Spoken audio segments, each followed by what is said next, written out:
On August 9th, 1980, Tim Hack and Kelly Drew, both 19, vanished after attending a wedding reception at Concord House in Concord, Wisconsin. In the days that followed, searches discovered various clues scattered throughout the town, including Tim's car with his wallet, a pair of pants, ropes, and a pair of women's underwear. These clues eventually led to a horrifying discovery. 2 months later, the bodies of Tim and Kelly were found brutally violated and abandoned in a field. It took nearly 3 decades, but advancements in DNA technology, along with an unexpected witness and a determined investigator, finally revealed the identity of the perpetrator, a seemingly unassuming man whose dark secrets were unknown even to his neighbors. But who was this man? And why did it take so long to uncover the truth? Today's narrative takes us back to Concord, Wisconsin, a small town in Jefferson County with a population of just over 2,000. Known for its tranquil parks and natural beauty, Concord is a haven for outdoor enthusiasts who enjoy activities like hiking, biking, fishing, and camping. With a violent crime rate of only 7%, significantly lower than the national average of 22.7%, Concord was a place where people felt safe, rarely locking their doors and looking out for one another. It was precisely the kind of community where Tim Hack and Kelly Drew, young high school sweethearts, envisioned a future together, getting married, settling on a farm, raising their children, and growing old side by side. In 1980, Tim and Kelly, both 19, were deeply in love and engaged to be married. Despite living in different towns within Jefferson County, Tim in Hebron and Kelly in Fort Atkinson, their paths crossed while attending Fort Atkinson High School. Kelly, a young woman known for her beauty and kindness, had a deep passion for cosmetology. On the other hand, Tim, a hardworking farm boy, possessed strength and determination. Both individuals were adored by their loved ones for their compassionate nature. As a couple, Tim and Kelly served as role models for other young people. After graduating from high school, Tim pursued a career in farming with his loyal companion, being a tractor affectionately named the Lonesome Loser.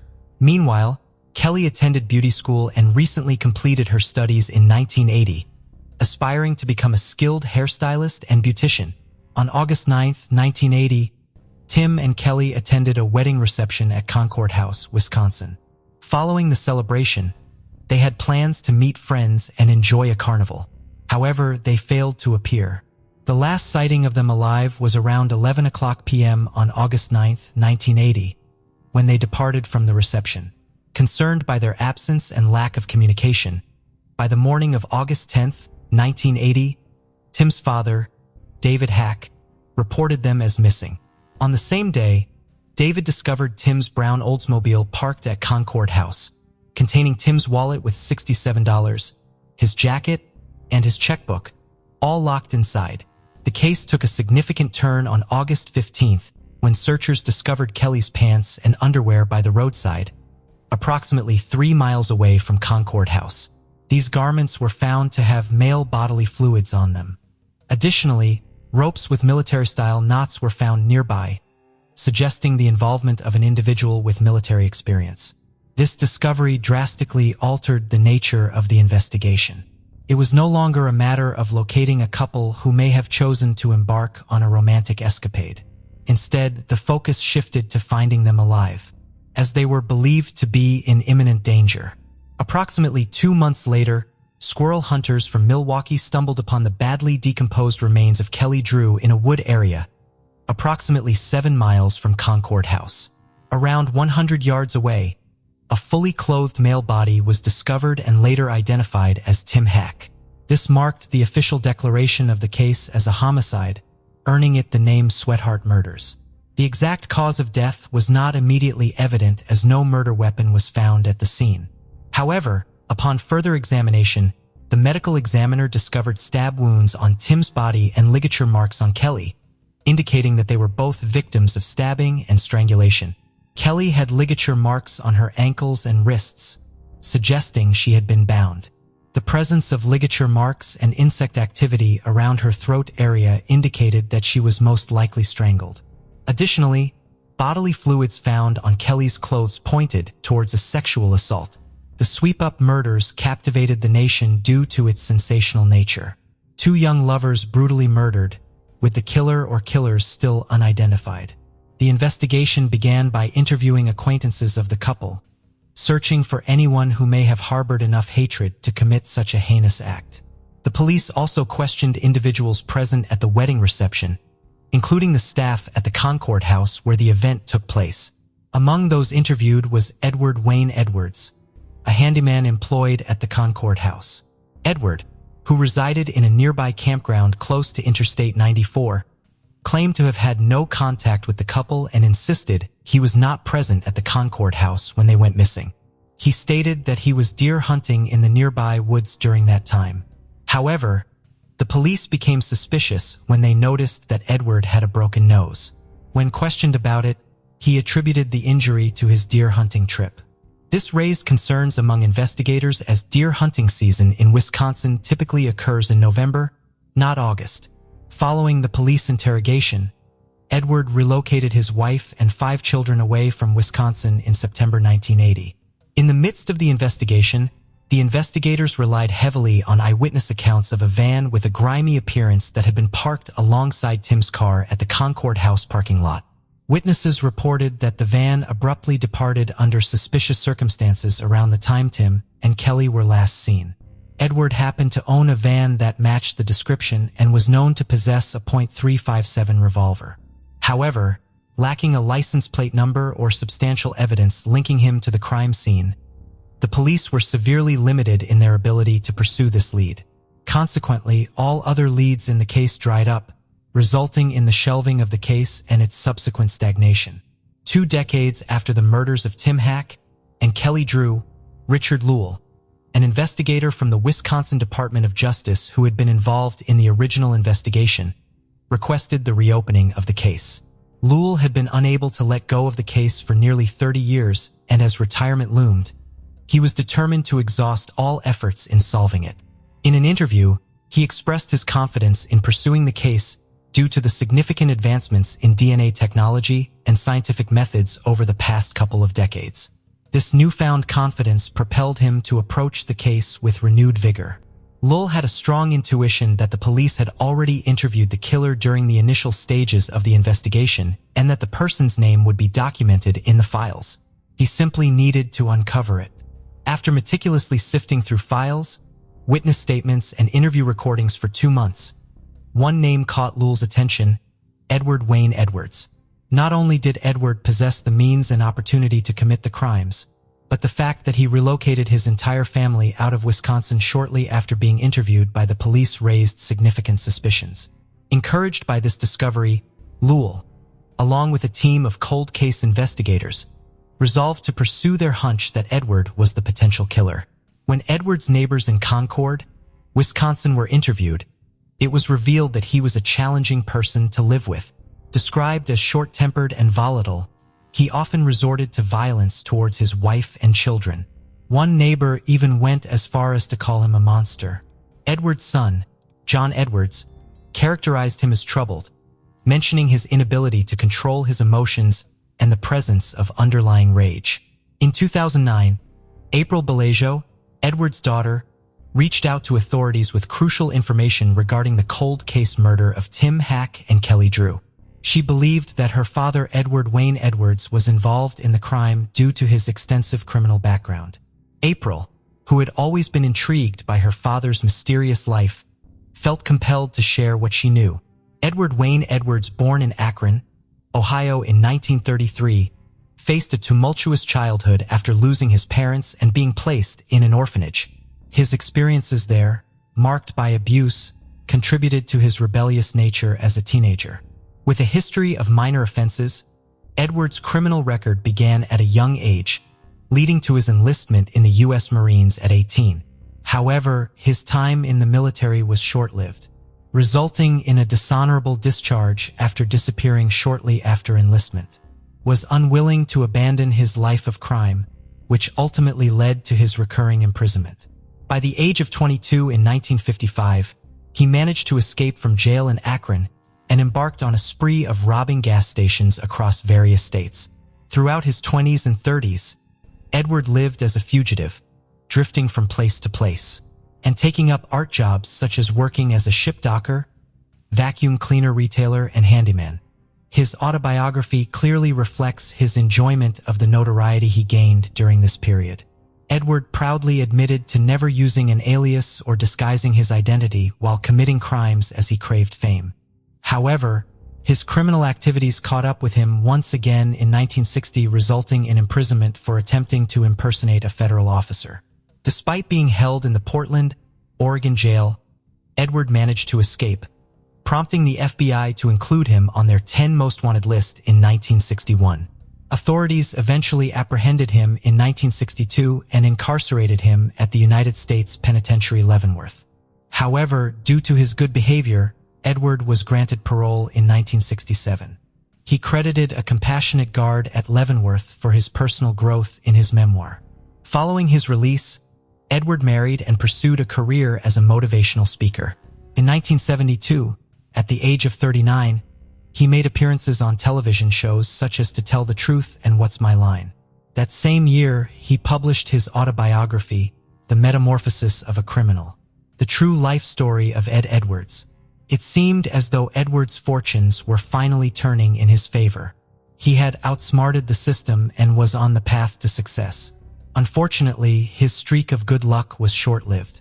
In 1977, Edward committed his first murder, targeting 21-year-old Billy Lavaco and his girlfriend, 18-year-old Judith Straub, both residents of Sterling, Ohio. The couple went on a date on August 7, 1977, but never returned. Later that day, Judith's car was discovered in the parking lot of Silver Creek Metro Park, with her shoes and purse left behind. On August 8th, the day following the incident, Norton Police, along with the assistance of family members and a National Guard helicopter, initiated a search for Billy and Judith. The search party eventually discovered their lifeless bodies concealed within the dense vegetation near the Metro Park. It was evident that they had been ruthlessly shot at close range with a 20-gauge shotgun. At that time, investigators were unable to establish a connection between Billy and Judith's case and Edward, allowing him to evade justice for the murders. These killings established a pattern that would persist with the subsequent murders of Tim and Kelly. Meanwhile, by 1982, at the age of 49, Edward found himself incarcerated once again in Pennsylvania, this time for arson. Nevertheless, he took pride in his criminal achievements. In 1993, Edward penned a letter to the FBI requesting his criminal and historical records from various cities across 19 states. Supposedly, these records were intended for a new book he was writing delving into the lives of criminals he had encountered during his time in prison, including individuals like Tony Provenzano, Charles Manson, and Jimmy Hoffa. In 1996, at the age of 63, Edward committed his third murder. This time, his victim was his foster son, 25-year-old Danny Boy Edwards, who had resided with him in Burton, Ohio, for a span of 7 years. Prior to his tragic demise, Danny Boy had served as a soldier in the U.S. Edward somehow managed to persuade him to desert the army and return home. Once Danny Boy arrived, Edward deceitfully lured him into the nearby woods, where he callously ended his life with 2 gunshots to the face. Edward then callously left Danny Boy's body in a shallow grave, which was eventually discovered by a hunter who promptly alerted the authorities. Similar to his initial set of murders, Edward managed to evade justice for the killing of Danny Boy for a couple of years. Individuals close to Edward, such as his son John and daughter April, described him as a deeply troubled individual. His abusive behavior towards his wife and children was extreme, leading his children to flee from home as soon as they could to escape his torment. Investigators strongly believed that Edward perfectly fit the profile of stereotypical serial killer. His extensive criminal history, coupled with his physical violence towards family members and the fact that he wrote a book detailing his crimes, all pointed towards his narcissistic nature. Edward's military background provided him with the knowledge to tie the knots on the ropes that were believed to have been used to strangle Kelly. His history of arson further reinforced the perception of him being extremely controlling. Despite his elderly appearance and reliance on an oxygen tank and wheelchair due to his weight, his neighbors in Louisville, Kentucky, were unaware of the evil mind that lurked within him. However, With new evidence and April's statements, investigators have a stronger basis to suspect Edward's involvement in the murders. Upon visiting his home in Louisville, Edward initially denied any knowledge of Tim Hack and Kelly Drew's murders. But under further questioning, he admitted to being at the Concord house on the night of the murders and seeing the couple. He also confessed that he had not been deer hunting that night, contrary to his earlier claims. Edward agreed to a salivar swab for DNA testing, confident that it would not reveal anything incriminating. However, the DNA test results matched the DNA found on Kelly's pants. In 2009, Edward was living in a trailer park in Louisville, where he was well-liked by his neighbors who were unaware of his dark past. It wasn't until he was brought to Wisconsin and charged with the murders of Tim Hack and Kelly Drew that his true nature was revealed. During the interview, Edward was presented with the DNA test results, further implicating him in the crimes. Investigators requested an explanation from him regarding the presence of his bodily fluids on Kelly's clothes. Edward began to stutter, fabricating a tale about an intimate encounter with Kelly on the evening of August 9, 1980, claiming it was consensual. He fidgeted in his seat, gesturing wildly, sensing the investigator's skepticism. He let out a sigh and muttered something quietly. Upon reviewing the interview recording numerous times, investigators recalled the moment when Edward muttered, "Danette, I killed her." This admission sealed his fate. Edward opted to plead guilty to the murders of Tim Hack and Kelly Drew. In April 2010, Edward Wayne Edwards was found guilty of the 1980 Sweetheart murders and received 2 concurrent life sentences. Despite his request for execution, Wisconsin did not have the death penalty. Retired homicide detective Phil Waters noted that Edward had a history of incarceration and understood the harsh reality of prison life. Unwilling to spend his days behind bars, Edward penned a letter to the Ohio prosecutor's office hoping to persuade them to seek the death penalty by stating, "You're going to want to put a needle in my arm." In 2010, Edward confessed to the killings of Billy Lavaco and Judith Straub in 1977. But due to the absence of the death penalty at the time, he received life sentences for each. However, he still had one final revelation. During a jailhouse interview in 2011, Edward admitted to murdering his foster son, Danny Boy Edwards, for the life insurance money. This time, his scheme succeeded, and he was sentenced to death on March 8, 2011, for Danny Boy Edwards' murder. Despite being convicted of 5 homicides, investigators suspected that Edward may have had between 9 to 15 additional unidentified victims. In the book, The Peyton Allen Files, Phil Stanford suggested that Edward might have been responsible for the murders of Beverly Allen and Larry Peyton in Portman, Oregon in 1960. Detective Chad Garcia from the Jefferson County Sheriff's Office, one of the investigators in the Svivart murders, also suggested that Edward might have been responsible for 15 other murders, including the Zodiac killings. Retired homicide detective John Cameron shared the belief that Edward was behind the Zodiac killings and other high-profile unsolved cases, although these claims remain unproven. Edward Edwards passed away on April 7, 2011, at the Corrections Medical Center in Columbus, Ohio, at the age of 77 due to natural causes. His death marked the end of a vicious crime spree that left 5 dead and many grieving. Edward avoided execution by lethal injection, which had been scheduled for August 31, 2011. Despite Edward's arrest for the murders of Tim and Kelly, their family members did not find closure. Norma Walker, Kelly's mother, expressed how Edward's arrest brought back painful memories instead of providing closure. Tim's father, David, felt relief that it was finally over and was grateful for the DNA technology that confirmed Edward as the killer. Edward's daughter, April Balacio, who helped solve the cold case, now dedicates her time to assisting other families of victims with unsolved cases through her podcast, The Clearing. Tim Hack and Kelly Drew had promising futures ahead of them, but their lives were tragically cut short by their killer, Edward Wayne Edwards. Edward, the serial killer, had no personal vendetta against the couple. They were simply in the wrong place at the wrong time, adding to the tragedy of their story. Following Edward Wayne Edwards' arrest and the conclusion of the cases, the loved ones of Tim Hack and Kelly Drew, along with the other victims, still struggled to come to terms with the aftermath of the tragedies. Even though Edward's conviction provided some closure, the wounds inflicted by his deeds remained profound. On August 17, 1983, it was an ordinary evening in Toronto, Ontario, and a family was preparing the dinner table for Susan Tice, a 45-year-old mother of 4. Susan's absence without communication was unusual. Susan's family became concerned when she did not arrive after several hours and sent her brother-in-law to check on her. When he arrived at Susan's house, he was shocked to his core to find Susan's body in her bedroom, lying in a pool of blood. Months later, Erin Gilmore's body was discovered in her apartment by her boyfriend, Anthony Monk, on a chilly night in December. Anthony was scheduled to pick up his 22-year-old girlfriend for a date on December 20, 1983, at approximately 9 p.m., following her shift at the clothes store where she worked. When Anthony finally made it to Erin's apartment at around 9:30 p.m., he found her lifeless body wrapped in a blanket. What was the true fate of Susan and Erin? Were Erin and Susan acquainted?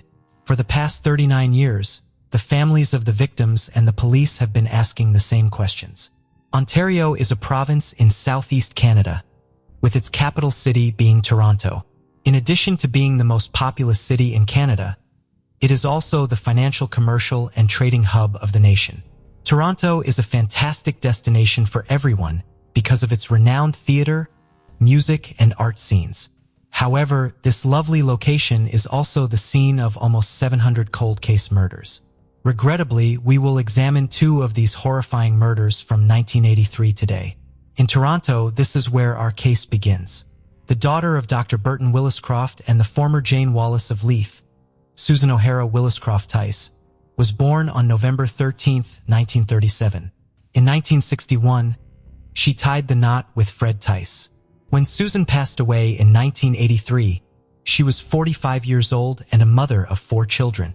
Her 4 children, Ben, John, Christian, and Jason, were the source of her warmth and joy, as well as the admiration and affection of her friends and family.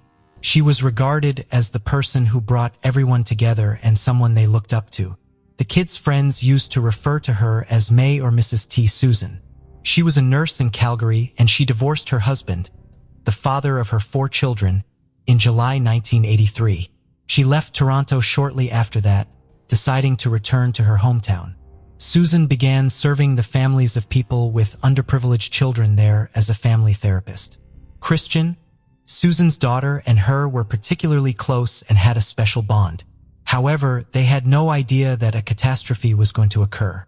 On August 17, 1983, a calm evening, Susan's family was busy preparing the dinner table for a get-together. Hours went by and Susan never showed up, which alarmed her relatives. They became concerned because Susan was usually reliable and would never skip out on them. They chose to wait for her, but after several hours went by with no sign of Susan, her family began to suspect that something was not quite right. To make sure Susan was all right, her brother-in-law got in his car and headed to her home at 341 Gray Street. The entire scene appeared a little strange as he arrived. It appeared like no one was home because there was a mountain of unopened mail and no lights on. When no one answered the door, he knocked again. Figuring Susan must not have been home, he attempted to peer in through the windows, but it was too dark. He chose to enter through the back door after deciding that something was not quite right. To his surprise, the door was wide open. Her brother-in-law was still searching for her, when all of a sudden her phone rang. When he answered, it was Susan's daughter Christian, phoning from her summer camp. Christian asked her uncle where her mother was, to which he gave no answer. He eventually located Susan in the upstairs bedroom. There she was, unconscious in a puddle of her own blood. Without delay, Susan's brother-in-law contacted the police. When the police got to Susan's house, they started working right away. The police conducted a thorough search inside and outside the home and discovered no evidence of forced entry. Susan had suffered multiple chest stab wounds in addition to sexual assault. There was no sign of the murder weapon. The only person who saw anything was Susan's neighbor, who could provide them with some details. She claimed to have heard a woman scream 4 times at 1:30 in the morning and to have heard someone pass Susan's house. But she did not believe it was a reason to call the police. A DNA sample taken from the semen, left at the crime scene, was the only proof the police could find. The police department was unable to find Susan's killer using this information alone. The police had no suspects or leads. Since there were no suspects in Susan's case, police began questioning Susan's coworkers and relatives to see if they had any information regarding the case. The investigator considered Fred Teese, Susan's ex-husband, as a potential suspect. However, he was quickly exonerated after it was discovered where he was when the crime was committed. The police force appeared to be in a loop, lacking fresh information, suspects, or witnesses, and their investigations consistently appeared to come to a standstill. The police department left the case open in the hopes that someone would contact them with information. The investigators searched for any small hints or information that would point them in the direction of Susan's murderer. They kept waiting, but nothing materialized. The media also reported on the case in the hopes that someone would come forward with information, but they were disappointed. Everyone was shocked by Susan's case, not only her own family, but also the family with whom she worked. The police department and Susan's family were deeply troubled by the idea that someone had escaped punishment for killing someone. After several months, Susan's case appeared to be at a standstill. Her case file was added to the long list of unresolved cold cases that would eventually be forgotten. Regretfully, Susan's family was left in the dark and uninformed. Susan Tice was laid to rest in Grey County, Ontario, Canada's Leith United Church Cemetery. The daughter of David and Anna Gilmore. Erin Harrison Gilmore was born on February 3, 1961.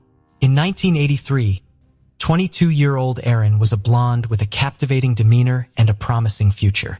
According to her brothers, Shun and Kellen McCowan, she was a natural beauty who was always full of life and an incredible friend to everyone around her. Despite being driven by her career, she never compromised on her commitment to her family. Erin was a bright, content young woman.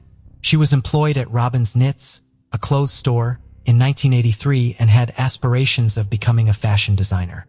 The store was at 37 Bits Hazelton Avenue, directly below her apartment. She worked there to expand her skills as a model and designer and to obtain experience in the field. She was dating Anthony Monk at the time. Anthony was the son of Peter Monk, the business partner of her father David Gilmore. Erin Gilmore was the sole child of business magnate David Gilmore, who amassed his wealth by founding one of the biggest coal mining firms globally. Erin spent a lot of time with her father and they had a very close relationship. They were unaware that disaster was lurking around the corner. Erin Gilmore was discovered dead on December 20th, 1983.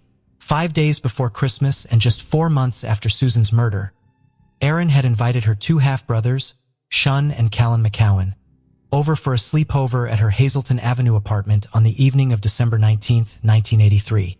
For the 3 of them, this acted as a ritual and the brothers used to take pleasure in spending time with Erin. With Christmas quickly approaching, everyone was looking forward to the joyous occasion. Before turning in for the night, they snacked on popcorn and watched movies. The following morning, Erin dropped Callan off at home and dropped Shum off at the market because he needed to shop for Christmas. He had no idea that this would be his last glimpse of his sister in good health. Erin went back home, started working at Robbins Knits, and went about her day as usual. She was expected to close the store at the end of her shift, which meant she would be the last person there at around 9 o'clock. Anthony Monk, Erin's boyfriend, had promised to pick her up from the store at 9 o'clock p.m. for their date, but he was about 20 minutes late because he had to stop by an ATM to get cash. Upon arriving at the store, he expected Erin to be waiting for him, but he did not see her. Anthony guessed that she had gone upstairs to get ready for their date. After climbing the stairs to Erin's apartment, Anthony noticed something strange. The main door was ajar. Though Erin's lack of caution was unusual, he could not help but wonder if she had accidentally left the door open for him. Anthony entered and glanced around, but he was unable to locate Erin. He called her name several times, but Erin never answered. When Anthony opened the bedroom door, he saw that the blanket was rolled up in the center of the bed, even though she was not there. Fearing the worst, Anthony approached it and tugged at the blanket's edges. His worst fears were realized. Erin was covered in a blanket and was not answering. It was not until Anthony noticed the blood leaking from under the blanket onto the bed that he realized what had happened. Fearing for his life, Anthony did not hesitate to dial the police. Upon arriving at Erin's apartment, the police discovered that Erin had been killed and had been wrapped in a blanket. Erin also suffered from both murder and sexual assault. In this instance as well, police discovered semen at the crime scene, which served as DNA evidence. The police did not discover any evidence of a forced entry or break-in when they inspected the crime scene. Erin had suffered several chest stab wounds, in addition to being strangled. The murder weapon was nowhere to be found, and there were no witnesses or suspects. The fact that everything that occurred with Erin that night transpired in a mere 20 minutes startled the police department the most. The person who attacked and killed Erin was able to get away with it between Erin closing the stall at 9 p.m. and Anthony arriving at 9:20 p.m. It was going to be difficult for the police to find Erin's killer with the amount of information and evidence they had. Erin's case differed from Susan's in that it received more media coverage and publicity. The sole child of business magnate David Gilmore, a well-known person in Toronto at the time, was Erin Gilmore. When the police first questioned Erin's relatives and co-workers, they discovered nothing strange because Erin's body was covered in a blanket, a tactic used by killers to help them cope with their guilt. Anthony, Erin's boyfriend, was considered a suspect in Erin's case by the police. However, Anthony was ultimately exonerated and removed from the suspect list. It appeared that the investigation was going nowhere. By now, the police were desperate to apprehend this horrifying murderer. The publicity on Erin's case brought in a lot of new leads and suspects. The investigators questioned over 700 people in connection to Erin's case, but all were eliminated one by one. Due to the lack of evidence or any proof, the police were unable to find a potential suspect. Going around in circles, Erin's case also went cold. Although the police found the similarities unsettling, they did not initially link Susan and Erin's cases together. The police did not find a connection between these two cases until 2000. The police deduced that the same individual killed and assaulted Susan and Erin by using cutting-edge DNA testing technology. The investigators discovered a perfect match between the DNA samples taken from the two crime scenes after analyzing the samples. The Canadian DNA database contained no additional matches, despite the fact that the two DNA samples matched exactly. This led to a number of new inquiries. The police department was now interested in learning if this unidentified man had committed any other crimes in the 1980s, if he had committed any prior crimes, if he had committed any since 1983, and if he was still at large. The Toronto Police Department announced in November 2008 that they would pay $50,000 to anyone with information. That would lead them to Erin and Susan's killer. Unfortunately, not many people remembered or knew about the crime, and because it had been so long ago. Over the past few decades, there has been a notable decrease in the amount of publicity surrounding these cases. When an informant failed to surface, despite the police department's best efforts, Erin's family contributed, and in 2012, the reward was raised to $200,000. However, not even that price was claimed. There was a group of detectives who were committed to bringing Erin and Susan's killer to justice, even though everyone had given up on ever finding their killer. Police even received a tip suggesting that Erin and Susan may have met their killer at the Yorkville area bars and restaurants, where they both frequented on a regular basis. Police concluded that the murderer either knew the women personally or had figured out where they lived because both were killed in their own houses without any indication of a break-in. However, this was only one of several scenarios in which the crimes could have occurred. Sean and Callan McCowan, Herring Gilmore's brothers, were in close communication with Detective Sergeant Steve Smith. Since the killings of Erin and Susan were connected in 2000 by the police, the case has slowly advanced, but has remained among the unsolved cases. The investigators posted a call to action on YouTube in March of 2016, inviting anyone with information to come forward. Once more, this had no outcome. Though they were unaware that the police department was already working on this, Sean and Callan McCowan contacted Detective Smith later in 2020 to inquire about the possibility of using genetic genealogy to find their sister's killer. With assistance from Ofram, An American company specializes in using forensic genealogy to solve unsolved murders, disappearances, and the identification of unidentified murder victims. The investigators used forensic genetic genealogy in 2019. Ofram then used only the minuscule DNA strands that had been collected at the crime scenes to create a broad DNA profile using forensic-grade genome sequencing. In 2022, Toronto police used the extensive DNA profile that Ofram had created to trace the DNA back to 2 sets of grandparents. At the time, the police were rummaging through the DNA profiles that had already been uploaded on various Canadian DNA databases in the hopes of finding a match that could point them in the direction of the killer, if not a distant relative. Thus, they deduced that the murder of Aaron and Susan had ties to one of these 4 individuals. The investigators wasted no time in getting to work and thoroughly searching the family tree until they found a family branch that appeared to be very likely the killer's. The investigators discovered a generation of 5 brothers, thanks to this family branch. These 5 brothers were the only candidates left on the Toronto Police Department's list of potential suspects after much effort. They were fairly certain that one of these 5 brothers had murdered Aaron and Susan, but they could not identify the culprit without obtaining a DNA sample from each brother. The police department's efforts to obtain the 5 brothers were going to be difficult because they needed a court order to obtain the samples directly, and the court was not going to grant them a warrant based on the limited evidence they had. The 5 brothers' DNA samples were surreptitiously obtained by the Toronto Police Department using beer cans, glasses, and other items.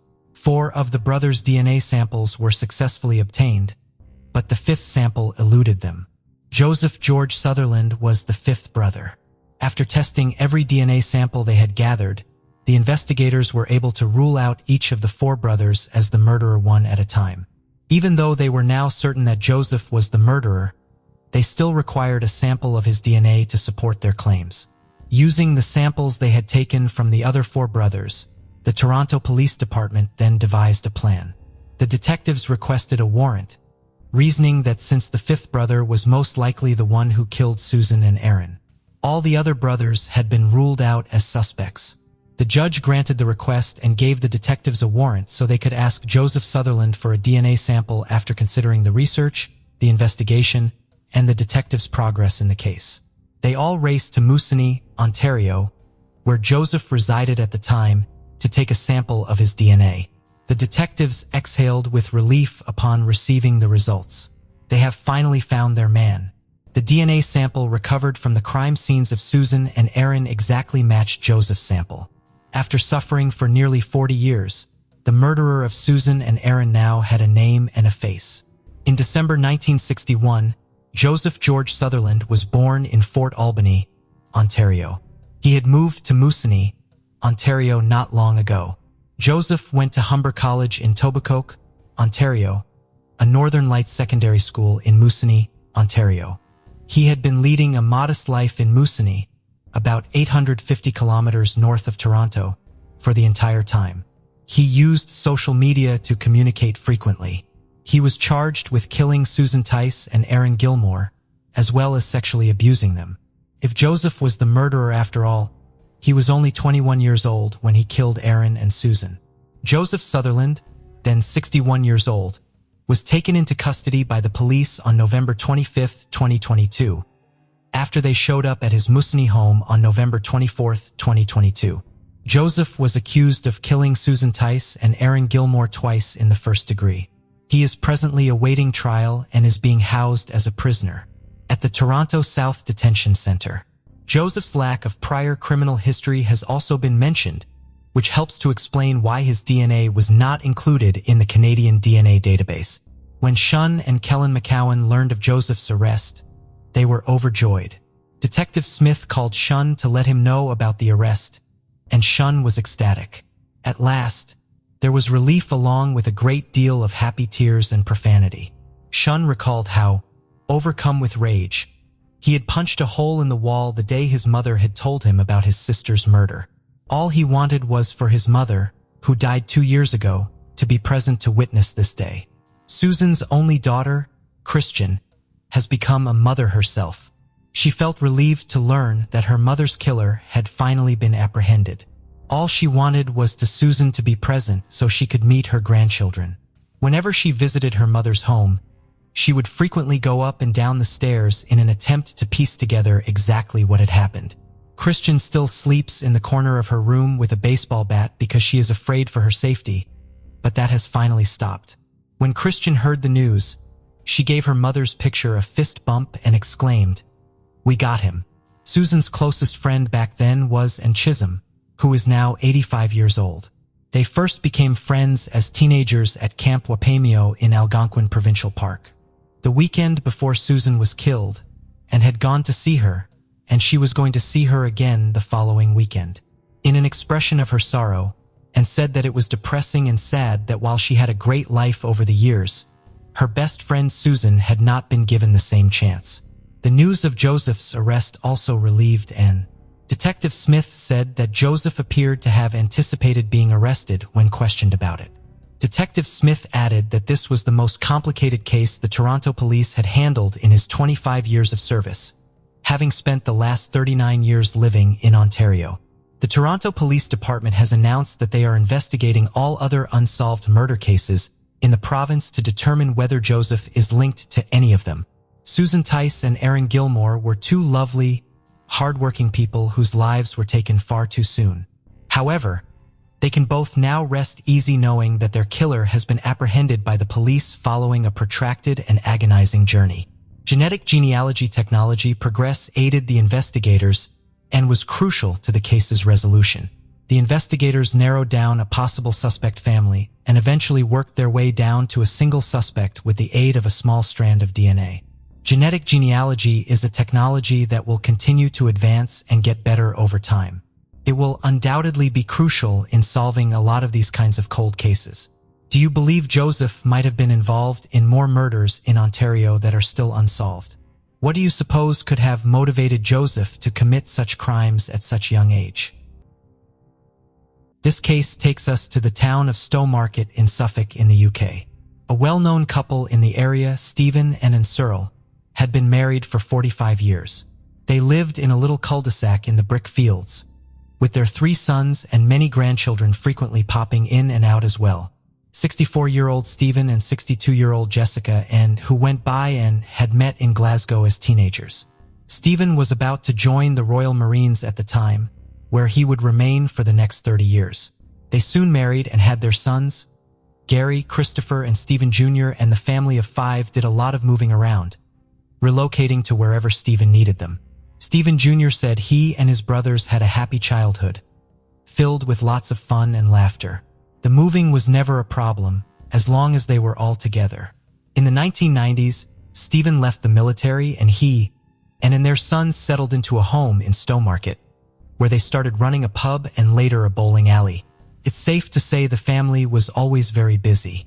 Their sons soon married and had children of their own, and Stephen and Ann loved the hustle and bustle of their grandchildren being around. Given their very social businesses, Stephen and Ann quickly became popular in the town and were loved by locals and tourists alike. Stephen Jr. described Ann as the glue and backbone of the family who lived for her children and grandchildren, and their father was their idol and best friend. Between the years of 2013 and 2017, Stephen Sr. started working as a counselor for the UK Independence Party, more commonly known as UKIP, for Stowmarket South on Suffolk County Council. People in the town said he was very hands-on and active in his role, and before long, he was quite a high-profile person in the local political scene. As good as everything had seemed from the outside for Stephen and Ann, behind closed doors can often tell a very different story. By 2017, after Stephen was unsuccessful in the local elections, his and Ann's relationship was at an all-time low. There had been murmurs around town for a while about the couple's issues. The reality was, since the early 90s, the pair had been hiding a lot of volatility and problems. A lot of people. Stephen was extremely controlling, often belittling and in putting her down, and before long, the verbal fights became physical altercations, and Ann would often be concealing bruises on her arms and legs. When the family moved to Suffolk, the problems only escalated further, and it reached a point where they were fighting every day. Stephen started threatening her life, telling her he could destroy her if he wanted to. On one occasion, inside the pub they owned, and in front of customers, Stephen fired a shotgun above Ann's head when he thought she wasn't showing him respect. He then tried to throw her down the stairs. The police were called several times, but things never went any further. One thing that only poured more fuel on the fire was that Stephen and Ann were both heavy drinkers and had been for years. The more they drank, the worse the arguments would get. Ann had been to rehab before and was aware that she had a problem. By 2017, she admitted that her drinking was out of control. Her mental and physical health was on a rapid decline and she was miserable. Things got even worse when it came to light that Stephen had had an affair that would last for 3 months. And, who was having suspicions that Stephen was involved with someone else, eventually guessed the pin to his phone and discovered many exchanges between Stephen and a contact called SBG, his code for Steve's beautiful girl. She was devastated, but had no clue who it was and begged Stephen to tell her everything. After denying it for weeks, the truth finally came out. It turned out that Stephen had been having an affair with his own son's wife and mother of his grandchild, Anastasia. This was a bombshell for the family. Everyone was horrified. When Anastasia was confronted, she said that Stephen had been chasing her for years, long before she started seeing his son, Gary. At one point, she found out Stephen had a folder on his computer full of photos of her, some where he had photoshopped her into graphic and explicit scenes. He then started sending her photographs of himself from decades ago, when he was a bodybuilder, telling her he was lonely and hadn't had sex in years. Anastasia said after months of his persistence, and being fearful of what he might do if she continued to say no, she and Stephen started a sexual relationship. Stephen Jr. said when it all came out, it was a very dark day for the whole family. The betrayal had so many levels to it. He said his mother was completely broken and mortified. Anastasia said she was in a vulnerable place at the time, maintaining she felt ashamed and guilty, and was sorry that any of it had happened. Gary stopped talking to his father after this, and he and Anastasia said they had started working hard to repair their marriage. Gary said it brought them closer and they remained committed to each other. After news of the affair came out, on top of the endless fights in emotional and physical abuse for so many years, Ann was in a very dark place, but told people that she was worried she was too old to start again. Having been with Stephen for 45 years, the thought of moving on was too overwhelming for her, and she said that she would push through and make it work no matter what. As Christmas 2017 was approaching, it seemed that Ann had turned over a new leaf. By December she had given up smoking, was working on controlling her drinking again, and had lost a lot of weight. She told colleagues that she was feeling positive about her future, and was keen to put the past behind her. Despite all of this, sadly, Christmas Day for the family was a less than happy occasion, with the tension already palpable. Everything was turning into a fight. Was disappointed that Stephen hadn't bothered to get her anything nice to unwrap, and was left tearful and embarrassed when Stephen threw the Christmas dinner she had made in the bin. That night, with her moods at an all-time low, and posted a troubling and sad status to Facebook. "Happy Christmas to you all. Hope you are doing well. Have a good day. I hope I will still be here in 2018. We will see," she said. 5 days later, everything would change. 10:20 p.m., December 30th, 2017. Police received a disturbingly calm call from none other than Stephen Searle. As can be heard from the 999 call, police had arrived at the house in less than 2 minutes. As he let them inside, Stephen said, "Sorry, I've been a very naughty boy. Everyone has their breaking point." Paramedics tried to revive and for half an hour, but she was pronounced dead at 10:58 p.m. Several hours later, at 4 a.m., Stephen Jr. was woken up by officers, banging on his door. He was expecting them to tell him that someone in his family had been in a car accident or had suddenly fallen ill and was in hospital. When they told him the awful truth that his mother was gone and his father was responsible, he said the wind was knocked out of him and he went totally numb. Stephen Searle was remanded in custody, and on the 2nd of January, he appeared at South East Suffolk Magistrates Court. He spoke only to confirm his personal details and made no indication of a plea. A post-mortem examination revealed that Ann had died from a sustained compression to the neck. According to experts, Stephen had put Ann into a chokehold for a long period of time. A forensic pathologist said that and would have lost consciousness after about 15 seconds, and causing her death required further sustained pressure for a period of several minutes. Stephen told the police that he had been acting in self-defense. He said an argument had been sparked after the affair with Anastasia was brought up again, and had attacked him with a steak knife, and he struggled to fight her off. He said he was using one hand to try and disarm her, and the other to restrain her, maintaining he had accidentally killed her in the process, something police said they didn't believe at all. The investigators said Stephen was a self-centered narcissist, caring for little else apart from himself. Detective Chief Superintendent Eamon Bridger said his team listened to the 999 call many times, and everything they thought about Stephen as a person was reflected very clearly in those 2 minutes. He spoke calmly, as if he was ordering some food, with no remorse or sadness, no angst or upset.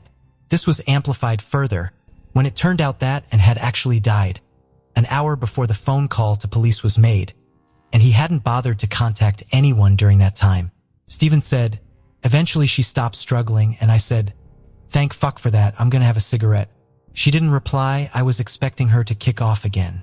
When she didn't, I thought she had gone to bed and that it would be fine in the morning."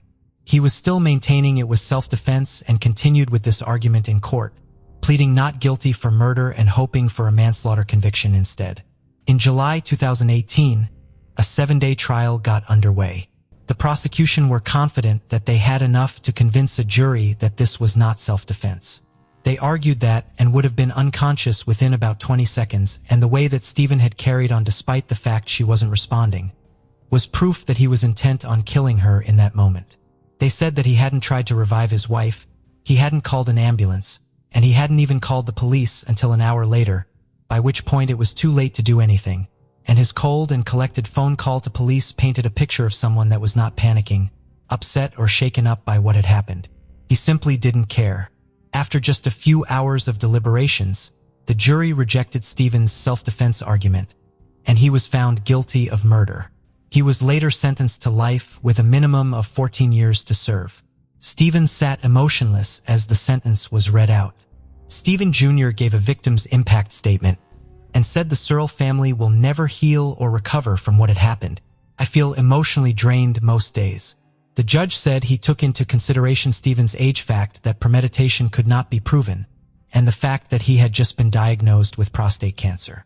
And he said the minimum term of 14 years to serve reflected all of these factors.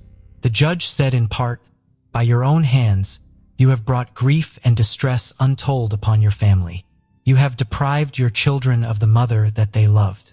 You have deprived your grandchildren of their grandmother, and you have deprived and of the remaining years of her life.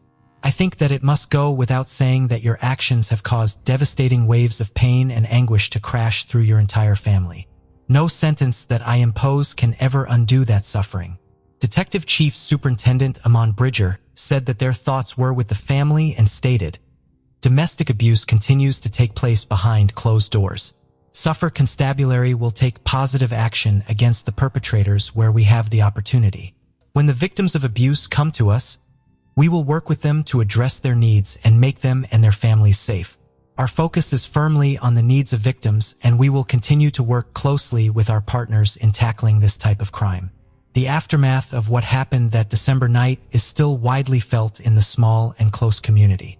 Stephen Jr. said he went to bed with both his parents, and in the space of a few hours, they were both gone. The only comfort he takes is that the last time he saw his mother, she was so happy and joyful. The house was filled with laughter, and she was in the highest and most positive of spirits. In the suburbs of Belhaven, Greenwich, on the pleasant evening of October 30th, 1975, summer was in full swing.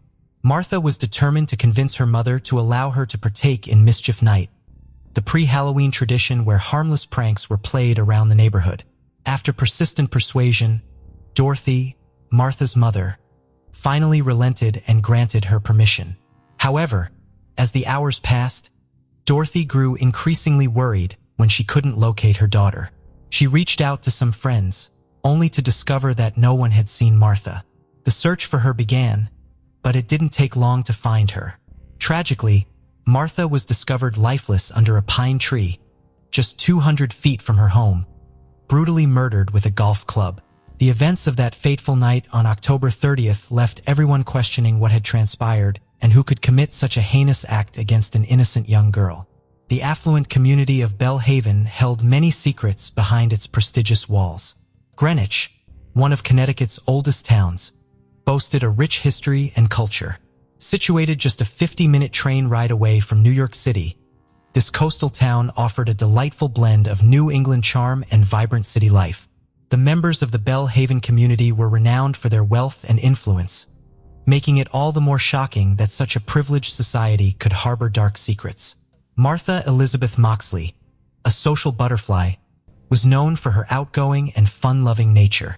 Born on August 16, 1960, to Dorothy and John David Moxley, Martha was the youngest member of the family, alongside her older brother John.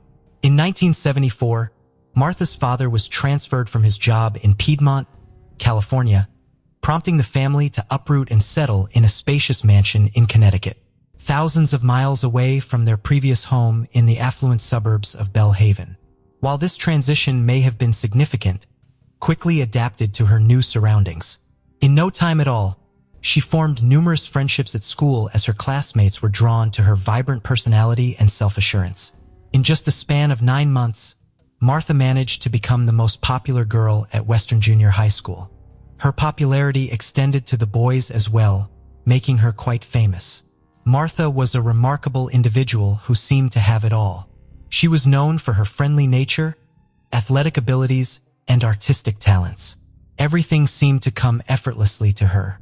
Her brother John described her as someone who was easy to get along with, positive, and someone you would enjoy being around. Despite her immense popularity, Martha remained grounded and family-oriented. She would often spend her time at home, either sketching or playing with her beloved cat, Tiger. However, like any other teenager, Martha also had a wild side. During the summer of 1975, she would spend most of her days at the Bellhaven Club, engaging in activities like tennis and swimming. She would socialize with children from exclusive clubs who were considered to be of a different class. Unlike her other friends, these children attended private academies and boarding schools and enjoyed a level of wealth that even surpassed Greenwich standards. Among these children, the Skakel family stood out, as they were cousins to the infamous Kennedys. Martha had a close connection with the Skakel boys, Thomas and Michael. The Skakels were neighbors to the Moxley family, and Thomas and Michael were nephews of Ethel Skakel and Robert F. Kennedy. The families were related, with Robert being the brother of the late President John F. Kennedy, Ethel Skakel's brother, Rushton, and his wife, and had 7 children, including Thomas and Michael, who were 17 and 15 years old, respectively, at the time of Martha's murder in 1975. However, the Skakel family was far from harmonious. Michael Skakel later attributed chronic illness, alcoholism, and a repressive Catholic upbringing as ongoing sources of turmoil within the household. In 1973, and Skakel passed away due to brain cancer, leaving her husband Rushton Skakel, who struggled with alcoholism, spiral further into a state of despair. With insufficient supervision and unlimited funds, Rushton would frequently leave their children home alone. As a result of his mother's death, Michael Skakel expressed that their household descended into an even more chaotic state. Interestingly, the Moxleys lived just about 150 yards away from the Skakels. Due to the lack of parental supervision, the Skakel household became a popular gathering spot for teenagers. Meanwhile, Martha was enjoying her summer days within the secure confines of the gated community in Bellhaven. Her teenage years were filled with occasional rebellious acts such as sneaking out, smoking, and indulging in a few beers. In her diary, Martha documented several incidents that occurred during these holidays, many of which revolved around the Skakel brothers. Martha was particularly concerned about the advances she received from Thomas. On September 12, 1975, she wrote, "Dear Diary, me, Jackie, Michael, Thomas, Hope, Maureen, and Andrea were driving in Tom's car. I was practically sitting on Thomas's lap because I was only steering. He kept placing his hands on my knee. Then I took over driving again and Tom put his arm around me. He continued to engage in such behavior. Additionally, on September 19, 1975, Martha made a note about Michael, stating, "Michael was so completely out of it that he acted like a real jerk with his words and actions. He kept insisting that I was leading Tom on, even though I only see him as a friend. I told him, well, what about you and Jackie? You keep saying you don't like her, yet you're all over her. He fails to understand that he can be kind to her without being overly affectionate." It was evident that Martha had conflicting emotions about the Skakel brothers and often questioned whether she should continue spending time at their place. The uncertainty regarding her own safety and comfort weighed heavily on her mind. However, no one could have anticipated the events that would unfold next. On the 30th of October in 1975, the mischief hour commenced. Martha made every effort to persuade her mother to allow her to go out with her friends. Martha's father, John, was away on a business trip, leaving her with the opportunity to employ various tactics to gain her mother's approval. After persistent pleading, Dorothy finally succumbed to her daughter's request and granted her permission to go out for the night. Belle Haven, the community they resided in, was known for its high level of security. Every individual entering or leaving the area was thoroughly inspected, making it highly improbable for any crimes to occur within such a safe locality. Martha ventured out with her friends Jackie, Jeffrey, and Helen, heading towards the Skakels' residence where they were scheduled to meet with their Kennedy cousins. As the night progressed, midnight approached. Dorothy was accustomed to her daughter occasionally missing her curfew, so her concern did not arise until 2:00 a.m. Initially, she assumed that Martha might have stayed over at her friend's house. In an attempt to locate her, Dorothy contacted Martha's best friend Sheila, only to discover that she had not seen Martha since 9:30 p.m., around the same time when all the children had returned home. By 3:30 a.m., Dorothy was consumed with worry and decided to reach out to their neighbor, Thomas Skakel, who provided the same response as Sheila. At 3:35 a.m., Dorothy reluctantly gave up and contacted the police for assistance. The local Greenwich officers promptly arrived at the Moxley residence. After conducting a thorough search of the neighborhood alongside Dorothy, they found no signs of anything amiss. The officers reassured Dorothy and advised her to wait until morning. However, before departing, they disseminated Martha's information to nearby stations, urging them to remain vigilant for any sightings of her. Exhausted, Dorothy eventually fell asleep by the window, anxiously awaiting her daughter's return. The following morning, on October 31st, 1975, Dorothy hurriedly entered Martha's room, only to discover that her bed was empty. The authorities were once again summoned, and an unsettling sense of unease began to envelop her. She had a gut feeling that something was amiss. Dorothy refused to simply wait idly, so she made the decision to venture around the neighborhood accompanied by her son, John. The first place they decided to search was the Skakel residence. Despite living next door for 15 months, Dorothy had never set foot inside her neighbor's home. As she approached, their aggressive dog greeted her, leaving her quite shaken. Gathering her courage, she knocked on the door, and Michael, the younger Skakel brother, promptly answered. Dorothy inquired about Martha's whereabouts, but Michael informed her that Martha was not present and appeared to be in poor health. In fact, Dorothy suspected he might be hungover. Undeterred, Dorothy was determined to find some clue. She requested permission to inspect the camper parked outside, as she speculated that Martha might have fallen asleep there. However, her hopes were dashed when she discovered the camper to be empty. By this time, news of Martha's disappearance had spread throughout the community, prompting friends, neighbors, and the police to gather at Belle Haven to search the premises. Shortly after noon, Martha's friend Sheila arrived at the Moxley household, trembling with fear, struggling to find the words to describe what she had just witnessed. Through tear-filled eyes, Sheila implored Martha's mother to call 911 for assistance. She revealed that something terrible had occurred, and Martha was unresponsive. Someone had attacked her, and immediate help was needed. Dorothy's companion, Jean, urged her to remain where she was while he investigated the situation. Upon reaching the scene, Jean made a horrifying discovery. Lying face down beneath the towering pine tree at the edge of the Motley property, 200 feet away from her house, was the missing teenager. The back of her head had been brutally bludgeoned and a broken golf club protruded from the back of her neck. Martha's attire was stained with blood, and her jeans and undergarments were pulled down to her ankles. Adjacent to the young girl lay a shattered 6-iron golf club, which had been repeatedly used to strike her head. The force of the blows was so intense that the club broke into 3 separate pieces, scattered across the ground near her lifeless body, except for the grip of the handle. The law enforcement officials were taken aback by the gruesome discovery. In the past 3 decades, Greenwich had not encountered a violent crime of this magnitude, let alone something as atrocious as this. The local police were ill-equipped to handle the severity of the situation at hand. Consequently, a team from the Connecticut County Station was assigned to conduct a thorough investigation. The forensic experts diligently collected as much evidence as possible from the crime scene, while Martha's body was sent for autopsy. The examination revealed no signs of sexual assault, with the primary cause of death being attributed to the blunt force trauma to her head. It was later revealed that Martha Moxley had remained a virgin until her untimely demise.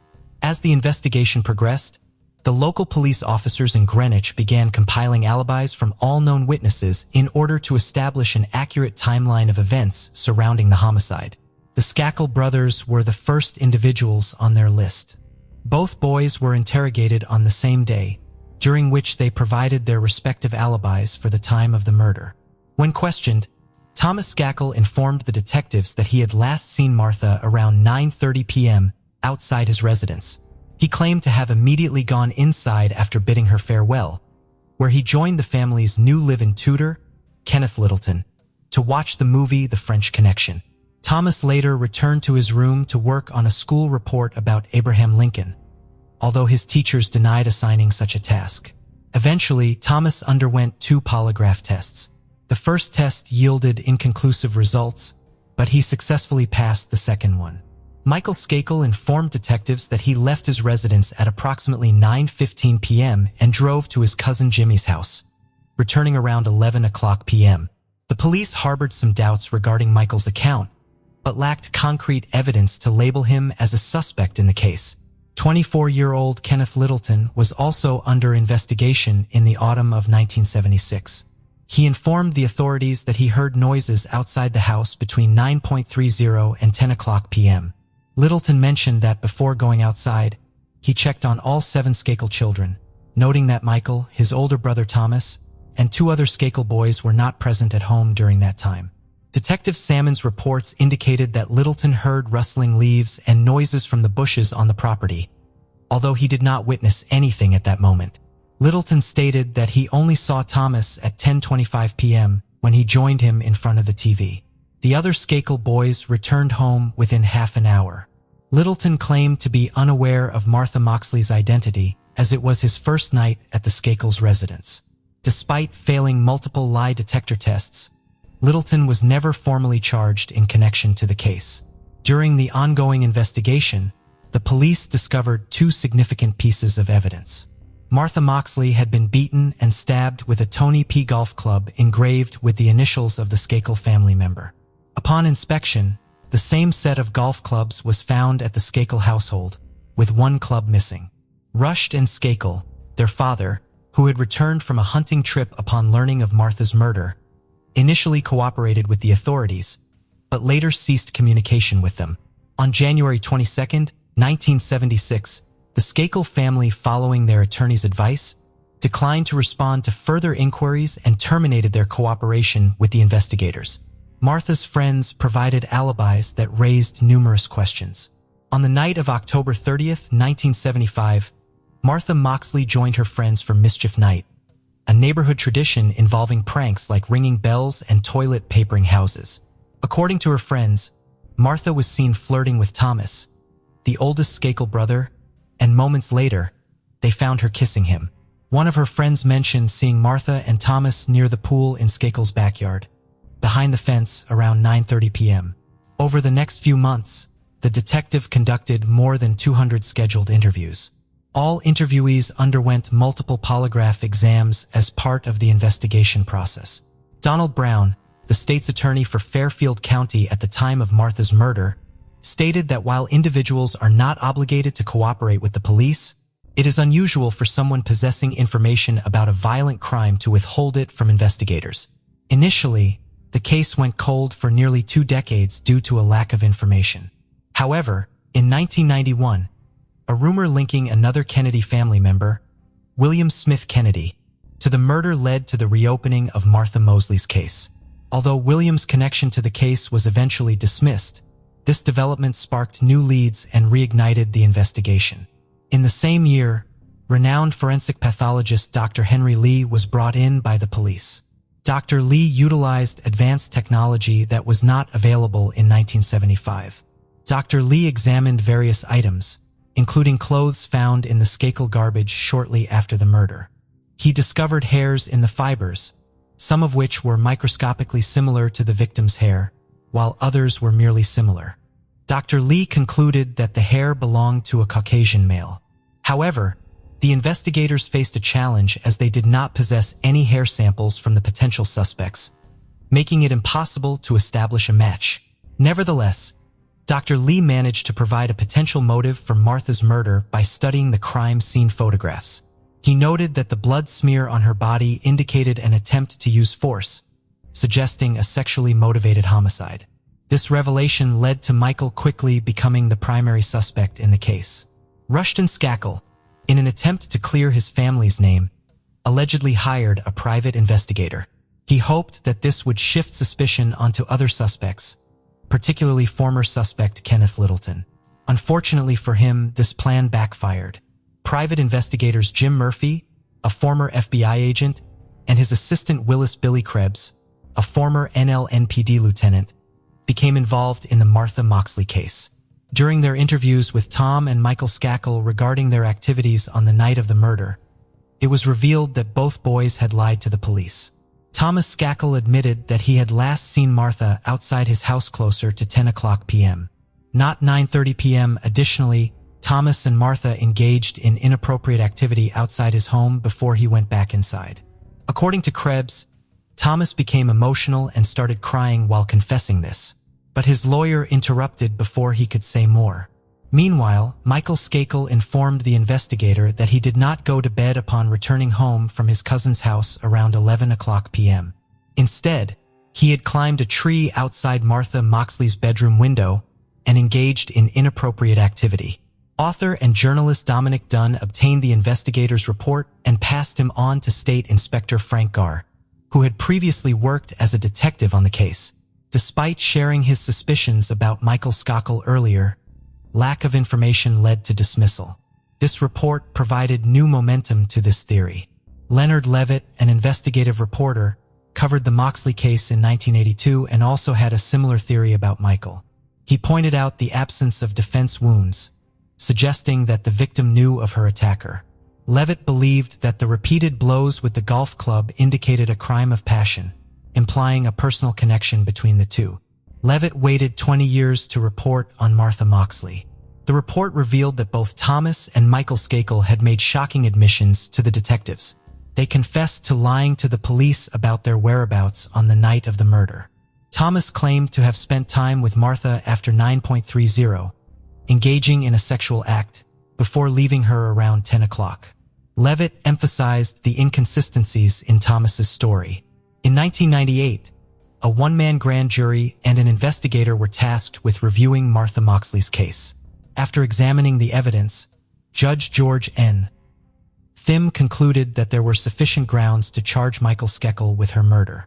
Michael faced trial for Martha's murder in his late 30s, finally receiving justice after nearly 2 decades.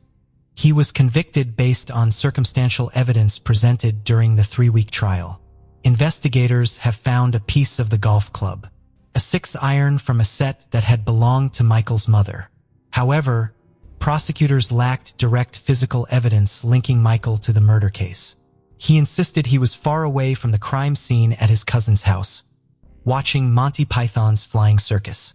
Nevertheless, jurors later stated they were swayed by his incriminating statements and erratic behavior.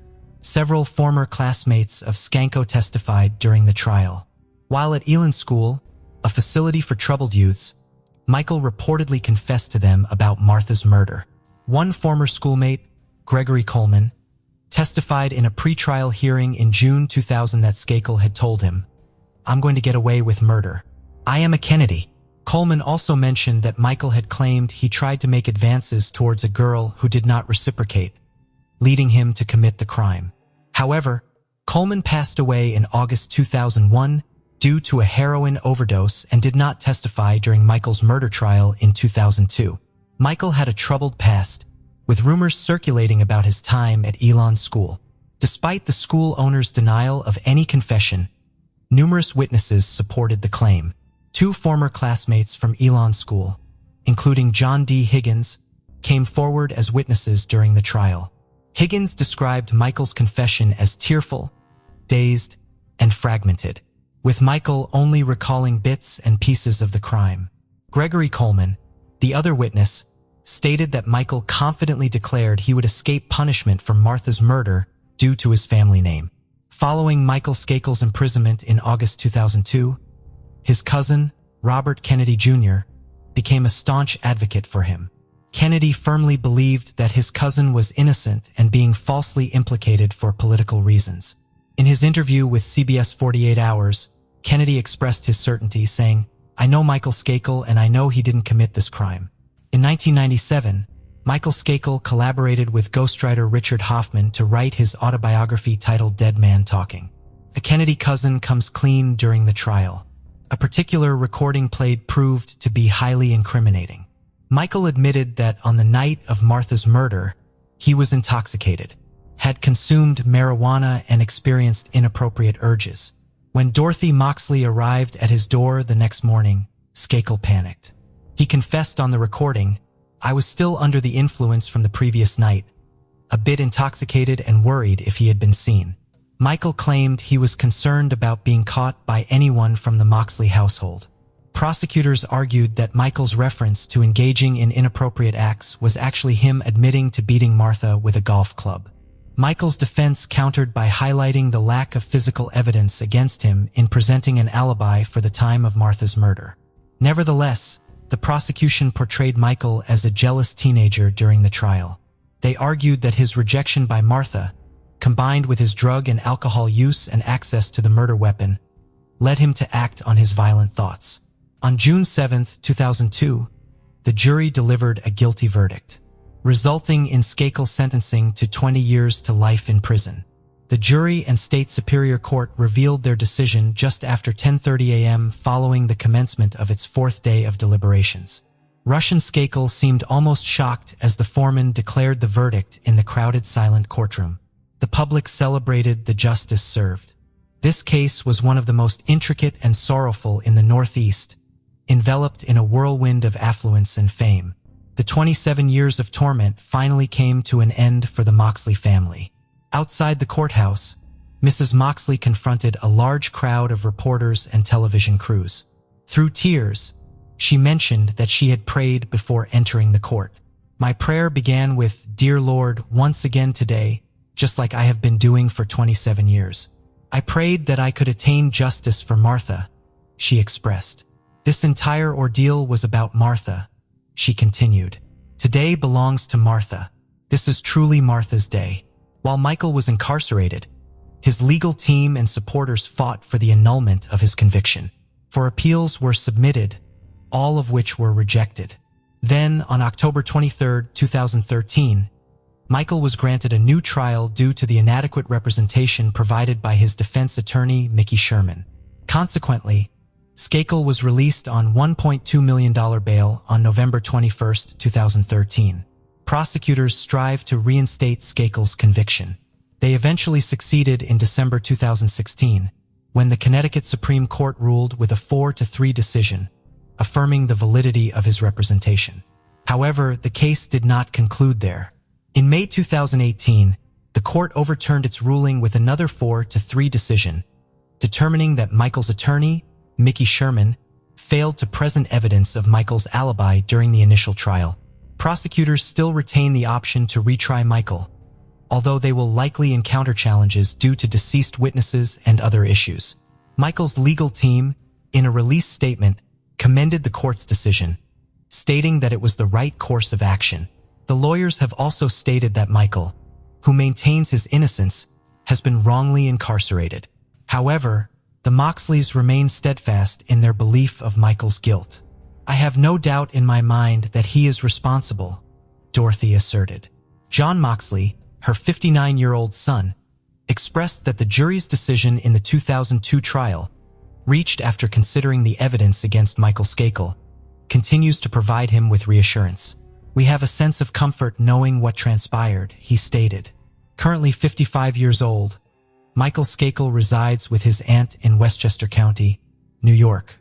He spends his days caring for his 15-year-old son, George, and striving to move forward from the trauma of his past conviction and imprisonment. He is legally obligated to seek permission from the court to travel outside of Connecticut or New York. "I wish to leave this nightmare behind so that I can start building a life with George without this constant burden," he expressed in an email. "I lost 11 and a half years of my life. I missed out on George's entire childhood. I know I can never reclaim those years, but I consider myself fortunate to be able to spend time with George now." The death of Martha Moxley haunted the Greenwich community, her family, and friends for over 40 agonizing years. While many still believe that the verdict against Michael was fabricated, ultimately, a mother lost her daughter, and the state of Connecticut failed to deliver proper justice for Martha's death. Numerous individuals believe that Michael evaded punishment due to his connections and wealth. Martha's father, John David Moxley, fought for his daughter's justice until his death in 1988.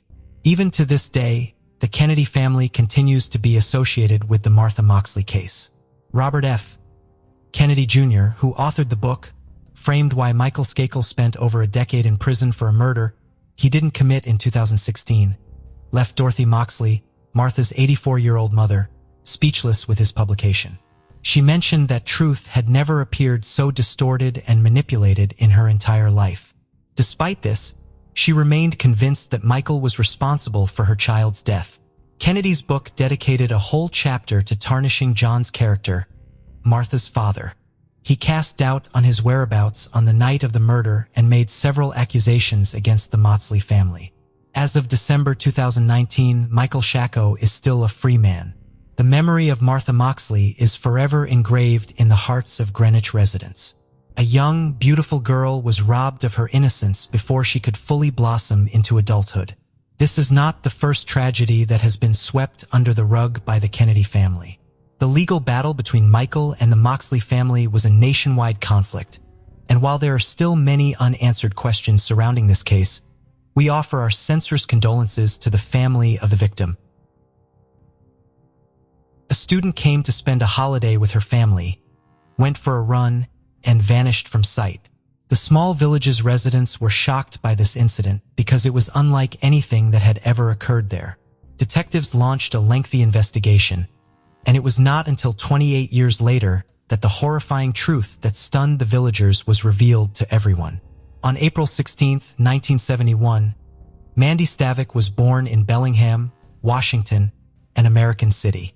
She was raised in a big family with 2 brothers, a sister, and devoted parents.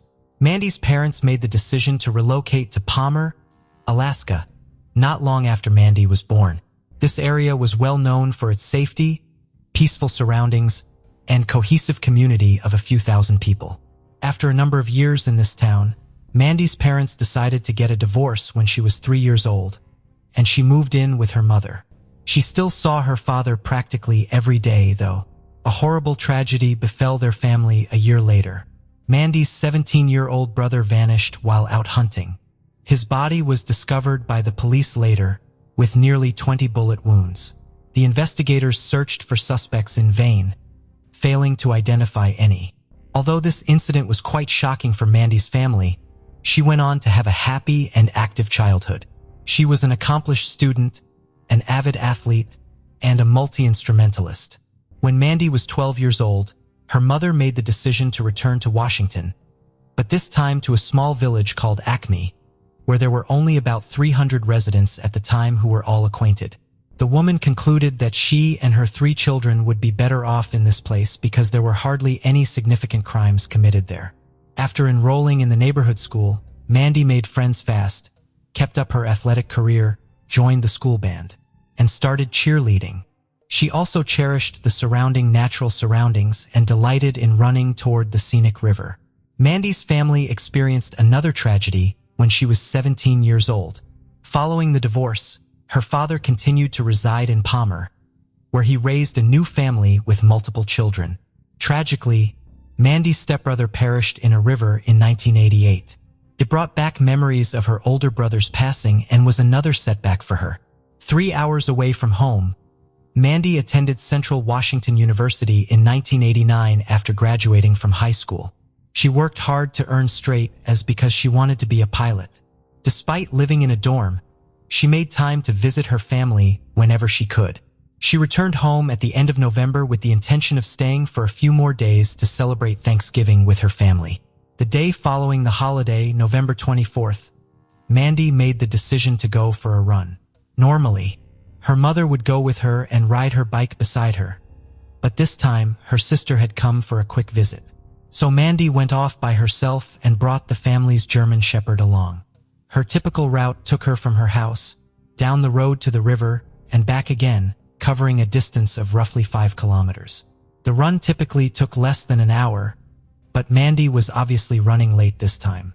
When her brother returned home, he was surprised to find Mandy still absent.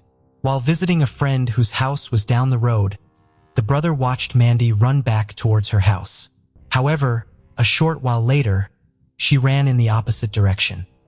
He assumed that she had chosen to complete another lap, but even so, she ought to have arrived home much sooner than he did.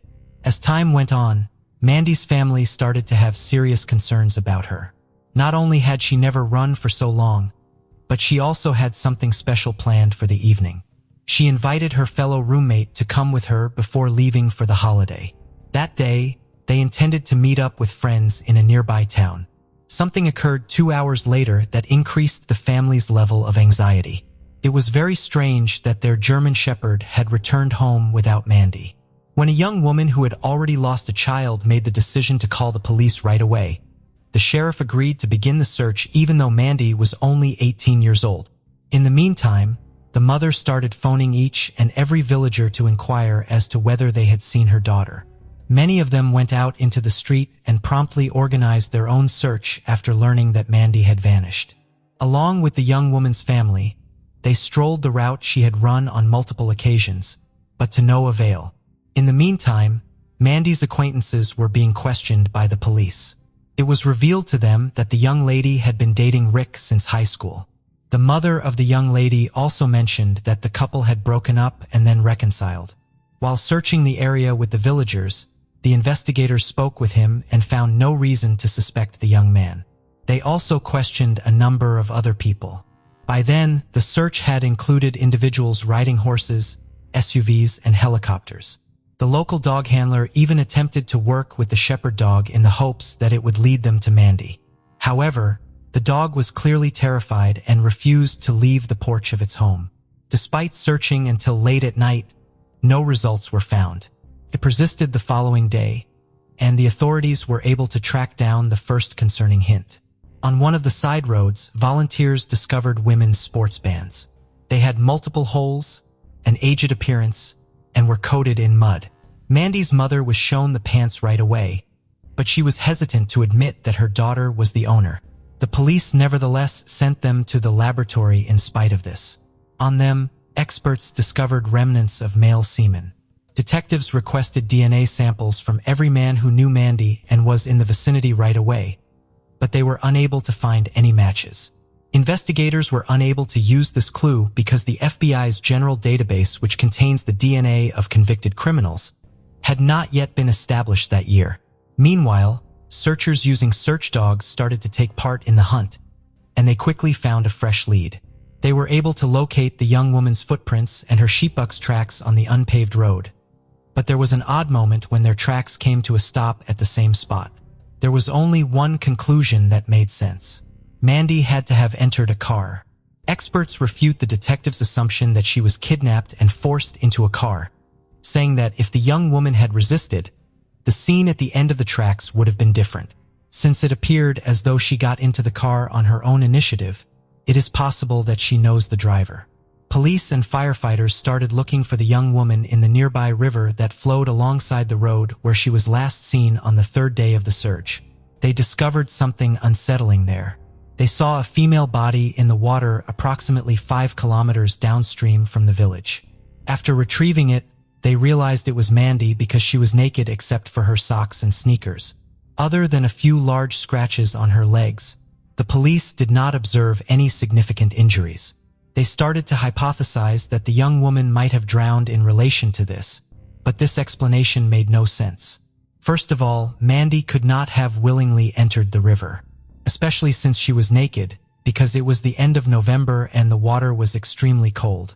Additionally, the young woman could have stood there safely because the river's depth was much lower than human height. After examining the victim's body, medical professionals discovered a head injury that was most likely brought on by a powerful blow.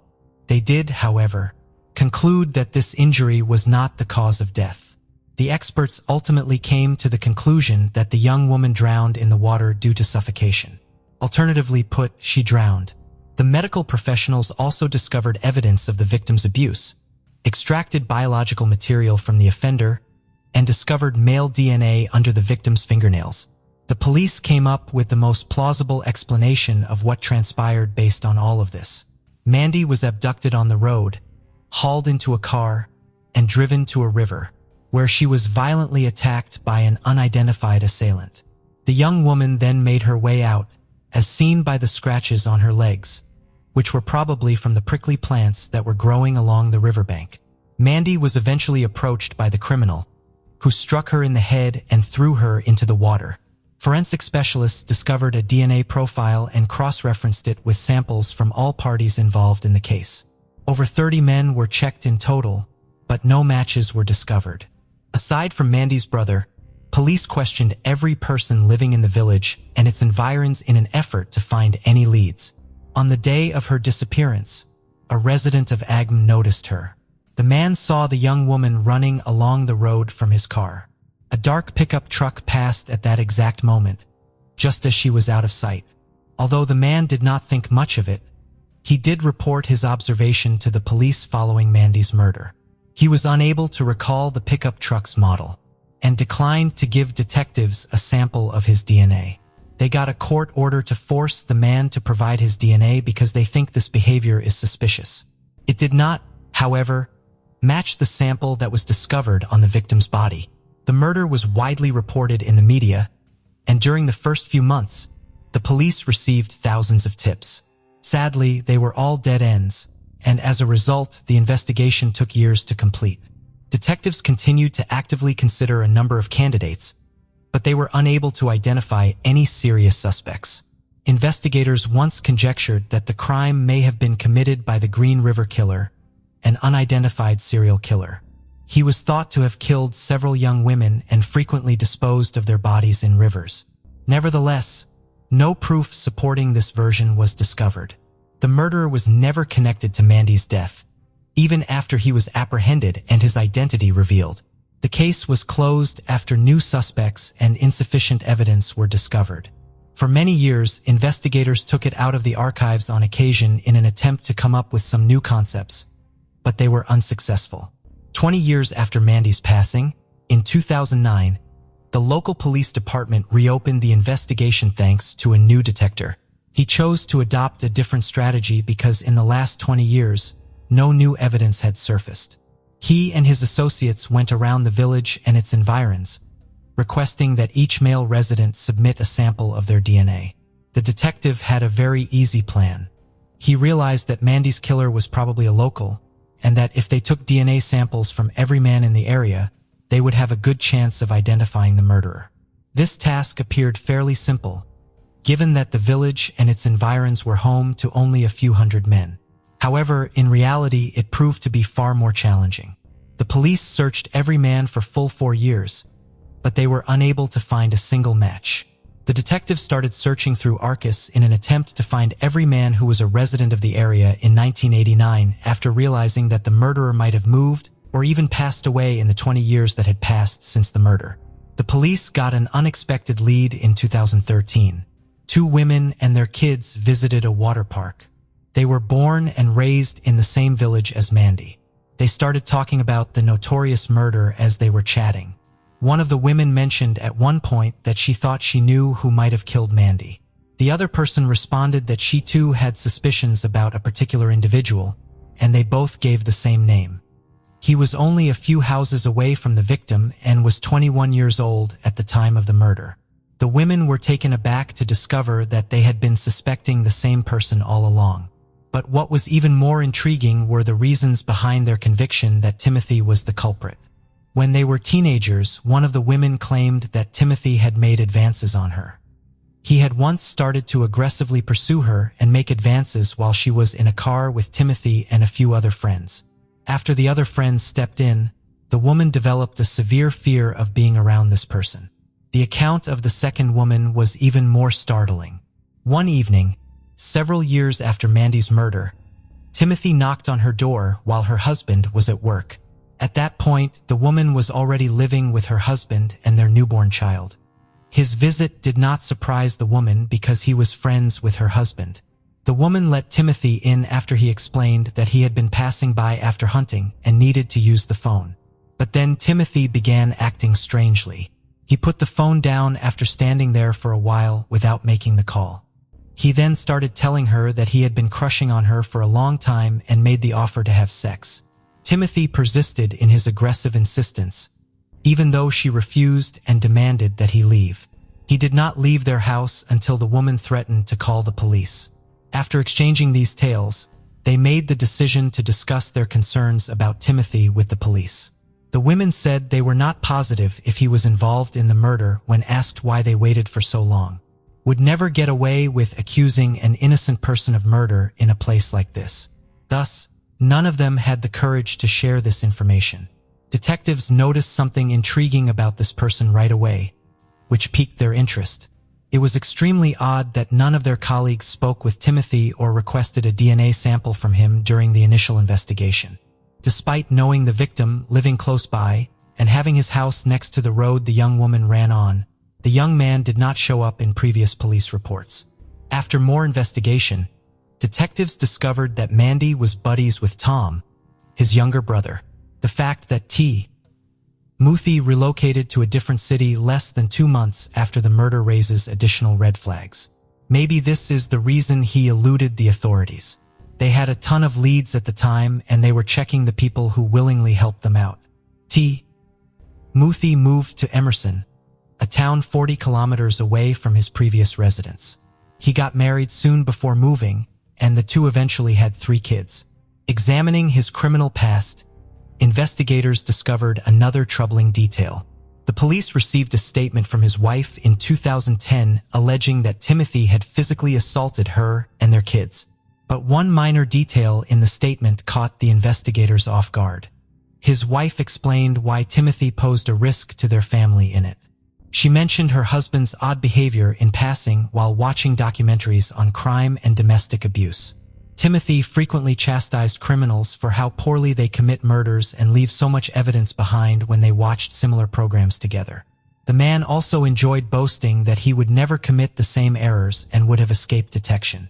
The investigators started to give his involvement in Mandy's murder some serious thought after reviewing all of this data.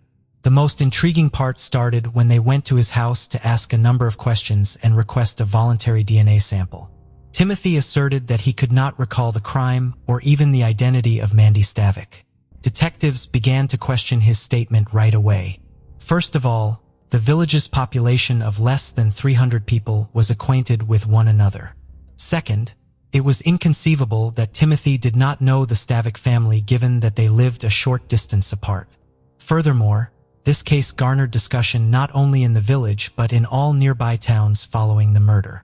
It was the first crime of that kind to occur in the area in a long time, and for several months afterward, locals' top conversational topic was this one. Detectives were not in a rush to accept the man's, so they asked him to give a DNA sample. Timothy declined, which increased their level of suspicion. Regretfully, investigators are unable to secure a court order compelling the man to provide his DNA, because they have no evidence at all that would connect him to the murder. Following that, they made the decision to take a different route. After learning that Timothy had spent many years working as a courier for a nearby bakery, the detectives went to speak with the manager and requested that she give them details about Timothy's routes going forward. The man may have left his DNA on an object, so the police intend to track him down and retrieve it. The detectives merely stated that an investigation was being conducted and did not disclose to the manager the specific crime for which their employee was being investigated. However, the woman declined to divulge this information in the absence of authorization from upper management. When the police got in touch with them, they requested a court order, which put the investigators back in a dead end.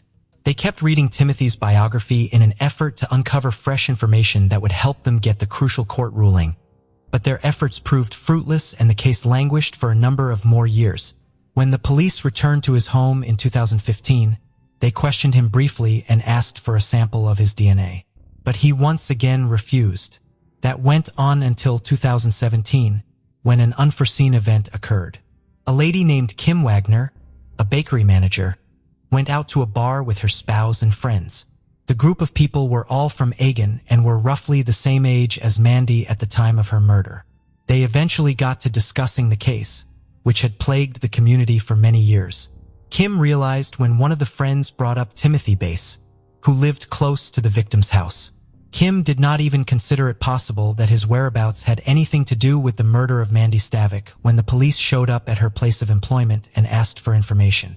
Nevertheless, she soon began to suspect that her coworker was the murderer. She carried this thought around in her mind for a while. Detectives eventually returned to her place of employment in the hopes that she had changed her mind since their initial chat, and their suspicions were validated. When Kim asked the investigators directly if they thought Timothy killed Mandy, the police were taken aback, but did not refute it. Kim then invited the investigators to her office. The woman then gave them all the information they needed along with some fascinating insights about her colleague. She had known the man for a long time and had always thought he was weird. She made the decision to assist the investigators after learning from a friend that Bass had resided close to Mandy's residence during those years and started to think carefully about this potential involvement in the case. When the detective began tracking Timothy, new challenges surfaced because he consistently wore gloves to work, making it impossible for experts to collect a DNA sample from items he handled. Additionally, the man did not smoke, so the police were unable to even get his saliva on a cigarette butt. Since Bass's only job at the bakery was product delivery, he did not even have an office. Furthermore, an additional peculiar fact made the investigators' job more difficult. Timothy never disposed of his trash at work. He took it home and put it in his van. The detectives knew right away that this kind of behavior could not be accidental. Timothy reportedly realized that the police suspected him of killing Mandy, so he began to take precautions to ensure that they did not find any evidence of his DNA. But in the end, the investigators were fortunate. Kim said she would help when she learned they could not get the suspect's biological material. Because of the way laws are written, police officers are not permitted to ask people to get evidence on their behalf. Even if it is clear that the suspect is guilty in this situation, the evidence will not be allowed in court. However, the investigators have the right to accept and use any evidence that someone voluntarily turns over to them. As a result, Kim offered to collect some DNA samples from Bass while the investigators stood by. The woman took a long time to accomplish her goal because the suspect was very cautious. She did not see the man drinking from a plastic cup and tossing it in the trash with the can until 3 months had passed. She took both pieces of evidence and gave them to the police after waiting for Timothy to leave. They forwarded the can containing the count right away to the lab, where professionals took a DNA profile. It matched Mandy's body's biological makeup exactly. The police went after the man right away and took him into custody after they finally received the eagerly anticipated evidence. The suspect was eventually charged 28 years after the murder. Timothy initially denied his guilt during questioning, but that changed when the investigators revealed the DNA sample match. At this, the man instantly began to tell a different story, claiming that he had an affair with Mandy. They allegedly began dating many months prior to her death and were forced to keep it a secret from everyone since she was in a relationship. Timothy claims that during her job on the day of her passing, Mandy stopped by his house. After sharing a private moment, she departed. He went on to say that although his father was at home at the time, he had long since passed away, making it impossible to use him as a witness. The detectives were momentarily skeptical of this account. To explain why his DNA was found on the victim's body, they believed that Timothy had concocted the entire tale of the covered affair. Additionally, he cited his late father as evidence for his remarks, who was unable to dispute this information. When Mandy's friends and family were questioned by investigators, they all expressed total confidence that the young woman would never date Timothy. He avoided social interactions, was a recluse, and spent most of this time by himself. The detectives made the decision to talk to Timothy's spouse. They were still married even though the woman had made statements against her husband and did not live together. The cops were waiting for another twist in this story. Abruptly, the woman revealed that she and Timothy had spent the entire day at his house on the day of Mandy's murder, although the detectives did not buy her story. Her remarks could cause problems for the court. However, they ran counter to Timothy's account. He claims that Mandy visited his house on the day of the murder and had an intimate relationship with him. When the trial started in May 2019, Timothy's attorney persisted in arguing that his client was innocent and that the victim's body had his DNA because of an intimate, consensual contact. On the other hand, the prosecution maintained that this version was not supported by any evidence. None of the witnesses saw Timothy and Mandy together, and he never gave her a call or sent her any letters. Bass was much more likely to have been obsessed with the young woman and to have had a one-sided crush on her. When Mandy joined the school team, the guy began going to all the sporting events according to what the investigators discovered. He was completely uninterested in sports prior to that. Furthermore, he could observe the young lady while she ran because his windows overlooked the road where she was running. Apparently, he made the decision to speak with her that day and managed to catch up with her. It is possible that the man began to harass Mandy, but she resisted or he convinced her to get into his car. Later, under some false pretense, Bass led her to a desolate location, attacked her, and young lady was able to flee. The man pursued her up to the riverbank, struck her in head with a stick, and threw her body into the water. By the time Timothy's wife gave her testimony in court, she had already filed for divorce, and once more she took the world by surprise. Rather than remaining true to her first account, the woman told a new one. She claimed she could not recall being at Timothy's house the day of the murder. The woman went on to say that Bass forced her to lie to the police during the first interrogation because he could face jail time at the time. She consented to lie to the police because she had a genuine fear that her husband would hurt her or their children. As a result, the suspect lost his one and only alibi, but the court also learned other fascinating information. Timothy's younger brother said that after being asked for a DNA sample, Timothy became extremely nervous. Tom inquired about the situation, and his brother repeated the story of having a covered relationship with the victim. Additionally, Timothy asked Tom to confess to the police that he had a sexual relationship with Mandy, but Tom would not lie. When Timothy's mother visited him in jail, and he gave her a note requesting her to tell the police that they had gone to the store together the day of the murder to buy Christmas gifts, she refused and testified against him. Timothy also asked her to testify against his own father and try to persuade investigators that he was the true murderer. After all of this, the defendant's attorney attempted to persuade the jury that Timothy's DNA sample had been obtained illegally. He maintained that the civilian had been asked by the police to get the man's biological material in violation of the law. Ken Widener, however, denied these allegations and stated that she had given the police her assistance. This murder had shaken her deeply in 1989, and she thought about it often for decades after. When she discovered that her coworker was a suspect, she became determined to crack the case.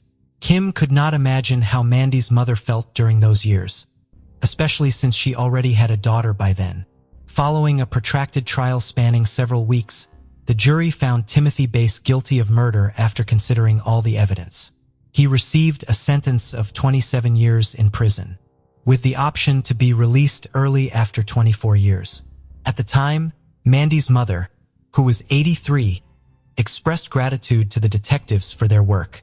She was happy that the guilty party had been punished even though she had lost 2 children in her life. Mandy's family created a scholarship in her honor at the high school she attended in 1990.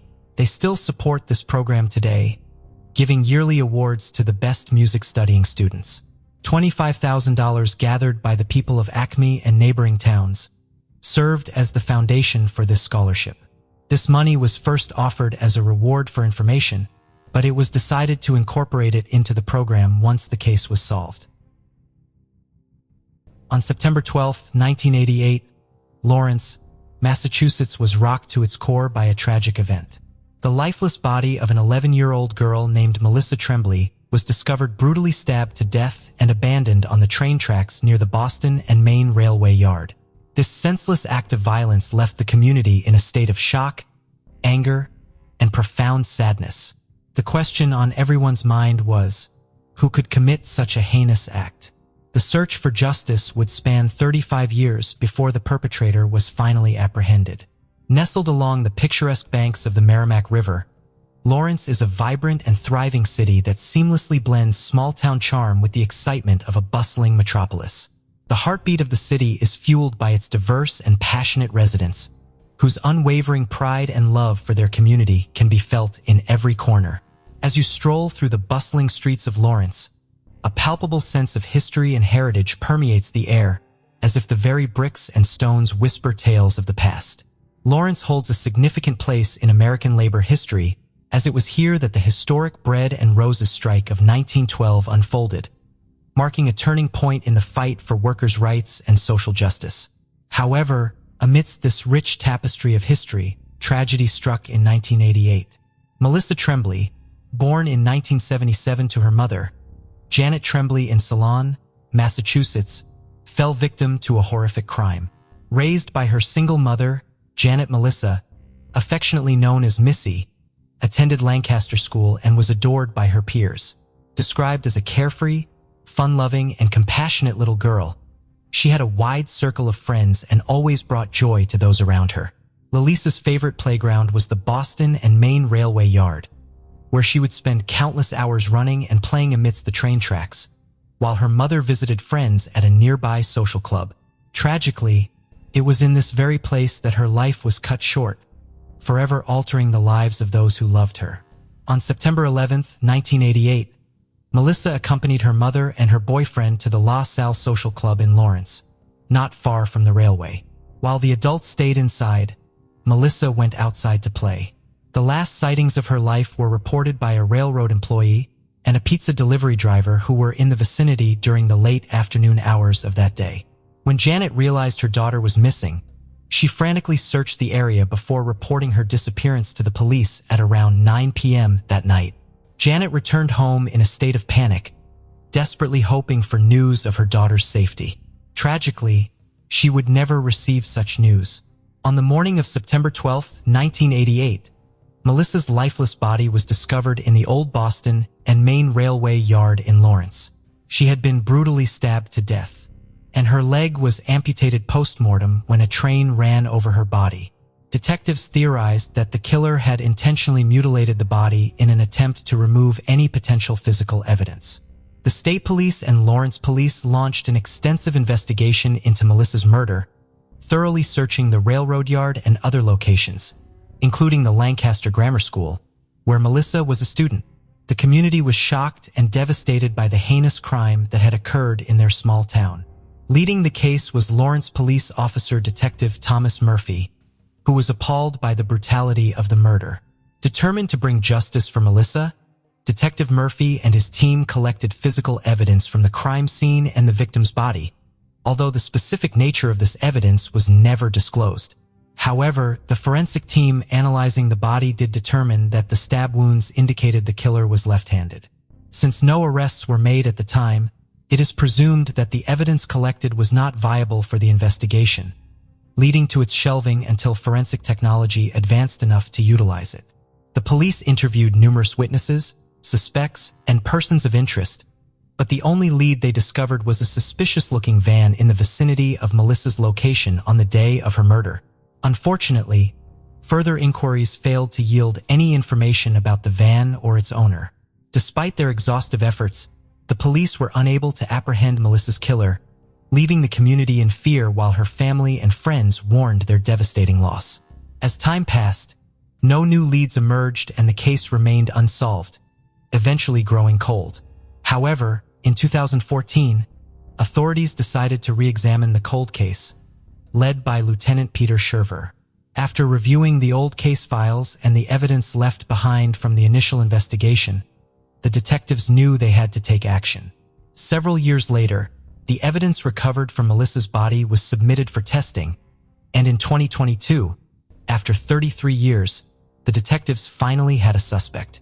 On April 26, 2022, Marvin McClendon Jr., a 74-year-old former Massachusetts corrections officer, was arrested in his home in Bremen, Alabama by the Alabama State Police for Melissa's murder. Although the specific details of the evidence used to establish his guilt were not disclosed to the public, the press release did mention that the evidence recovered from the body played a crucial role in identifying him as a suspect. As detectives delved deeper into McClendon's life, a series of incriminating details came to light. McClendon, a former employee of the Massachusetts Department of Corrections, was not working for the state in 1988. He had worked for the department on 3 separate occasions between 1970 and 2002. However, during the time of the murder, he was involved in carpentry work in Chelmsford, a locality near Lawrence. Investigators discovered that McClendon had several connections to Lawrence, the nearby town where the young girl's lifeless body was found near a set of train tracks. Their investigation revealed that McClendon frequented various locations within Lawrence, including the Seventh-day Adventist Church on Salam Street. Additionally, he owned a van that resembled the one witnesses saw Melissa near on the day she disappeared. These findings shed light on McClendon's proximity to the murder location, prompting further inquiry into his potential involvement in the crime. In 1988, McClendon, then 41 years old, had gained a reputation for having an uncontrollable temper and displaying violent and aggressive behavior when under the influence of alcohol. He was known to frequently visit strip clubs, engaging in inappropriate and disrespectful activities towards women. Furthermore, he was involved in sexual relations with women in the back of his van, further tarnishing his image. These facts were previously presented in a court hearing by his brother, Strasnick. Mr. McClendon was represented by a court-appointed attorney, Mr. Fassolt, during his trial following his arrest. However, during a hearing, a probation employee testified that Mr. McClendon did not meet the criteria for appointed counsel. During the hearing concerning Henry Fassolt's motion to dismiss, McClendon's defense attorney, his own brother Strasnick, presented arguments against the motion. He provided evidence countering Fassolt's claim that the DNA evidence collected was insufficient to support a first-degree murder indictment against McClendon. According to court documents, McClendon's lawyer highlighted that his client willingly provided a DNA sample to investigators during his initial interview with Lieutenant Peter Sherver of the Massachusetts State Police, which occurred in Alabama in 2021. Despite using a walker, McClendon managed to make his way into Salem's Superior Court on Tuesday, where he sat beside his attorney, Fassolt. In April 2022, during a subsequent interview conducted by authorities, McClendon vehemently denied any involvement in Melissa's tragic demise. He maintained his innocence and even suggested that he may have been the victim of a meticulously orchestrated plot by inmates from the Massachusetts Department of Corrections, where he had previously worked. This statement not only attempted to shift blame, but also aimed to mislead the authorities. Strasnick emphasized that the DNA evidence collected from the crime scene matched the DNA profile of a male relative of McClendon, making it highly unlikely that it belonged to anyone else. Furthermore, he argued that the DNA evidence was just one piece of the puzzle, as there were other factors supporting the indictment against his brother. McClendon's attempts to absolve himself of responsibility did not end there. He proceeded to shift blame onto his own brother, Strasnick, displaying a treacherous betrayal and a willingness to sacrifice anyone to protect himself. His efforts to portray his own relatives as the mastermind behind the crime revealed a great deal about his disloyalty and lack of trustworthiness. He vehemently disputed the notion that his brother was factually innocent, presenting evidence of McClendon's erratic behavior. Leading up to and following the murder, arguing that these actions indicated guilt. Additionally, he highlighted McClendon's history of violence, making him a plausible suspect in the murder case.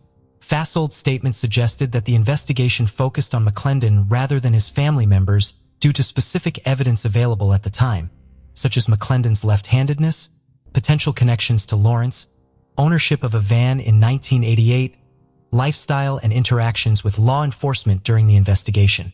However, this explanation seems suspicious, potentially serving as an effort to absolve Mr. McClendon of any wrongdoing and could be seen as a calculated and deceptive move. During the court proceedings, Judge Salem Tabat presided over a motion seeking to dismiss the case against the defendant, Mr. McClendon, who had been accused of first-degree murder. The judge attentively listened to the arguments presented in the motion and decided to carefully consider the matter before making a final decision. It is important to highlight that the charge of first-degree murder is an extremely serious offense, carrying the potential penalty of life imprisonment without the possibility of parole. Consequently, this case is being closely monitored by all parties involved, and the outcome of the upcoming hearing is expected to significantly impact the course of the trial. Despite Fasold's unsuccessful attempts to secure McClendon's release on a $50,000 bond, he remains detained without bond at Middleton Jail. Fasold also emphasized that there were no eyewitnesses to Tremblay's murder and no evidence suggesting that McClendon had any connection or motive to harm her. Nevertheless, McClendon is currently held in protective custody within a cell of Middleton Jail. As part of this confinement, he is only allowed to leave his cell when accompanied by a guard. This precautionary measure has been implemented to ensure McClendon's safety and the safety of others, considering the high-profile nature of the case and the potential risks associated with his involvement. By keeping him in protective custody, authorities can closely monitor his movements and interactions, thereby preventing any potential harm or disturbances within the jail or beyond. According to Sherry Carrickman, a friend of Melissa who attended McClendon's arraignment, she was merely 10 years old when the crime took place. When she saw the defendant in court, she perceived him differently from what she had imagined. Melissa's family spokesperson, Danielle Root, conveyed that McClendon was described as an elderly and fragile individual. Shocking me, Melissa's lifeless body was discovered in a train yard in Lawrence on September 12, 1988, a day after she was reported missing. The family never anticipated that it would take over 3 decades for someone to be apprehended and brought to trial for Melissa's murder. Nevertheless, despite the lengthy delay, the family remains optimistic that the district attorney's office will exhibit the same level of commitment as the detectives who tirelessly pursue the suspect, Marvin McClendon. According to a statement, Root stated that there had been a lot of emotion since the end of April when they were informed of the arrest, ranging from excitement to sadness to frustration and all over the place. They were thrilled to see the suspect in jail, but also very saddened that some of their family members, such as their aunt, grandfather, and others were not alive to witness him facing justice. The statement went on to express gratitude to the police for their ongoing efforts throughout the years and for the use of DNA technology that was not originally available to work the case. Root finished by saying that their family was looking forward to the case, moving forward to the grand jury for indictment, and then on to the Superior Court to finally see justice served. On December 1, 2014, 47-year-old Abolia Ryan, a mother of 3, had been looking forward to spending the upcoming holiday season with her children. Sadly, someone ended her plans, and she never got to enjoy her favorite time of year with her loved ones. 3 days after her murder, on December 4, 2014, the Abu Dhabi Police Department put an end to their tireless efforts of investigating the merciless homicide when they made an arrest in the city. What came to light after the arrest forced the authorities to be on high alert once again as an unforeseeable motive was uncovered, and it became more and more evident that this case wasn't as simple as it seemed. Who was this woman that Abu Dhabi police had taken into custody? What could she have done that put the investigators in a race against time? The woman who was arrested was 38-year-old Ala Badr Abdullah al-Hashemi. She was a Yemeni-born woman living in the United Arab Emirates with her husband Mohammed al-Habashi al-Hashemi and their 6 children. Ala's eldest child was 10 years old, while her youngest was merely 10 months old when she decided to commit an awful deed. All her kids, young and innocent, were unaware of the wicked schemes that went on inside their mother's head. On Monday, December 1st, 2014, Ala set out to bring her plans into action. She put her black gloves on and covered her face with a veiled niqabi, a usually black garment worn by Muslim women to cover their face as part of an interpretation of hijab. Leaving her house just a little before 1 p.m. that same day, headed to the famous boutique mall, which was located on Al Reem Island in Abu Dhabi. Despite knowing that the mall was equipped with fully functioning CCTV cameras and that she was being watched by the security, Ala was completely unbothered. She wouldn't turn back or leave the mall without doing what she had to do. Entered the mall around 1:13 p.m. and took the elevator. Upon exiting the elevator, Ala spoke briefly to a security guard and then headed towards the mall's washroom, where she encountered a 47-year-old woman named Ibolia Ryan. Ala waited for a while, and when Ibolia was alone, Ala struck with full force and stabbed her to death. Moments later, after exiting the washroom, Ala rushed to the lobby once again and hurriedly got into the elevator.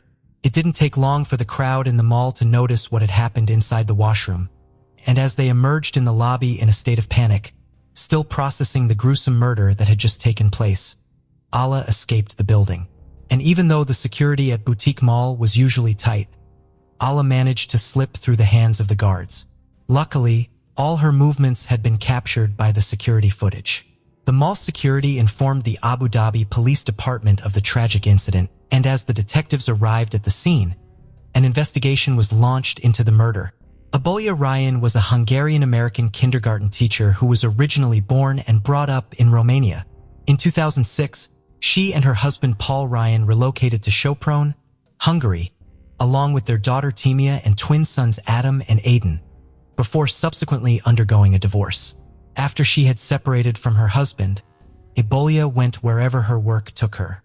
Over the course of the next few years, Ibolia had a diverse teaching career which spanned 4 countries, including the United States, and with Abu Dhabi being her last stop. She had been residing in Abu Dhabi for almost a year, and apart from being a teacher there, she also fulfilled the duties of being a devoted mother to her 11-year-old twin sons who lived with her in their Abu Dhabi home. At the time, Ibolia's 13-year-old daughter Timea was living with her father, Paul, Ibolia's ex-husband, in Vienna, Austria. Ibolia had devoted herself to the realm of education in the United Arab Emirates, and even though she was in a strange land away from home, she settled in quite well. Beyond the conventional scope of her teaching responsibilities, she also undertook the role of mentoring fellow teachers, contributing significantly to the professional growth of her peers. It was also evident through her actions that her main focus was to lead her students toward a better future, and she was widely recognized for her resolute dedication to her profession. Ibolia embodied a sense of purity in this world, serving as a beacon of kindness and compassion. She lived with a profound sense of purpose, consistently striving to create a positive impact and contribute to the betterment of the lives she touched. On December 1st, 2014, as the holiday season was approaching, Ibolia had planned to go shopping at the boutique mall and then head home to her twins. But little did she know that fate had different plans for her. During the initial stages of the investigation, authorities faced considerable difficulty in ascertaining the identity of the suspect, who remained completely concealed from head to toe. This also led them to consider the possibility that the perpetrator might be a male masquerading in disguise. A couple of days after the tragic murder of Ibolia, specifically on December 3rd, 2014, Abu Dhabi police issued a public statement indicating that efforts were still underway to determine the identity and gender of the suspect. And although there were many people who saw the killer, none of them could provide any distinctive details such as facial features or build about the suspect, because of the fully enveloping attire consisting of a BIA, black gloves, and a face cover. The Abu Dhabi Security Media Department further shared more information by uploading a video on its official YouTube channel. This footage, featuring CCTV recordings, portrayed the killer labeled as the Reem Island Ghost. The video showcased the reactions of the people present at the scene during the heinous act. Notably, a mother accompanied by a young child was observed hastily ushering the child away, while security personnel approached the corridor in response to the unfolding events. The footage showed heightened awareness around onlookers with particular attention drawn to activities in the restroom area. The surveillance footage, serving as a critical piece of evidence, also captured the cloak suspect subsequently picking up a newspaper, probably to conceal the weapon, and then proceeding in the direction of the restroom. Approximately 90 minutes later, the individuals suspected of the assault hastily re-emerged into the lobby, prompting disarray among shoppers who swiftly dispersed. In the midst of the chaotic scene, the alleged attacker dismissed the efforts of a woman attempting to interfere with her. As a security guard made his way towards the restrooms, the suspect rushed into the elevator and ultimately fled the scene after the crime occurred. The tape concluded by revealing a distressing visual. A trail of bloody footprints originating from one of the restroom stalls gave a glimpse of the violent and gruesome nature of the crime. Law enforcement officials reported that the unfortunate victim, Ibolia, met a tragic end through fatal stabbing. Detectives also discovered a kitchen knife at the crime scene and confirmed that it was the murder weapon. Questioning the witnesses, the detectives learned that prior to the murder, the two women had also gotten into a heated argument. But it wasn't clear to any of the detectives whether the attack on Ibolia was planned or was it just the result of an overly heated argument. The surveillance footage, as well as the official police reports, provided a detailed account of the suspect. Following the commission of the initial crime, the Nikobe suspect was seen returning to her vehicle and eventually exiting the scene. Shockingly, detectives learned that the suspect had then proceeded to a residential building situated in the Abu Dhabi Corniche, where once again, an unsettling sequence of events unfolded. The security cameras at this location captured the suspect's movement and showed her walking into the building holding a small black suitcase. She proceeded toward the apartment of a 46-year-old Egyptian-American doctor who is only identified as MH. The doctor lived there with his wife and 3 kids. She left the suitcase near their residence and exited the building. Compellingly, the police video revealed more details about the suspect. In the video, detectives were able to see the presence of blood on the suspect's steering wheel and the black suitcase, identical to the one she allegedly carried to the doctor's apartment. This chilling visual evidence added another layer of complexity to the unfolding narrative, highlighting the gravity of the suspect's actions as she went from one crime scene to the next. Fortunately, the doctor's son spotted the suitcase in the evening while going to the mosque to pray. He saw something strange in front of the house and told his family. They called a security guard for help and he contacted the police. The police were able to confirm that it was a bomb and defuse it just in time before it could explode. The security guard mentioned that a woman with gloves had come to the house just minutes before the incident. She was dragging a black suitcase. He added that she went to the floor where the doctor's family lived and a few minutes later quickly left the building. According to detectives, the homemade bomb was made using basic materials which were easily available in the market. The bomb was made up of a small gas cylinder, a lighter, glue and nails meant to cause severe injuries when the bomb went off. While the detectives kept the investigation going to identify the killer, they kept their progress and measures under wraps, not sharing many details about the case. On the morning of Thursday, December 4th, 2014, Abu Dhabi police caught the person responsible for the crime. The killer was identified as 38-year-old Ala Badir Abdullah al-Hashemi. General Sheikh Sef bin Zayed Al Nahyan, who is Deputy Prime Minister and Minister of Interior in the UAE, shared that the security and police forces had arrested the suspected woman known as Nikobe for brutally killing the American teacher Iblia Ryan. He highlighted that they identified the suspect in less than 24 hours and arrested her in less than 48 hours. However, the detectives refused to disclose how they successfully identified a law. Going through Ala's internet search history, it was evident that Ala had become extreme in her beliefs because of the things she saw on the internet and the people she followed. She didn't have a specific plan to hurt a particular American person, but she wanted to hurt someone from another country at random. Ala was quite blunt when she stated the reason behind the attacks and didn't try to hide any details. Ala admitted that she chose Ibolia and the doctor simply because they were American. Furthermore, Ala told the detectives in charge of the case that she committed those horrible acts because her husband, Mohammed al-Habashi al-Hashemi, was taken by the police for questioning on the suspicion that he might be connected to terrorist groups. She wanted to get back at the police force for taking her husband and make foreigners, especially Americans, British and French people living in the country, scared for their safety. These terrible incidents happened after there were other attacks on people from Western countries in Saudi Arabia. Many people around the world heard about these attacks, and it made the international security and business communities worried. Additionally, just a few weeks from Abala's stabbing, there had been warnings from U.S. embassies in the area because some websites were encouraging attacks specifically on American teachers. Abu Dhabi was mostly considered a safe place for people from other countries to work, and the security there was very strict when it came to terrorism. However, in light of these events, people from other countries living in Abu Dhabi began to grow fearful regarding the increasing crime rate against international citizens. The government in the Emirates said that Abala's killing was a terrorist attack done by one person who had been influenced by online terrorist beliefs. The police clarified that Allah didn't know either of her victims. She carried out those attacks only because of the nationality of the victims and not because of any personal problems. This made the people who live in Abu Dhabi, both citizens and those from other countries, feel uneasy because terrorist attacks almost never happen in the United Arab Emirates. Detectives uncovered another threatening detail about Abola's murder when they came across a statement made in September 2014 by Abu Muhammad al-Adhani, who spoke for the group calling itself the Islamic State of Iraq and the Levant. In the statement, Abu Muhammad al-Adhani urged the Muslim community to harm Westerners and people from any other country involved in the attacks on their group. His exact words were, "Hurt them in any way you can." The attacks that followed this threatening statement were seen as part of a pattern of violent acts inspired by ideas instead of a direct order from militant groups. Other examples included the 2014 ramming attack in St. John's, sur Richelieu, the beheading of a French tourist named Hervé Gordel in Algeria, and other attacks on people from Denmark and the United States and Saudi Arabia.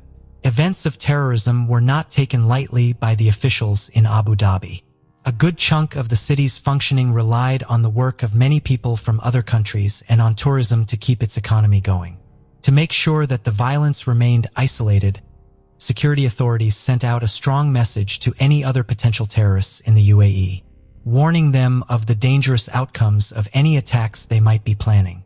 A security official in the UAE, who wasn't named, shared with an Emirates news agency called WAM that just before the attack, Allah had been surfing through terrorist websites on the internet, and it was through these websites that she learned how to make explosives and carry out a murder. The detectives were also keen on exploring the possibility that Allah was not working alone. The police talked to ABC News and said they arrested some other people at Allah's house, but they weren't certain whether these people were involved in the attack or not. Allah told the investigators that her husband, Mohammed al-Habashi al-Hashemi, used to support militant groups. He made her watch and listen to recordings of leaders from groups like Osama bin Laden. Her house was said to be like a base of operations, but it wasn't clear if she was part of any groups. Upon further investigation, it was discovered that Allah was also found guilty of using an online account to share information that mocked and harmed the country. As the news channels covered the report of Allah's arrest, it was revealed that she was also convicted of sending money to Al-Qaeda, a terrorist organization in Yemen, knowing that it would be used to support terrorist activities. On June 29, 2015, before announcing the verdict, Judge Fala al-Hajari said that the UAE, with Allah's blessings, had been and always will continue to be a safe and stable place. It's an example of people living together in peace and harmony. He mentioned that in recent years, some new criminal methods not seen before in the UAE have been used to scare and hurt people. The goal was to disrupt the country's system and put society in danger by doing harmful things. When there was a threat to the overall stability of the nation, it was important to review and deal with these actions in the strictest way possible. That's why the new anti-terror law was achieved to fight against terrorism and get rid of it. The judge ordered the law enforcement to confiscate all the evidence in Allah's case and to shut down the online account Allah had been using to communicate with terrorist organizations. Later, on June 29, 2015, the Federal Supreme Court in Abu Dhabi sentenced 38-year-old Emirati woman Ala Badir al-Hashemi to death for committing the murder of 47-year-old Ibn Yulia Ryan. Since the ruling was made by the Supreme Court, it could not be appealed. Hence, Allah's fate had been decided. During her trial, Allah requested the court to provide her with psychological help. She said that she had been having strange visions and saw ghost-like people.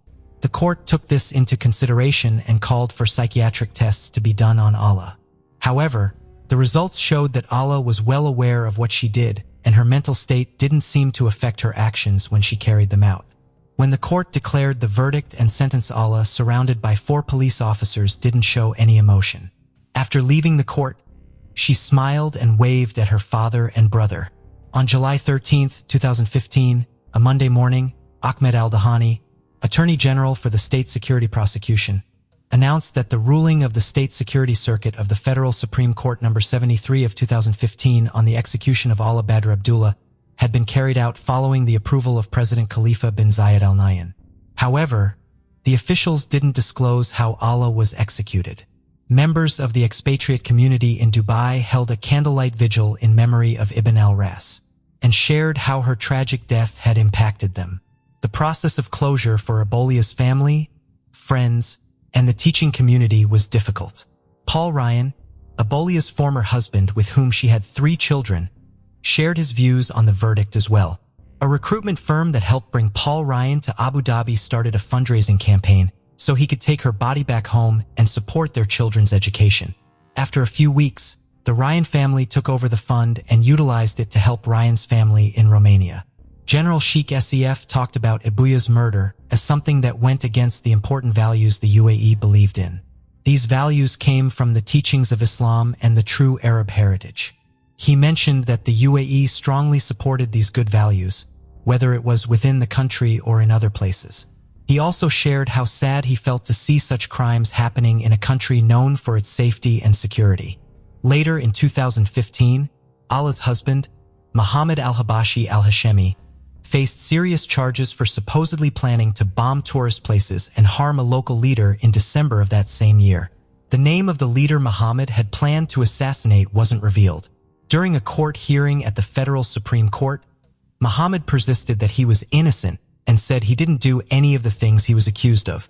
Mohammed was being represented by 2 lawyers. One was chosen by the government and the other was chosen by his family. Both lawyers dodged reporters when asked to make a comment on Mohammed's situation. Mohammed was accused of 7 things, including planning to bomb the Yas Marina Formula 1 racetrack and a nearby IKEA in the capital. He also supposedly planned to attack tourists and an American military base. Police also found evidence linking Mohammed to terrorist organizations Al-Qaeda and ISIS. His case was adjourned until January 18, 2016, but since it didn't receive enough media coverage, the public couldn't find out how the court proceedings went and what the verdict was. On September 24, 2021, tragedy struck when 3-year-old Areli Doe fell victim to a terrifying exorcism conducted by her own family. The distressing cries and screams of the young child echoed within the walls of Eid Lesia Apostles' I Prophetis, a small Pentecostal church in San Jose, California. Unfortunately, Areli took her last breath during this harrowing exorcism attempt, orchestrated by her mother, Claudia Hernandez Santos, Uncle Reen Aaron Hernandez Santos, and grandfather Reen Trigueros Hernandez. As prosecutors delve into this heart-wrenching case, they uncover the horrifying details of a fatal church exorcism that has deeply shaken the community. Now, with all 3 family members facing accusations, the legal proceedings aim to bring justice for little Areli, who tragically lost her life at the hands of the very family that should have protected her.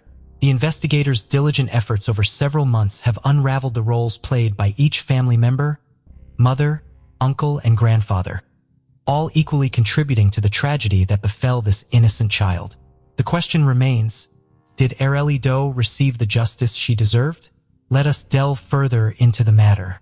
San Jose, California holds a special place with its museums, gardens, and historic architecture, standing proudly at the heart of the state.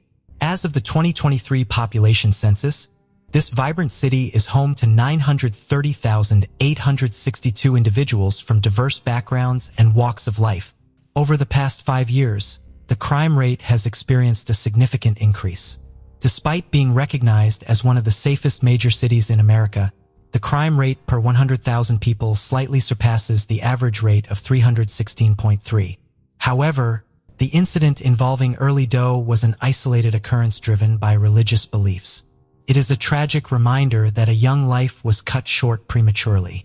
Nestled within the serene streets of San Jose, the seemingly ordinary Iglesia Apostles Prophetis, a small Pentecostal church, became the focal point of a chilling crime that unfolded in September 2021. Within the confines of this unassuming church, a horrifying exorcism took place, forever leaving its walls tainted with the haunting echoes of Earl Doe's tragic demise. The Hernandez family consisted of Claudia Alicia Hernandez, a 25-year-old mother, and her 3-year-old daughter, Arely Doe, who tragically became the victim of a horrifying exorcism. Alongside Claudia, Arely's uncle, Reen Hernandez Santos, and her grandfather, Reen Hernandez Sr., were also involved in this disturbing incident. Not much is known about the uncle and father of the victim. The family's spiritual journey took place within the confines of Iglesia Apostles y Prophetis, a small Pentecostal church where Arely's grandfather, a certified pastor and the leader of the church, played a significant role.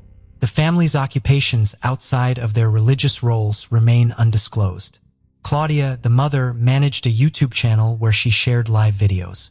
However, one thing that was certain was their deep religious devotion.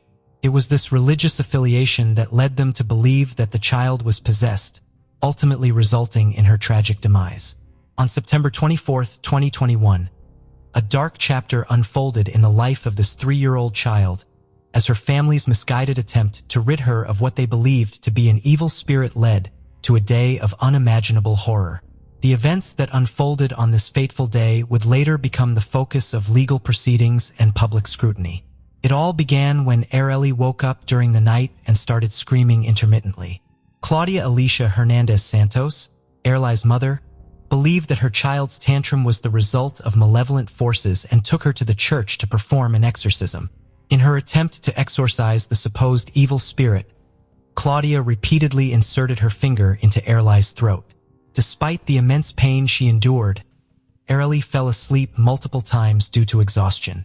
Her uncle and grandfather held her down, gripping her neck, which ultimately led to asphyxiation. According to Claudia, Arely's vomit had a purple color. The tragic 2-hour-long ceremony concluded with the family delaying medical assistance for nearly 2 hours after the passing of their loved one. Claudia contacted the police just after 8:00 p.m. to report her daughter's lifeless condition. Upon arrival at the Iglesia Apostles y Prophetis Church in San Jose, the authorities found young Arely unconscious on the floor, setting off a series of distressing events. Arely suffered severe physical abuse, lost consciousness, and exhibited signs of trauma, with injuries on her eyes, face, neck, and chest. The family's belief in demonic possession led to a prolonged ordeal lasting around 12 hours.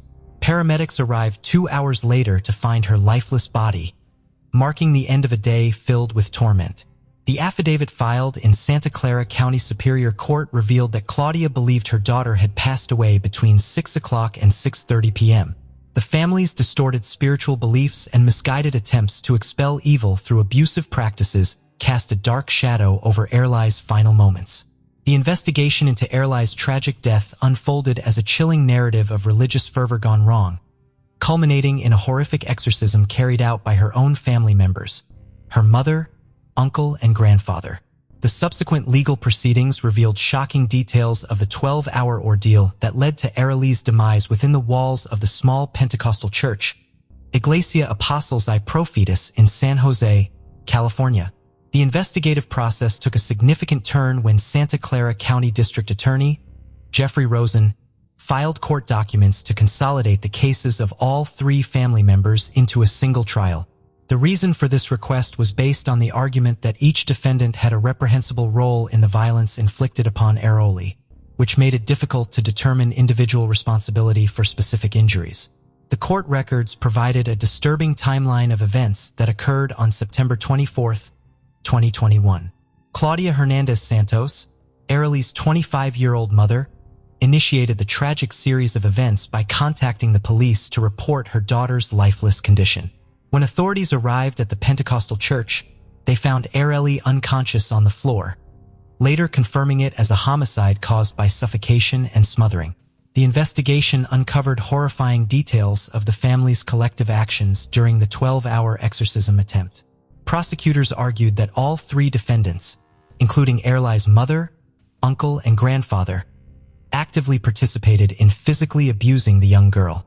At different points during the ordeal, each family member held Ereli of various parts of her body, with one gripping her neck, another her abdomen, and the third holding her legs.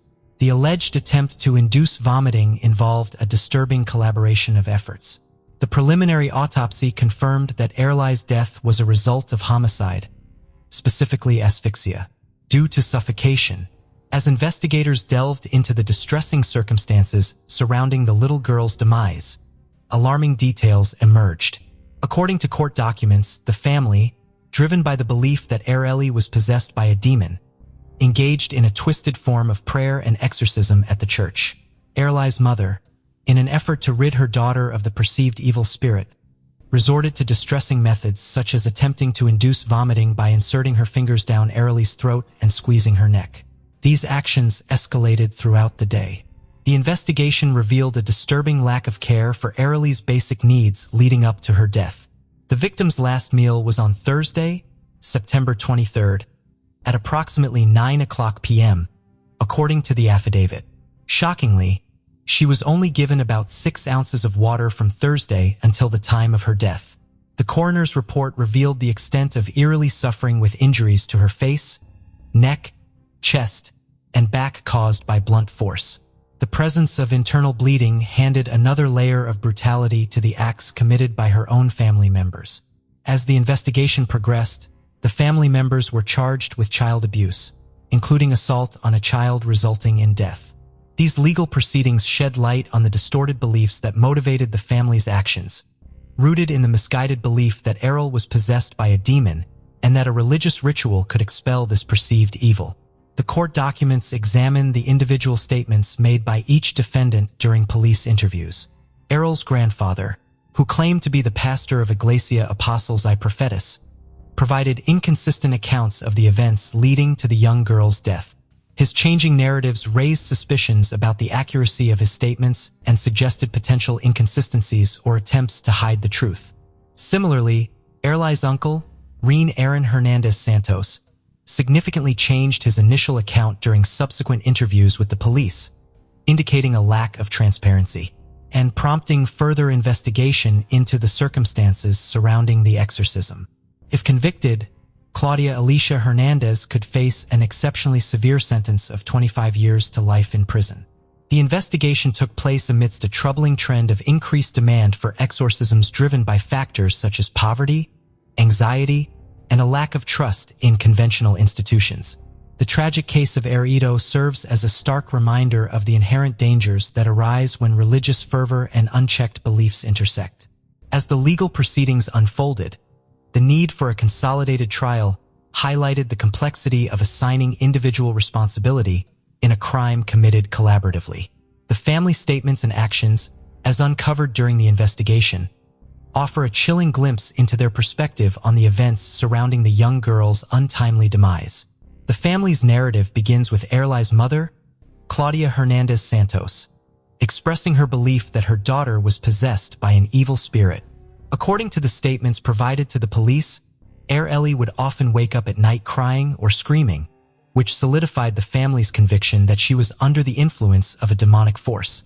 In response to these deceived manifestations, Claudia attempted what she described as an exorcism to rid Errol of the alleged evil spirit. Claudia's involvement in the exorcism took a disturbing turn as she matter-of-factly detailed the methods she employed.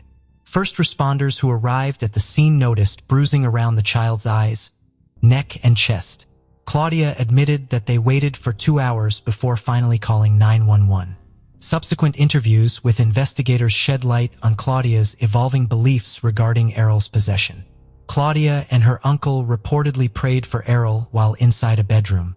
The situation escalated the following morning when Claudia and her uncle drove Errol to the Iglesia Apostles I Prophetis, a small Pentecostal church. The family still held the belief that Errol was under demonic control. They believed she had passed away between 6 o'clock and 6:30 p.m., approximately 12 hours after arriving at the church.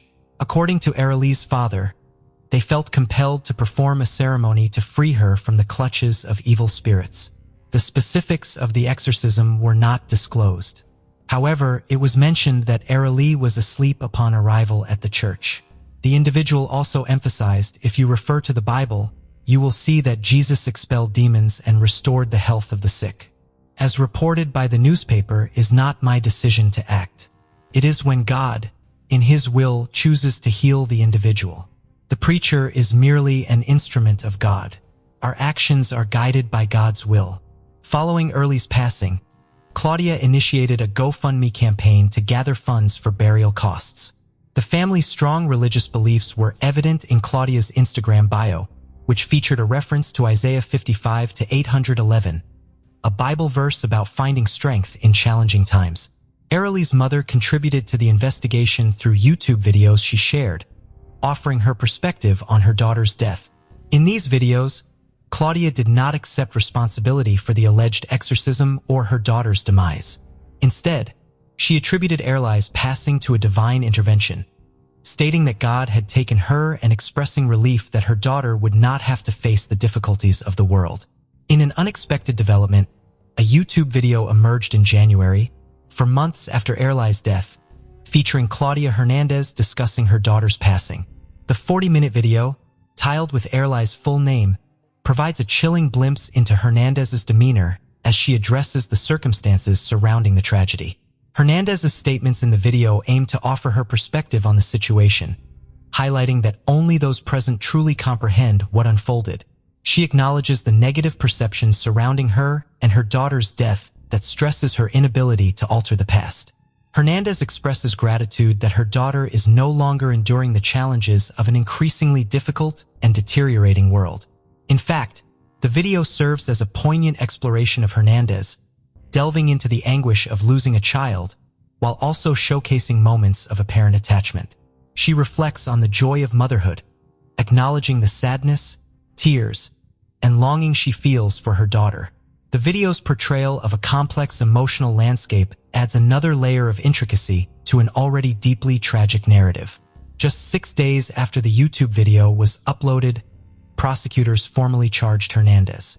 The gravity of these charges, combined with the perceived disparity between Hernandez's demeanor in the video and the alleged actions leading to Aralee's death, highlights the complexity of the case.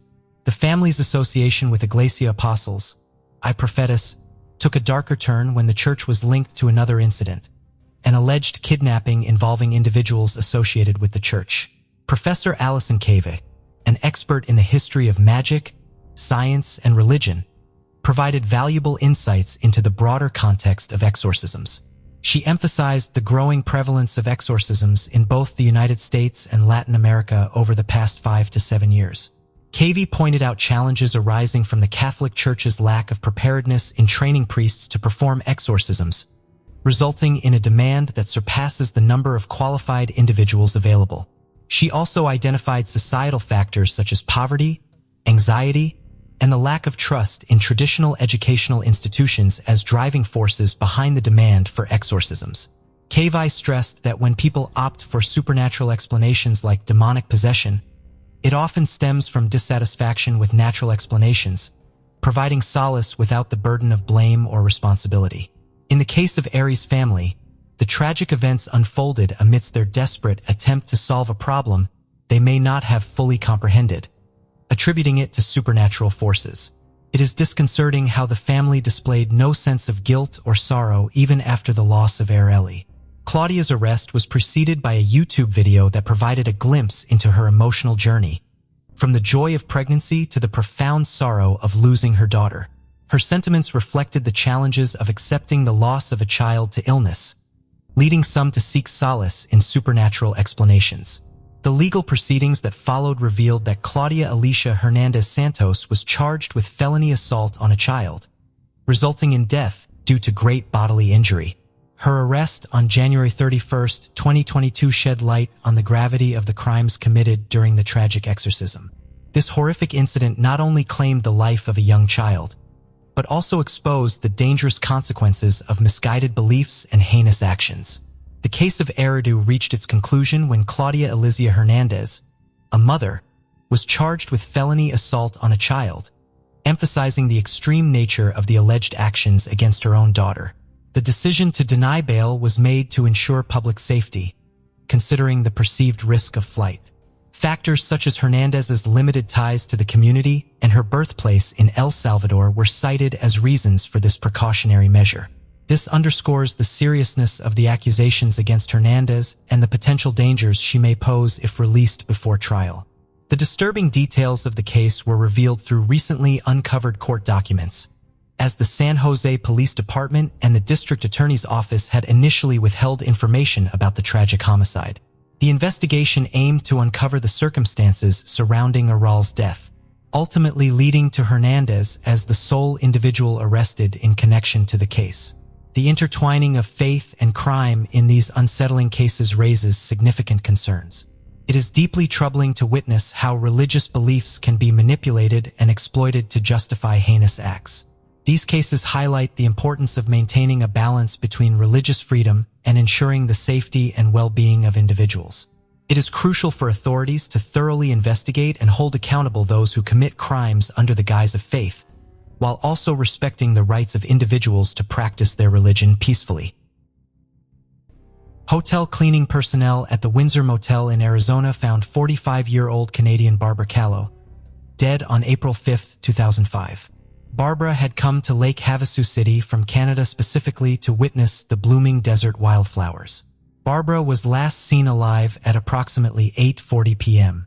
When the hotel staff saw her, it was the night before. Investigative efforts were launched to find the real reason behind Barbara Callow's death. Nearly 20 years later, these efforts paid off when the culprit was identified, thanks to developments in DNA technology. Two important questions remain as we delve deeper into this mystery. Since Barbara Callow was only a visitor from another country who could have been the murderer, what possible reason might have existed for this horrible act? Do follow along to learn more about this tragic tale. This case takes place near the California-Arizona border in Lake Havasu City, which is located on the lake's eastern shore. Almost 1 million people visit this well-liked location each year. In addition to offering a perfect climate, a variety of dining options and lodging, it is well known for its historic London Bridge, crystal clear lake, friendly community, plenty of sunshine, and numerous annual events. Generally speaking, the city has a lower crime rate than the state of Arizona. The killing of Barbara, however, shocked the neighborhood on April 5, 2005. It was an eerie incident that was unusual for the otherwise tranquil area.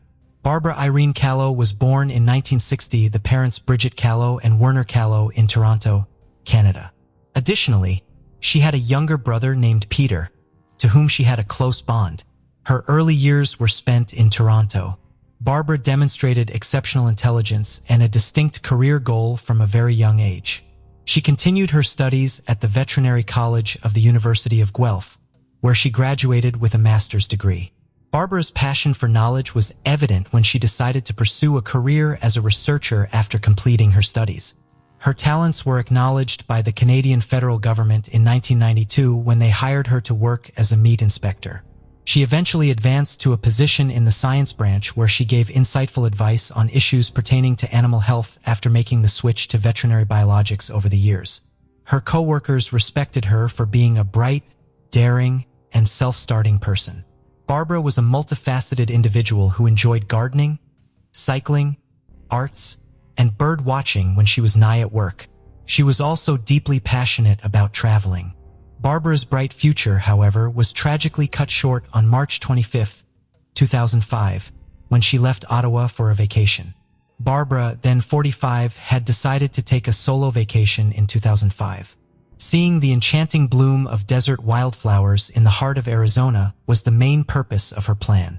On March 25th, she departed from her Ottawa residence and set out on her quest. Her initial destination was British Columbia, and she proceeded to Las Vegas, Nevada from there. On March 26th, she rented a car and set out on her journey. After that, Barbara took a car to Yuma, Arizona, and spent a day exploring the area. She then took a car to Lake Havasu City, Arizona, her ultimate destination, eager to carry on exploring. She arrived at the Windsor Inn Motel on April 2nd, intending to use her room as a cozy base for day trips into the breathtaking Arizona scenery. Barbara's journey was an adventure full of hope and the promise of new experiences, not just a quest to see wildflowers. However, this promising adventure would soon take an unexpected turn. The motel staff last saw Barbara on April 4, 2005, at approximately 8:40 p.m. She called her mother, Bridget, in Toronto later that evening to let her know she would be staying an extra day in Lake Havasu before traveling to Las Vegas to catch her flight home. But when morning came, Barbara was nowhere to be seen at breakfast. Her absence worried the housekeepers, so they went to see how she was doing. They were shocked to find her dead body in the motel room. Without delay, they made a police call. Following the 911 call, police showed up quickly and went into Barbara's room. As soon as possible, the police searched the room and took the body for an autopsy. At the scene of the crime, investigators gathered potential suspect DNA evidence and preserved it for potential use in the future investigation. Her death was later determined by an autopsy to be asphyxiation, caused by being smothered by a pillow. The fact that her room was empty of her wallet, credit card, phone, identification, and the very pillow that was thought to have been used in her murder was another unsettling detail. Also, the fact that the rental car she had driven was also stolen and was eventually discovered abandoned 2 days later, along Interstate 15 in the Mojave Desert of California, added to the mystery. According to Lake Havasu Police, Lieutenant Joe Archie, Barbara might have confronted someone trying to break into her rental car. Though it is more likely that she was in the wrong place at the wrong time, it is still possible that she knew the person. The car appeared to be the main attraction in what appears to be a crime of opportunity. But for some reason, something happened that turned this into something ugly. When her brother learned of Barbara's terrible demise, he immediately took a plane from Toronto to Lake Havasu City to retrieve her remains. In spite of their extreme shock and distress over the unexpected and perplexing circumstances surrounding Barbara's death, the local community's investigators were motivated to see justice served. The fact that violent incidents were uncommon in Lake Havasu City was also mentioned by Charlie Canson, the city's at the time. Despite early efforts, the case was ultimately abandoned due to a dearth of convincing evidence and slow progress in DNA technology. In 2018, a ray of hope appeared for Barbara's family after years of uncertainty and increasing suffering. The Criminal Investigations Unit and Cold Case Squad of the Lake Havasu Police Department made the decision to reopen the case. They went over the evidence again, including the DNA that was taken at the scene of the crime in 2005. It was a major breakthrough when they finally identified a suspect. Barbara's tragic death was suspected to have been caused by 60-year-old Stacy Childs. This was a significant step toward bringing Barbara Kahlo and her bereaved family justice. Born in Santa Cruz, California in 1962, Stacy Childs has an alarming record of legal run-ins. Although not much is known about his parents or early years, his criminal history says a lot. He had previously been found guilty in California of a number of charges before there was any reason for suspicion. His list of crimes included a 2012 felony conviction for receiving stolen property, a 2005 felony conviction for eluding a peace officer, a 2004 felony conviction for false imprisonment, and a 2018 misdemeanor for threatening to injure someone. He received sentences of more than 2.5 years in San Quentin State Prison for the last 2 counts. Childs was immediately taken into custody on April 26, 2022, following his identification as the murder suspect in Barbara's demise. Childs' trial got underway pretty quickly. He was originally accused of second-degree murder after his arrest. During the trial, Amanda Clairhout, the deputy county attorney, disclosed that there was a missing pillow and foam cord from room 139 of the motel where Barbara had lodged. She also mentioned that a medical examiner report noted significant evidence, including the laceration to Kahlo's cheek, bruising around her neck, and literature marks on her feet. A re-examination of DNA evidence taken from Childs in 2008 and under the victim's fingernails in 2005 marked a turning point in the case. The choice to prosecute Childs for the crime was made in 2022 after this analysis. Paul Amon, Childs' defense lawyer, countered that his client had voluntarily provided a DNA sample and had assisted with the police investigation. Childs, according to Amon, angrily denied having anything to do with Barbara's murder, even though the jury deliberated for more than 4 hours over the course of 2 days during the trial. They eventually told Judge Derek Carlisle that they were unable to reach a unanimous decision. Judge Carlisle then ruled that the trial was a mistrial and released the jury to continue their deliberations. Amanda Clairhout, the deputy county attorney, declares she intended to retry Childs after the mistrial, but the judge stepped in and ordered a quibble verdict, which allowed Childs to be released from the adult detention facility. Ultimately, Stacey Childs was freed from detention. Though his future remained uncertain, he continued to deny any involvement in Barbara's murder. For her family, the loss of the free spirit Barbara remains a great burden. Her neighbors and friends were still missing the compassionate person she was when she was not around. Even after Childs was found not guilty, there are unanswered questions regarding who might have killed her and how the DNA evidence connected to Childs. This case is shrouded in uncertainty, so the Kahlo family is left searching for answers. Those who knew Barbara recall her as independent, adventurous, and full of life. They also recall her as having a strong desire to travel and take in the beauty of the world. Her mother can still clearly recall the day of the trip. She said, she claimed to have taken a trip to see the blooming cacti and white flowers. California was supposed to have an incredible year for bloom because of the rain. Her neighbor recalled her saying, she just wanted to go for a rest and just be quiet. She had no one with her, but she was a very friendly person. While the family was unable to have backed their loved one, they believed that the police apprehending the perpetrator was a step toward healing. Despite his acquittal, the family continues to seek answers and mourns the untimely death of their beloved daughter. Barbara Kahlo's case is tragic and complicated. The outcome of the case is marked by uncertainty because it is still unresolved, and the truth about Barbara Kahlo's death remains elusive.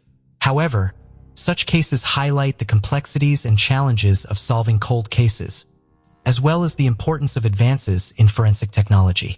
It also emphasizes the importance of justice and closure for victims' families and the community. Let us now hear your thoughts on this case. What potential obstacles do you believe the prosecution and defense faced during Stacey Childs' trial, and how might these have influenced the outcome? Do you believe there is hope for a resolution in cold cases like Barbara Kahlo's in the future, given advancements in forensic technology and DNA analysis? Or are there constraints that could prevent justice from being served? A 39-year-old woman known only as Jane Doe was getting ready for bed alone in her Charlotte, North Carolina, home on Friday, June 17, 1994. Her kids had not come home yet, and it was already 1:30 in the morning. The woman made the decision to go to bed because she had a long day. In order to allow her children to enter her home without waking her, the woman left her main door unlocked. She calmly tucked herself into bed after bringing out her favorite blanket, not realizing that a predator was waiting for prey outside in the shadows. In a matter of seconds, the woman discovered that an unidentified intruder had her at knife point. What did this intruder want, and who was he? Was the 39-year-old mother going to live to tell about this potentially fatal experience? Charlotte is the most populated city in the American state of North Carolina. Charlotte is renowned for having a big city feel and for having a warm population. Nevertheless, it is among the most dangerous cities for violent crimes, which stands in stark contrast to Charlotte's vibrant and friendly side. Over 91% of the communities in the North Carolina region are safer and have lower crime rates than Charlotte. And one of the most horrifying crimes in history happened here back in 1994. On June 17, 1994, a Friday, the 39-year-old woman was by herself at her Charlotte home on North Clubman Street. After finishing her housework, she waited for her kids to get home. She just wanted to get a good night's sleep because she had such a long day and was exhausted. The woman chose to leave her front door unlocked at 1:30 a.m. so that her children could enter when they got back. As she dozed off in bed, the sound of her bedroom door opening startled her out of her reverie. She briefly believed that her kids had returned home. But when she turned to look in the other direction, she saw a man standing by the door with a knife in his hand. She was terrified and unsure of what to do. The man approached her more closely in a matter of moments, put the knife to her throat, and attacked her. The woman was too terrified to act at that precise moment, but she immediately reported the attack to the Charlotte-Mecklenburg Police Department after the attacker left the house. The 39-year-old lady was brought in for a forensic evaluation, during which her body was examined, an assault kit was finished, and the assaulter's DNA was extracted. Medical examiners examined the DNA sample, but the analysis was not very helpful because DNA technology was still in its infancy and there was not much data in their databases. Detectives from the Charlotte-Mecklenburg Police Department continued to hunt for the attacker after that, but they were unable to find him. They were unable to generate a list of possible suspects based on the evidence they had. The 39-year-old mother's attacker remained elusive to the detectives for weeks, months, and even years. The victim was left feeling distressed and powerless when the case finally ended without any progress being made for a very long period. In 2018, the Charlotte-Mecklenburg Police Department in North Carolina reopened the 1994 assault case with the hope that the suspect could now be located thanks to advancements in DNA technology. They re-examined the evidence over the course of that year and ran some more tests on the suspect's DNA sample. A DNA profile was created by forensic scientists in 2019 and uploaded to the databases of the Combined DNA Index System, or simply CODIS. This established a link between the 1994 assault of the 39-year-old woman and the 2010 assault case. An unidentified man kidnapped a 25-year-old woman on March 13, 2010, from the 300 block of Hardin Street in Columbia, South Carolina, which is close to the University of South Carolina. Afterwards, the man attacked the woman and left the area. When the woman called the Columbia Police Department to report the incident, she made an effort to provide as much detail as she could about the man who had assaulted her. However, with the information available at the time, the detectives were unable to identify a suspect.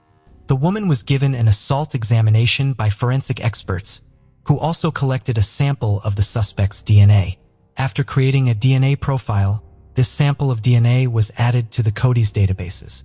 Nevertheless, the 1994 case was reopened in 2019, which is when the two cases were connected.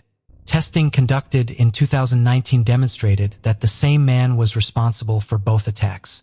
Investigators still needed to identify a suspect or person of interest, despite the fact that the investigation had progressed considerably. Detectives worked extremely hard in the ensuing years to identify the suspect, and in 2022, with a little assistance, they succeeded.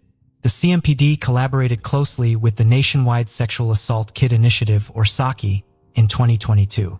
SAKI provided financial support to the CMPD and trained detectives in the use of forensic genetic genealogy to identify a subject. An American company called Althram Corporation, which specialized in forensic genetic genealogy, received a sample of the suspect's DNA. A thorough genealogical profile of the unidentified suspect was constructed by Althram scientists using forensic gray genome sequencing. To generate a list of possible leads, the Althram genealogy team searched their databases using a genetic genealogy technique. The Charlotte-Mecklenburg Police Department received the list. James Wayne Ingersoll, 50, was quickly marked as a person of interest by detectives after they thoroughly examined every individual on the list, running background checks and looking through criminal records.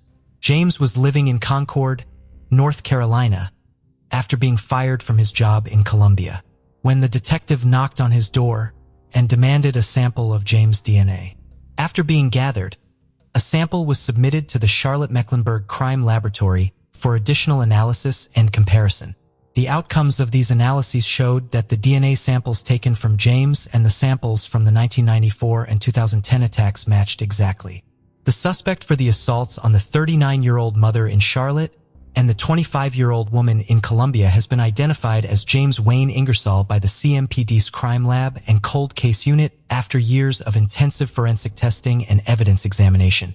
Based on his criminal history, James was looked into for a peeping incident in 1995 and entered a guilty plea to assault on a female in 1999, but the latter case was dropped.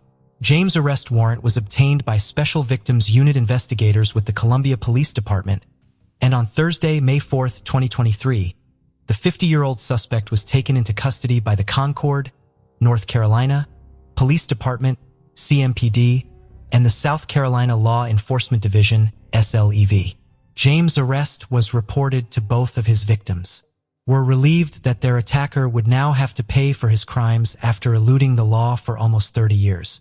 As a member of the detective team working on the 1994 cold case, Sergeant Darrell Price executed James' arrest in concert with other detectives from his department. He claimed that James was not surprised in the slightest by the arrest. Sergeant Darrell believed that James knew he was being sought by the police when CMPD caught him, and that James had been tipped off by some individuals who had seen the department's public assistance request. Sergeant Darrell Price had spent 13 years as an employee of the CMPD cold case unit. Only 6 weeks away from retirement after 42 years in law enforcement, he was pleased to have contributed to the resolution of one of his final cases. Olivia H. Skip Holbrook, the chief of police in Columbia, South Carolina, declared that James Wayne Ingersoll would face charges of first-degree criminal sexual conduct and kidnapping. James would also be charged in Mecklenburg County Superior Court with first-degree assault and burglary. Currently housed in the Mecklenburg County Detention Center, Ingersoll's bond has been set at $600,000 by a North Carolina judge. The detectives are currently working to get an extradition warrant from the governor's office so that James can be charged in Columbia, because he has refused to wait extradition. The investigation is still active and ongoing into both of these cases in order to find more evidence that connects James to these crimes. The Columbia and Charlotte-Mecklenburg police departments had asked anyone with more information about the case to come forward. According to CMPD assault cold case investigator, Sergeant Darrell Price, this was the third instance in which an arrest resulted from a novel form of genealogy testing. He continued by saying that the department is still looking into more than 3,000 assault cold cases. He was optimistic that the development of DNA technology would eventually prove to be very helpful in cracking many of those unsolved cases. Unfortunately, attacks similar to the one that took place in this case were not uncommon. Also sharing her heartbreaking tale was Lily Milhouse, who then moved into the Charlotte, North Carolina neighborhood, where the 39-year-old mother had been attacked nearly 30 years prior. The now 70-year-old Lily claimed that even though she was only a teenager when she was assaulted, the memories of that terrible day still torment her. She experienced the same suffering as James' victims did, despite having no connection to the assaults that he committed. Lily wished for the closure of James' victims, knowing that he had been arrested for his crimes. She also disclosed that although the accused in her case was ultimately apprehended, the damage his acts caused was irreversible. This case takes us to the scenic city of Bend, which sits on the Deschutes River in Oregon, home to 23-year-old Kaylee and Sawyer, who lived with her boyfriend of a couple of years, Cameron.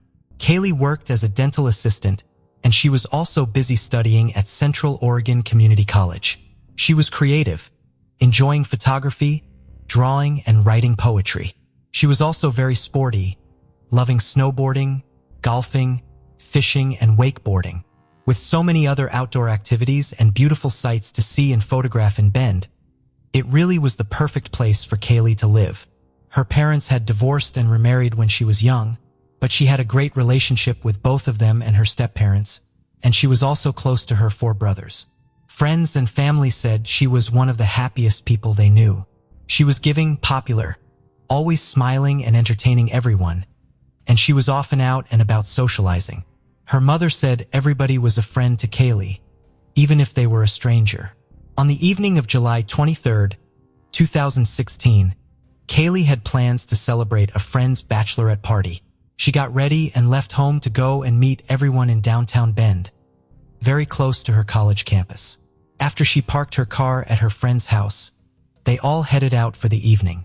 Over the next couple of hours, Kaylee and her friends moved around various bars. Everybody was in good spirits. The drinks were flowing. Everyone was dancing, singing, playing games, and enjoying the celebrations. At one point, Kaylee started dancing with a man at the bar, and one of Cameron's friends who happened to be there too, saw her and texted Cameron to tell him. Just after midnight on what was now July 24th, the night out was coming to an end. Everybody had had a lot to drink, and Kaylee called Cameron asking for a ride home. As he was on the way to get her, Kaylee texted Cameron's friend to apologize about dancing with the other man and how the situation might have looked. A short while later, Cameron arrived and picked Kaylee up. An argument started right away, which carried on the entire ride home. They parked up outside of their apartment complex, and Cameron said he stormed out of the car as the argument got more heated. Kaylee stayed inside, crying and saying she needed some space to calm down. 10 minutes later, Cameron went back outside to try and coax her in. It was too late to be arguing, and if they just went to sleep, everything would be fine the next day. But as he approached the vehicle, he realized the passenger door was wide open and she was no longer inside. In fact, Kaylee Sawyer was nowhere to be seen. Cameron started searching and sent Kaylee several texts. "Where are you? Kaylee, please just come home to be with me. I don't want to play this game. I'll start searching, but please help me out." Kaylee replied, saying, "My phone's about to die." Cameron said, "Please don't do this to me. I apologize for being upset when I picked you up. I just drove up and down College Way really slow. I didn't see you and I don't know where else to go. Just come back." Kaylee said, "Are you kidding? Because that's bullshit. Goodbye." She then turned her phone off and stopped responding. Cameron went to a friend's house, hoping she had walked there, but she hadn't. He drove up and down the streets looking for her, but to no avail. Kaylee's mother, Julie, and her friends were also trying to get hold of her, but Kaylee wasn't responding to any of them either. Everybody was still holding out hope that she had turned up at someone else's house to call off, but it was seeming less and less likely the more time that passed, and soon the police were called. Kaylee's name began circulating on social media and the word was spreading that she was missing, culminating in hundreds of volunteers coming out to look for her. Cameron was interviewed right away, but detectives had no reason to be concerned about him or anything he said, and he was very quickly ruled out. The friends she had been out with were also questioned, but they couldn't help either. Their attention then turned to the man she was seen dancing with at the bar, and they hoped this might give them a lead. But he was just as shocked that she was missing. He had danced with her for all of a few minutes before she had rejoined her group and then left, and he hadn't seen her again after that. Everybody was definitely concerned, but Kaylee's mother Julie was far more than that. She said the second she heard her daughter was missing and not replying to anyone, she felt a shift in her whole body and something was telling her that Kaylee was no longer alive. Officers started trying to find the location of her phone. Her phone was pinging all over the city of Bend, but sadly this was confirmed to be an old iPhone that was still registered under Kaylee's Apple ID. It was now Monday morning and Kaylee hadn't shown up to her shift at the dental clinic. Police knew they had to pick up the pace and Kaylee entered law enforcement databases as an endangered missing person. As they approached the 24-hour mark, a new police officer called Isabel would report something to her colleagues that would blow the case wide open. She told them that her husband had been acting very strangely in the last couple of days and had said some incredibly concerning things to her.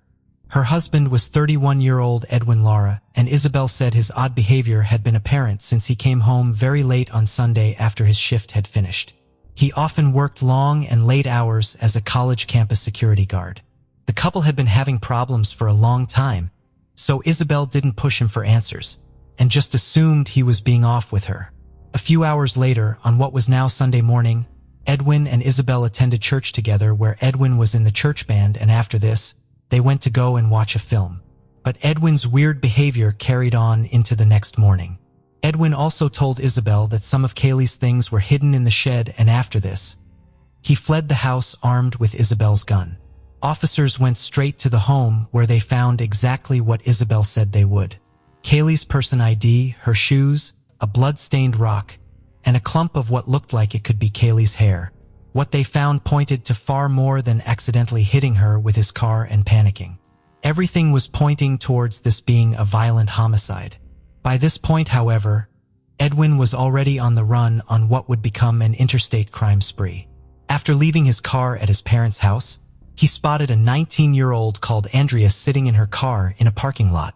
She had just clocked off of a 12-hour shift and was about to head home when Edwin opened the passenger side door, pointed a gun at her and demanded she start driving. As she drove, He showed her pictures of him in his campus security uniform and spoke to her about the news reports talking about Kaylee. After 3 hours on the road, Edmund wanted to stop at a motel for the night. As he checked in, he made Andrea pretend to be his girlfriend. Once inside the room, he handcuffed her to the bathroom door while he showered. He then ordered her to take a shower in front of him. Andrea was fighting against him every step of the way and point-blank refused. After this, he handcuffed her to the bed and told her to take sleeping pills. In this very moment, the alarm on her phone went off, and thinking on her feet, Andrea lied, telling Edwin she had an STD and the alarm was to remind her to take her medication. She hoped that this would stop him from sexually assaulting her. And fortunately, her plan worked. Edwin, who was becoming more paranoid by the minute, then decided to leave the motel at 1:30 in the morning. The pair carried on driving until 5 a.m. before stopping at another motel. He walked over to a 73-year-old man near his vehicle and tried to take it before shooting him in the stomach. He didn't get the car. Unfortunately, the man survived. Edwin then fled with Andrea on foot to a nearby gas station, where he carjacked a 76-year-old woman. The woman and her 2 young grandsons were inside the car. He forced one of the teens to drive the car at gunpoint before letting them go and carrying on with the vehicle. And thankfully, the family were unharmed. Edwin ordered Andrea to start driving to California, where he had family. During the drive, Edwin used Andrea's phone to record a video of himself. He made her post it to Facebook, titling it "Murderer on the Loose." Edwin called his family to tell them what was going on, and at 6:40 a.m. he called 911, telling them who he was and what he was wanted for. A California Highway Patrol officer saw the car speeding on the interstate and tried to pull it over. The chase reached more than 100 miles per hour before Edwin was eventually pulled over. Before he was arrested, he recorded himself saying, I know this is being recorded, and I just want to say to the family of Kaylee that, I'm sorry. I'm sorry for what I did, and in time I will tell them where the body is." He then handed the phone over to Andrea, and the police placed him in handcuffs. 19-year-old Andrea was also arrested, but when they realized that she too was another innocent victim, she was released. When Edwin was taken into custody, he told the officers the same story he had told Isabel, that he had accidentally hit her with his car, but said that he had then strangled her when she wouldn't stop screaming, something which everybody agreed made no sense at all. After this, the detective told him that it was for the best that he come clean, as he would only have to answer to God and repent his sins. Everyone who knew Edwin said he was devout in his religion and that it was one of the most important things to him. So the detective decided to use this knowledge to hopefully get a confession. Edwin finally started to tell the truth. Kaylee had left Cameron's car and walked out into the night, and when Edwin saw her, started following her in his patrol car. The conversation between the pair, if there indeed was any conversation at all, remains unknown. But somehow, Kaylee ended up in the back of the car and Edwin started driving. Police and Kaylee's family believed that Edwin had offered her a lift, and she had accepted under the assumption that she would be safe with a security guard in the patrol car. Students leaving clubs or bars often received rides home from the campus security, so this would likely not have been unusual or alarming. But as soon as Kaylee got in, she was trapped. The doors wouldn't open from the inside, and she would have been completely helpless. It wasn't long before Edwin started demanding that she have sex with him, and when she refused, he strangled her until she was unconscious. She was then driven several miles out, where he strangled her again and smashed a rock against her head. He then raped her. Kaylee was still alive, and Edwin grabbed another rock and hit her in the head, and left her body there. It is unknown whether she was still alive at this point, which is a truly horrendous thing to contemplate. After this, he drove back to the college campus where he changed cars, and drove back later in an attempt to conceal her body. After he told them everything, officers went to locate the first car that Edwin had been driving when he went on the run, and inside were some handwritten notes, one of which read, "The place I killed her is on the B12 lot. Run her over on College Way," and another which said, "This note is to say that I am sorry for taking her life." It was after this that near a canyon off of Highway 126, the body of Kaylee and Sawyer was finally found. Despite his confession, Edwin Lara pleaded not guilty, and the prosecution announced that they would be seeking the death penalty.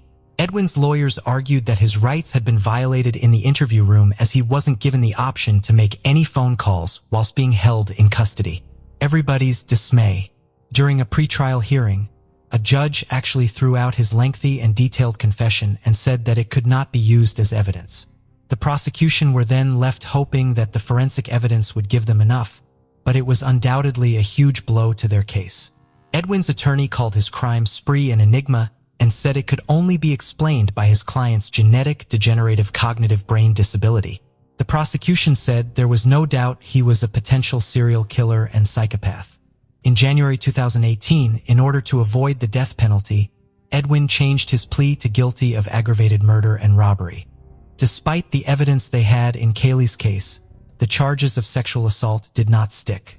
Although Edwin had pleaded guilty, he did not plead guilty to sexual assault. The county district attorney spoke with Kaylee's family and told them that their main goal as prosecutors was to put Edwin away for life, and pushing for a sexual assault conviction as well might complicate the trial and jeopardize the chances of getting a life sentence for murder. Her family begrudgingly agreed, and with this, Edwin Lara was given a life sentence without parole for the murder of Kaylee and Sawyer. He later received a second life sentence for the kidnap of Andrea. The judge credited Andrea for her extreme courage and bravery and thanked Kaylee's father and stepmother for one of the most difficult letters he'd ever had to read in his career. He told Kaylee's family he was deeply sorry and said, "I wish I could change things. I can't." Edwin's wife Isabel filed for divorce and resigned from her position as a police officer, feeling she couldn't carry on with it given what it was her ex-husband had done. In her resignation letter, she said, Kaylee's family filed a lawsuit against the college for failing to do an adequate background check on Edwin and for not acting upon behaviors that gave many people cause for concern. One female officer actually refused to ride in the same car as him and reported him because he scared her so much. The lawsuit also included evidence that the campus safety vehicles very closely resembled police patrol cars, and Central Oregon community officers were given uniforms that were also similar to the Bend police. Community officers were armed with pepper spray, ballistic vests, body cameras and handcuffs, and drove vehicles with cages inside, and the lawsuit said this simply should not be allowed as it allowed people to abuse their position. Kaylee's family finally reached a $2 million settlement with Central Oregon Community College. In 2022, more tragedy came for the Sawyer family when Julie's storage unit was broken into by two people on a drug-fueled crime spree. Over 12 months, John Vieira and Emily Pickett stole from many people, including Julie and her husband, taking $30,000 worth of their belongings, including some of Kaylee's ashes, which Julie had put into a little necklace. John Vieira pleaded guilty to 16 property crimes and was given a 40-month sentence, while Emily was sentenced to 10 days in prison.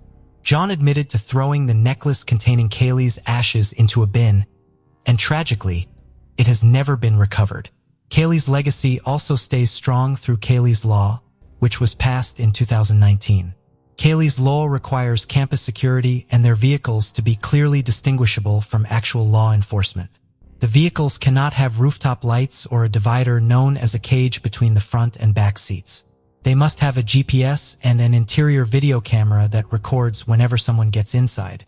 Campus officers are also now prohibited from making vehicle stops or stopping and frisking individuals. National background checks and psychological testing would also be required before a security officer is hired.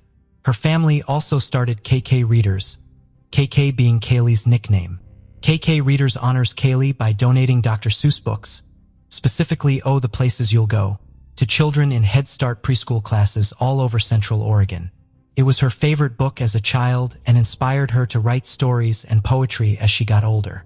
The murder of Kaylee devastated so many, and the painful aftermath prompted some much-needed changes in the lore. Julie said of her daughter, "The moment I held her, I understood what love at first sight meant and that it is real. She will continue to live on in all the memories that are shared. She had an amazing 23 years, and I want that to be remembered." As the evening winds down in one of the most glamorous and luxurious department stores in London, gunshots suddenly ring out. People run to find cover, worried it's a robbery or a terrorist attack. As police descend on the scene, it soon comes to light that this is the tragic culmination of a disturbing series of events. 22-year-old Claire Bennell was originally from Groombridge in Kent. She had attended St. Gregory's Catholic Comprehensive School in Tunbridge Wells before moving on to West Kent College, where she obtained a BTC National Diploma. Claire was shy, gentle, and very thoughtful, always thinking of other people and never speaking ill of anybody else. She took part in several makeup and beauty courses specializing in consultancy and also did theater makeup at Shepperton Studios. Soon her hard work would pay off as she got a job as a beauty consultant in the department store Harvey Nichols in Knightsbridge, which was Claire's dream job. Harvey Nichols is one of London's most iconic luxury department store chains, with the Knightsbridge one being its flagship store. To prepare for her interview, she had written pages of notes, determined to make the best impression possible. And, sure enough, she was successful. From a young age, Claire had loved all things skincare and makeup, and so she was thrilled to land a role like that. And she was incredibly proud to be working for such an iconic store. She was popular with her colleagues and was described as well-spoken and quiet with a warm personality. She made the move to Dulwich in southeast London and lived with two flatmates whom she also worked with. Claire was thriving in London. The busy city life was exciting and she was making the most of every opportunity. It was while working at Harvey Nichols that she met one of the security guards, 30-year-old Michael Pesci. The pair began chatting and he soon asked her if she wanted to go on a date with him in January 2005. Michael Pesci was a dual citizen of both the Czech Republic and Slovakia. He had previously been a soldier in Slovakia but would be prosecuted for desertion.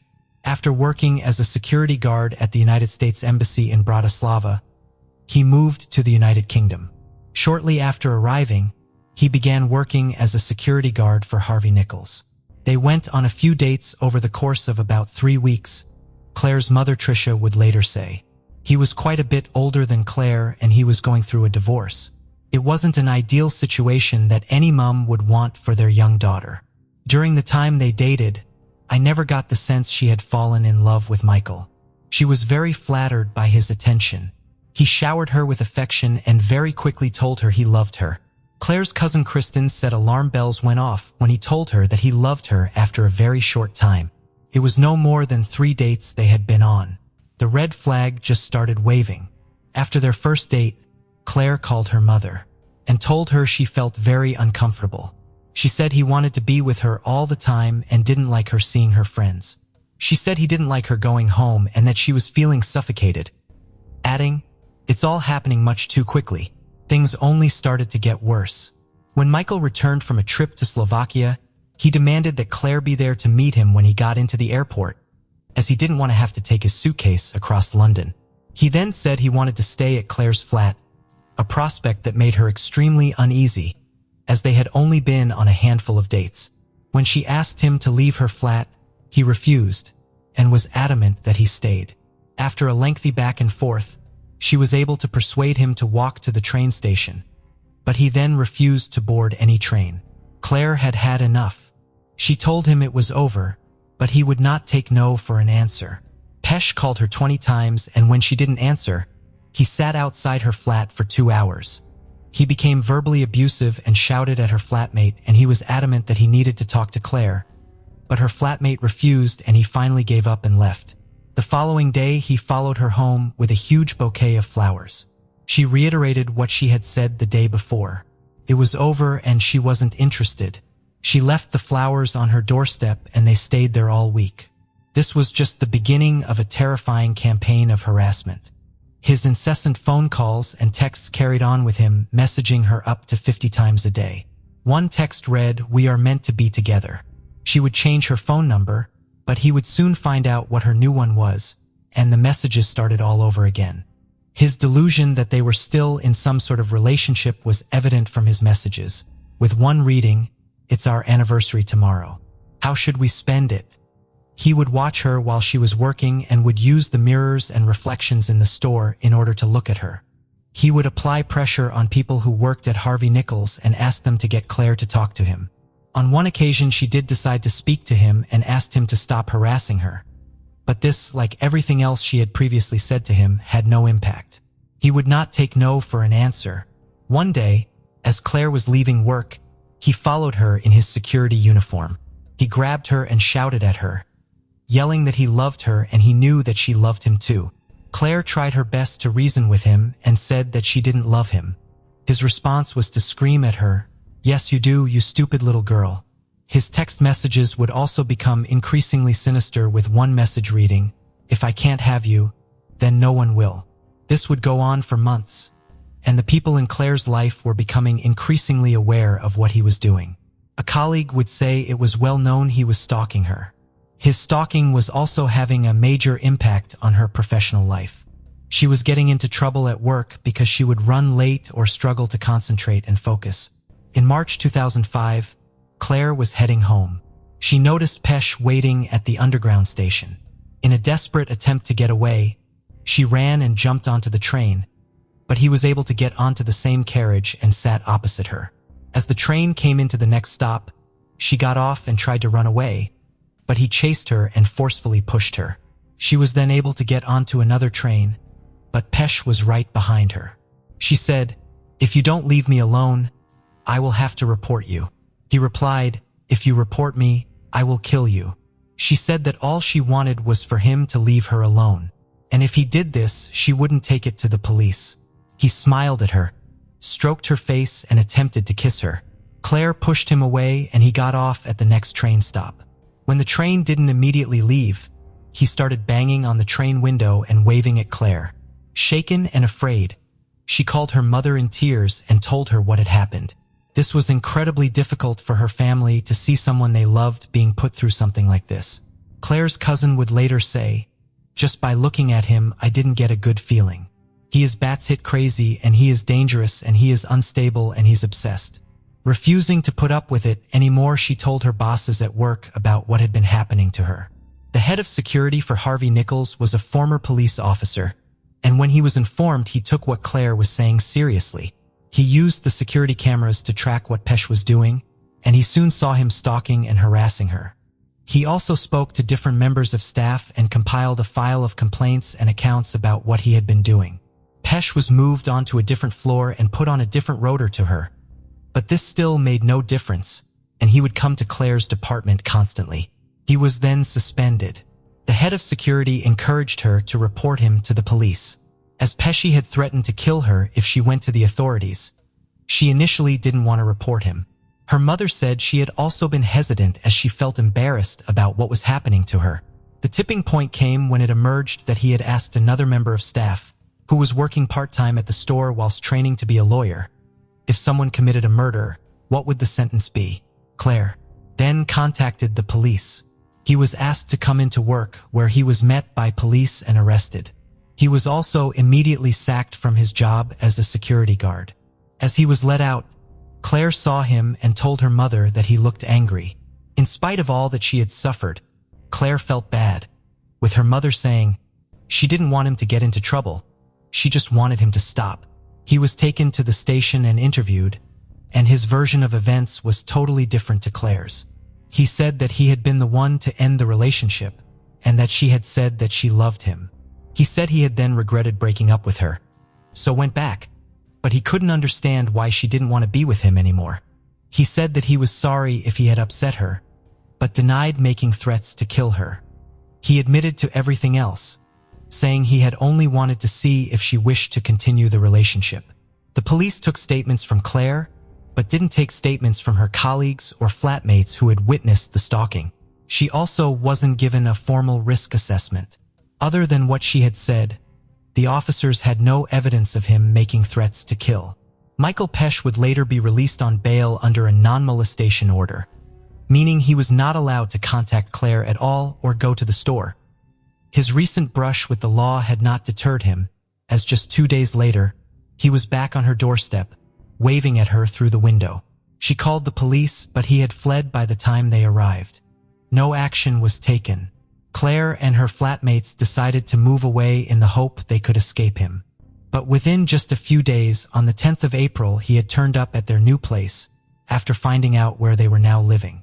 She called the police again. They arrived, but like last time, Pesh was gone. Claire got into the police car and drove around trying to spot him, and eventually they did. He cooperated, even holding out his wrists for the officers to put handcuffs on him. He didn't seem bothered and was just smiling at Claire. He was put under arrest for breaching the conditions of his bail. He was charged under Section 2 of the Protection from Harassment Act of 1997. Claire's mother, Tricia, said, "The police relayed the message to Claire that he really didn't mean the threats, that he said there was a language barrier and he was upset and would never have hurt her." He was sent to Balmarsh Prison where he spent the next 8 days. He was then bailed to make his appearance in court, which was scheduled for the 31st of August, on the condition he did not go to Knightsbridge or contact her in any way.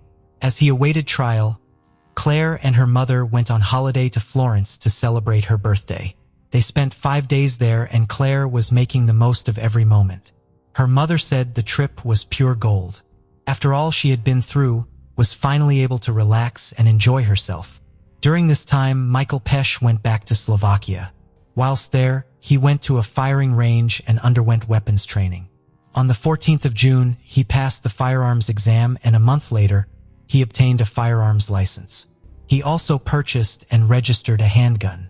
On the 20th of July, he headed back to the United Kingdom. He traveled via coach and ferry and was able to smuggle the handgun into the country in his luggage. As the trial loomed, Claire waited to be called to give evidence.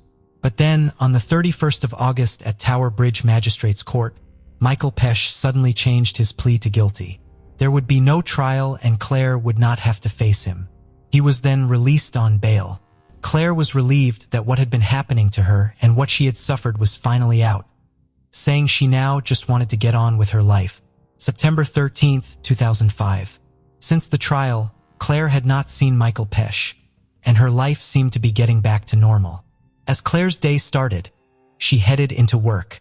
The hours ticked by as she served customers on the shop floor.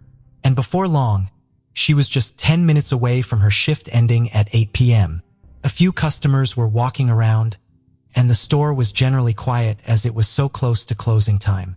One of Claire's colleagues put her hand up to Claire and looked at her watch, showing there was only a few minutes to go. Claire smiled back at her.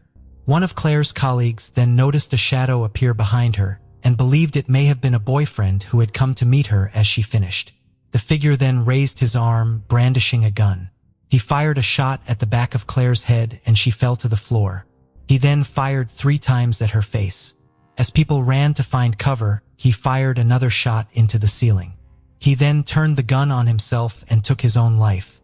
Michael Pesch had just carried out his terrifying threat. Claire's mother, Tricia, had been out celebrating a friend's birthday that night. After returning home around midnight, she heard a loud banging on her front door. After opening it, she was met by 2 police officers. One of them told her they were there about her daughter. The family liaison officer then gave her the devastating news. Her daughter had been shot dead at work. Tricia knew instantly who was responsible and said, "It was Pesch, wasn't it?" The officer nodded, confirming that it was. In a statement, her mother said Claire was unaware of her own beauty, both inside and outside, and only fault Claire possessed was to see good in everybody. This trust was eventually abused, leaving us all with such unbearable grief. Her colleagues were left devastated by her murder, and they were offered counseling to help them process their trauma. As the investigations into what had happened were carried out, Pesci's flatmate found a 40-page notebook. One entry shortly before he murdered Claire detailed how he was contemplating the meaning of life, with references being made to ghosts and prophets. Also in the diary was Claire's address. He had written poetry too, and one of the poems read as follows: "From our love, all that is left is a dried-up spring, yet all we had to do was push away the stone that was blocking it. I have as many memories of you as there are in a forest trees. You are my only love, so ring me please." It was revealed that he had gained entry to Harvey Nichols by sneaking through a back door, despite having been told to stay away. He had also taken cocaine. When it emerged that Pesci had been arrested and bailed, domestic violence campaigners wanted answers as to why this was allowed to happen. The head of the charity refuge said, "Before women get the protection they need and deserve." Few weeks later, Claire's funeral was held in Tunbridge Wells, with hundreds turning out to pay their respects and remember her. An inquest into Claire's death was held. The Westminster coroner, Dr. Paul Knapman, said that after hearing about the alleged errors by police, courts, and prosecutors, he would consider widening the inquest. The inquest heard that a risk assessment had not been done by the officers who had first interviewed Claire, and that she had not been told that he had been charged and remanded in custody. It was also revealed that a form had not been filled out which helps police establish a level of threat that someone might pose, but it was also discussed that even if the form had been filled out, as Michael Pesch had no previous convictions, he likely still would have been determined to be low risk. In 2007, the coroner ruled that the murder of Claire Bernal could not have been reasonably foreseen, but he did criticize the police for wasting time with filling out forms to provide a scapegoat. Klezma the Tricia was determined her daughter's death was not going to be in vain, and she channeled her efforts into changing the law and making stalking a criminal offense in itself. She worked with other families who had also been affected by stalking, teaming up with Carol Farrakay and Stella Moore. Carol's daughter had been stabbed to death after being stalked, and Stella's daughter had been shot also after being stalked. The three supported a pioneering new project, the first of its kind in Europe, called the Family Justice Center. All domestic violence or stalking victims who use the service are immediately classed as high risk before a fuller assessment can be made.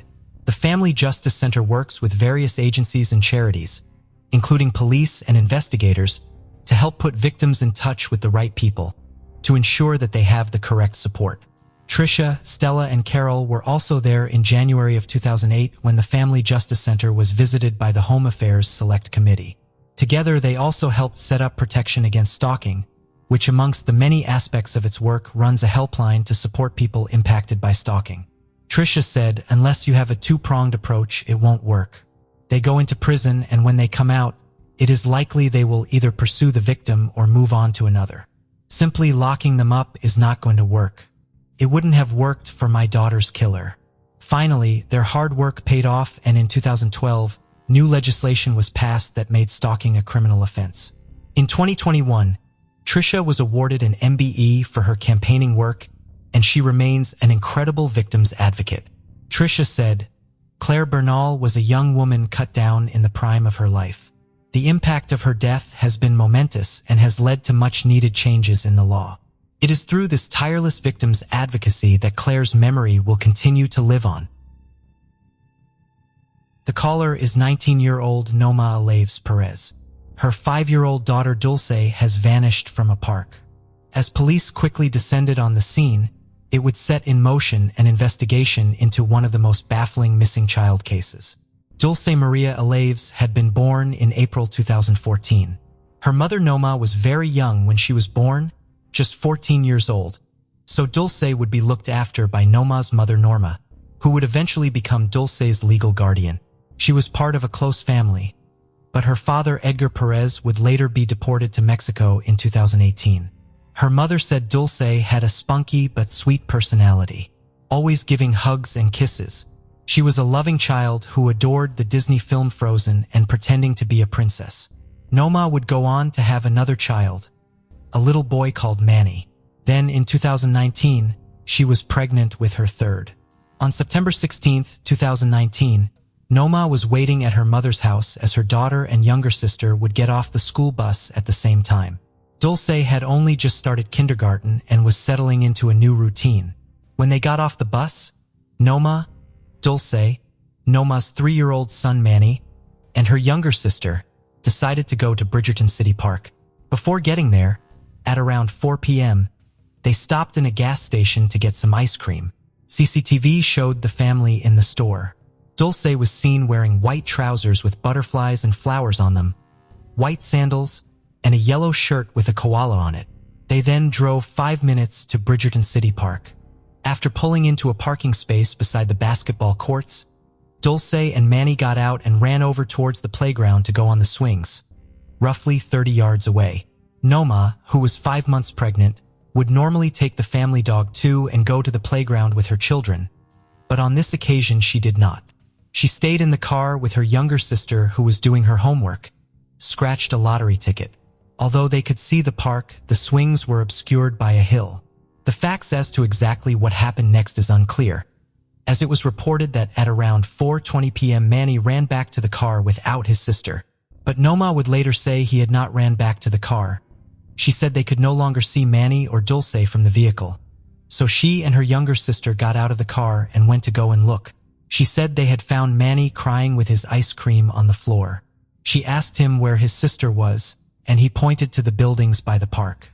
Initially believing she was playing hide and seek, Noma went looking, but there was no sign of her daughter. Before calling 911, Noma called her brother who lived close by and asked him to come out with the dog to see if they could find her. But there was still no sign of Dulce. She asked the children on the basketball courts if they had seen her, and she said that one of them had told her they had seen Dulce running towards the buildings and an African-American man walking near the buildings at that time. This differed from what another girl at the basketball courts had said. She said she had seen what appeared to be a red van and a Hispanic man nearby. Noma said that she had seen two children in the park, alongside the children who were playing basketball. I saw two kids the same age as my daughter and son coming out. They were holding hands, but I didn't see no grown-up with them. They just went around the park, and then I saw the girls at the basketball court, and that's it. She then called the police. Within minutes, the police had arrived on scene.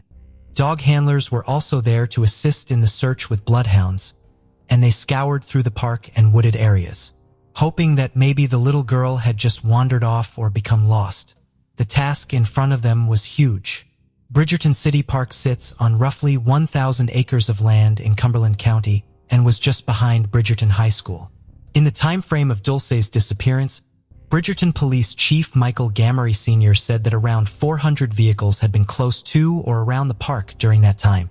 There were no CCTV cameras in the playground, but the police chief said other videos had confirmed she was in the park, as it had been around 45 minutes from her going missing to the police being called. He said the scope of the investigation had widened. The FBI Child Abduction Division were also brought on board to assist local law enforcement in the investigation. The community response was huge. Volunteers from the local community used their knowledge of the area to assist in the search for the missing child. The park had not been immediately closed off, and the locals soon descended to try and help. If she had been abducted, and the abductor had walked to the playground to get her, there was a possibility of footprints being left. But when people began arriving at the park to look for her, any potential footprints have been compromised or destroyed, as would any potential tire tracks. The following day, September 17th, the police described a van they were looking for, a red vehicle with sliding doors and tinted windows. The description of the van had come from a child, meaning there was a potential for the description to not be accurate. It had now been roughly 28 hours since Dulce had last been seen, and at 10 p.m. that night, an Amber Alert was issued. An Amber Alert is issued when a child is suspected to have been abducted. It circulates a name and description of the child in question, and any details about the potential abductor. Former FBI Special Agent J.J. Claver said it would have been better to have the Amber Alert go out within hours of Dulce going missing, and not the following day, as the park was popular with people and was a place where people would go jogging and work out. The FBI believed that her abductor was likely familiar with the area and knew it well enough to avoid being seen. FBI Special Agent Daniel Garabint said, "The person that did this likely lived in Bridgerton, being familiar with Bridgerton or had a reason to be where they were in that park." He added, "But we believe there are witnesses out there who saw the abductor, who saw the vehicle in the area of the park, and either haven't come forward because they're afraid to come forward or haven't come forward because they don't realize how important the information is that they have." One problem faced by detectives straight away was the amount of rumors circulating on social media. Various online groups were started to circulate news and information about her case. People would join searches and go live on Facebook to bring awareness to the search efforts. On September 18th, a vigil was held, as the community came together to try and help. Within the first few days of the search, dive teams were deployed to search the various bodies of water around the area.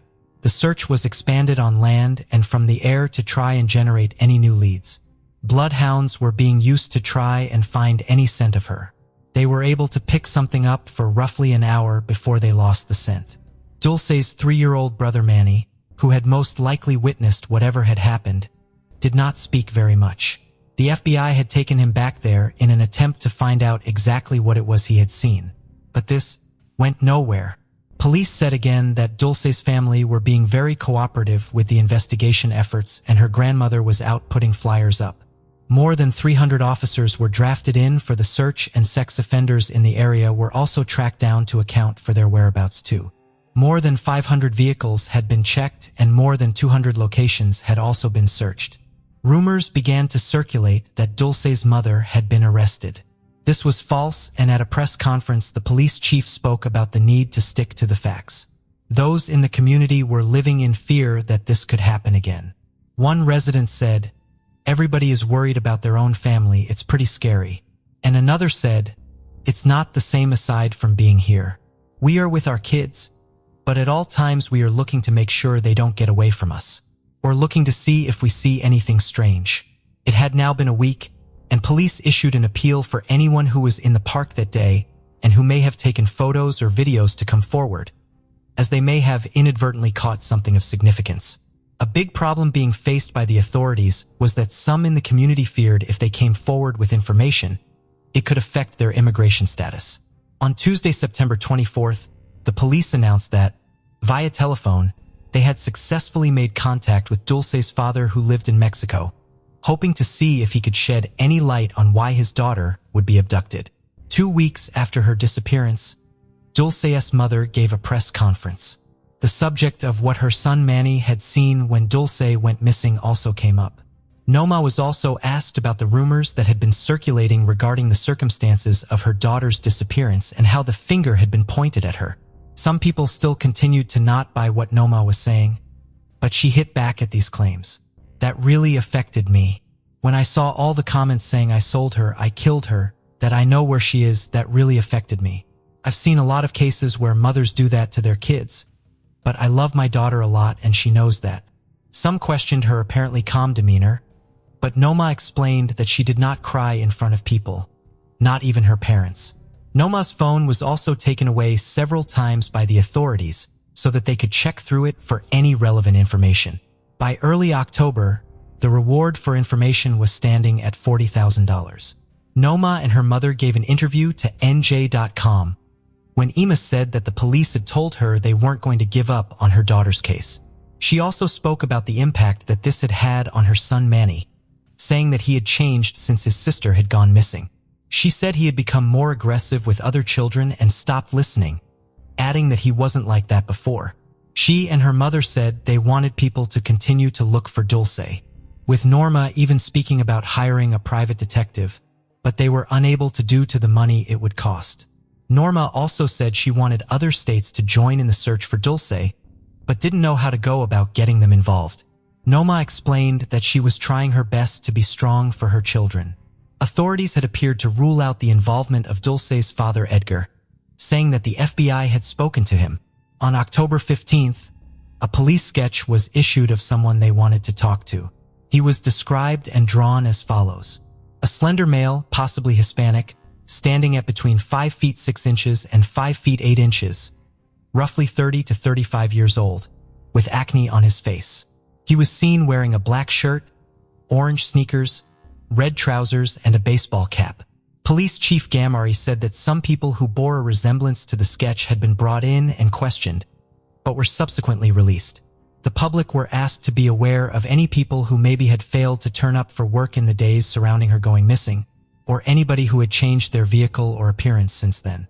Cumberland County Prosecutor Jennifer Webb McCrae urged people to be aware of any sudden children in families, saying, "If you know a family that didn't have a child, pops up with a child that's in the 5-6 years old range and that seems suspicious to you, then I'd ask you to contact our FBI or our tip line or Bridgerton Police and get us that information."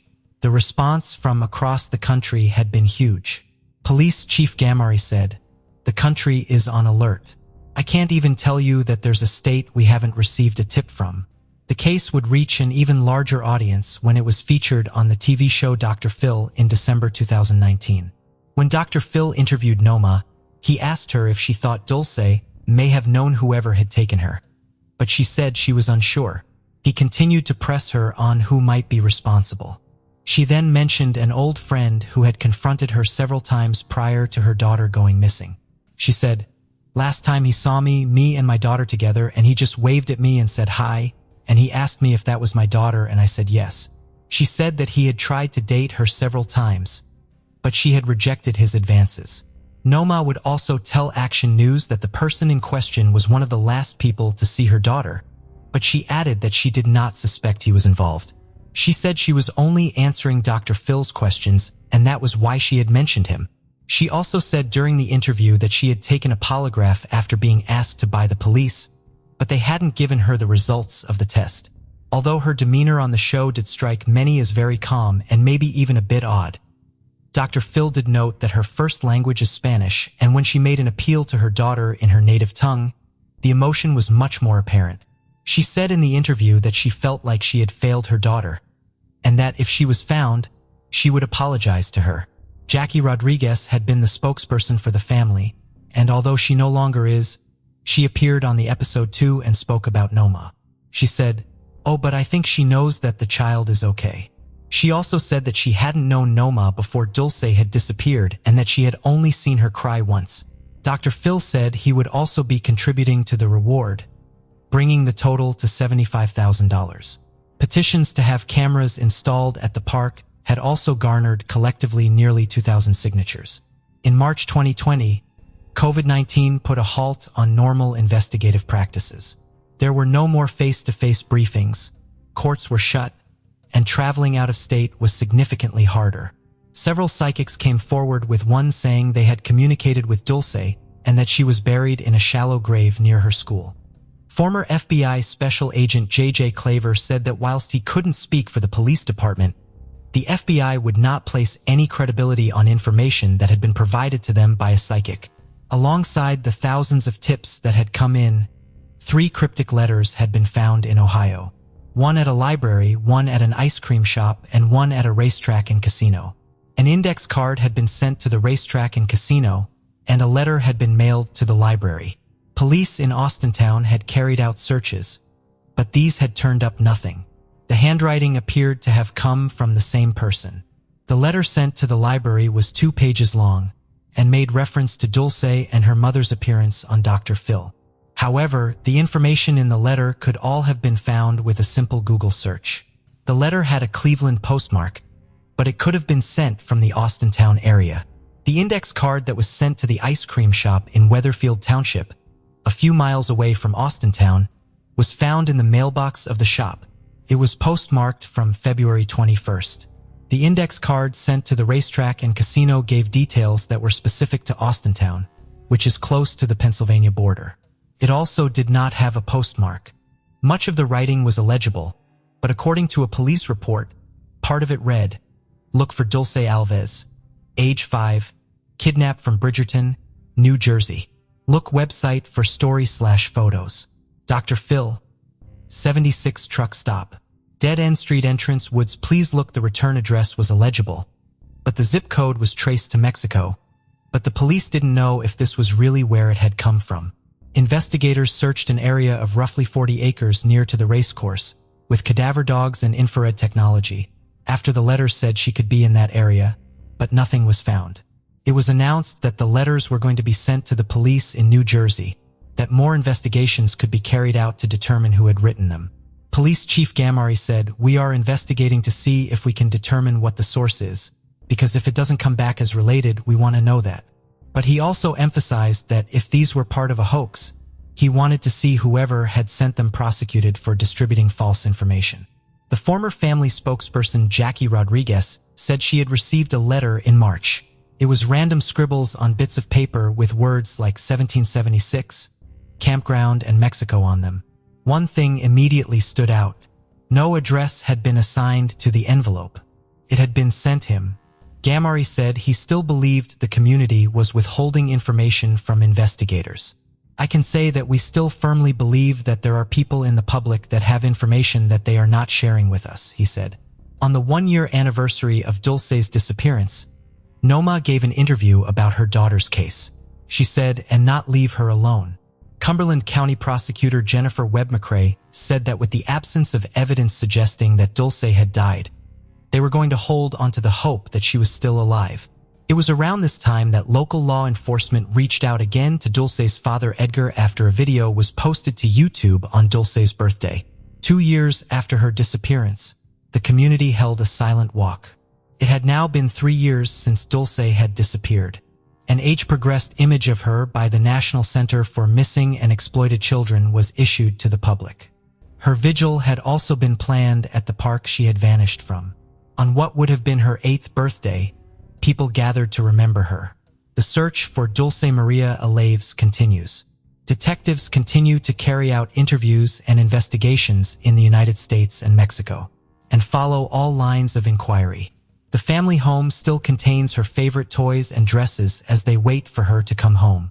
Her backpack remains where she left it, untouched, with her school papers from her last day at kindergarten inside. Her mother said, "I have all of Dulce's dresses in safekeeping. We have not gotten rid of any of her clothes. We haven't given it away. Her dresses, her shoes, all of it. Her toys too. We don't let anyone touch her things. They're there for her." They also remain in the same home, hopeful that she will one day walk back through the door. In the United States, Bradenton is a Florida city situated south of Tampa. People spend hours browsing the galleries, studios, and shops in the Village of the Arts, which is well known for its vibrantly restored 1920s and 1930s cottages. The likelihood of someone becoming a victim of violent crime in Bradenton is 1 in 35. Since Bradenton's crime rate is higher than 81% of state cities in Florida, it is not regarded as one of the safest places to live in the country. That 20-year-old man named Guadalupe Vela used to reside in a sketchy area of Bradenton, Florida. Being a member of a street gang, he experienced rough days every other day. Guadalupe was having fun at a Santa Fe bar and grill in Bradenton on the evening of June 25, 2006. That evening, all he wanted to do was go out for drinks with his friends. However, he quickly got into a fight with a man from a rival gang and left the bar. Guadalupe went to a relative's home in the 100 block of 33rd Avenue East to cool off. He sighed with relief, thinking he was finally out of the mess, and spent some time at his relative's house. Guadalupe was about to believe he was safe when 2 gunshots were heard. Then there was an absolute silence. Guadalupe was discovered dead in his relative's backyard later that night. The detectives were notified of the tragic incident and responded quickly after receiving the call. They discovered that Guadalupe had been shot twice in the back as they examined his icy, lifeless body in detail. At the crime scene, the investigators also discovered a few 9mm bullet casings, which they gathered as additional evidence. They were informed that quite a few people had seen the shooting, but none of them would speak to the investigators when they tried to question them. The detectives had a hard time linking any suspect to the murder of Guadalupe because there was little evidence and no one willing to talk to them about it. The witnesses remained silent despite the investigators' repeated attempts to speak with them and get them to talk. The case investigation continued for several days without producing any information that would have helped the detectives find Guadalupe's killer. Not much was happening, but the case was still open and detectives were actively searching for fresh leads. After several months, a significant event in October 2006 moved the Guadalupe murder investigation along. Pedro Garcia, a 24-year-old known member of the criminal street gang East Side Crip, was pulled over in the 1300 block of 9th Avenue West in Bradenton that same month for a traffic infraction. A 9mm gun was found in his car during a detective search, and he was taken into custody for illegal firearm possession. However, it was not until later that the gun was sent for ballistics testing by the Florida Department of Law Enforcement, and the results connected the weapon to the location where Guadalupe's body was discovered. Nevertheless, it was subsequently ascertained that the bullets that struck Guadalupe on the fatal night were probably fired from an alternative weapon. Several witnesses to Guadalupe's shooting came forward in the years that followed, informing detectives that Pedro had spoken with them about killing Guadalupe. With the witnesses now coming forward, the detectives thought they might be able to apprehend Guadalupe's killer. Although Pedro was now a suspect in Guadalupe's death, the investigators lacked the proof they needed to charge Garcia. For the time being, Pedro was free to walk the streets.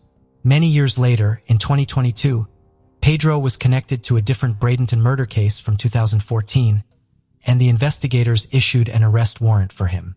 Samuel Kahn, a 25-year-old man, was identified as the murder victim in 2014. On December 20th, 2014, early in the morning, a group of people had gathered at a location on Bradenton's 9th Street East, close to 37th Avenue East. This location, which was fairly remote, was the preferred choice for gang members looking to buy alcohol illegally after the neighborhood bars closed for the evening. Samuel was among those drinking on that December night. After confirming that rival gang members had engaged in combat, the detectives were able to determine that Samuel had been shot and killed by an unknown individual. Authorities did receive some leads in the days following the horrifying event, but they were unable to solve the case. Again, the nature of the crime was the reason for this. Those who saw the shooting decided not to talk to the detectives at all because it was another gang rivalry shooting. The detectives were able to speak with the witnesses in 2012 and were able to solve the unsolved case. Pedro was still free on bond, despite the fact that he was now facing charges related to Samuel's death. Even though the detectives were positive that Pedro killed Guadalupe in 2006, they were unable to bring charges against him because the witnesses to the crime remained silent about the entire incident. But later in 2022, when the witnesses began to speak, the detectives in Guadalupe's case finally got lucky. They discovered that Pedro admitted to another prisoner that he killed Guadalupe in June 2006 while he was housed in the Manatee County Jail in 2015 on unrelated charges. When the detectives learned that Pedro had provided particulars about the evening and the crime scene, their curiosity grew even more. Pedro claims that on June 25, 2006, at the Sante F Bar and Grill in Bradenton, he and Guadalupe, an East Side Crips rival gang member, got into a fight. The altercation between the two men began inside the bar and persisted outside as well. After exchanging a few harsh words, they parted ways. Pedro later showed up at Guadalupe's relative's home in the 100 block of 33rd Avenue East. As their argument grew more heated, Pedro finally pulled out a gun and pointed it at Guadalupe. Pedro gave him 2 back shots as he attempted to flee. This and additional evidence were sufficient to result in an arrest at last. The 40-year-old Pedro is accused of Guadalupe Vila's second-degree murder by detectives from the Manatee County Sheriff's Office's Homicide Investigative Unit. Pedro, who was still free on bond in connection with the murder of Samuel, was apprehended after being discovered in Bradenton at the 800 block of 30th Avenue West. A 16-year-old unsolved case has now been resolved. Investigators think Pedro may have been involved in other violent crimes from the early to mid-2000s that remain unsolved. February 24, 1986. The Los Angeles Police Department discovers the lifeless body of 29-year-old Sherry Rasmussen, scarred with severe injuries and tragically sprawled on the floor. Inside the house, the scene was chaotic. Furniture was tossed around, stereo equipment ripped from the walls, and a shattered porcelain vase spoke of the violence inflicted upon Sherry. For detectives, everything points to just one theory: a robbery that had turned deadly. Beneath the surface lay a truth which the autopsy reports were telling a different story. Something strange caught their eyes: a bite mark on Sherry's left arm. What exactly happened to Sherry? Was it truly just a robbery or a revengeful motive behind her tragic death? In May 1984, Sherry met a guy named John Rutin. They clicked right away and began dating. A year later, they decided to tie the knot, and John moved into Sherry's apartment. February 24, 1986. John left their condo on Balboa Boulevard to go to his new job. Meanwhile, Sherry was supposed to give a motivational speech at work that day. Around 9:45 a.m., a neighbor noticed something odd. John's garage door was open, but there was no sign of any car. Before leaving, John had made sure all the doors were closed, so this was quite unusual. About 15 minutes later, John called home, but no one picked up. He figured maybe Sherry had gone to work, so he shrugged it off. But as the day went on, his calls continued to go unanswered. John started to wonder. However, after checking in with Sherry's secretary and learning she hadn't shown up for work, John's worry meter spiked. Meanwhile, Sherry's sister, Teresa Lane, also reached out, calling her office around 10 a.m. A twist in the tale emerged when a maid cleaning a nearby unit reported hearing what sounded like a heated argument. followed by a loud thud around 12:30 p.m. When John arrived home from work at 6 p.m., he sensed something wasn't right. The garage door, usually closed, was wide open, and Sherry's BMW, the one he had given her as an engagement present, was nowhere to be seen. Considering Sherry's earlier plans, it seemed odd that she would have left without telling him. As John walked closer to the garage, he spotted scattered pieces of broken glass and quickly realized where they came from. Above the garage was a small balcony and its glass door had been smashed. John stepped into the house through the garage. There lay Sherry, sprawled on the floor with her body horribly injured. Her eyes were swollen and she had cuts and bruises all over her body, even on her head and neck. By the time John found her, she had been lying there for a while and her body was stiff and cold. John desperately searched for a pulse and tried to revive her, but sadly, there was no response. Panicked, he dialed 911 and soon enough, the police and paramedics rushed to the scene. As the detectives combed through the crime scene, they were met with utter chaos in every room. Furniture was tossed around and it was clear there had been a violent struggle. A broken porcelain vase hinted at the severity of the attack on Sherry. Adding to the eerie scene, they discovered a handprint of blood near the alarm system the couple had recently installed. It seemed Sherry had desperately tried to trigger the alarm to let someone know she needed help, but tragically, she couldn't quite reach it in time. Inside the house, it was clear that the struggle had been intense, especially in the lounge room. The detectives found tall stereo speakers, one of which had been ripped from the wall and left on the floor near Sherry's body. As they continued their investigation, they collected more evidence from both the scene and from Sherry's body. They dusted for fingerprints around the house and also used an assault kit to gather swabs from the bite marks they found on Sherry's arms. The detectives also discovered abrasions on Sherry's wrists, which suggested that she had been tied up with a rope or cord, which they found near the front door. It was clear she had fought so hard that her fingernails broke off in the struggle, adding to the horror. They also uncovered evidence that she had been shot 3 times in the chest. This shocking revelation led them to conclude that despite all her other injuries, the gunshots were ultimately what caused her death. One bullet had gone through Sherry's body, leaving an exit wound on her back, while the other 2 were found inside her. It was clear they were shot from a .38 caliber handgun fired at very close range. Adding to the mystery, detectives found a colorful quilted blanket on a chair in the living room. It had 2 holes and powder burns, which suggested that it was used to muffle the sound of the gunshots. With all this evidence, the police swiftly concluded that this was no ordinary crime. It was a botched robbery gone terribly wrong. According to the police, it seemed like at least 2 criminals broke into Sherry's apartment, but they didn't expect her to be there.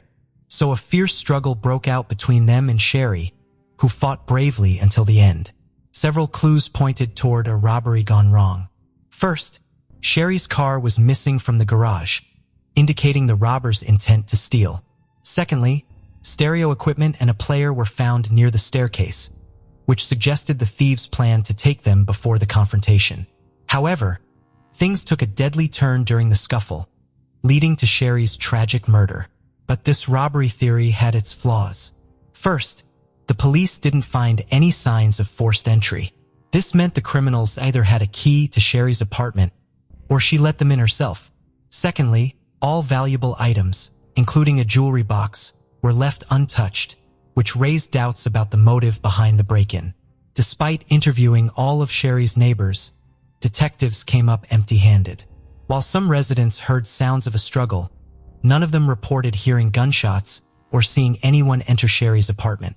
Experts also collected blood samples and fingerprints from the house, hoping to find clues to solve the case. However, DNA analysis wasn't possible at the time in the 1980s. To gather more evidence, the lead investigator had an idea. He took a piece of cotton and dabbed it on the bite mark found on Sherry's body. He hoped that if the attacker's saliva was left behind, it could be a vital clue in catching the killer. After their thorough search of the apartment, detectives stumbled upon an intriguing detail. The criminals had taken only one item, which was Sherry and John's marriage certificate. This raised eyebrows and suspicions, especially toward John, who was closest to Sherry and could have had easy access to the apartment. However, John was quickly ruled out as a suspect in his wife's murder because he had a solid alibi and no apparent motive. In fact, he was the one who informed the police about the missing certificate, further clearing his name. At the time, detectives couldn't make sense of why the criminals took only Sherry and John's marriage certificate. Still stuck on their robbery theory, they focused on finding the perpetrators. After a week and a half of searching, they made a breakthrough. Sherry's car was found in a parking lot, for kilometers from her apartment. In these incidents, two criminals would break into apartments through the garage, brandishing guns and stealing stereo equipment. The lead detective suspected that the same culprits might be behind Sherry's murder.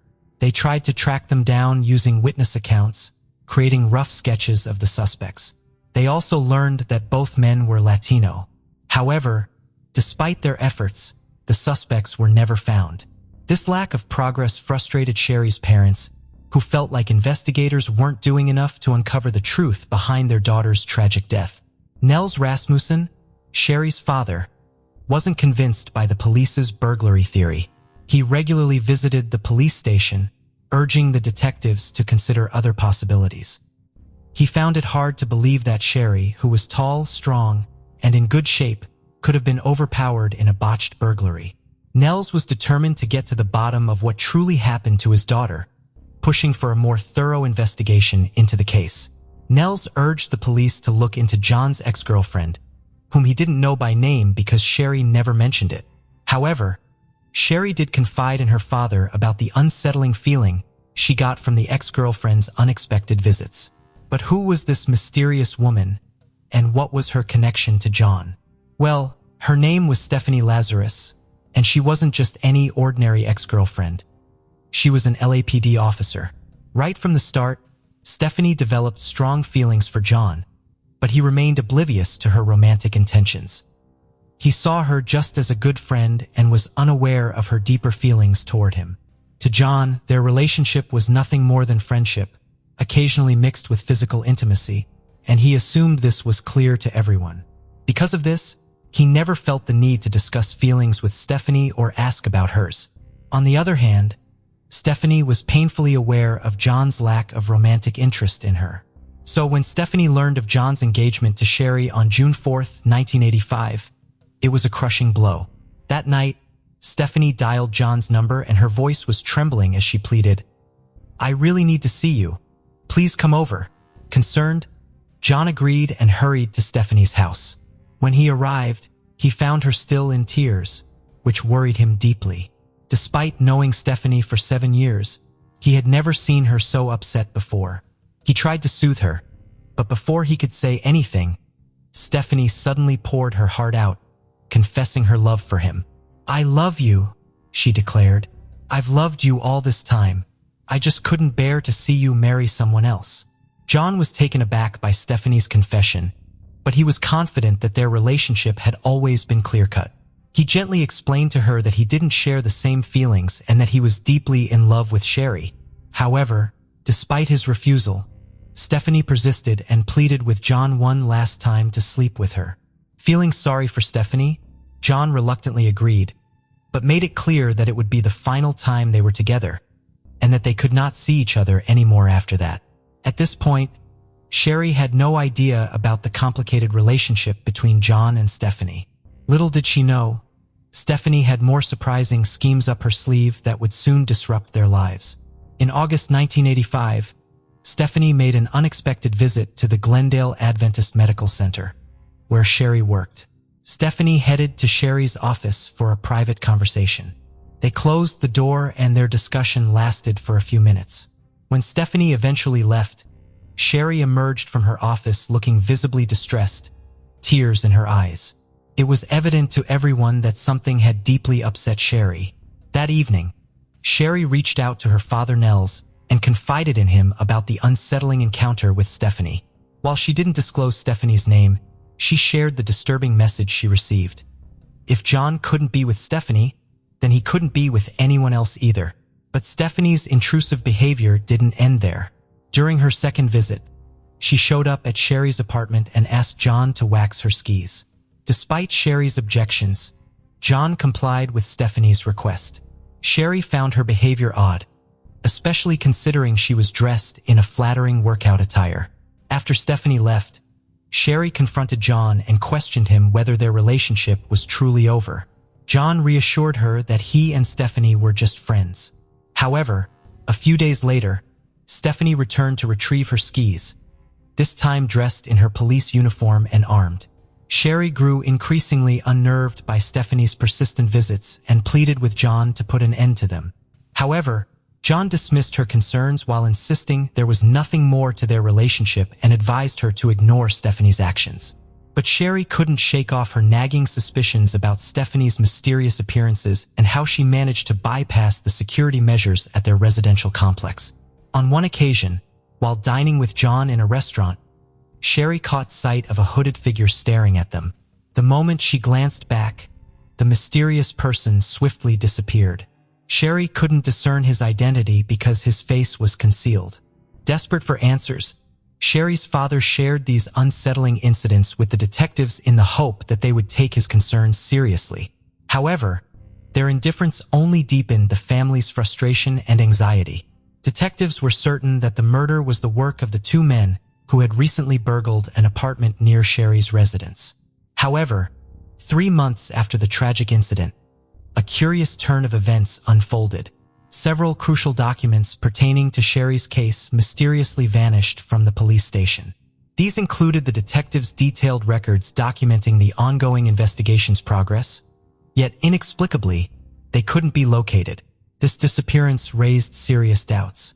Was it a genuine mishap, or had someone intentionally removed these documents from the case files? The victim's family suspected foul play, especially considering the involvement of an LAPD officer in the case. However, there were no significant leads and the case remained unsolved for years. 7 years later, when the lead investigator, Mayer, retired, Sherry's father saw it as an opportunity and decided to meet his successor, hoping for a more committed approach to the case. Sherry's father requested the detective to conduct a DNA analysis and even offered to cover the expenses. However, the detective dismissed the idea, deeming it pointless because they didn't have a suspect to compare the DNA profile with. The detective asked him to move on, maintaining their belief that Sherry's case was simply a botched robbery. Meanwhile, John moved on with his life and started a new family. However, a peculiar turn of events occurred when he reconnected with Stephanie and they made plans to travel to Hawaii together. But just before their trip, something unexpected unfolded. John contacted the police himself, inquiring about any new evidence that would link Stephanie to Sherry's murder. It turned out that John suspected Stephanie's involvement in Sherry's murder and was determined to seek justice for her. However, he kept this suspicion to himself for years and hesitated to speak about it, even though he continued his intimate relationship with Stephanie. 3 years later, she married a fellow officer and they adopted a daughter together, relocating to Simi Valley. Despite her impeccable reputation, Stephanie continued to meet John regularly and maintain their relationship. As time passed, it seemed like Sherry's murder would remain unsolved forever. However, in 2001, a glimmer of hope emerged when a separate cold case unit was established in Los Angeles to tackle unsolved murders. Sherry's case, along with thousands of others, was assigned to the detectives in this unit. Among the evidence was the piece of cotton that may have contained the perpetrator's saliva left behind after a bite during the attack. 2 years later, in 2003, detectives resumed their investigation into Sherry's case and sent all available evidence to the laboratory for DNA testing. However, it wasn't until December 2003 that a lab technician named Jennifer Francis began working on it. Due to a backlog of cases, they had to wait nearly 2 years for the results. Finally, in January 2005, Jennifer tested the blood samples from the apartment, as well as the fingernail clippings, and discovered that all the DNA belonged to Sherry herself. Now all that remained was to analyze the remaining sample from the bite mark on Sherry's body. However, there was a problem. The vial containing the sample couldn't be found for an entire day. After an exhaustive search, it was eventually discovered near the wall of a large refrigerator. It appeared as though someone had tried to remove all evidence linking to the killer, but by some stroke of luck, this crucial piece had been overlooked. After studying the sample, Frances detected that the DNA was from an unfamiliar woman. She quickly checked it against the FBI database, but to her surprise, there were no matches. Realizing the DNA belonged to a woman, she delved deeper and found a report about a third-party female who supposedly harassed the victim before her death, both at work and at home. Frances, curious about the possible connection, asked the detective overseeing her if this woman had been investigated. His response startled her. "Oh, you mean the LAPD detective?" He went on to explain that the woman in question was a former girlfriend of the victim's husband and was currently serving as an LAPD detective. However, he quickly dismissed any involvement by stating firmly, "She's not a part of this."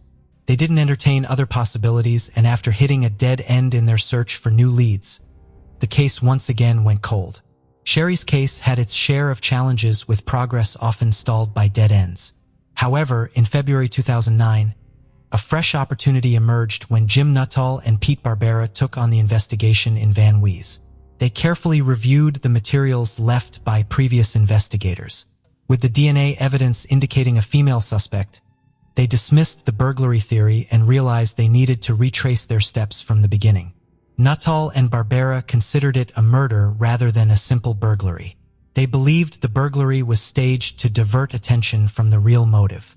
Several aspects of the crime scene didn't add up for a typical break-in, especially one that happened during the day. Sherry's jewelry box, an obvious target for thieves, was left untouched on her dresser, so they decided to make a list of all the women who could potentially be linked to Sherry's murder.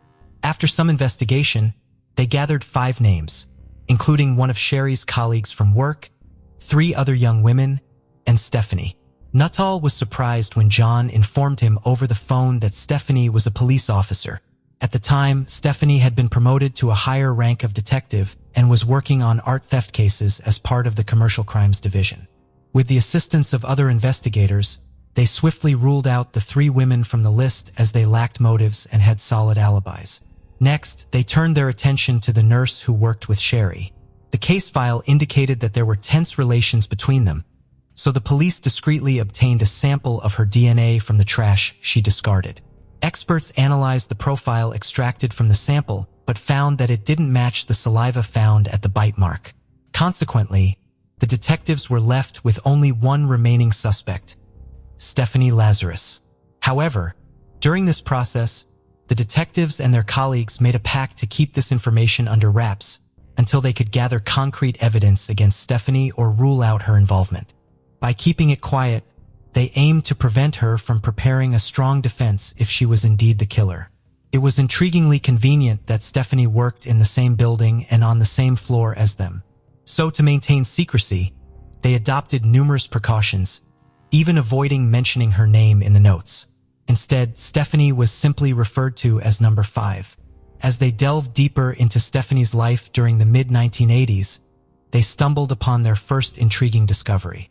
During the time of the murder, Stephanie owned a Smith & Wesson Model 49.38 caliber revolver, the same type of gun used to shoot Sherry. Additionally, investigators discovered that Sherry had frequently complained about Stephanie's odd and sometimes aggressive behavior. The plot thickened when they learned that Stephanie had broken into Sherry's gated community and even into her apartment on multiple occasions. In a final blow, the detectives uncovered that just 2 weeks after the murder, Stephanie made a peculiar report at the police station. She claimed that her car, parked near the pier, had been broken into, and among the stolen items was a .38 caliber revolver. This revelation raised eyebrows among investigators, especially considering the circumstances surrounding Sherry's murder. It seemed highly suspicious that Stephanie would conveniently report the theft of a weapon similar to the one used in the crime. With Stephanie emerging as the prime suspect, the detectives wasted no time in informing their superiors. They devised a plan to discreetly collect a DNA sample from her, opting for a voluntary discard to avoid tipping her off about the investigation.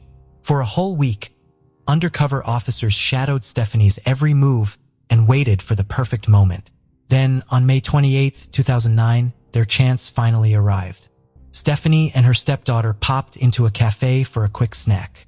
As soon as they exited, the officers swiftly swooped in and grabbed the glass Stephanie had sipped from. Without hesitation, they sent it straight to the lab for analysis, hoping it would finally crack the case wide open. The following day, the lab delivered the results, and it was a bombshell. The DNA from Stephanie's glass was a perfect match to the DNA found at the bite mark from Sherry's body. It confirmed what the detectives had suspected all along. Stephanie was indeed Sherry's killer. The revelation sent a chilling possibility that Stephanie may have been behind the disappearance of crucial documents from the initial investigation and erased any trace of her involvement. However, the undeniable DNA results left no room for doubt. With little time for contemplation, the investigators swiftly shifted their focus to developing a plan for Stephanie's arrest. The detectives even thought over the idea of apprehending Stephanie at her residence, but the thought of confronting her while she was with her husband and stepdaughter seemed fraught with risk. Instead, they brainstormed on how to compel someone of Stephanie's rank to surrender their weapon. Eventually, they hit upon a brilliant solution. The basement of the police department housed holding cells meant for temporary detention of criminals, where anyone entering had to surrender their weapon. This ingenious plan provided the perfect opportunity to safely arrest Stephanie without complications of her family being involved. Now, to lure Stephanie to the basement holding cells, the detectives devised a clever plan.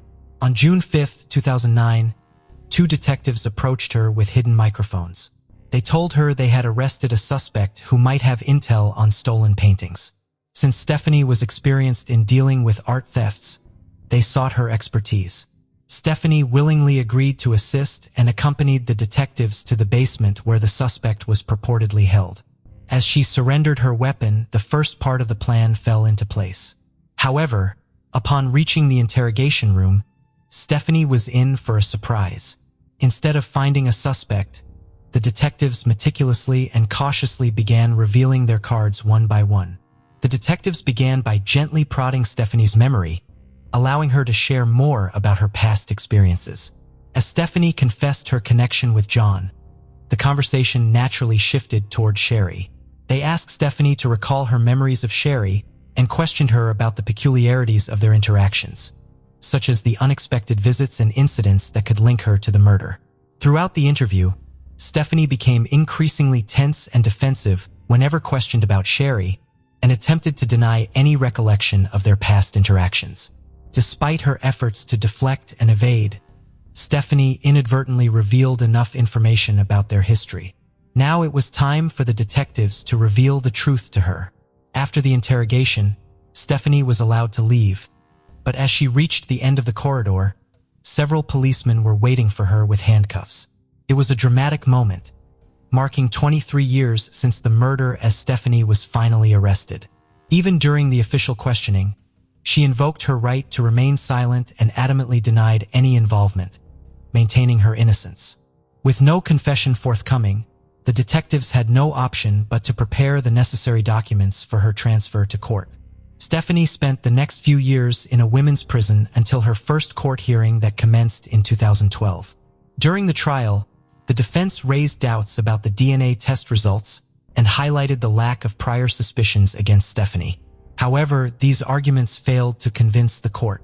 The prosecution presented their theory, alleging that on the day of the murder, Stephanie waited for John to leave for work before entering Sherry's apartment. Once inside, she confronted Sherry, which resulted in the struggle that moved downstairs. Ultimately, Stephanie incapacitated Sherry by breaking a vase over her head before fatally shooting her. Then she staged a fake burglary scene to cover her tracks and left the scene after taking their marriage certificate. In her house, they stumbled upon a journal from the mid-1980s filled with entries detailing her love for John and her distress over his relationship with Sherry. However, there was no mention of her gun being stolen. Additionally, her computer history revealed multiple searches for John's name during the late 1990s. These findings added weight to the prosecution's case, painting a clearer picture of Stephanie's obsession with John and her potential motives for the crime. On March 8, 2012, Stephanie's fate was sealed as the jury declared her guilty of murder.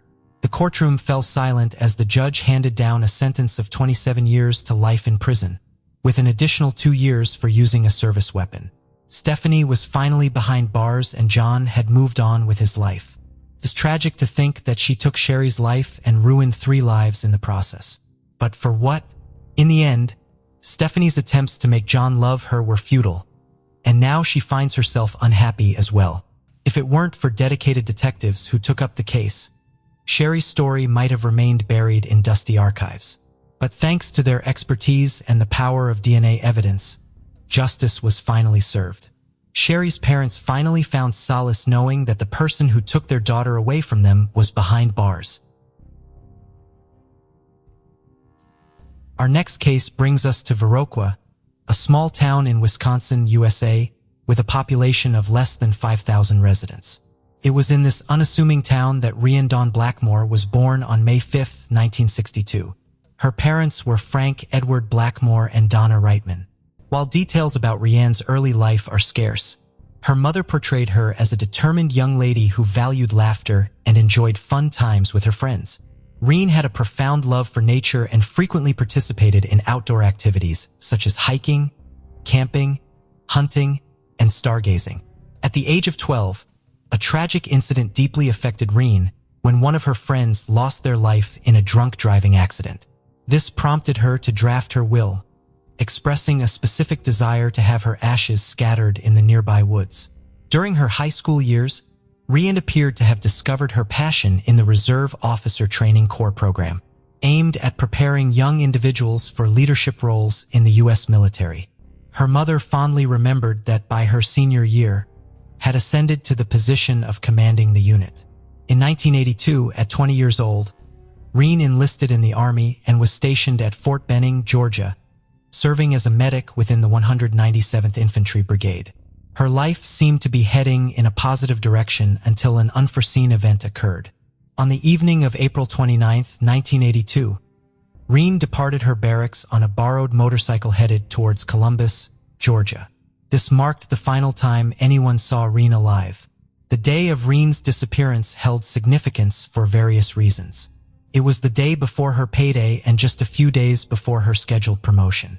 Her commander had even intended to recommend her for further training in preparation for her admission to the military academy. However, Rian's failure to return has anticipated raised concerns, prompting an official inquiry into her mysterious vanishing. On May 3, 1982, for days after Rian's disappearance, the friend who loaned her the motorcycle and helmet noticed something unusual. The friend saw 2 soldiers wearing the helmet on a street leading from the military post to Columbus, Georgia. Concerned, the friend took action and had a police officer stop the soldiers. Both soldiers were questioned by military police at Fort Benning that day and the next day. They were released after claiming to have bought the helmet at a video game room in a high-crime area of Columbus, Georgia. On June 1, 1982, more than a month after Rian went missing, her wallet and sweater were discovered near Caseta, close to the Army post. That same day, Rian was labeled a deserter by the Army.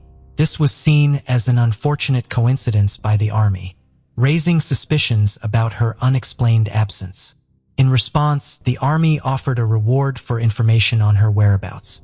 Then, on June 28, 1982, exactly 2 months after Renee's disappearance, her remains were found near a logging road in Chattahoochee County.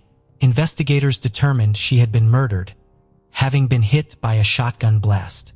Following this discovery, an extensive investigation was launched with the U.S. Army Criminal Investigation Division and the Georgia Bureau of Investigation teaming up to solve the mystery of Rian's death. Despite their efforts, the case eventually went cold, leaving many questions unanswered. In late 2020, nearly 40 years later, Vic Reynolds, the director of the Georgia Bureau of Investigations, initiated a cold case unit comprising retired bureau investigators. Their primary objective was to re-examine Rian's unresolved case. It didn't take them much time to focus on a suspect and establish a connection between that person and the tragic shooting. This individual was identified as Marcellus McCluster, a 64-year-old. Unfortunately, the authorities did not reveal the specific evidence that led them to McCluster. At the time, McCluster was already serving a life sentence as an inmate, having been convicted of an unrelated murder in Stewart County in 1983. However, despite his existing sentence, he faced new charges in March 2022. These charges included 1 count of malice murder and 4 counts of felony murder related to Reen's case. During a subsequent press conference, Kimberly Schwartz, the Assistant District Attorney for the Chattahoochee Judicial Circuit, discussed the uncertainty surrounding Reen's unfulfilled life. She emphasized the profound loss, mentioning that they could only speculate about the life Reen could have had, never knowing the love she could have experienced, the relationships she could have formed, or the dreams she could have realized. Kimberly highlighted that all these possibilities were tragically extinguished by a single gunshot from a cheap shotgun in the remote and obscure regions of South Chattahoochee County 4 decades ago. She also pointed out that the malevolence displayed in this case had no expiration date. In a separate statement, Renee's mother expressed her gratitude to the Cold Case Unit for their unwavering pursuit of justice in her daughter's case. She acknowledged that while nothing could ever bring Renee back, she found comfort in the fact that these individuals cared deeply enough to diligently seek the truth. On April 25, 2022, McCluster appeared in the Chattahoochee County Courthouse. During the brief hearing, which lasted less than 10 minutes, McCluster pleaded not guilty. The outcome or fate of McCluster's case remains uncertain and undisclosed at this time. An unknown male body was discovered about 27 miles off the coast of Maine, close to the Grand Manan Banks, on July 24, 2000. The detectives were baffled by the discovery of this body because there were no obvious leads. The remains underwent an autopsy, which included the collection of DNA and fingerprints.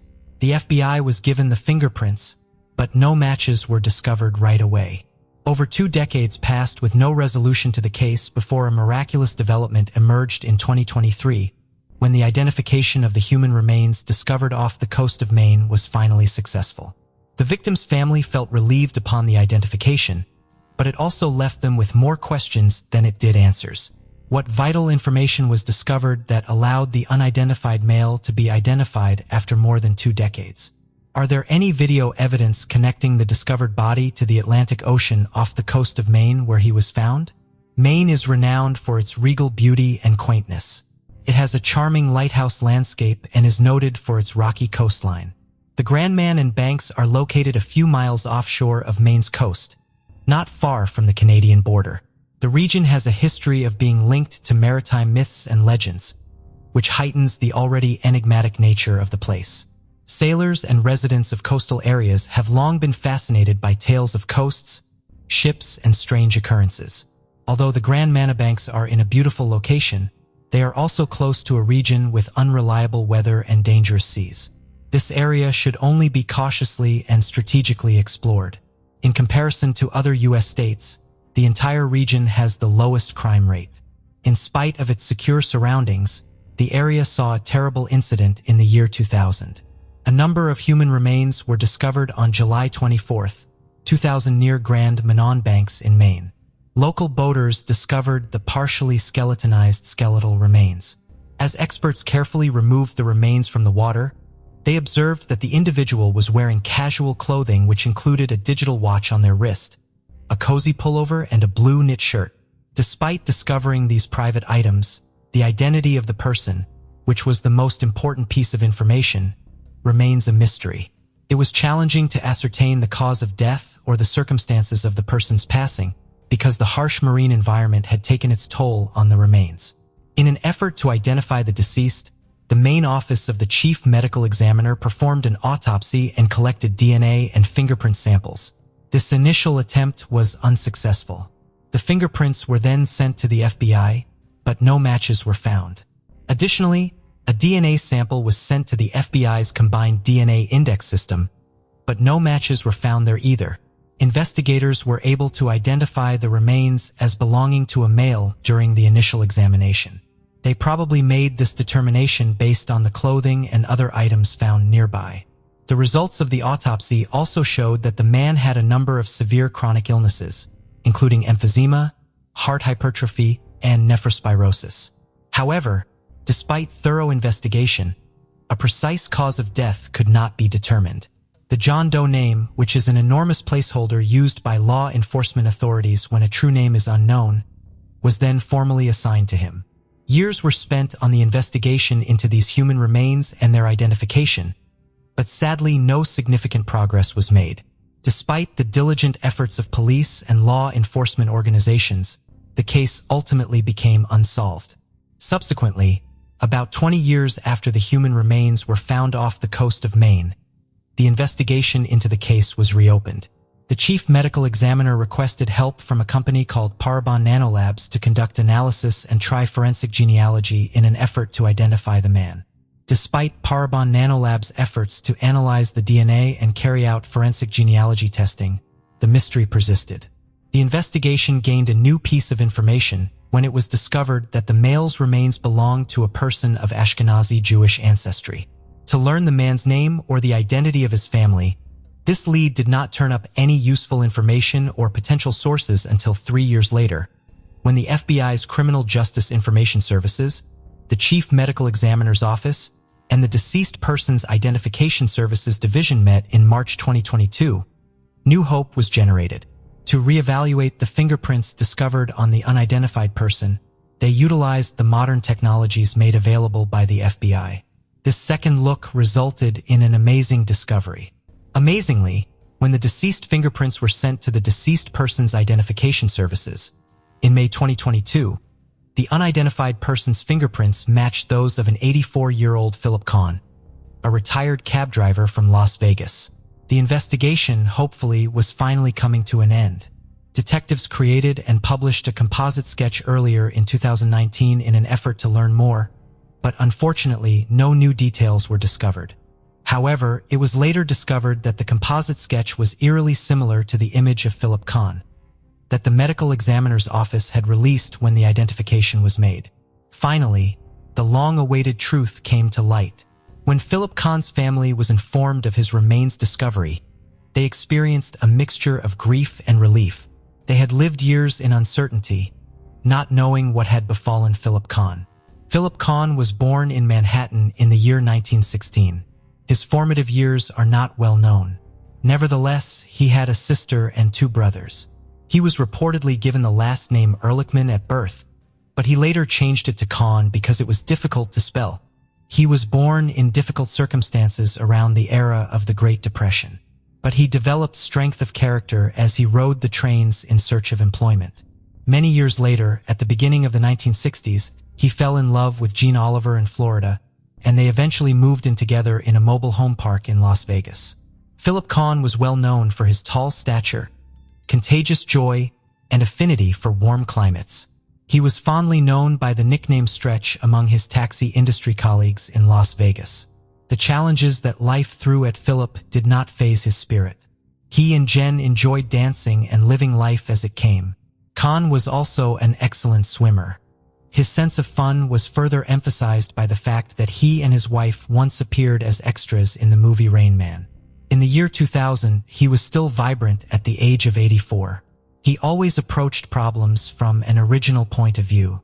Philip Kahn had an undisclosed disease, and his fantasies about receiving holistic care in Coral Gables, Florida, revealed his desire to consider non-traditional treatment options rather than opting for surgery. On July 9, 2000, early in the morning, Philip Kahn had just gotten out of bed and told his family something unexpected. Philip made the decision to travel alone and board a plane for Florida. According to him, he was looking for holistic treatment for a health issue that was bothering him. Days passed, and his family members, especially Jean, his wife, and his stepdaughter Judy, felt anxiety and worry. Since that fateful day, Philip was never seen or heard from again. The family frantically searched their house and the surrounding area for any signs of his whereabouts. After exhausting all options for 12 days, the family reported Philip missing to the Metropolitan Police Department on July 21, 2000. The last known information about Philip's activities, including his departure from home on July 9, 2000 and the trip to the airport, was recorded in an original missing person report. The police started their investigation as soon as the missing report was turned in. On the evening of July 9, 2000, Philip apparently left his house around 7 a.m. with a neighbor who drove him to McCarran International Airport. He told his family he was going to Coral Gables, Florida, to get holistic care for what might have been an aortic embolism. As the investigation progressed, it was discovered that Philip Kahn had not only mysteriously vanished, he had also engaged in a number of puzzling behaviors prior to his disappearance. According to records, Philip had not only appointed his wife, Jean, as his power of attorney, he had also sold all of his possessions, written letters, and had sent money to his sister. Also, the discovery of a new Visa credit card, which Jean was not aware of, confused everyone even more. The family was left in a state of confusion as a result of all these actions. They wondered why such choices were made. The family was dealing with uncertainty and the lack of any leads when the Metropolitan Police Department made a startling revelation to them. In contrast to the destination, Philip had initially told his family, airline records show that he had flown to New York. When the detectives examined Philip Kahn's airline ticket, the family later learned that it cost $162. They were even more perplexed by this revelation, wondering what caused him to veer off course. The family was also questioned by the detectives regarding his intentions to commit suicide. However, there were no signs that he had any plans to take his own life. His stepdaughter, Judy, claimed that Philip lacked these tendencies. According to her, Philip simply had made up his mind to confront and find a different way to resolve his health issues. Not me, not mom, or anybody felt like he had such desires. Judy said in an interview, fortunately, forensic genealogy enabled the identification of Philip's remains. Although the process of identifying these deceased victims can be difficult and protracted, the medical examiner's office experiences a truly thrilling moment when they can finally give a name to someone who has been without one for so long, bringing comfort to families. The importance of maintaining hope in the pursuit of justice for the unidentified and missing is highlighted by the resolution of cold cases. It serves as a reminder of the investigators' unshakable dedication to solving these cases and putting them to rest no matter how difficult the journey may be. In this instance, the effective use of forensic genetic genealogy is also evidence of the advancements in forensic sciences made possible by advances in DNA technology. After more than 20 years, the family of Philip Kahn received closure when it was determined that the body was Philip's. For his loved ones, it brought back memories and a feeling of relief. When Judy, Kahn's stepdaughter, learned what had happened to him, she expressed gratitude and confusion. Judy reflected on the uncertainty that still persisted. "We have more questions than answers," she said. With her mother, Jean Oliver, the knowledge of Philip Kahn's fate brought back memories of their relationship, which had suddenly ended when he disappeared. The family was saddened, but they also felt relieved because the years of speculation and searching had come to an end. After her husband's disappearance, Jean, a well-liked preschool teacher, continued to live for a number of years before passing away in December 2007 at the age of 89. She went through the typical emotional turmoil associated with having a spouse go missing. She nevertheless persevered with poise and fortitude. Jean did not let the disappearance define her life despite the emotional roller coaster she experienced. She carried on enjoying life to the fullest, savoring the memories of the life she and Philip had created. Judy expressed astonishment at her mother's fortitude in those trying times. According to her, Jean regained a sense of normalcy and carried on with her life in spite of the never-ending questions and heartbreak. Lindsay Chastain, the head of the medical examiner's office, offered her perspective on the significance of this identification. "We're ecstatic to have found him and can now let the family know what happened to their loved one. The family had suffered under the weight of ignorance for so long, but at last they had some answers. There are still a lot of unanswered questions surrounding the case," she said. Lindsay makes note of the fact that no one will ever know how Philip got to the location where he was discovered. The mystery is still heightened by this unanswered question. The family has finally gained some measure of comfort from knowing that the body discovered was that of Philip Kahn. This closes a chapter that has been open for far too long and gives it a sense of closure. What do you think about the case? What really happened to Philip Kahn? And why did he lie to his family about his journey? Let us know what your thoughts are in the comments. Two sisters, 10 years old, Catherine Lyon, and 12 years old Sheila Lyon, went missing on March 25, 1975, while visiting a mall in Wheaton, Maryland. Their disappearance has plagued their community for many years and remained a mystery. Finally, after 40 years, their killer has been apprehended and justice has prevailed. Hello and welcome to Mystery Detective. Please support my channel by subscribing and hitting the bell icon for more crime cases. Catherine and Sheila were born to John and Mary Lyon in Kensington, Maryland. The two sisters also had an older brother named Jay, who went on to work as a homicide investigator. John Lyon, their father, was popular for being a radio host on Mal Radio. The family resided in a quiet, middle-class community. During a time when parents were less concerned about sudden abductions and disappearances, parents would often allow their kids to play outside. Things were easier in that era when everyone looked out for one another's kids.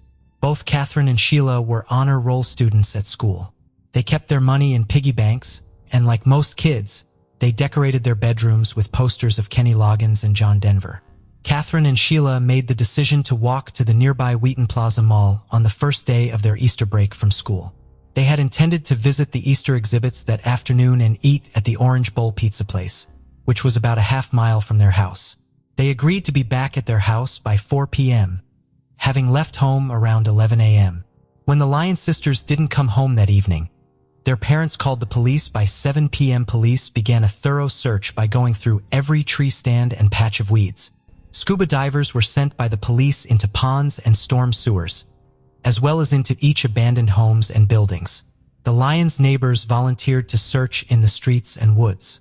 The extensive search for the Lyon sisters lasted for months and attracted a lot of media attention as well as hundreds of tips.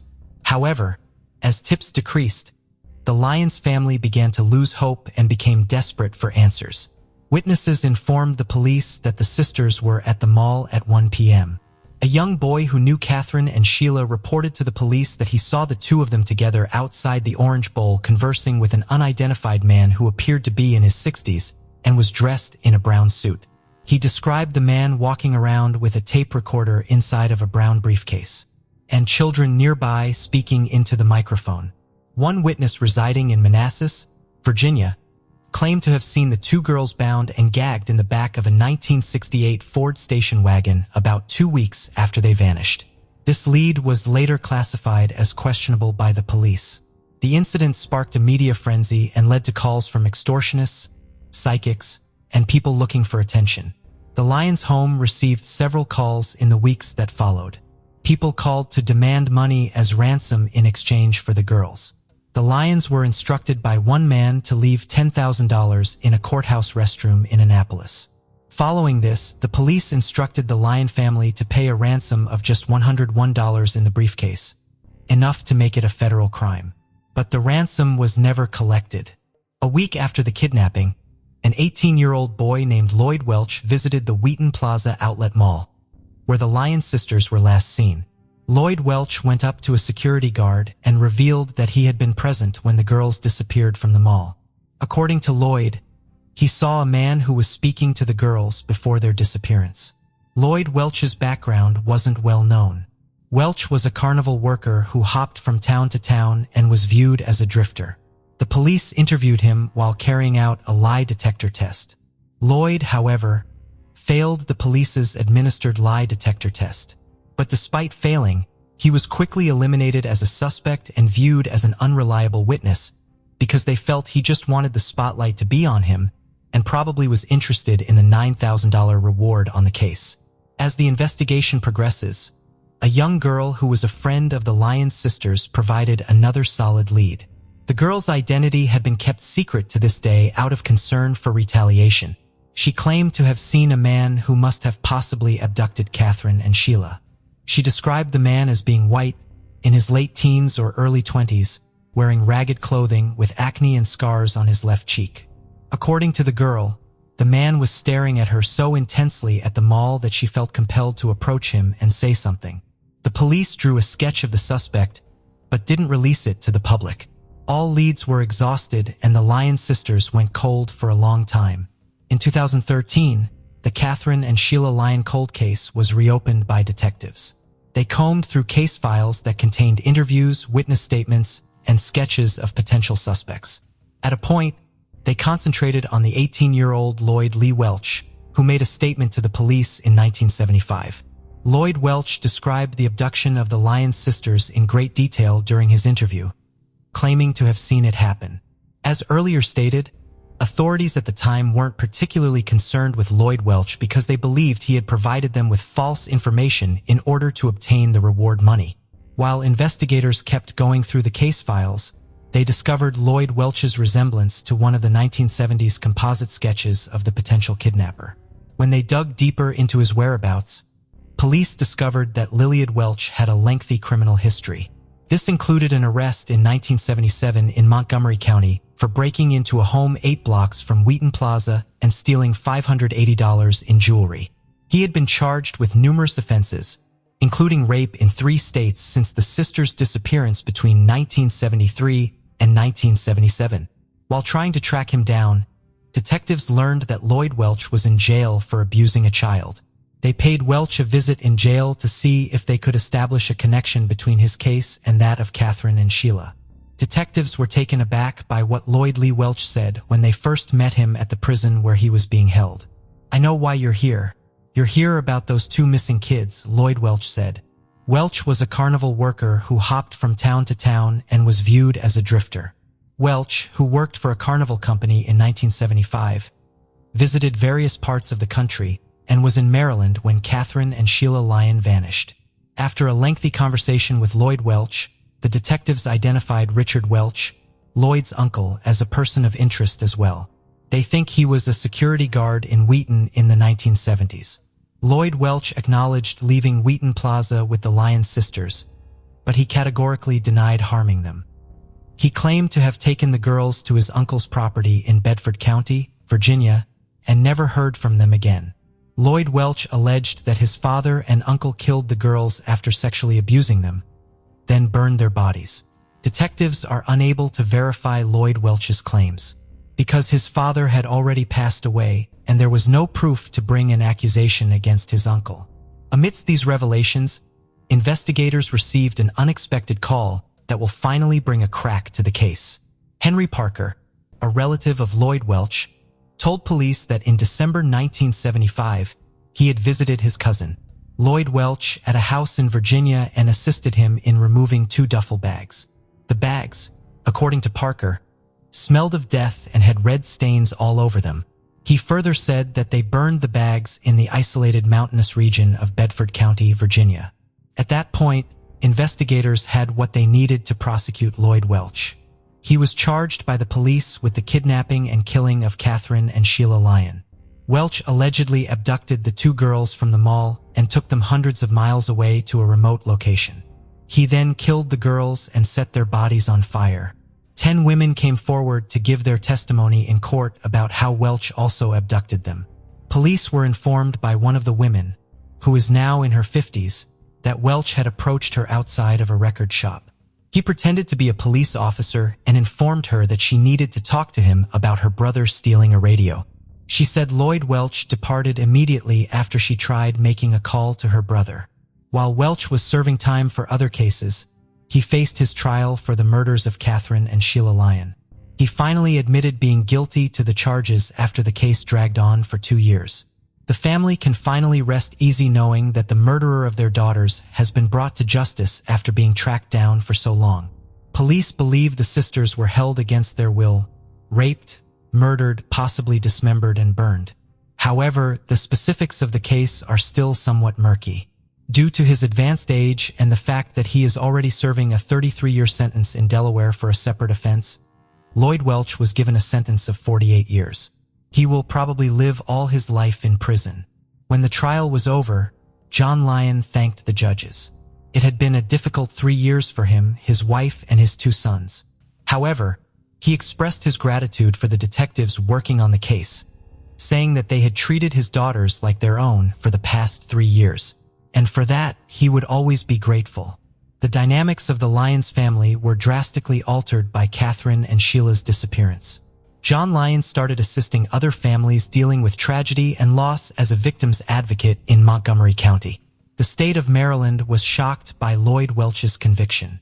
A typical afternoon for the Lyons family descended into the worst nightmare imaginable. The tireless detectives who turned over every stone to crack the case have finally brought some peace. On the night of May 30th, 2016, Bridget left her house. At around 10:30 p.m., she sent a Snapchat message saying she was too pretty to walk in the grass. A few minutes later, she called a friend who later stated that she seemed fine with nothing amiss. Around 1:30 a.m., a man called 911 to report hearing multiple gunshots at the park. Then, just before 7 a.m., Bridget's naked body was found in the park, not by people, but by stray dogs. Although there were no reports of the dogs eating her, they circled the body. A man passing through the park shooed the dogs away, and shortly after, Atlanta homicide detectives arrived at the scene. After the discovery of her body, the police immediately began canvassing the area for witnesses and clues. However, no personal effects were found on or around the victim, leaving investigators with little to go on besides her wounds. Now, the autopsy revealed some troubling details. There wasn't any evidence of violations, but it indicated that some of the gunshots came from a straight-down angle, suggesting that Bridget was already likely on the ground, possibly dead, when she was shot multiple times.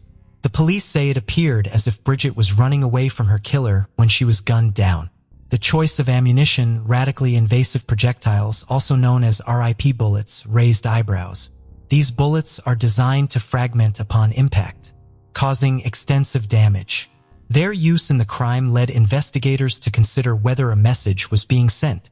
As the investigation progressed, Bridget was identified as the victim, thanks in part to one of her tattoos, which barely read her name. Detectives received reports from neighbors who claimed to have seen individuals escorting her through the park around 11:30 p.m. on the night of her murder. Surveillance footage from a Shell gas station in Stone Mountain, Georgia also confirmed this. It showed Bridget with two black males who were the last known people to see her alive. One of the men with her looked to be between 20 and 30 years old with a goatee and wearing a white t-shirt. Police said there was no clear description of the other man. Witnesses described Bridget as looking unhappy during this encounter. On the day after these sightings, on June 1st, 2016, Atlanta police confirmed that the car seen at the gas station belonged to Bridget. Interestingly, the vehicle was found behind King's Southern Delight restaurant on Red Dan Road in DeKalb County, which is about 2 miles from where she was last seen with the two individuals, and approximately 20 miles from where her body was discovered. Despite the discovery of her car, investigators have not released any information about potential DNA evidence found inside. So who exactly was behind this? And who were those two men? Now the detectives had to understand Bridget's journey, especially after she moved to Atlanta. She pursued her dream of becoming a model and even landed a role as an Amber Rose lookalike in one of the music videos from Chris Waddle. In short, it seemed like her dreams were coming true, but there was a darker side to her story too. A simple online search revealed something unexpected. Turns out there were ads on Backpage featuring Bridget in revealing outfits, hinting at involvement in escort services. This shocked her friends who had no idea about this side of Bridget's life. Her grandmother, Beverly Toole, had a theory. She believed that Bridget might not have been acting of her own free will. She suspected that Bridget's boyfriend might have influenced her decisions. So the attention of detectives turned to Bridget's 21-year-old boyfriend, Kevin Kinney. Bridget's friends had a lot to say about Kevin, her boyfriend. He was older, had a history of legal troubles, and there were rumors that he might be involved in a gang. There were even reports suggesting that their relationship was volatile. Just a few months before Bridget's murder, she called 911 to report an assault by Kevin. She told police that Kevin hit her in the face, but decided not to press charges. However, just 2 days later, police were called to the same home because Bridget was fighting with another woman, Brittany Aloka, who turned out to be the mother of Kevin's child.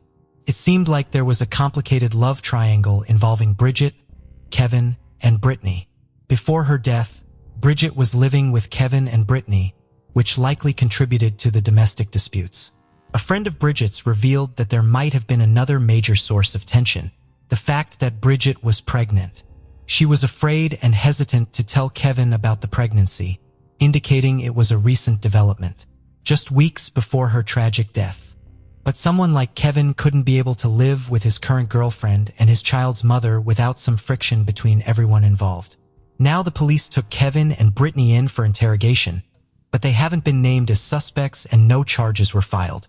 Brittany declined to comment, focusing on being a mother.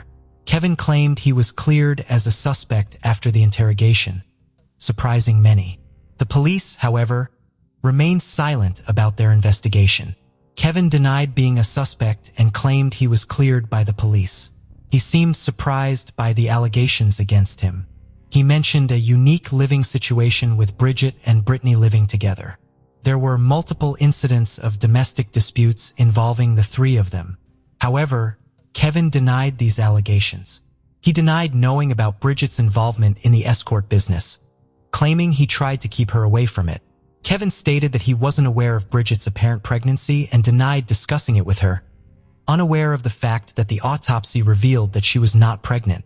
Kevin expressed frustration, saying he wished he could confront everyone involved.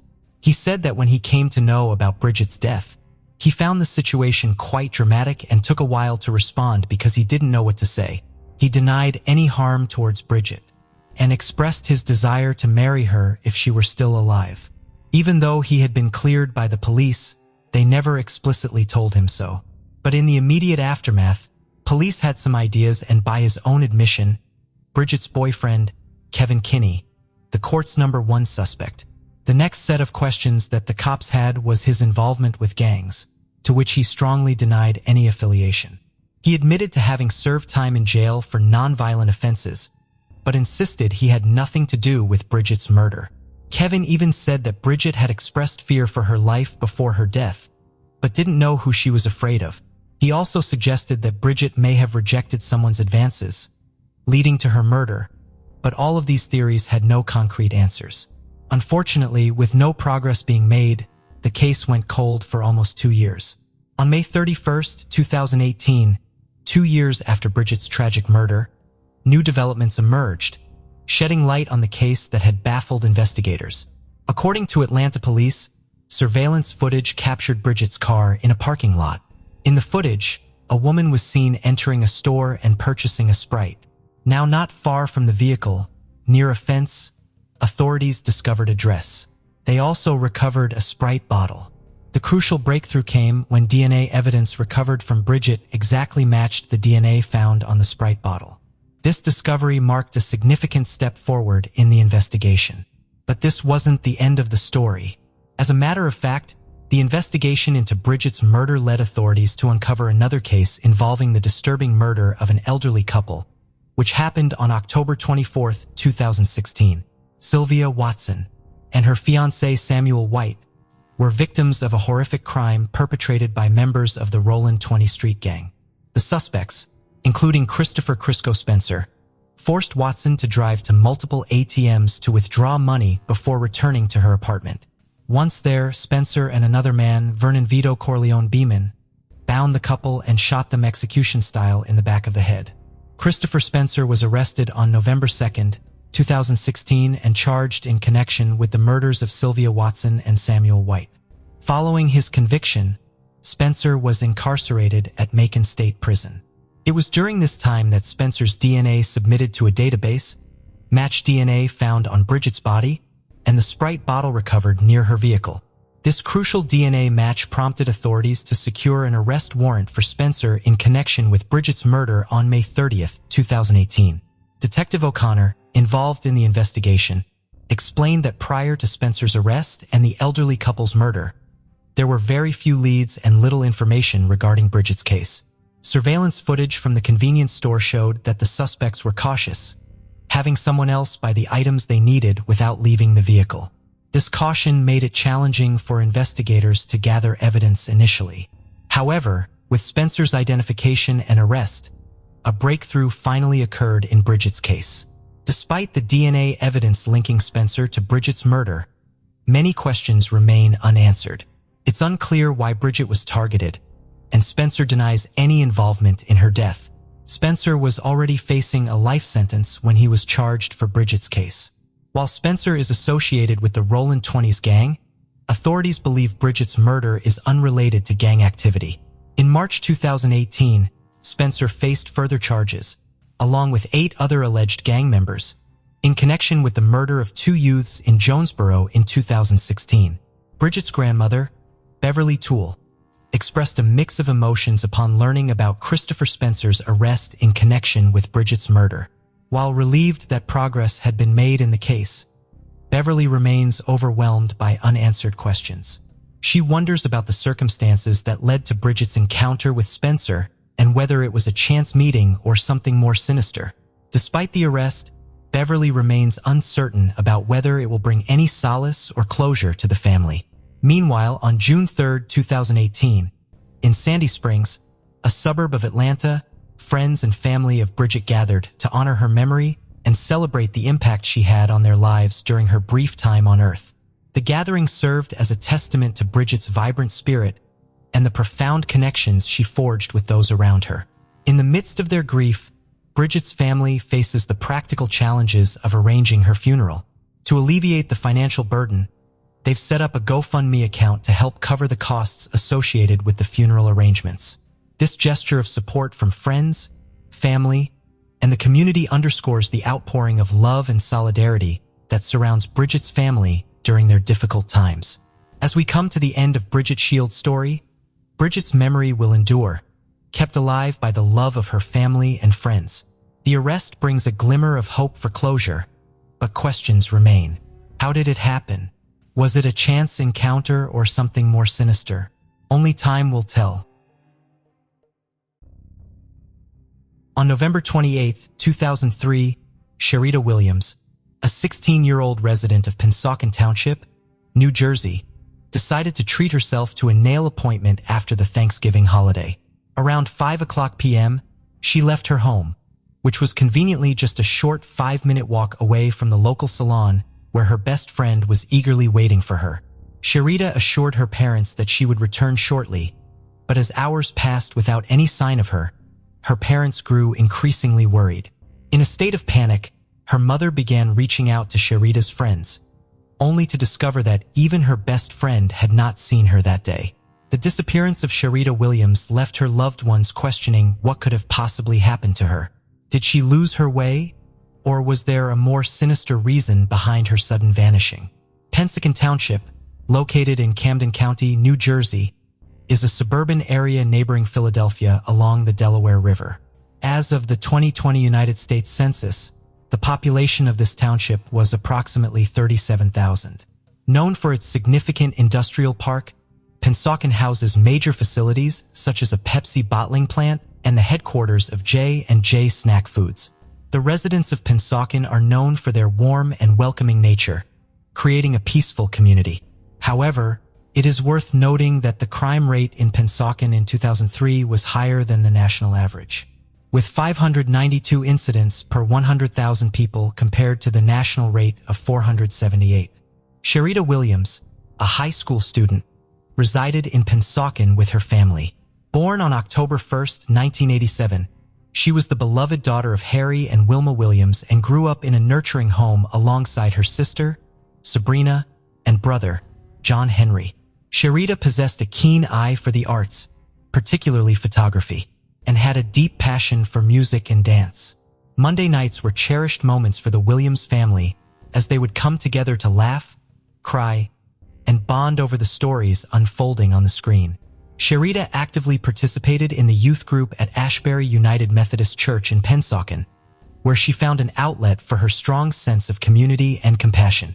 Sherita, a popular junior at Pennsauken High School, possessed a deep fondness for children and eagerly embraced any opportunity to babysit for friends and relatives. Her playful nature and boundless energy endeared her to the children, who adored her in return. Sherita's strong empathy and love for her community fueled her aspiration to become a social worker and help people in need. Known for her bright and magnetic personality, she approached life with unwavering trust in the goodness of others.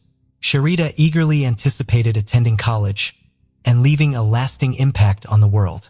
Despite her big dreams, she also found joy in the simple pleasures of life, such as getting her nails, hair, and eyebrows done. On November 20, 2003, at 5 p.m., Sharita left her home to visit a salon located just a short 5-minute walk away. Her plan was to meet her best friend there. However, the events that unfolded would forever alter the lives of those who loved her. When Sharita failed to return home at the expected time, her mother Wilma contacted her friend and was shocked to learn that they hadn't met at the salon. This revelation unsettled Wilma as her motherly intuition sensed that something was amiss.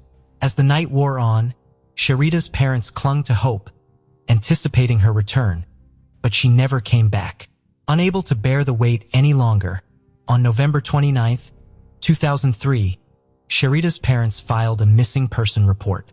The Camden County Police swiftly initiated a search for Sharita in and around the salon and its vicinity. Meanwhile, her parents actively scoured the streets of Pennsauken in search of their beloved daughter. A phone call from one of Sharita's friends added to their unease, suggesting that she might be in the vicinity of 36th Street, a place she had expressed fear of passing through.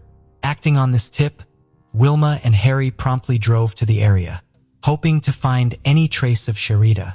Shortly before 3:00 p.m., in the vicinity of a railroad bridge at the intersection of 36th Street and Hayes Avenue in Pennsauken, Wilmot made a distressing discovery. She noticed what appeared to be a person lying on the gravel without proper clothing. Her maternal instincts immediately kicked in, prompting her to contact the Camden County Prosecutor's Office. Detectives swiftly arrived at the scene and uncovered the truth beneath the bridge. It was a teenage girl who bore a striking resemblance to Sharita Williams. Adjacent to her was her purse, containing her identification, which confirmed her identity. Sharita was lying face up in the dirt, with her shirt torn open, pants unbuttoned, and hands bound behind her back. Although there were no visible injuries on her body, her undergarments had been forcibly removed, leaving red marks around her waist. The police had concerns that Sheridan may have been subjected to sexual assault. Adding to the distressing situation, a durac was found around her neck, suggesting it may have been used to silence her cries. Additionally, 2 plastic bags from a nearby sporting goods store were discovered lodged in her mouth. One of the bags contained a receipt for a black shirt purchased at 4:28 p.m. on the same day she went missing. The devastating news of Sharita's death deeply impacted Wilma and Harry's lives, as well as sending shockwaves throughout the community. As the police and concerned neighbors gathered around the Williams residence, those who knew Sharita expressed their grief. One neighbor described her as a kind-hearted individual who did not deserve such a fate. The Camden County Police officially classified Sharita's death as a homicide and initiated an investigation into the crime scene where she was found. It was determined that Sharita had been strangled and suffocated. Furthermore, there were indications of bodily fluid stains on her jeans, suggesting a sexual assault had taken place. Despite the absence of obvious physical trauma, no knives or bullets were discovered in close proximity. However, the police did uncover some peculiar items at the scene, including a man's hair cap and a penny believed to belong to the perpetrator. The hair cap was sent to the laboratory for analysis, in hopes of finding hair strands and other potential evidence. In order to reconstruct Sharita's final movements, investigators reviewed surveillance footage from the nail salon in Pennsauken that she frequently visited. The footage revealed that she was at the salon at 6:05 p.m., getting her eyebrows done. Subsequently, the detectives examined credit card receipts, interviewed customers of the salon, and questioned individuals who may have been present at the crime scene. Unfortunately, no significant breakthrough was made, and the identity of the killer remained elusive. The detectives became intrigued by how Wilma and Harry had known to search near the bridge. Wilma explained that while she was making calls to find Sharita, one of her friends had mentioned the 36th Street Bridge, stating that Sharita had expressed fear about crossing it. Harry believed that this friend might possess additional information about his daughter, prompting the detectives to focus on this new lead and approach Sharita's friend for an interview. The friend claimed that she had mentioned the 36th Street location to Wilma on a hunch, as Sharita sometimes took that route to visit her boyfriend. Additionally, the police discovered that Sharita had made a call to her boyfriend in Camden from a nearby payphone around 6:30 p.m., just before her disappearance. The police located the boyfriend and spoke to him in the presence of his mother. He confirmed that Sharida had visited him that night at around 6:30 p.m. But he had been asleep in his bedroom due to his night shift work as a security guard and had not seen her. His mother admitted to speaking to Sharida at the door, but not allowing her inside because she did not like her. Despite tatting the boyfriend as a suspect, the detectives lacked physical evidence linking him to the crime scene, and he also passed a lie detector test successfully. Eventually, he was cleared of suspicion. Following this setback, the detectives meticulously re-evaluated the evidence, with a particular focus on the t-shirt receipt found in the plastic bag. It was determined that the receipt was from the Model sports goods store in the Cherry Hill Mall. However, upon their visit to the store, they encountered yet another obstacle. The surveillance cameras at the establishment had malfunctioned on the evening of November 28th, leaving no available footage. In light of this setback, the detectives decided to pursue a lead they had received as a tip. An unidentified individual claimed to have seen one of Sharida's male friends driving near the bridge on the night of the murder, suggesting that Sharida may have been in his car. Interestingly, this male friend happened to be dating one of Sharida's acquaintances, and rumors circulated that he had feelings for Sharida. Given that Sharida had used a payphone, investigators speculated that she may have called this friend for a ride, unaware of his romantic interest in her. Consequently, the friend was summoned to the police station for an interview. Although he appeared nervous, he cooperated with the authorities. He openly admitted his fondness for Sharida and acknowledged driving her around the area on previous occasions. However, he vehemently denied being with her on the night of the murder, claiming that he had picked up his girlfriend from her job at the mall and returned home directly. While his alibi lacked solidity, there was no concrete evidence linking him to the crime, resulting in his eventual clearance. After 3 months of no new leads, a breakthrough finally occurred. The crime lab successfully extracted a DNA sample from a bodily fluid stain found on Sharida's clothing. Immediately, the police initiated the collection of DNA samples from individuals acquainted with Sharida, hoping to find a match. Additionally, samples were obtained from male suspects. Unfortunately, all these efforts failed to yield a match. Determined to make progress, the detectives took an extra step by running the DNA sample through CODIS, the FBI's national crime database. Once again, this avenue proved fruitless as no match was found. Despite the dwindling leads and the case growing cold, Sharida's parents refused to lose hope. Her father, Harry, persisted in contacting the police every week to stay updated on the case's progress. Even the police officers involved remained dedicated to finding justice for Sharida. In March 2007, a significant breakthrough occurred. For years after Sharida's murder, the police made a startling discovery. A new individual had been added to CODIS, and their DNA matched the bodily fluid sample found on Sharida's jeans. This revelation led them to a 22-year-old man named Warren Dixon, who was previously unknown to anyone involved in the case. Upon further investigation, it was revealed that Warren had attended the same school as Sharida after transferring from Camden High to Pensacon High. Interestingly, Warren, who was 18 at the time of Sharida's murder, had dropped out of school shortly after the tragic event and relocated to Pennsylvania. 2 years later, he was arrested on drug charges, which resulted in his details being entered into the CODIS database. Notably, Warren lived just 2 blocks away from the bridge on 36th Street, indicating his proximity to the crime scene.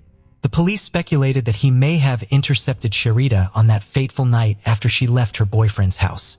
Tracking down Warren was relatively easy for the police, as he had returned to New Jersey and was required to attend weekly probation meetings. They approached him during one of these meetings and requested his presence for a police interview. Throughout the questioning, Warren remained outwardly calm, although he seemed to struggle with social interaction. He admitted to knowing Sharida during high school, but claimed to have only learned about her murder through the news. However, when confronted with the presence of his DNA at the crime scene, he confessed to having intimate contact with Sharida on the night of November 28, 2003. The authorities then presented Warren with the hair cap found at the crime scene, without disclosing his origin. Initially, Warren provided evasive answers, but eventually admitted that the hair cap belonged to him. Additionally, Warren displayed an unusual level of interest in the case, constantly posing peculiar questions to the detectives. During a particular moment, he inquired, "If I were to unintentionally do this, would I still be required to face imprisonment?" In a subsequent interrogation with the police, Warren finally admitted his guilt. He confessed to intercepting Sharada on the night of the murder and making unwanted advances towards her, which she rejected. This led to a violent escalation that tragically resulted in her death. The exact motive behind Warren placing the 2 plastic bags in Sharada's mouth remained unclear. Despite a lab report in January 2009 that showed no match between Warren's hair and the strands found on the cap, authorities believed they had sufficient probable cause and evidence to charge him based on his confession. In January 2009, Warren Dixon was apprehended and charged with aggravated manslaughter in a New Jersey Superior Court. During his arraignment, the judge set his bail at $750,000. Sharita Williams' family attended the court proceedings to share their memories of Sharita and display photographs documenting her life from infancy. "I want the court to truly understand who she was, to witness her growth," emotionally stated Harry Williams. Warren displayed uncooperative behavior in court, refusing to stand when ordered by the judge and requiring deputies to forcefully remove him from his chair at one point. He remained unresponsive, only answering one question regarding legal representation. The final trial commenced in March 2011. Warren Dixon, 25 years old at the time, pleaded guilty to attempted aggravated assault and aggravated manslaughter. The Williams family was present to witness their daughter finally receive justice after 7 long years of sorrow and unanswered inquiries. Sharita's mother and Aunt wore buttons adorned with Sharita's image during the court proceedings. On June 3, 2011, Superior Court Judge Samuel Nettle sent his warrant to 20 years in prison, specifying that he would only be eligible for parole after serving 85% of this sentence. Additionally, Warren would be subject to lifetime community supervision and listed in New Jersey's Registry of Convicted Sex Offenders. Currently, official records indicate that he is currently incarcerated at East Jersey State Prison and will be eligible for parole in 2026. Following the trial, Harry Shearer, his father, expressed his concern as to why Warren would be granted parole when his daughter was gone forever. He firmly believed that Warren should have received a life sentence instead. Despite his grief, Harry expressed gratitude towards the Camden County Police and the entire community for their efforts in bringing justice. He acknowledged that it was a collective endeavor involving the media, family, prosecutor's office, and friends, and he considered the conclusion of this saga. Throughout the years, Harry developed a connection with Surgeon Martin Wolf from the prosecutor's office, who served as the lead investigator in the case. Whenever Harry reached out to inquire about the case or simply to share his grief, Wolf always paid attention. Wolf dedicated more time to solving this murder than any other case during his 17 years in law enforcement. When Detective John Greer took over the case in 2008 due to Wolf's military deployment, Harry was overcome with emotions. However, Greer remained determined and motivated by the Williams family's unwavering resolve. The family organized annual marches to the 36th Street Bridge, where Sharita's body was discovered, which served as a source of encouragement for Greer. It was this dedication that ultimately led to the resolution of the cold case. Harry made it a point to contact the Camden County Prosecutor's Office every Monday, seeking answers and requesting meetings, ensuring that the tragedy of Sharada's murder would never be forgotten. In a subsequent interview with the media, Harry directed his message to teenage viewers, emphasizing the importance of not blindly trusting everyone they meet, as hidden motives may exist. He described Sharada as a loving and gentle person who trusted everyone and never anticipated anyone would cause her harm. He recalled her reassuring words on the last night she left home, saying, "I'm 16, Dad. I'll be fine." Pursuing higher education had always been a part of Sharita's aspirations for the future, before her life was tragically cut short. To pay tribute to her memory, Pennsauken High School bestowed Sharita with a posthumous diploma. In the serene and picturesque streets of Gold Coast, Queensland, an ordinary evening took a dark turn, plunging an entire community into a state of shock and disbelief. On the fateful evening of September 9, 2015, Tara Brown, a vibrant young woman full of dreams and aspirations, found herself entangled in a web of events that would ultimately lead to a tragic end. As we embark on this harrowing journey, we delve into the chilling repercussions that transformed a once promising love story into a nightmare of unimaginable cruelty. This tale serves as a stark reminder that love at times can morph into a malevolent force, leaving behind scars that reverberate through generations. Throughout this gripping narrative, one cannot help but wonder how such a promising love story could take such a chilling turn. Were there any warning signs that could have averted this tragedy? Gold Coast, situated in Queensland, Australia, is renowned for its idyllic beaches, vibrant nightlife, and the plethora of recreational activities. Often hailed as a tourist haven, this coastal paradise boasts stunning coastlines, including popular beaches like Surfers Paradise, Broad Beach, and Burleigh Heads.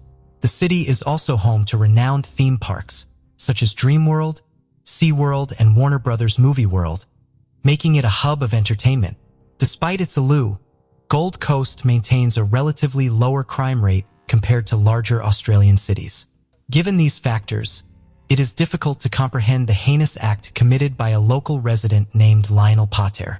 Tara Brown, born on March 21, 1991 in Hamilton, New Zealand, relocated to the Gold Coast with her family during her teenage years. Fast forward to 2011, fell in love with Lionel John Pettier, a member of the Bandidos gang. A year later, they welcomed a beautiful daughter into their lives, whose identity remains undisclosed for privacy reasons.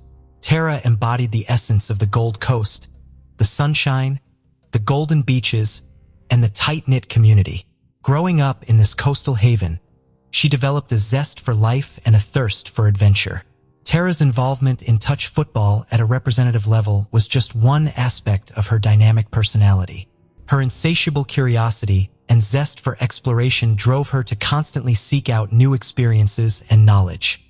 However, her proudest role was that of a mother, and she approached it with unwavering love and dedication. Whenever her daughter was mentioned, Tara's face would light up, radiating the palpable love she felt. Unfortunately, amidst her vivacity and the love that surrounded her, the shadows of fate were waiting to cast a dark cloud over her sunny days. Lionel Pater, a former member of the Bandidos gang, had a troubling history of domestic violence and criminal behavior. His journey into a life of crime began in 2009, with charges ranging from assault to possession of stolen property. Despite facing legal consequences, Pater managed to evade convictions, in some cases resulting in mere fines. Over the years, his recklessness escalated as he faced charges of public nuisance, unlawful possession of suspected stolen property, and willful damage, showcasing a blatant disregard for the law. Even probation orders did not deter him, as he repeatedly breached them, displaying a pattern of defiance. In 2012, Pater's tumultuous relationship with Tara Brown took a turn for the worse. He not only breached protection orders, but also made threats and caused damage, revealing an alarming level of hostility. Despite brief periods of incarceration, Pater remained undeterred, accumulating multiple convictions and fines. Behind the facade of smiles and apparent family bliss, a darker reality of abuse and control was hidden. Tara, once strong and confident, began to doubt herself due to pettiest threats and manipulation. Their relationship became a turbulent cycle of breakups and reconciliations marked by police interventions and protection orders. However, everything changed in 2015 when Tara made a courageous decision during a trip to New Zealand. The unraveling of her life began at the departures lounge of Auckland International Airport. She had briefly returned home with her mother to assist in scattering her grandfather's ashes before heading back to the Gold Coast, where she had been living for the past few years. However, everything took a dramatic turn during her journey. Tara, her mother, and Pettia were at the airport, ready to fly back to Australia. Interestingly, Pater had also come to New Zealand but had chosen to make separate travel arrangements from Tara and her mother. Although they were all departing on the same day, they had opted for different flights and bid their farewells at the airport. The goodbyes seemed normal at first, but when Tara started texting a friend, things quickly escalated. In a shocking twist, Pater appeared out of nowhere, consumed by anger and suspecting Tara of being unfaithful. This led to a heated confrontation, and Tara's attempt to escape turned into a chilling chase through the airport. Airport security guards had to intervene to separate the couple, although no arrests were made. After this intense encounter, the situation reached a boiling point. Tara hoped for some normalcy as she headed home, but things took a terrifying turn. Later that same day, Tara returned to the home she shared with Petya to pack her belongings. However, Petya, fueled by rage, suddenly arrived home and forcefully entered the house. The argument quickly escalated and turned physical as he pushed and cornered her. The once shared home became a battlefield. Petya shouted and demanded that Tara move out, denying her access to their daughter. Yet he wouldn't allow her to leave either. He took control by cutting off her contact with the outside world, using her phone to drain her bank account and send deceitful messages to her loved ones, trying to portray himself as the victim and Tara as the wrongdoer. Petya was relentless in his efforts to convince everyone of his twisted version of the truth, even going as far as trying to turn everyone Tara knew against her by claiming she was involved with another man. Using Tara's cell phone, Pater conducted a transfer of funds from her account to his own and deceitfully utilized a Facebook account to send messages to her friends and employer, falsely confessing to her actions. However, the truth remained that she had not engaged in any such activities. Days later, displaying a complete lack of empathy, he heartlessly evicted Tara from their shared residence, callously denying her the right to take their daughter with her. In a shocking turn of events, he even entrusted the care of their child to his aunt, while demanding irrefutable evidence that Tara was not in the child's presence.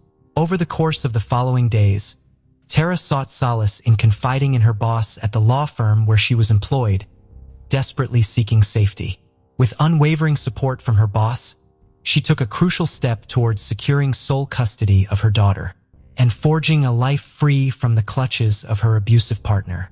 Finding refuge in a safe house, she stayed with a friend, yearning for a fresh start and determined to reclaim her life, establish stability for her daughter, and finally break free from the shackles of her past. During this time, Tora collaborated with her boss to prepare an application for sole custody of their daughter, while simultaneously devising plans for her new life. However, fully aware of Pater's untrustworthiness, she reached out to the Gold Coast Police to obtain a domestic violence protection order. Unfortunately, her concerns were dismissed as the police had encountered numerous instances where women had made false allegations in order to gain an advantage in family court proceedings.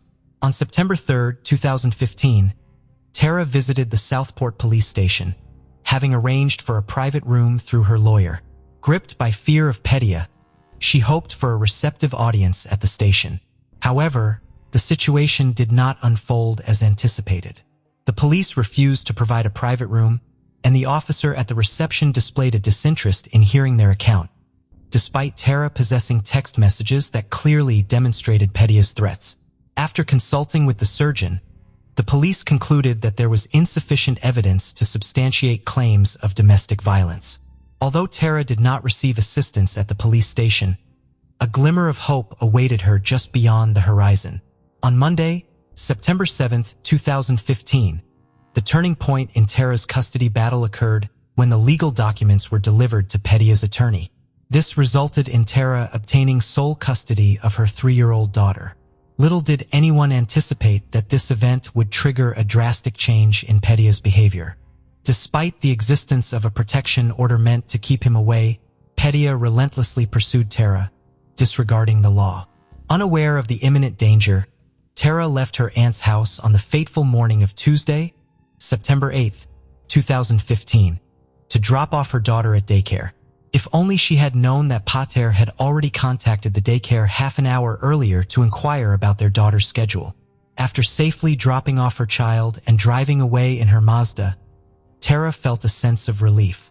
However, in a horrifying twist, Pater suddenly appeared in his menacing black SUV, closely tailing her. Gripped by fear, Tara urgently dialed emergency services, expressing her belief that he intended to harm her. At an intersection, trapped by a red traffic light, Pater closed in on her, aggressively pounding on the glass and demanding that she exit the vehicle. A glimmer of hope emerged as the light changed, allowing Tara to accelerate and escape his clutches. Nevertheless, undeterred, Pater continued to pursue her. Tara's desperate pleas for assistance filled the air, her panic escalating. As she urgently relayed her location to the police, imploring them to come to her aid. Shockingly, Petier then forced his own girlfriend off the road and brutally attacked her with a 7.8 kilograms methyl fire hydrant cover, resulting in her tragic death within the overturned vehicle. Disturbing CCTV footage later emerged, capturing Petier grabbing the lethal fire hydrant cover and charging towards Taro's car. This chilling scene provided a glimpse into the unimaginable violence that ensued. Amidst these dark moments, a neighbor named Lisa Kennedy managed to capture the lead-up to this abhorrent act on her own CCTV system. Witnessing the tragic events unfold before her eyes, she hurriedly made her way down the driveway, letting out piercing screams and desperately attempting to come to Tara's aid. She recounted her frantic efforts to intervene, pleading for assistance and shouting at Petier. In a cruel twist of fate, other neighbors, unaware of Petier's sinister intentions, rushed to the scene of the overturned, assuming he was there to offer help. They unknowingly assisted him in breaking one of the car windows, completely unaware of the unimaginable tragedy that had just occurred. It was only upon hearing Tara's cries that they realized the horrifying truth. Pasha was there to inflict harm. Pasha mercilessly fought off those who tried to intervene, leaving the community shattered and grappling with the brutal reality of domestic violence. On September 8, 2015, Lionel Pasha turned himself in to the police approximately 30 minutes after he had taken Tara Brown's life. In 2017, he pleaded guilty to her murder and was subsequently sentenced to 20 years in prison. Once a member of the Bandito biker gang, Lionel Pater faced the unwavering hand of justice as he received a life sentence for the savage murder of Tara Brown on the Gold Coast. Dressed in a somber black suit and black tie, his wrists bound in handcuffs, Pater remained stoic as Natalie Hinton, Tara's mother, addressed the court, labeling him a monster for robbing her daughter of her life. Vividly portrayed Tara as a kind-hearted and trusting individual who cherished life from a young age. According to Hinton, Pater consistently sought validation from Tara and employed insidious tactics of domestic violence, such as gaslighting, to erode her self-esteem. In her eyes, Tara became trapped in a life of fear under the control of this monstrous presence. Natalie Hinton, Tara's mother, wept silently as she listened to the details of Pater's brutal assault on her daughter, pushing away anyone who tried to intervene. "I had no idea of the extent of his sickening actions," she expressed. "My entire world crumbled around me as this misogynistic narcissist took the life of my precious girl. There were numerous indications of his violent behavior, yet no one was able to recognize and take decisive action against him in a timely manner. Initially, the police officers failed to comprehend the severity of her situation just days before her tragic demise, resulting in their inability to save her life. Queensland Health also made grave errors by neglecting to address Tara's relationship anxiety during subsequent visits, despite her mentioning it during a prenatal appointment. Furthermore, during the birth, the hospital staff overheard Petier making threats towards Tara's mother. Yet, they allowed him to remain present and did not alert the authorities, despite being aware of the domestic violence protection order prohibiting his presence.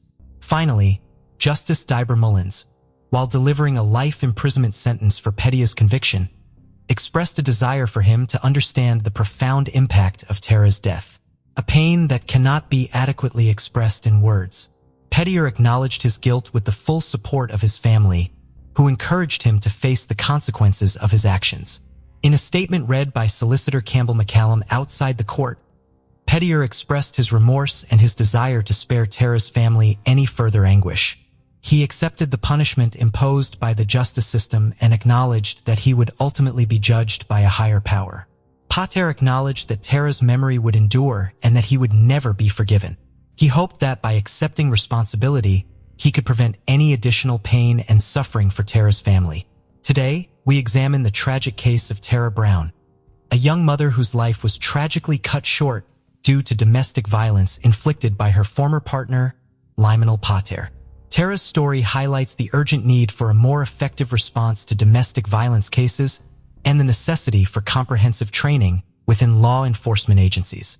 The police's failure to acknowledge the threat and respond appropriately is a somber indication of the deep-rooted flaws within our system. In honor of Tara Brown and the numerous victims of domestic violence, let us endeavor to create a society where such heartbreaking incidents are eradicated. Education, awareness, and a united endeavor are pivotal in effecting change and guaranteeing the security and welfare of everyone. If you or someone you know of is enduring domestic violence, please seek assistance, as you are not alone. Together, we can bring about a transformation and put an end to the cycle of violence. Lynette Joy Sims was born in New South Wales, Australia in 1948. In 1965, she met Chris Dawson at a high school function. The pair got married in 1970 at St. Jude's Church, Randwick, in Sydney, and later had 2 children. Chris and his twin brother Paul played professional rugby league football for the next few years. After ending their rugby careers, the Dawson brothers found employment as physical education teachers. Chris worked at Cromer High School near Sydney. Both Chris and Paul are alleged to have regularly engaged in illicit behavior with female students at their respective schools. In 1981, Chris groomed and slept with a student named Joanne Curtis. Joanne temporarily moved into the Dawson family residence in Bayview in 1982. Chris told Lynette about Joanne's problems at her home with her family as a reason as to why she had to stay at their house. Chris was 32 years old then, and Joanne was 16. Lynette was phoned by her mom on January 8, 1982. This was the last time they would communicate with each other. She planned to meet her mother and family at the North Bridge Baths the following day, but never arrived. Chris didn't report his wife missing until February 18, 1982, 6 weeks after she had vanished. Joanne then permanently moved in with Chris. When questioned by investigators, Chris said that Lynette left after marital problems caused over her spending. Later, Chris suggested that she had joined a religious organization. In 1983, he finalized divorce proceedings against Lynette and married Joanne Curtis the following year. Some investigators believe that Chris took Lynette's life, but that was hard to prove without a body. The first inquest, held in February of 2001, the deputy state coroner Jan Stevenson determined that Lynette is not alive anymore and that the person responsible was someone she knew. A second inquest, held in February 2003 by state coroner Karl Milanovanovich, recommended that Chris be charged with ending Lynette's life. The New South Wales Director of Public Prosecutions, Nicholas Cowdery, refused to prosecute Chris Dawson, citing the lack of evidence. In April of 2018, following extensive investigations, New South Wales Police requested the Office of the Director of Public Prosecutions to review its brief of evidence. Then, in December 2018, Chris Dawson was arrested in Queensland in connection to Lynette's case. Dawson still claimed he was innocent and delayed the trial several times because, according to him, there was a risk that members of the jury could have prejudged his guilt due to widespread publicity about the case. In May of 2022, Justice Robert Beach Jones granted Dawson's application for a judge-alone trial after he argued the extensive pretrial publicity meant a jury was unsuitable in his case. The trial began on May 9th. The prosecution claimed that Dawson took Lynette's life because of his desire for an unfettered relationship with Joanne Curtis. The defense acknowledged that Dawson may have failed his wife, but that she had left and abandoned the family of her own accord and suggested she may have created a new life. The defense relied on a number of witnesses who claimed to have seen Lynette since her disappearance. On August 30th, 2022, Justice Harrison found 74-year-old Chris Dawson guilty, and he delivered his reasons as well. He found Dawson had lied on a number of occasions, including about his relationship with Joanne, about his desire to resume a relationship with his wife, and about receiving phone calls from Lynette after she disappeared. Justice Harris rejected the alleged sightings of Lynette as wholly unreliable and found there was a most compelling body of evidence to reject the hypothesis that Lynette Dawson abandoned her family. He was satisfied beyond reasonable doubt that Lynette Dawson is not alive anymore as a result of a conscious and voluntary act by Chris Dawson. On November 23, 2008, hunters came across the remains of a young woman frozen in a shallow creek in the rural area of Fond du Lac County, Wisconsin. The remains were found on private property near an abandoned farm, partially submerged in the shallow creek on Skyline Drive in Ashford, Wisconsin. Investigators were forced to extract the body by chiseling away the ice, and once removed, scuba divers were brought in to search the bottom for evidence. They found some articles of clothing, including a strapless Zoe Beth brand black and pink top with a pink bow determined to have come from Family Dollar, where it had been available in the spring of 2008. The underclothing that she wore, also from Family Dollar, was shipped only between July 1st and July 15th, 2008. The victim's socks or shoes were not found at the scene. In the water, investigators found a medal of Saint Benedict, but it was not known if it was related to her. Her cause of death was inconclusive, but the manner of death was believed to be a homicide. Although the body was found in late autumn, she had actually died in the summer 2 to 4 months earlier. This was established by examining traces from insects that were found on the remains. She had an overbite, and some fillings and dental sealants were found on the upper molars. She was believed to be a Caucasian between 15 and 21 years old, but examiners could not be sure. Other physical characteristics included a healed rib fracture and being pigeon-toed or knock-kneed, which may have been noticeable when she walked as her feet were slanted inward. To obtain DNA information, her femur was transported to the University of Texas. Her DNA was entered into the National DNA Database, and dental records were created that could be compared to those of reported missing persons. The National Center for Missing and Exploited Children would have a computer-generated reconstruction created of the victim by using mortuary photographs and a CT scan of the skull that were submitted to the center. The reconstruction of the victim generated over 200 tips but did not produce any solid leads, as the composite apparently resembled a large number of missing people. For 3 years, she remained at the medical examiner's office waiting for investigators to give her a name. In December 2011, her body was laid to rest at Cattaraugus Cemetery in a public ceremony, and then the case would officially go cold. In April 2018, a revised reconstruction was released, and authorities announced that the victim would be exempt for isotope testing and DNA phenotyping to determine geographical locations where she may have lived and to develop a clear estimation of her ethnicity and physical characteristics. Genetic genealogy would also be used to locate individuals biologically related to her. Bone, tooth, and hair samples were sent to numerous labs throughout the country that specialize in various forms of forensic analysis. Months later, the results indicated that the Jane Doe had likely spent most of her life in the southwestern United States, possibly in Arizona or New Mexico. She had lived in the Midwest, perhaps in southwestern Wisconsin, northern Iowa, or southern Minnesota for less than a year preceding her death. After genealogy research helped identify family members, her DNA was compared to her mother and sister. Her identity was finally announced on November 23, 2021, 13 years to the day that she was found. Amy Marie Yuri was born December 9, 1989, and was originally from Rockford, Illinois. She came from a broken home, and she and her siblings were split up, and Amy went to live with her grandmother in Illinois. About 2015, her siblings were searching for her and started a Facebook page dedicated to finding Amy. She would have been 18 years old when she died in 2008. It was also learned that she spent time in Milwaukee, Chicago, and Beloit, Wisconsin in the weeks preceding her death. While speaking with her mother, detectives learned that Amy had made a phone call to her mother from Beloit in 2008, saying she wanted a ride home. Her mother, who lived in northern Illinois at the time, could not give her a ride due to car trouble. She became angry at her mother and said she was in trouble, and then she was never heard from again. A missing persons report was never filed, but the family had hoped to make contact with Amy on their own. She was oftentimes transient, and it is believed that she was a victim of human trafficking. Although Amy now has her name back, the sheriff's office says there's still work that needs to be done to determine how and why Amy lost her life, and ask anyone that knows anything about the case to come forward. At the age of 16, Bryant attended Western High School in Las Vegas, Nevada. On January 26, 1979, she went to the school to register for sophomore classes and then to the Dairy Queen across the street with a friend.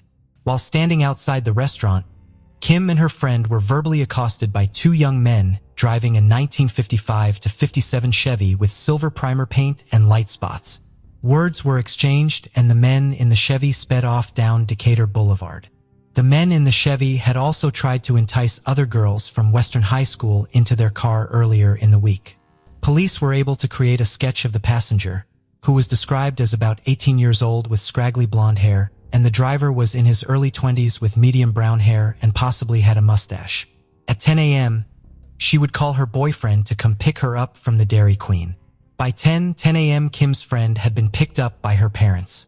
When her boyfriend arrived around 10:45 a.m., Kim was nowhere to be found. Strangely, he would wait 4 days before reporting this to authorities.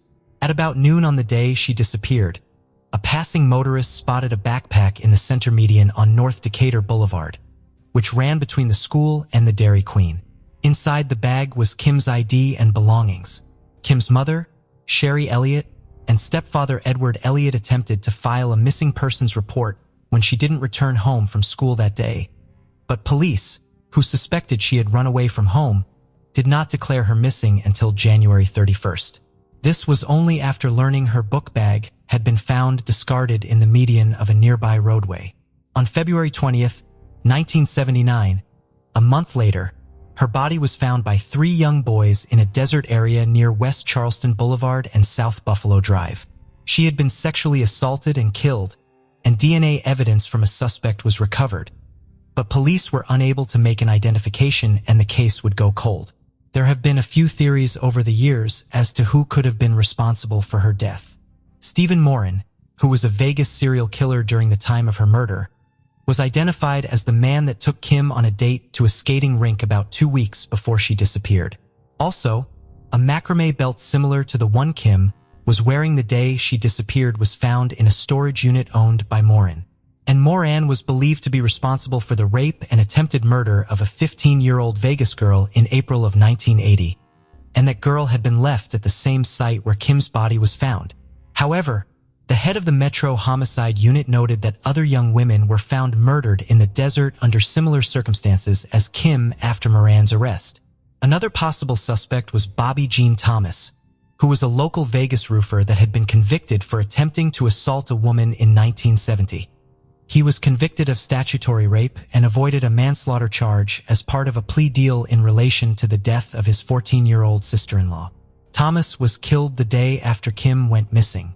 Ronnie Lee Fain, a career criminal from California that recently moved to Vegas, was arrested for his murder.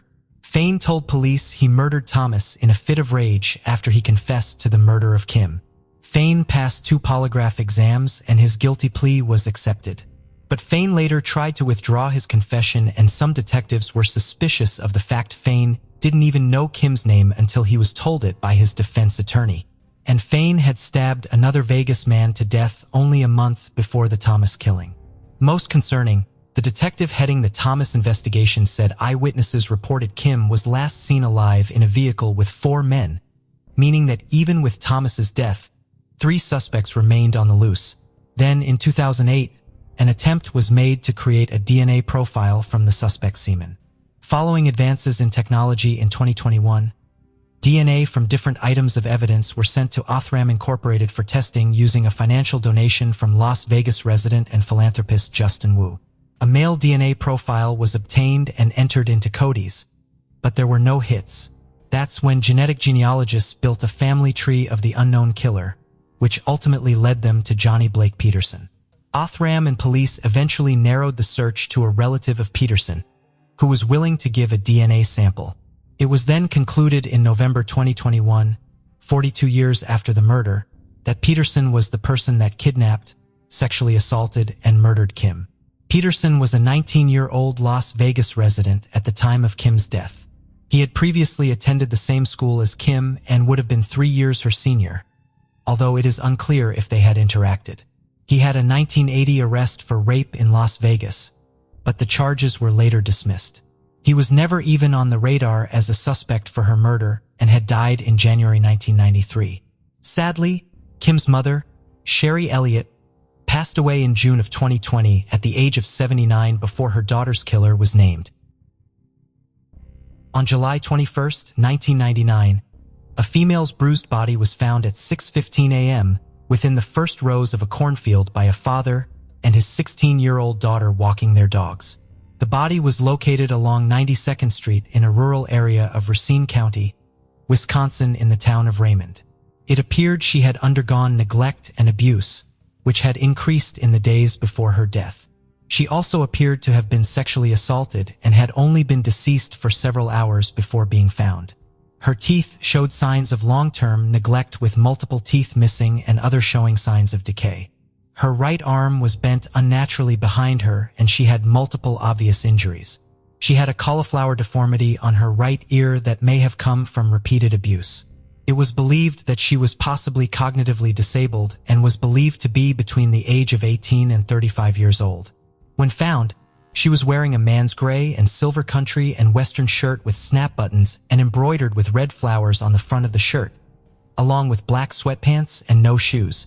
The shirt was produced and distributed throughout the U.S. about 15 years prior in 1984. During the autopsy, it was determined she had endured long-term abuse, was malnourished, and suffered from an untreated infection in her left elbow. Over 50 people attended her funeral on October 27, 1999, in Caledonia, Wisconsin. Her gravestone read, "Daughter Jane Doe," along with the dates of discovery and burial, with the phrase, "Gone but not forgotten." Multiple reconstructions were created of her face to assist with visual identification of the body. In 2012, a revised reconstruction was created by Namas, replacing their original.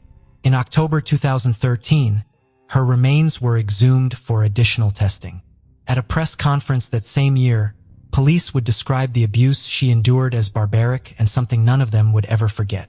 It was announced on July 19, 2015, that the examination of her remains had been completed and they would be reburied on the 16th anniversary of her discovery.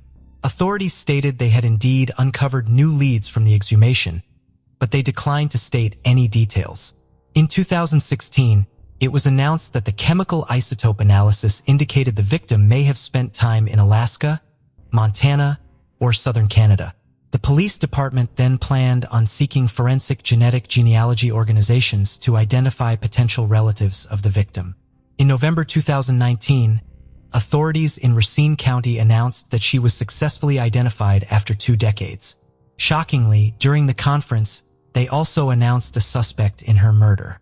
They announced that the remains of the victim belonged to Peggy Lynn Johnson, and the suspect was in custody. The announcement stated that both the victim and the individual in custody have substantial ties to a northwestern Chicago suburb. Peggy was born March 4, 1976, and was 23 years old, from McHenry, Illinois. Her accused killer was identified as now 66-year-old nurse Linda Sue LaRoche. LaRoche owned her own nursing practice established in 1997, which provided health care to at least 2 Illinois correctional facilities without displaying any questionable or inadequate behavior. Her family never reported her missing, although an aunt had placed a personal ad in a December 1999 issue of Northwest Herald requesting Peggy to contact her. However, unbeknownst at the time, her body had been found 5 months prior. She had never been formally reported as missing, and that is likely because she was living with the woman accused of killing her.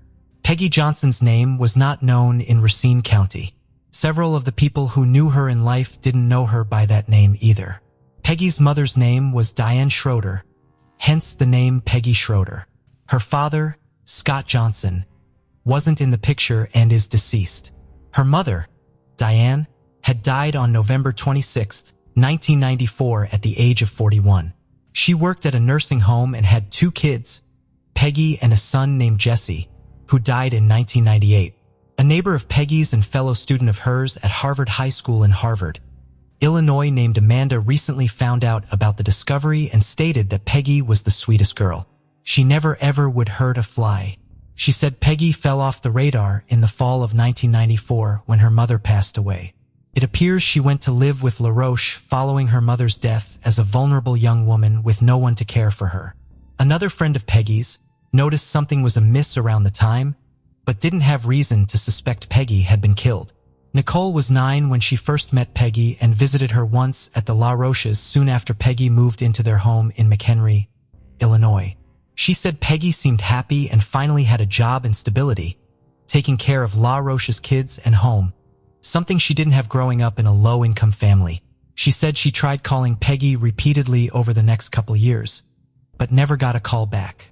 So around the summer of 2000, she stopped by the house and unbeknownst to her, Peggy had already been dead for about a year. La Roche answered the door and told Nicole that Peggy was a runaway and hadn't been heard from. Nicole and another childhood friend, Kimberly, both remember Peggy as being not all that different from other kids her age. She was a year behind in school and sometimes took a little bit longer to learn something, but was still accepted by many of her peers and had friends to stand up for her when bullies came around. La Roche was arrested on November 5, 2019 in Cape Coral. She reportedly confessed to killing someone while living in Illinois to various people, one of whom alerted police in September of 2019. According to a criminal complaint, La Roche was charged with first-degree intentional homicide and concealment of a corpse. Authorities state the maximum penalty would be life in prison.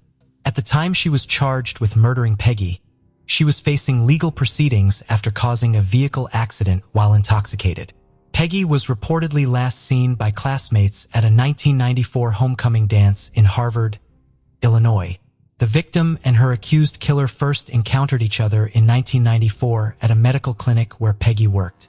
She became homeless at age 18 after her mother's death, as her brother and father were also deceased. The emotional and physical abuse against Peggy took place over a significant period of time before her death, presumably since moving into the home. As indicated by the autopsy, she was subjected to a poor living environment and was not well nourished. Instances of La Roche's abuse toward Peggy were confirmed by her children, one of which Peggy had confided in after being asked about a bruise to the face. Despite friends and classmates of Peggy describing her as mild-mannered and quiet, La Roche claimed Peggy repeatedly stole from her, including medication, and invited males over without permission. The primary witnesses to her alleged abuse of Peggy include her ex-husband and grandchildren. La Roche's now ex-husband stated he had come home in July 1999 to find Peggy deceased on the floor, and La Roche claimed it was due to an overdose. La Roche allegedly claimed Peggy had overdosed on pills and instructed her then-husband to take their children away for an outing so she could dispose of the body. The ex-husband claimed La Roche left with the body, and when she returned 2.5 hours later, she no longer had the body. La Roche claimed that she regained consciousness and she dropped her off at her grandmother's house. Peggy's grandmother denied ever meeting members of the La Roche family, let alone seeing Peggy on the day in question. And another alleged story she gave her then-husband was that she abandoned Peggy unharmed along a roadway in Wisconsin. Paramedics were not called and La Roche did not provide medical assistance to her despite being a nurse. However, the autopsy of her body disputed the alleged overdose as toxicology tests were clear. La Roche first appeared in court on January 9, 2020 for a preliminary hearing. However, the hearing was adjourned due to the fact that La Roche did not have an attorney. Her trial was set for February 2020, but was postponed until April 2021 so she could get an attorney. However, it was then postponed indefinitely due to the COVID-19 pandemic. In October 2021, the prosecutor said in court that she intends to introduce evidence that would show La Roche hated Peggy because she believed her husband had an affair with a young nanny.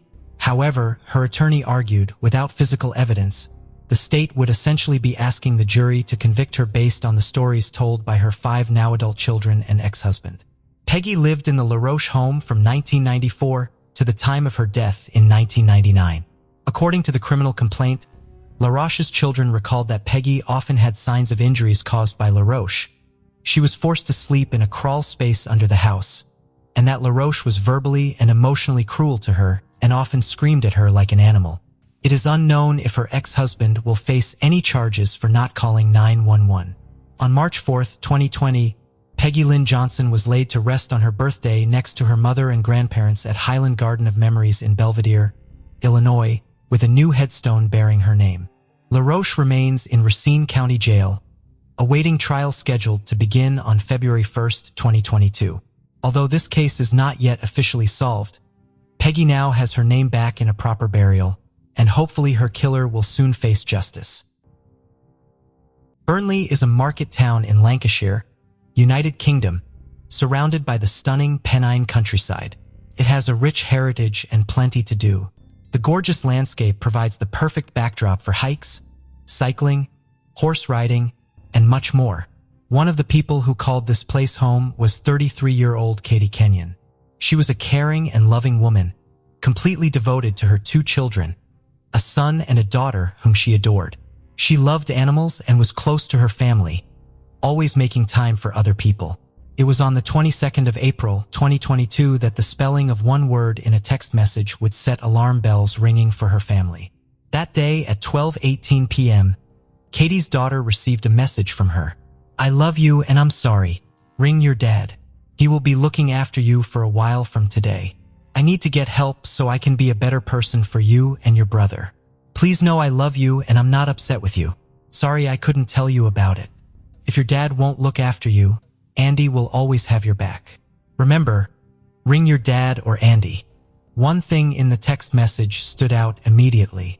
The spelling of the word, while, was missing the H. Katie never spelt it this way. Another message was sent to her son saying, "Hey dude, I love you and I'm sorry. You need to ring your dad. He will be looking after you from today. I need to get help. It's not you. I love you. Will you look after your sister and know, Andy will always have your back. Get your dad to come and get you while I'm gone. If he won't look after you, get him to take you to Andy." Again, the word while was incorrect. Katie's mother Dawn also received a text message from her at 1:42 p.m. It said, "This is the bravest thing I've ever had to do. I need to find some peace and sort my mind out. So with the 6K Andy gave me to pay the debt off, I'm being free for a while until I figure all this shit out." Just like the other 2 messages, the word while was missing the letter H.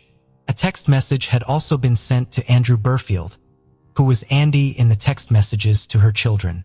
It said, "I want you to know I'm truly sorry for everything." Andrew Burfield and Katie Kenyon had an on-off relationship for several years. Dawn, Katie's mother, sent a message to her sister saying, "Katie's walked out on the kids." This was completely out of character for Katie. She was an utterly devoted mother and her family knew she would never go away and leave her children behind. At 5 p.m., Dawn contacted Sarah and Jenny, Katie's sisters. Jenny got in touch with Andrew to see if he knew where she was. He said he had no idea.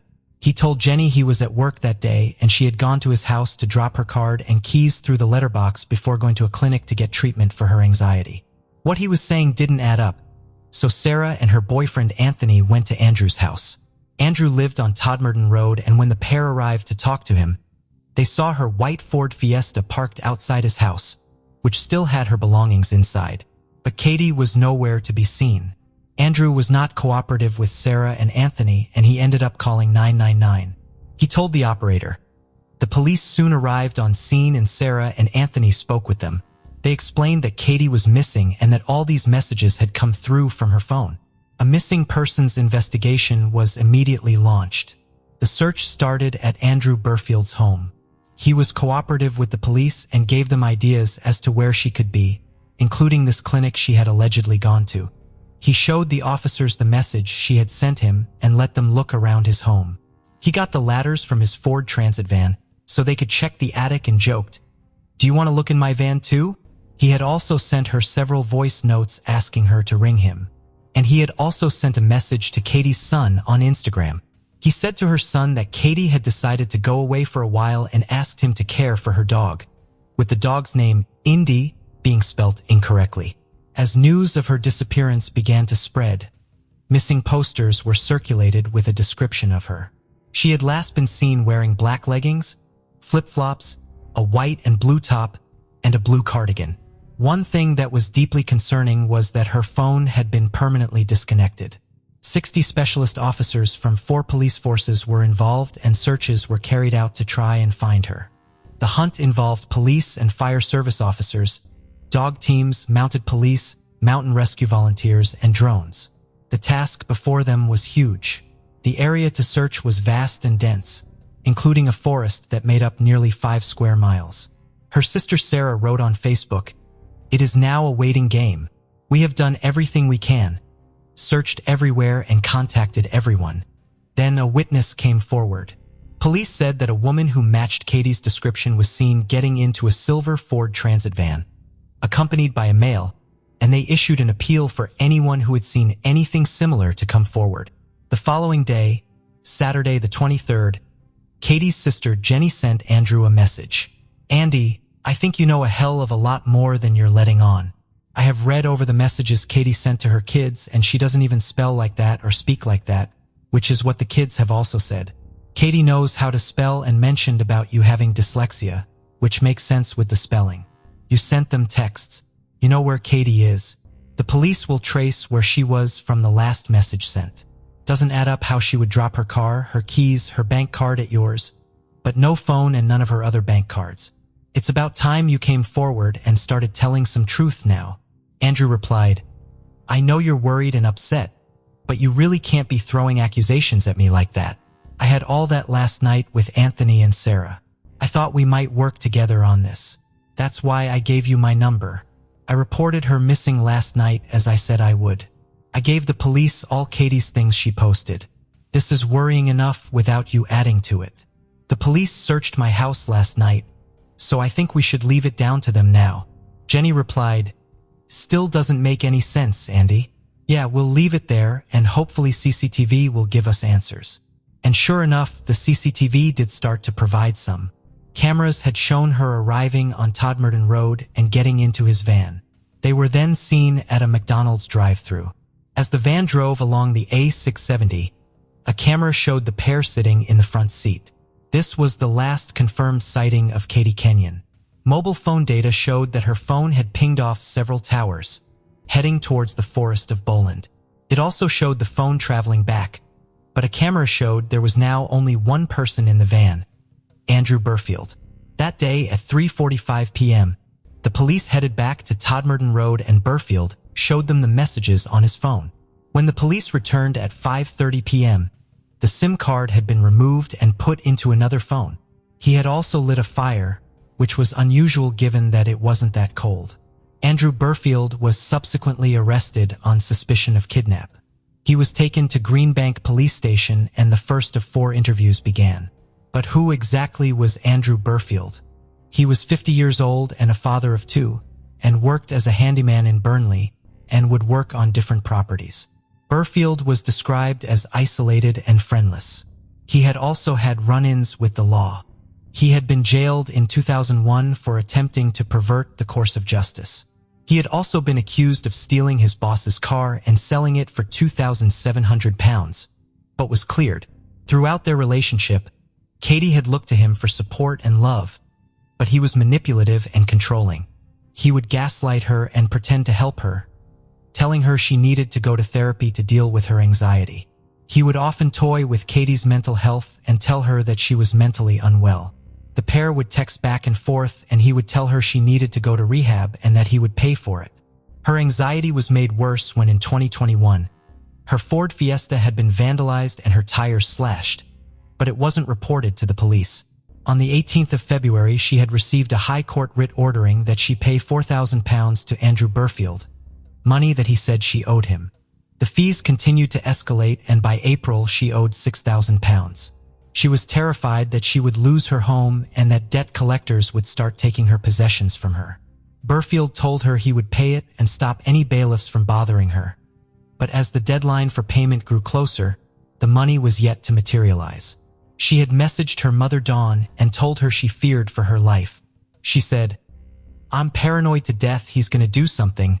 Couldn't sleep all night." Andrew Burfield told her how much he loved her, but would then say she had overreacted about the money he said she owed, and he contacted debt collectors without telling her. In one message, he told her to take 2 weeks off work and go to a clinic for mental health treatment, adding, despite Burfield's proclamations that he loved her, he was also secretly seeing another woman. She had told him how sick she was with anxiety and how paranoid and nervous she felt. He told her everything would be fine and sorted out on the 22nd of April. Detective Chief Inspector Al Davies said, "While we have arrested someone in connection with our investigation, I'm very much keeping an open mind as to what has happened, and I have a team of officers and staff working hard to try and find Katie and return her to her family. When investigators looked into Burfield's phone, they found several pieces of evidence. His iPhone had last been backed up to the iCloud on the 4th of April as he had run out of storage. In his Notes app, a series of drafted messages were found. The messages were him pretending to be Katie, and they were addressed to her children, mother, and him. They were almost word for word what had been sent on the 22nd of April, but had not been drafted any later than the 4th. When they looked at his movements the day before she had last been seen, another sinister discovery was made. He had gone out to the forest where his phone had been switched off for 90 minutes. He told the officers he had gone there to find a good spot, as he wanted to take Katie for a picnic the next day. The officers discovered that day he had also borrowed a spade from his parents. Then another witness came forward. The homeowner of a property on Hillingdon Road that Burfield had worked at on Saturday, the 23rd, said that Burfield had asked what day the bins would be emptied. This immediately stood out as strange. When the officers went to check, they found plastic bags with blood on them and Katie's bloodied flip-flops. The spade he had borrowed was also there. In an interview with police on the 25th, he said that their reason for going to the forest was because Katie would write down her problems and then burn the paper. So this was what they were going to do. He said he had gone to the forest on the 21st, but because it was late and dark, he couldn't find a good spot. As the days passed with still no sign of or word from Katie, hope began to fade. The police started to conduct their inquiry as a murder investigation. Lancashire police said, "Whilst Katie has not yet been found, we are now working on the basis that she is sadly no longer alive." The police conducted another interview with Andrew Burfield on the 27th of April, and it was then that his story suddenly changed. He said that after going to what he called their place in the forest and setting up their spot, there was an axe on top of the cooler. He said that Katie had bet him he couldn't hit her can of drink with the axe. He said he had thrown the axe at a tree, using both arms to throw it overhead. But at the same time, Katie was starting to sit down. He stated that he threw it down instead of up and shouted at Katie, but it was too late, and she was struck once in the head with the back of the axe. He described being covered in blood as she lay in his arms, saying it was like something out of a film. He said he was unable to get her body into his van, so he decided to dig a 1.5-foot grave and bury her, covering her body with leaves and sticks, adding he didn't want her to be seen or for animals to find her. He tied a bag to a tree to mark the spot where she was buried. He hadn't planned it, he said, and he was going to go back to his house, deal with his children and her children, and then take his own life. He told the officers that he had burned her cards and phone before dumping the ashes in a bin outside a shop. The picnic box was found in his van, and investigators were also able to find a spot of blood inside Andrew Burfield's washing machine. Following this, he was charged with murder. On Friday, the 29th of April, DCI Al Davies told Katie's family the devastating news. Her sister Sarah said, "We simply could not face telling her children. DCI Davies had to do that for us. I cannot describe to anyone what that was like. It had been the longest 7 days of our lives." With this new information, a specialist search team was sent out to find her. They were able to find the bag tied to the tree, but they could not find any sign of a grave or burial site. As they couldn't find her body, police took the rare decision to have Burfield show them himself. He said he would take the officers to her, all of which was captured on a police body cam. He was dressed in a forensic suit and handcuffed as he escorted the officers to the deposition site. He led them 69 meters off the main track and knelt down on the spot. It was just meters from where they had already been digging. It was here that the search for Katie Kenyon came to a devastating end. DCI Al Davies said, "Notwithstanding Burfield has a skill base as a builder, this was a complex grave. Each layer of soil was taken off in order.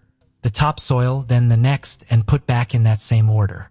A large root ran through the grave, and it had not been severed.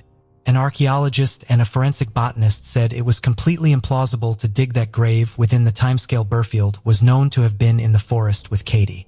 It was impeccably finished. Despite his story that she had only been hit once with the back of the axe, the postmortem revealed that Katie had actually been hit 12 times. Her phone has also never been recovered. Katie's funeral service was held in May. Mourners followed the horse-drawn carriage carrying her coffin as her family and loved ones prepared to say goodbye. Her family said that she had been taken away from her children and family far too soon, and that they felt stuck in a heartbreaking nightmare. Her sister Jenny said, "We will love you forever and always, my beautiful big sister." When his trial began at Preston Crown Court on the 14th of November 2022, it was expected to last roughly 3 weeks. He entered a plea of not guilty. The prosecution laid out their case saying, Dr. Jamie Robinson, a home office pathologist who will give evidence next week, estimated there were at least 12 separate strikes to the head. It is the prosecution's case that Andrew Burfield inflicted those blows. The court heard that on the 21st of April, Katie was captured on CCTV kissing and hugging Andrew outside his home. That afternoon, Burfield traveled to his parents' home and took a spade, and that evening his van was seen traveling out towards the forest. He then sent a message to a woman he had been seeing saying that he was proper knackered. As the next day came around, in the morning the pair had messaged back and forth, and Katie had sent Andrew a message saying that she was ready and excited for a new chapter. He told Katie he was going to drive her to a unit for therapy where she could get some help. Phone data was able to show that Burfield had not taken his phone with him that day. At 9:07 a.m., Katie made her last phone call. Between 10:24 and 11:15 that morning, her phone didn't connect with the O2 network. The prosecution argued that it was during this time that Katie was murdered. At 12:34, Burfield sent a message to the other woman he had been seeing, saying that something had come up involving the children and he wouldn't be able to make their date as planned. He then set about covering his tracks by messaging himself, her children, and her mother, pretending to be her. Sarah said, "When the messages were received that afternoon, we knew immediately that something was not right. Katie would never have left her children like that, and there was all sorts going through our heads. We went out looking for her almost straight away, and we sensed then that Burfield was behind it." On the third day of his trial, Andrew Burfield dramatically changed his plea. He pleaded guilty to the murder of Katie Kenyon. Sarah addressed the court with a victim impact statement. "Katie's murder has had an indescribable effect on our family emotionally, and things will never be the same again. I cannot put it into words. Every Christmas, birthday, holiday, and other significant date event will be scarred by Katie's absence and the reasons behind her absence." Andrew Burfield was sentenced to life in prison with a minimum term of 32 years. Mr. Justice Goose told him, "You planned this as early as April 4th when you wrote notes on your phone to her children. You encouraged her to look forward to her new start, and she believed you." He said that what Andrew Burfield had done to Katie was a ferocious and cruel attack, adding that his guilty plea was not due to remorse, but rather because his plan to cover his tracks had failed. Later that month, his sentence was referred to the Attorney General, after a request to review it for being unduly lenient was made. His sentence was upheld, and it was determined it was not unduly lenient. DCI Davies called it one of the most complex investigations he had ever worked on. "This investigation is something that will remain with me forever. Katie was in the prime of her life, and she should still be here now. Her children should be waking up to their mom every morning. Andrew Burfield has completely taken all that away," he said. "Katie Kenyon was a loving, devoted mother of 2.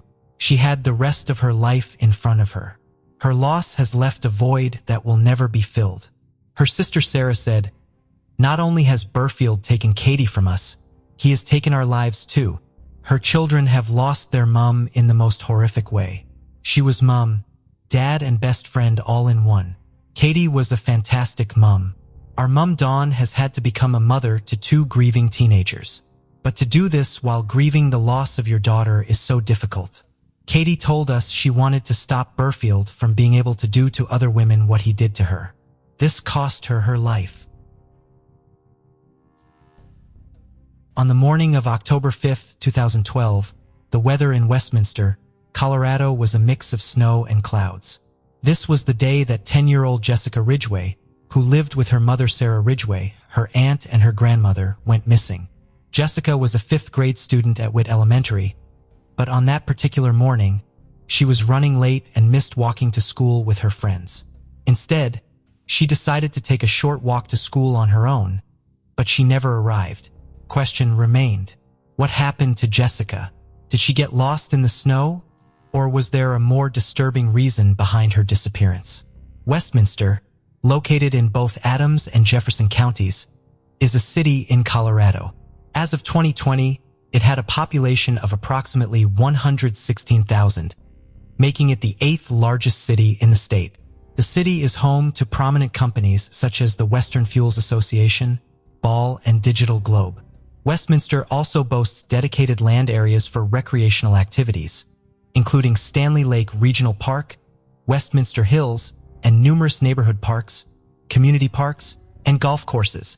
In terms of crime, Westminster is considered a relatively safe community, with a crime rate of 3.96 per thousand residents for violent crimes and 45 for property crimes. This is the city where Jessica Ridgway lived. Born on January 23, 2002, in Westminster, Colorado. Jessica was the daughter of Sarah Ridgway and Jeremiah Bryant. Due to her parents' separation, she found herself caught in a custody battle that involved both Colorado and Missouri. Despite these challenges, Jessica remained grounded in her routines and her Colorado home, where she lived with her mother, grandmother, and aunt. Her favorite color was purple, and her distinctive purple-rimmed glasses symbolize her love for the color. As Jessica grew older, she displayed an unexpected level of responsibility, taking care of her dog and fulfilling her chores without reminders.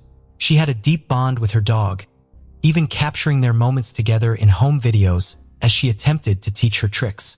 Her independence and maturity often made her seem older than her actual age of 10 years old. Jessica demonstrated exceptional academic abilities and had a particular passion for mathematics, which her teachers recognized. In addition to her academic achievements, she actively participated in the Pee Wee cheerleading squad. The squad occasionally practiced at Stanley High School, which was conveniently located nearby. Jessica possessed a natural talent for brightening the lives of those around her, often seen with her infectious smile that revealed a charming little gap between her front teeth. However, fate had different plans for her. On October 5, 2012, Jessica's day began like any other. She followed her usual morning routine, enjoying a granola bar and some TV time despite the snowy weather. Earlier that morning, she had arranged to walk to school with her friend, so she called her friend's dad. Jessica's mother, Sarah, had just finished her night shift and returned home at 7:30 a.m. to assist her daughter in getting ready for school. Due to the snowy conditions, Jessica dressed in blue jeans, a black jacket with pink lining, and black boots adorned with small fluffy palms. She also wore her distinctive purple prescription eyeglasses and carried a black and pink backpack featuring a character from the popular show Victorious on Disney Channel. Jessica headed towards Chelsea Park to meet her friends for their usual walk to school. Unfortunately, she arrived late, and her friend's father had already driven her friend to school because they were running behind schedule, waiting for Jessica. Despite being familiar with the route and feeling secure in her neighborhood, Jessica decided to walk to school alone. Little did she know what awaited her. When roll call was taken at school that day, Jessica Ridgway was noticeably absent. Concerned, her 5th grade teacher contacted Jessica's mother, Sarah Ridgway, to inform her of the situation. Unfortunately, Sarah missed the call as she was still asleep after her late night shift. It wasn't until Sarah woke up at 4:00 p.m. that she realized Jessica had not returned home. After checking her voicemails, she was concerned to discover a call from the police at 10:00 a.m., informing her that Jessica hadn't made it to school. It seemed that Jessica's teacher had contacted the police after being unable to reach Jessica's mother. Sarah sensed that something was amiss as Jessica never skipped school. Alarmed, Sarah immediately called the police back to report Jessica as missing. Restless and worried, she hurried to a neighbor's house to inquire if they had seen Jessica. Subsequently, she went to the school in search of her daughter. The sinking feeling in Sarah's gut grew stronger as she feared that Jessica might be in danger, but she could determine whether it was an accident or something more sinister. She tirelessly searched the area that night, but Jessica was nowhere to be found. The following day, October 6th, a massive search operation was launched involving teams of police officers, concerned family members, and community volunteers. They meticulously combed through every inch of Jessica's usual fifth of a mile route to school, leaving no stone unturned. Search dogs and thermal sensors were deployed to cover the surrounding areas of her neighborhood and the paths she typically took. Regrettably, the search yielded no results, leading to the issuance of an Amber Alert featuring Jessica's photo and description. Descriptive missing posters were circulated, outlining Jessica's features. In an effort to engage the public in the search, both the police and the community adorned the school and Jessica's route with purple ribbons. Jessica's disappearance sent shockwaves through the small and modest community, which was home to 13,000 residents. The incident prompted parents to become more vigilant, closely monitoring their children's whereabouts and actively seeking potential suspects within their community.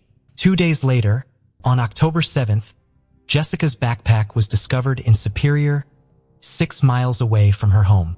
The bag contained various items belonging to Jessica, including her glasses, boots, clothes soaked in urine, and a water bottle labeled "Life is Good."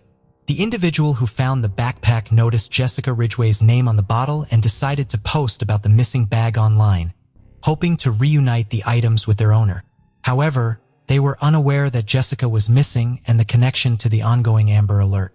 Fortunately, someone online made the connection and promptly alerted the police. The police swiftly took action, recovering the bag and conducting DNA and fingerprint tests. The DNA from the backpack matched that of a suspect involved in a previous assault and abduction attempt. Although this suspect was not in the police database, leading to an ongoing search, the police collected numerous DNA samples from various communities for cross-checking, a meticulous and time-consuming process. While the discovery of the backpack hinted that Jessica might still be with her kidnapper, it raised concerns as she required her glasses for vision. The search efforts shifted towards Superior, where her backpack was found, in the hopes of obtaining a lead on Jessica's whereabouts. On October 10th, officers focused their attention on Marvada, which was approximately 9 miles from Jessica's home. It was there that partial human remains were discovered in an abandoned mine shack in Patriots Park. By a member of the search party, the area was thoroughly examined by the police in search of additional evidence. The scene was truly horrifying as officers came across a child-sized torso without limbs or a head. DNA testing confirmed the identity of the remains as Jessica's, devastating her family. The medical examiner noted disturbing details, such as the body being cleaned, organs removed, and a foreign object found inside. Near the crime scene, detectives also discover a small wooden cross necklace. The search for Jessica Ridgway now transitioned from a rescue mission to a murder investigation. During this time, suspicions lingered around Jessica's mother Sarah, as she was the last person to have seen Jessica alive. Even Jessica's father, Brian, expressed his concerns when questioned about Sarah's potential involvement. In response to these suspicions, Sarah released a public statement that lasted for 38 minutes. During the statement, she emphasized her complete cooperation with the police investigation and aimed to dispel any doubts regarding her involvement in Jessica's disappearance. With no clear leads and after ruling out Jessica's immediate family as suspects, the authorities found themselves grappling with the fear that the child killer resided within their close-knit community. Nearly 2 weeks after Jessica's disappearance, a breakthrough occurred when a woman contacted the police tip line. She recognized the cross necklace from media coverage of the murder and stated that it closely resembled one owned by her neighbor. 17-year-old Austin Reed Sig was born on January 17, 1995, in Westminster, Colorado. His parents, Mindy and Robert, separated when Austin was just a few years old. Following the separation, Austin lived with his mother while his father, Robert, resided in a nearby mansion after remarrying. During his upbringing, Austin faced academic struggles, particularly in reading and writing. Teachers noticed his difficulty concentrating in school, which prompted suggestions for an evaluation to determine if he had a potential learning disability. Pediatricians also suggested that he may have attention deficit disorder. Austin attended Maranatha Christian Center and Witt Elementary School during his early education. Despite his academic challenges, he maintained a social life described by classmates as both intelligent and slightly peculiar. Austin participated in the Jeffco concert choir and had interests in World of Warcraft, Call of Duty, as well as a small collection of decorative swords and knives. However, what truly set him apart was his open fascination with death, which made him appear peculiar and intriguing to some. In 2008, Austin's mother Mindy discovered child pornography on his computer, marking the beginning of a troubled relationship with graphic and violent content. As a result, Austin was taken to a faith-based center for counseling from 2008 to 2009. Unfortunately, this intervention did not lead to any significant improvement. After the initial counseling, his problems actually worsened over time. Surprisingly, he never sought help again. The counselors had advised his father to monitor what Austin was watching on TV and doing on the computer, but unfortunately, there was little follow-through in actually tracking the content he consumed. Austin's father, Robert, had a troubling history of criminal activities, including burglary, fraud, domestic violence, and driving under the influence. However, there were no known charges related to child abuse. Nevertheless, there were restraining orders against him from his ex-wife due to his problematic relationships. Despite the early conflicts between his parents, the rest of Austin's home life appeared to be calm and nurturing. He shared a room with his younger brother, and his side of the space was adorned with Japanese decorations, katanas, a kimono, and an Abbey Road Beatles poster. Despite his diverse interests, Austin seemed to maintain a normal social life, even having a girlfriend whom he met at a Christian teen gathering called the Warehouse 180. Their relationship lasted from middle school through high school without any concerning signs. According to his mother, he spent an average of 3 nights a week at home. However, where he stayed on the other nights remained a mystery. Austin's interest expanded to crime scene forensics and mortuary science. His fascination with death became a significant driving force and earned him recognition in a high school forensics competition. Austin displayed exceptional talent in crime scene investigation. Securing his second-place award, he pursued his passion at Warrant Tech, where he received accolades for his crime scene investigation skills. Astonishingly, his dedication to morbid subjects extended to Arapahoe Community College, where he took classes that allegedly taught him how to commit murder and evade capture. In May 2012, at the age of 17, Austin made his first attempt at a serious crime. He tried to incapacitate a 22-year-old female jogger at a park in Westminster near Kettner Lake using homemade chloroform. Fortunately, she fought back and successfully escaped his attack. The jogger promptly reported the incident to the police, providing a detailed description of her assailant as a white male aged between 20 and 25, approximately 5 feet 7 inches tall, with an average build and brown hair. In order to gather evidence, a DNA sample was collected from the jogger's shirt and entered into the FBI CODIS database, which serves as a repository for DNA profiles. Following this failed assault, Austin embarked on a family vacation to the U.S. Virgin Islands, where there is no indication that he committed any crimes. Interestingly, there were no observable abnormal behaviors exhibited by Austin subsequent to the attack. And his distorted mindset, Austin concluded that he needed a smaller and more vulnerable victim. The neighbor who alerted the police about Austin also expressed concerns about his behavior. Hacking on this information, the police brought Austin in for questioning and obtained a DNA sample before releasing him. Amidst this chaotic situation, Mindy Sigg found herself faced with an incredibly difficult decision. She harbored suspicions that her son, Austin, may be somehow connected to Jessica's disappearance. The Sigg family resided near the Ridgeway home, and Austin had previously attended the same elementary school as Jessica. A few days later, on October 23, 2012, Mindy Sigg made an urgent call to the police, requesting their immediate presence. Clearly distressed and struggling to maintain her composure, she conveyed, "My son wants to confess to the murder of Jessica Ridgeway." Overwhelmed with emotions, Mindy was having difficulty breathing. She then handed the phone to Austin, who chillingly admitted, "I am responsible for the murder of Jessica Ridgeway. I possess undeniable evidence, leaving no room for doubt. I am surrendering completely without any resistance." The police swiftly responded to the call, rushing to the residence and apprehending Austin. During the subsequent interview, Austin confessed to the murder of Jessica, but denied any involvement in the assault. He claimed that he had gone hunting on that fateful day and had no prior knowledge or acquaintance with Jessica. However, he was well acquainted with the area as he had attended Witt Elementary School himself during his childhood. By deliberately selecting this location, it is likely that he was aware of secluded areas away from potential witnesses. On that fateful day, Austin swiftly seized Jessica while she was walking on the sidewalk, forcefully pulling her into his vehicle and driving away. He admitted that he had planned to murder her from the beginning, but assured her that she would be safe and reunited with her mother as long as she remained calm. Austin restrained her hands and feet using plastic ties, driving around for approximately 30 minutes before reaching his mother's house. In the garage, he subjected Jessica to horrifying torment, cutting off pieces of her hair while watching television. Jessica was so terrified that she involuntarily urinated. Subsequently, he forced her to change into his clothes due to her soaked attire.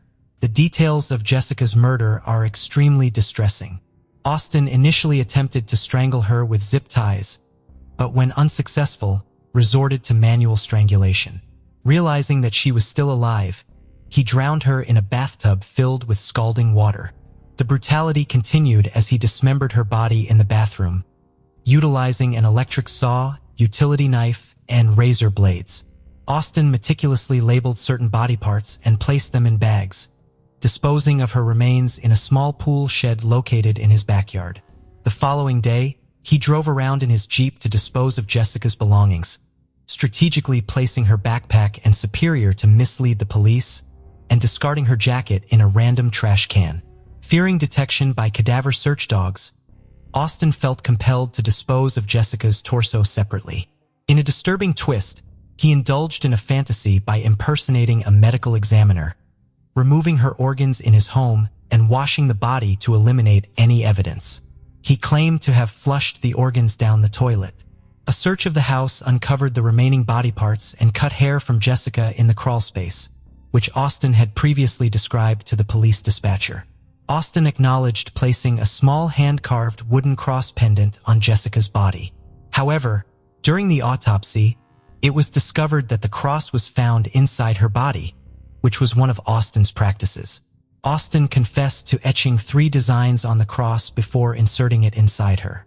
The police, in their search for public assistance, initially released a photo of the wooden cross without revealing its significance. Austin confirmed these details to the authorities. The wooden cross, measuring 1 inch, was discovered in Jessica's vaginal cavity. Deeply disturbing choice that violated her innocence and resulted in part of her body being discarded in a trash bay.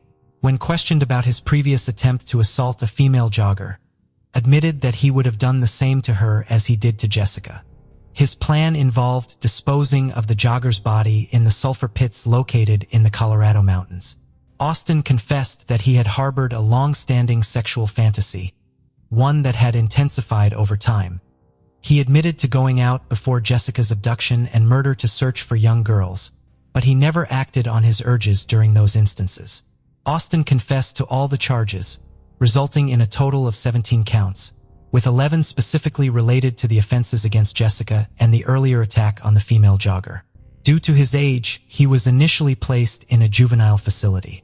However, Austin was a minor when he committed these crimes, was later charged as an adult and transferred to an adult prison in Jefferson County. Considering his age, he spent the first 52 days in jail in a specialized housing unit. During this period, he was isolated from the general prison population and accompanied by a deputy for security purposes. Austin faced a total of 19 charges, including first-degree murder after deliberation, 3 counts of felony murder, sexual assault on a child, second-degree kidnapping and robbery, as well as attempted murder, attempted kidnapping, and attempted sexual assault in relation to the park jogger. On December 10, 2012, the prosecution added counts 18 and 19 for sexual assault and an enhancement for a crime of violence. Surprisingly, Austin initially pleaded not guilty to the 15 charges. However, later in court, 2 of the original 17 charges were dropped as duplicative. It remains unclear whether this police strategy was intentional or part of a larger legal plan. Nevertheless, in October 2013, just before the trial began, Austin changed his plea to guilty. He made this decision to spare both his family and Jessica's family from the gruesome details of the crime. During the trial, psychologist Anna Salter testified during Austin's sentencing hearing. Although she did not formally examine Austin, she assessed him based on observed behaviors and details from the crime and confession tapes. Salter noted signs of a sadistic necrophilia with psychopathic traits, but concluded that he was not truly psychotic. She suggested that Austin only showed remorse when police were closing in, indicating that he may have been remorseful for getting caught rather than for his actions. Salter also highlighted Austin's mode of operation, which involved leaving home 50 minutes late to catch up with elementary school children heading to school. In court, Jessica Ridgway's family members wore purple, Jessica's favorite color, and shared photos of her growing up. Christine Ridgway, Jessica's grandmother, expressed a profound impact on the family, stating, "This monster took away from me the light of my life. It shattered the core of my family. I miss her with every breath." Christine Ridgway continued, mentioning the absence of hugs, kisses, and the feeling of Jessica's little toes digging into hers on the couch. Jessica's mom, Sarah Ridgway, chose not to give Austin the satisfaction of acknowledging the extent of the damage he had done to Jessica's family. Instead, she informed Austin that after leaving the courtroom, she would purposefully forget his name and focus solely on preserving Jessica's legacy. In the eyes of Jessica's family, she will forever be remembered as a 10-year-old. During the court proceedings, Chief Judge Stephen Munsinger read a letter written by Austin before his arrest. The letter expressed Austin's self-perception as a monster, acknowledging the evil nature of his actions. Throughout the trial, Austin maintained a stoic demeanor, only showing some emotion during the victim impact statement, which gave hope that he felt deeper remorse for Jessica. The letter and Austin's behavior painted a chilling picture of his self-awareness as a perpetrator of heinous acts. Despite pleading guilty, the defense made every effort to secure the most lenient sentencing for Austin. They explored various mitigating circumstances in his life, including a troubled upbringing and medical conditions that could potentially reduce his culpability. However, these factors did not fully explain the meticulous planning and execution of the crime. The defense argued that Austin's actions were driven by desire rather than impulsivity, challenging the notion that his disorders entirely dictated his behavior. Despite the defense's efforts, maintained his guilty plea, acknowledging the seriousness of his crimes. Due to a Supreme Court decision in 2005, the death penalty was deemed unconstitutional for individuals under 18, sparing Austin from capital punishment. On November 19, 2013, he was sentenced to life in prison with an additional 86 years. After completing a minimum of 40 years of his life sentence, the 86-year sentence would then begin. In 2014, Austin was transferred to a different prison outside of Colorado, and the specific location was not disclosed to the public. This transfer was made to ensure Austin's safety, and the details of his new prison were kept confidential. 1 year after Jessica's tragic death, a park was constructed near the site of her abduction and dedicated in her honor. It was named the Jessica Ridgway Memorial Park.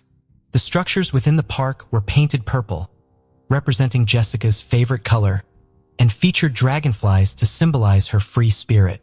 The memorial rock and bench were placed at the location where her remains were discovered, providing a serene space for reflection and remembrance.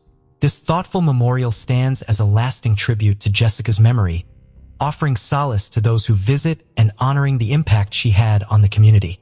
Jessica Ridgway's story serves as a powerful reminder of the ongoing need for conversations about child safety. It highlights the importance of educating children about stranger danger, safe routes to school, and seeking help in emergencies. As for whether justice was served for Jessica Ridgway and whether the sentence Austin received is agreeable, it is a matter of personal opinion. 47-year-old Peter Wilkinson and his wife, 50-year-old Tracy, lived in Starbridge in the English County of the West Midlands.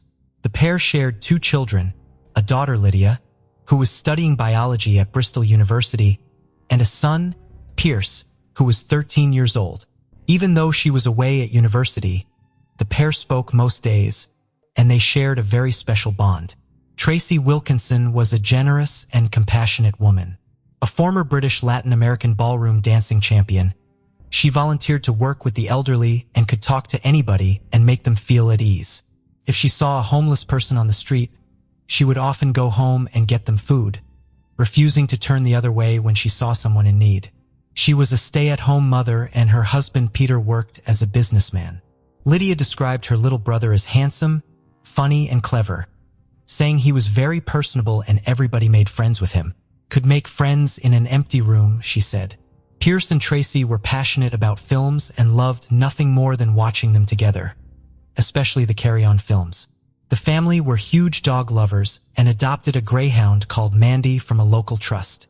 In March 2016, Tracy went to the supermarket to do her weekly shop. As she was coming out, she noticed a 23-year-old man called Aaron Barley sleeping in a cardboard box outside.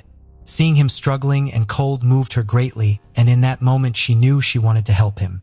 She decided to take him back to their house on Greyhound Lane, and he had dinner with them.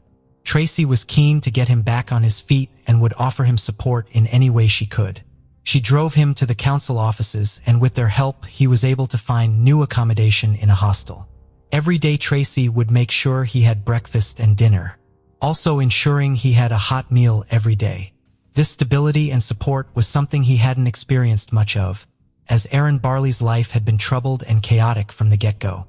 He had been born in 1993 out of an incestuous relationship between an uncle and niece, who shared a 19-year age gap. His mother worked in a factory and his father was a publican. His family was both disjointed and large. By the age of 6, he had been orphaned. His father had succumbed to cancer when he was just 4, and 2 years later, his mother suffered a fatal heart attack. He would spend his childhood in care, various foster homes, and with different family members. He had suffered physical and sexual abuse too. When he was 13 years old, he was at the center of a missing persons investigation, and his image was circulated after he went missing with 2 of the boys in Bronze Grove. He was later found and returned to the care system. As he aged out of the system, he began sleeping on the street. He abused various substances and struggled with an alcohol addiction too. But now it looked like his life was finally starting to turn around. He appeared grateful for the help and support he had been given, and the Wilkinsons were determined to get him back on his feet. One night, whilst having dinner with the family, said to them, "Just need somebody to give me a chance. I need somebody to give me a lucky break." Tracy had battled an alcohol addiction and volunteered at the rehab center that had helped her. She knew all too well just how debilitating addiction could be, and she wanted to do everything she could to help him. Peter decided to give him a job as a laborer in one of his businesses in Newport. For the next 5 months, it seemed to be working out well. Aaron had a stable income, a roof over his head, and a family that really cared for him, but it would soon fall apart. In September, Aaron said that he had relapsed and was taking drugs again, as his mother had recently died, something that was not true. As he was no longer sober and hadn't been turning up to work, and had also been showing aggressive behavior towards managers, Peter decided to let him go from his job. It ended amicably and the family lost contact with him. But just a couple of months later, Peter found him sleeping in the family's driveway. He was covered in bruises, and it appeared he had been assaulted. The Wilkinsons decided to help him once more. They found him accommodation, and he earned money by doing odd jobs for them. He spent Christmas Day with the family and gave Tracy a card addressing it to the mother I never had. When the new year rolled around, he had a new flat in Briley Hill and was in full-time employment.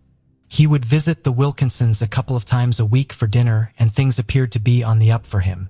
However, his job as a furniture polisher would soon end as he was fired, and he would later lose his accommodation too. The Wilkinson family let him stay in their house on Greyhound Lane for 2 weeks until he found somewhere new to live. On the 26th of March, Lydia came back from university and hid in the family's Land Rover to surprise her mother for Mother's Day. When Tracy opened the boot and Lydia jumped out, they both cried, so happy to be reunited with one another. Lydia wasn't back for long, and within a few days she had gone back to Bristol. Just 4 days after surprising her mother, her world would come crashing down. Thursday, the 30th of March, 2017. At around 10 a.m., Lydia received a call from her boyfriend, saying there had been an incident in Starbridge. When she Googled it, she saw photos of her house taped off and emergency services all over Greyhound Lane. She called the police to find out what was happening, and what they told her was horrifying.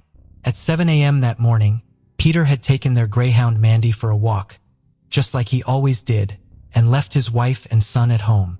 He asked Pierce if he'd wanted to go with him, but Pierce decided not to go, and told his dad he would go the following day. When he came back from the walk, Peter thought his wife and son had slept in, as there wasn't a cup of tea on the kitchen counter for him, like there always was for when he returned home. As he opened the back door, a man in a balaclava lunged at him from behind a wall in the kitchen, holding a knife over his head. Peter was stabbed 6 times, twice in the back, twice in the abdomen, and twice in the face. The man said, "Die, you bastard," as he stabbed him. Despite him trying to disguise his identity, Peter knew instantly who it was. Peter said to him, "Aaron, we tried to help you." Aaron Barley repeated, "Die, you bastard," and stabbed him in the stomach. He then stole the Land Rover from the front driveway and drove off. Peter called 999 before staggering out into the garden, where he collapsed onto a chair. Emergency services rushed to the scene, and a paramedic and rapid response vehicle arrived within 7 minutes of the call. 2 ambulances were also dispatched alongside 2 air ambulance helicopters with critical care doctors and paramedics en route to assist too. When the paramedics arrived, Peter asked them to go and check on his wife and son. When the paramedic came out, Peter heard him say, "1 dead, 1 in cardiac arrest." Peter was taken to the Queen Elizabeth Hospital in Birmingham to be treated for his life-threatening injuries. As more emergency services arrived, they were confronted with a dreadful scene inside. Tracy had been stabbed at least 17 times and was found naked on her bedroom floor after being stabbed through her duvet as she lay in bed. She was pronounced dead at the scene. Her son Pierce had at least 8 stab wounds, one of which was so severe it had nearly divided his spinal cord. He was found on his stomach struggling to breathe after he had tried to crawl along the floor. He was taken to Birmingham Children's Hospital, where medical staff tried tirelessly to save him. Tragically, he later succumbed to his injuries and died. Within the course of just a few minutes, Peter had lost his wife and son, and Lydia had lost her mother and little brother. After stealing the car, Barley was captured on dash cams, both inside the stolen vehicle and from other road users, driving the Land Rover away from police. But before long, he crashed. After a brief chase, Aaron Barley was taken into custody. A knife wrapped in a wet shirt was found in the car. For Lydia, who was in Bristol, the nightmare that was unfolding was impossible to comprehend. She had been due to come back home the following day to choose a dress for her university ball. She had promised Piers she would be there at the school gates to meet him. As she was driven to Birmingham to be with her father, she said she began thinking that she would have to plan a triple funeral on her own. When she arrived at the hospital, she was taken to the critical care ward where her father was being treated.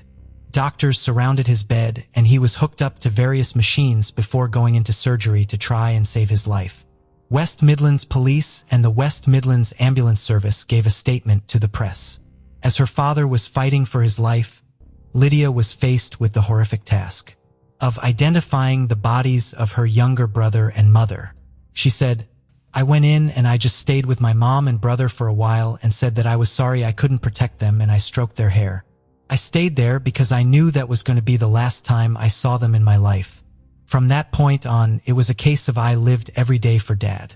She stayed by Peter's bedside, holding his hand, hoping he would regain consciousness. And eventually he did. Peter would ultimately survive and was in hospital for 11 days, 6 of which were in intensive care. He was then told the news that his beloved wife and son had died. The community of Starbridge was in total shock. Flowers were laid at the house in tribute, with many people coming to pay their respects and try and come to terms with what had happened. Lydia showed enormous bravery and strength by going back to the house to lay flowers for her little brother and mother. The police were now trying to piece together exactly what had happened, and when watching the CCTV footage from the family home, the horrifying truth came to light. It showed Aaron Barley climbing over the garden fence the night before. He hid in the garden shed throughout the night after he had failed to break into the house. As morning broke, he waited for Peter to leave. CCTV then showed him crawling across the garden, being careful to not be seen. He then entered the home, which was unlocked, and pulled a balaclava over his face to conceal his identity. He took 2 knives from the kitchen, and after going upstairs, he stabbed Tracy in her bed and Pierce in his bedroom in a frenzied, violent, and ferocious attack. He then lay in wait for Peter to come back. Aaron Barley's lack of remorse was shocking. He would later say to a police officer, "I've stabbed 3 people up. I ain't bothered about taking one of you with me." When it was unclear as to whether or not Peter was going to survive, he told a prison nurse who had asked him about being homeless, "What? 2 murders and possibly a 3rd. I don't think I'll need any help with that." He also told a police officer, "I chopped them up. I don't need a solicitor."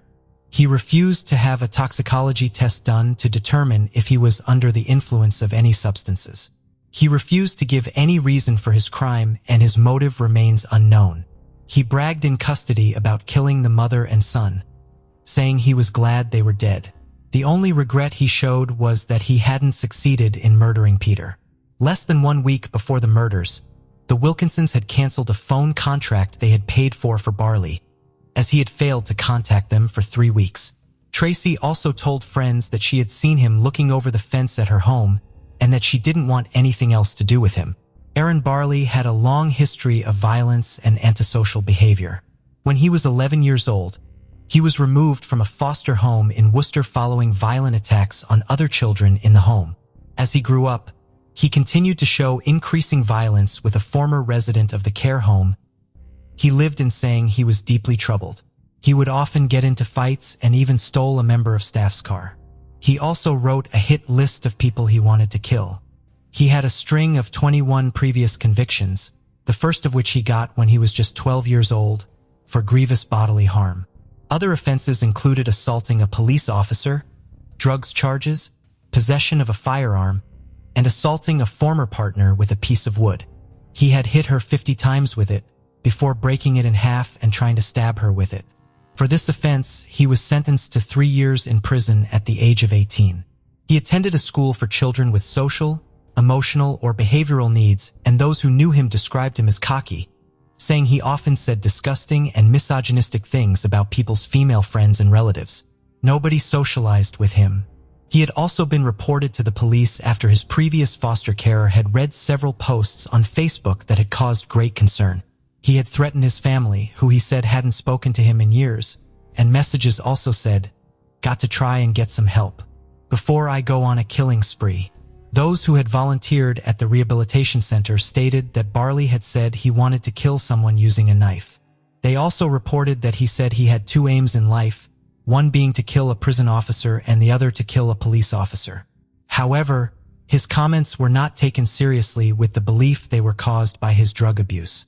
In February 2017, just a month before he committed the murders, he had met with a project worker for additional support. She made the assessment that he was seeking control, being manipulative and playing mind games. And in a text message, he referred to himself as a predator, saying, "Stay a predator, change the prey." On Wednesday, the 7th of June, 2017, Pierce and Tracy's funeral service was held at St. Mary's Church. Pierce and Tracy shared a coffin, with Pierce's godfather saying in his eulogy, "Some of you may be surprised to see just the one coffin, but they are together, inseparable, as they always were in life." Lydia said her brother and mother were as close as a mother and son could be, and shared a true bond of love that could never be broken. Mandy, the family's dog, and other dogs from a rescue center formed a guard of honor as the coffin was taken into the church. The Kidderminster and male voice choir began the service by singing "Can't Help Falling in Love" and ended with Pierce's favorite song, "Hooked on a Feeling." Once again, the courage and bravery of the Wilkinson family was incredible. On the first day of his trial at Birmingham Crown Court, he pled guilty to 2 counts of murder and 1 count of attempted murder. As his former charges were read out to the court, Barley rocked from side to side in the dock before shouting, "I've done what I've done. There's no need to stand here and lie." Psychiatric tests were carried out, and it was determined that nothing could provide a defense on the grounds of diminished responsibility. Kareem Khalil for the prosecution said that Barley was a compulsive liar and manipulator. One of his former foster carers described him as a Jekyll and Hyde character, saying on the one hand he could be sensitive and caring, and on the other hand violent and threatening. A former care home resident said of him, he was the type of kid who, if he saw something upsetting happen to someone, he wouldn't get upset or cry. He would just stand and watch. It was like he was in his body but detached from it. His defense lawyer, Hankin, said that Barley's chaotic childhood had seen him be pushed from pillar to post and around various different foster homes. He said that Barley was suffering from borderline personality disorder, and he had perceived the family had turned their back on him, before adding there was no evidence to actually substantiate this, and that the Wilkinsons had shown extraordinary kindness towards him. The presiding judge, Mrs. Justice Carr, said that what Barley had done was a vicious and unprovoked attack on those who had demonstrated extraordinary kindness and generosity. Lydia Wilkinson addressed the court with a victim impact statement, "Murdered half my family, very nearly all of it. I am a shell of my former self. Sometimes I wake up and don't want to be here. What did they do to deserve this?" She added that she would never forgive Barley for what he had done. He appeared to cry as she spoke and mouthed the words, "I'm sorry." The judge praised Lydia for her courage and bravery, saying she had demonstrated a maturity well beyond her years. She emphasized the impact that this had had on Lydia, saying, "She has anxiety attacks and cannot be left alone." Peter also spoke to the court. "There's no motive. There is no explanation. He decided that because his life was going bad ways, he was going to take it out on people that had cared and looked after him. I wish we had never met him. I wish my wife had never set eyes on him." 24-year-old Aaron Barley was sentenced to life in prison with a minimum term of 30 years. The judge had decided against giving him a whole life order, mainly due to how old he was. She told him though he may never be released, and he sat emotionless and didn't react. "You clearly represent a very significant risk of serious harm to members of the public," she said. The Solicitor General Robert Buckland appealed for the sentence to be reviewed for being unduly lenient. Lord Justice Holroyd said that the original trial judge, Mrs. Justice Carr, was entitled to conclude that a whole life order was not to be handed down. He did add that the only mitigating factors were his admission and his psychiatric problems, but that also his mental health issues had not stopped him from planning and committing the crime. 3 judges ruled that due to the most exceptional grave case, his minimum term needed to be increased, and it was increased to 35 years. Aaron Barley will only become eligible for parole once he has served his minimum term, and also is able to prove that he is no longer a danger. Only time will tell if he is ever fit to be released. Lydia said, "In October, there are a lot of people out there who are in some unfortunate situations and need help, and it is an amazing thing to be able to help them." In October, teachers from Pierce's school announced that they were going to run a marathon in his memory. They were going to raise money for the Greyhound Trust, Pierce's favorite charity, which helps to find new homes for greyhounds across the country. His teachers' efforts raised an amazing £3,550. The school was also working with Lydia to commission a commemorative sculpture, working with a local artist. Peter and Lydia moved back to the home on Greyhound Lane, with Peter saying, "It's our home. After taking so much from us, we couldn't possibly have it that he would take anything else. We love the house. It is very much a family home that we had built and renovated ourselves, and we like being there." They had also received much support from their local priest, who was there to bless every room in the home when they moved back in. The house would later be put up for sale in February 2018. Lydia also went back to university to carry on with her studies. She said, "We are determined to not let this take away any more of our life. I'd like to be a researcher to do medical research to continue the help and support that my mom would give to people. By researching things like cancer and Parkinson's disease, I hope to give back to people and continue her legacy." Lydia said that she does not feel hatred for Aaron Barley, and that it was more important to her to channel her energy into building something positive from what had happened. She was able to raise £13,000 for Birmingham Children's Hospital, the hospital that had tried so hard to save her little brother. The loss of Tracy and Pierce is immeasurable, and for those who knew and loved them, the pain is incalculable.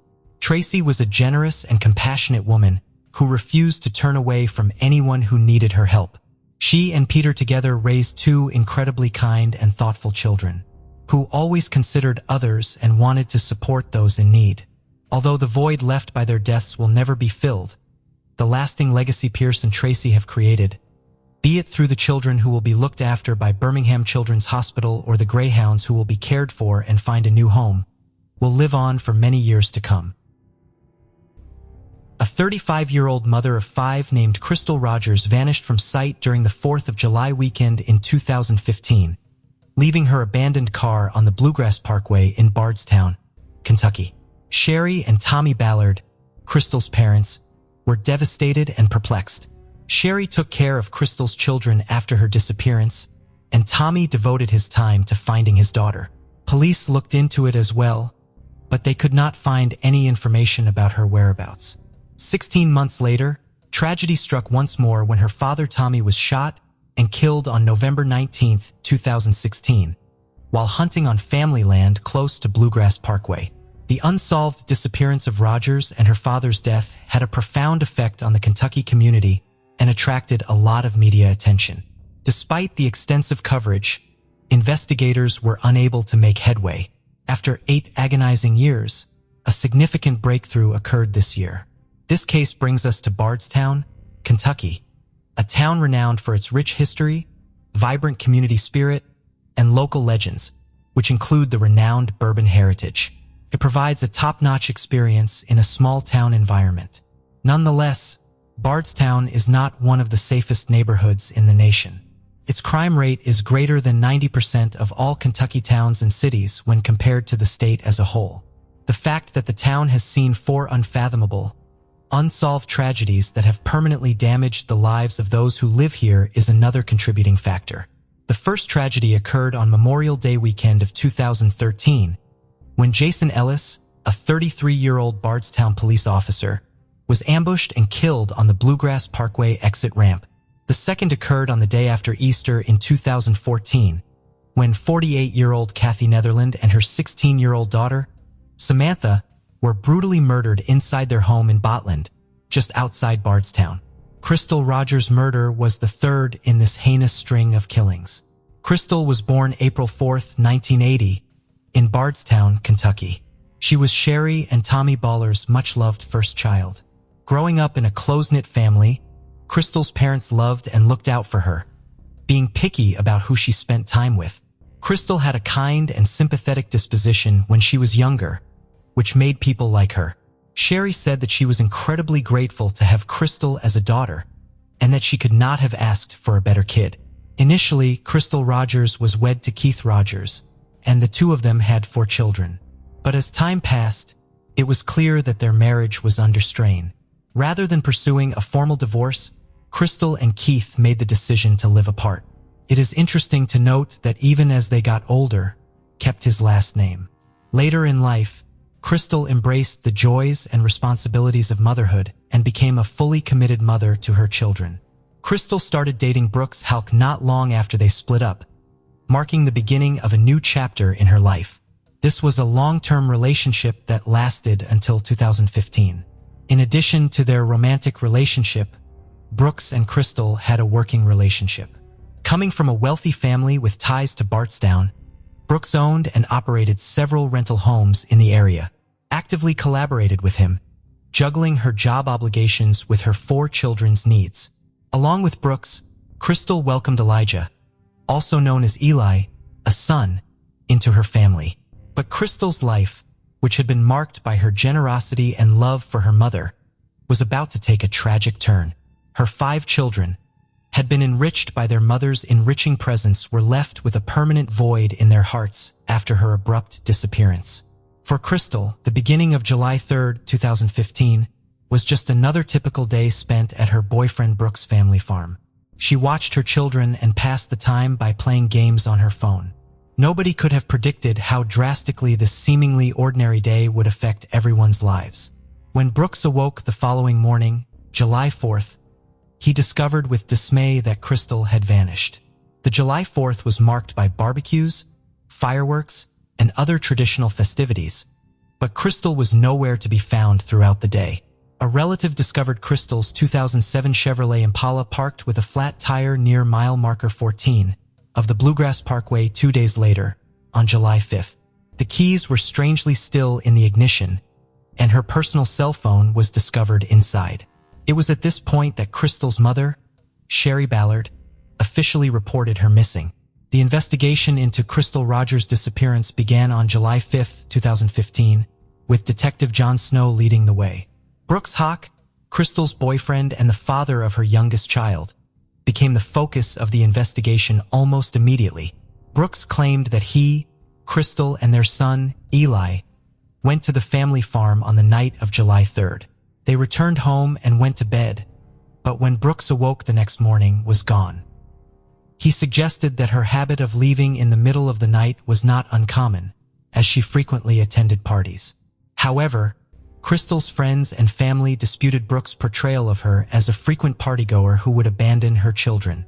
Suspicion was aroused by Brooks' uncooperative demeanor during the search. When asked about texts that seemed to show that Crystal was going to spend July 3rd alone without the kids, Brooks said, "I do not know." In the 2 days preceding the car's discovery next to the Bluegrass Parkway, Brooks appeared indifferent and did little to assist, even though Crystal was formally reported missing on July 5th. When Detective Snow interviewed Brooks on July 8th, he was observed downplaying most of the details and projecting a victim image. The interview was cut short when his brother, Nick Hawk, a Bardstown police officer, called. This added a new layer to the investigation. Both brothers were now being investigated by the police. On July 8th, the brothers met at the family farm, Crystal's last known location. Nick was questioned and investigated but refused to cooperate. Nick initially refused to take a polygraph test. When forced to take the test on July 24th, the results raised serious concerns. His answers revealed dishonesty whenever asked about Crystal Rogers or the circumstances surrounding her disappearance. Despite intense search activity, months went by with no new leads. Due to his lack of cooperation, Bardstown Police Chief Rick McCubbin suspended Nick on September 9, 2015. He was fired on the 16th of October. Crystal's whereabouts remain unknown as the investigation stalled. Finally, the case appeared to be mired in uncertainty. Despite suspicions about Brooks and DeKalb, no concrete evidence emerged, and Crystal Rogers remained missing, leaving her family and friends in distress as the case seemed to go nowhere. Tommy and Sherry Ballard had a difficult time dealing with their daughter's disappearance. They took on the role of guardians for 3 of Crystal's 5 children, trying to keep things normal for the kids while simultaneously bringing attention to Crystal's situation. Sherry talked to the media about the situation on a regular basis, but Tommy, her father, adopted a more hands-on style. Tommy actively participated in setting up searches, conducting interviews, and requesting information from the sheriff's office.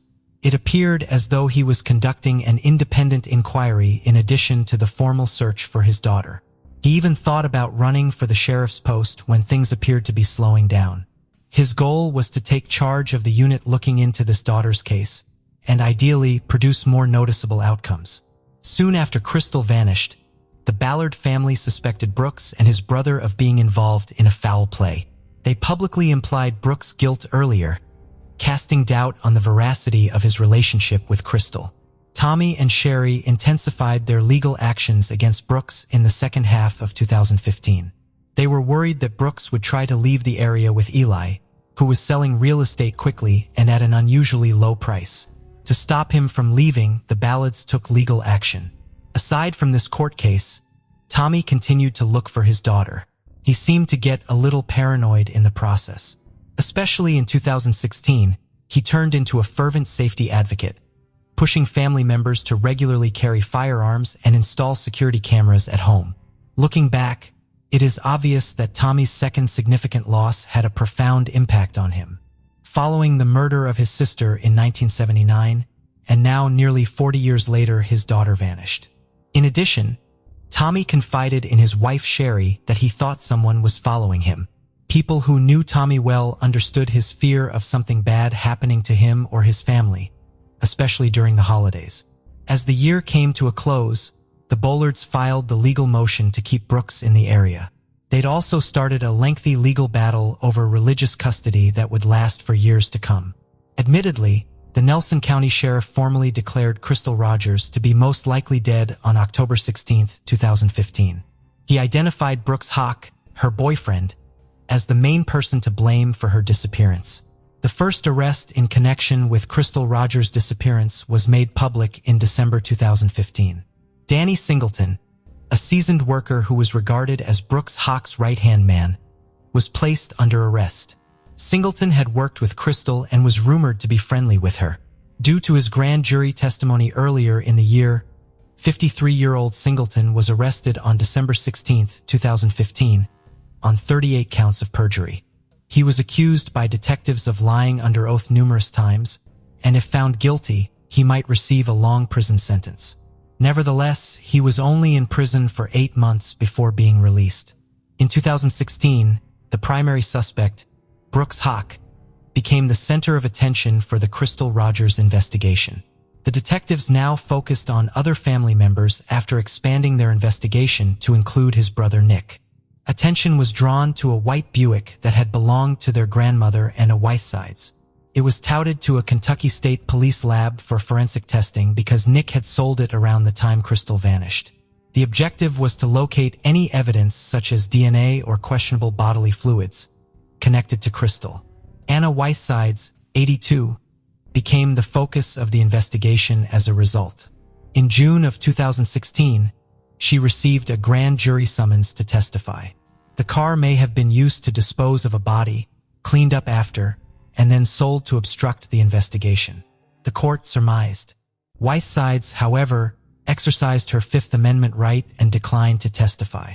Even though she avoided the grand jury, her property was investigated in August 2016, when Nick Hawk's house was searched and Brooks' mother Rosemary Hawk's farm was also searched. Detective John Snow declared that a thorough search spanning 245 acres, involving more than 30 officials and 18 cadaver dogs, was underway. The extensive search effort and cooperation with multiple law enforcement agencies, including the FBI, did not result in any concrete evidence pertaining to Crystal. The Ballard family was on the verge of yet another tragedy, so the investigation went on. On November 19, 2016, Tommy Ballard, Crystal's father, tragically passed away. At 8:00 a.m., the incident happened while he was out hunting on the family's land near the Bluegrass Parkway along Ed Brent Lane with his son and 12-year-old grandson. Although the police initially classified it as a hunting accident, Tommy's wife, Sherry Ballard, insisted it was not. Her husband had been murdered, she thought. Tommy's father, Till Ballard, disclosed Tommy's steadfast determination to locate Crystal. Tommy Ballard was shot in the chest, with the bullet exiting his back, according to a Louisville autopsy. Till Ballard added that his son intended to conduct a thorough search outside of the town during the upcoming week. Trooper Gregory, a police detective, stressed that it was far too early to make any inferences regarding a possible link between Tommy Ballard's death and Crystal Rogers' disappearance. Trooper Gregory then called for prayers and support for the bereaved family, who had already been through a great deal, as the investigation into Tommy's shooting got underway. Sherry Ballard, Crystal's mother, persisted in her legal dispute over Eli's custody. A Nelson County Circuit judge decided in February 2019 that Sherry was not allowed to see Eli until the custody dispute was settled. Even though the investigation was still fruitless, the Ballard family remained optimistic that they would soon receive answers. When the FBI got involved in the Crystal Rogers case in August 2020, they searched the homes of Brooke and Nick, the Crystal storage unit, and the Hawk family farm. Following Crystal's disappearance, Brooks's construction company built houses in the Woodland Springs subdivision. On August 27, 2021, a subsequent surge there resulted in the recovery of an item of interest from under a driveway. The FBI asked anyone in Bardstown who knew anything to come forward. In October 2022, the Halk family farm was the subject of a second, multi-day search as part of the investigation. The evidence gathered was sent to the FBI lab in Quantico for analysis. The FBI's involvement demonstrated the ongoing efforts to find the truth in a case that had left Crystal's family feeling confused and in need of explanations. By filing charges against a person who had not been identified before, authorities in the investigation into Crystal Rogers' disappearance made a significant advancement on June 21, 2023.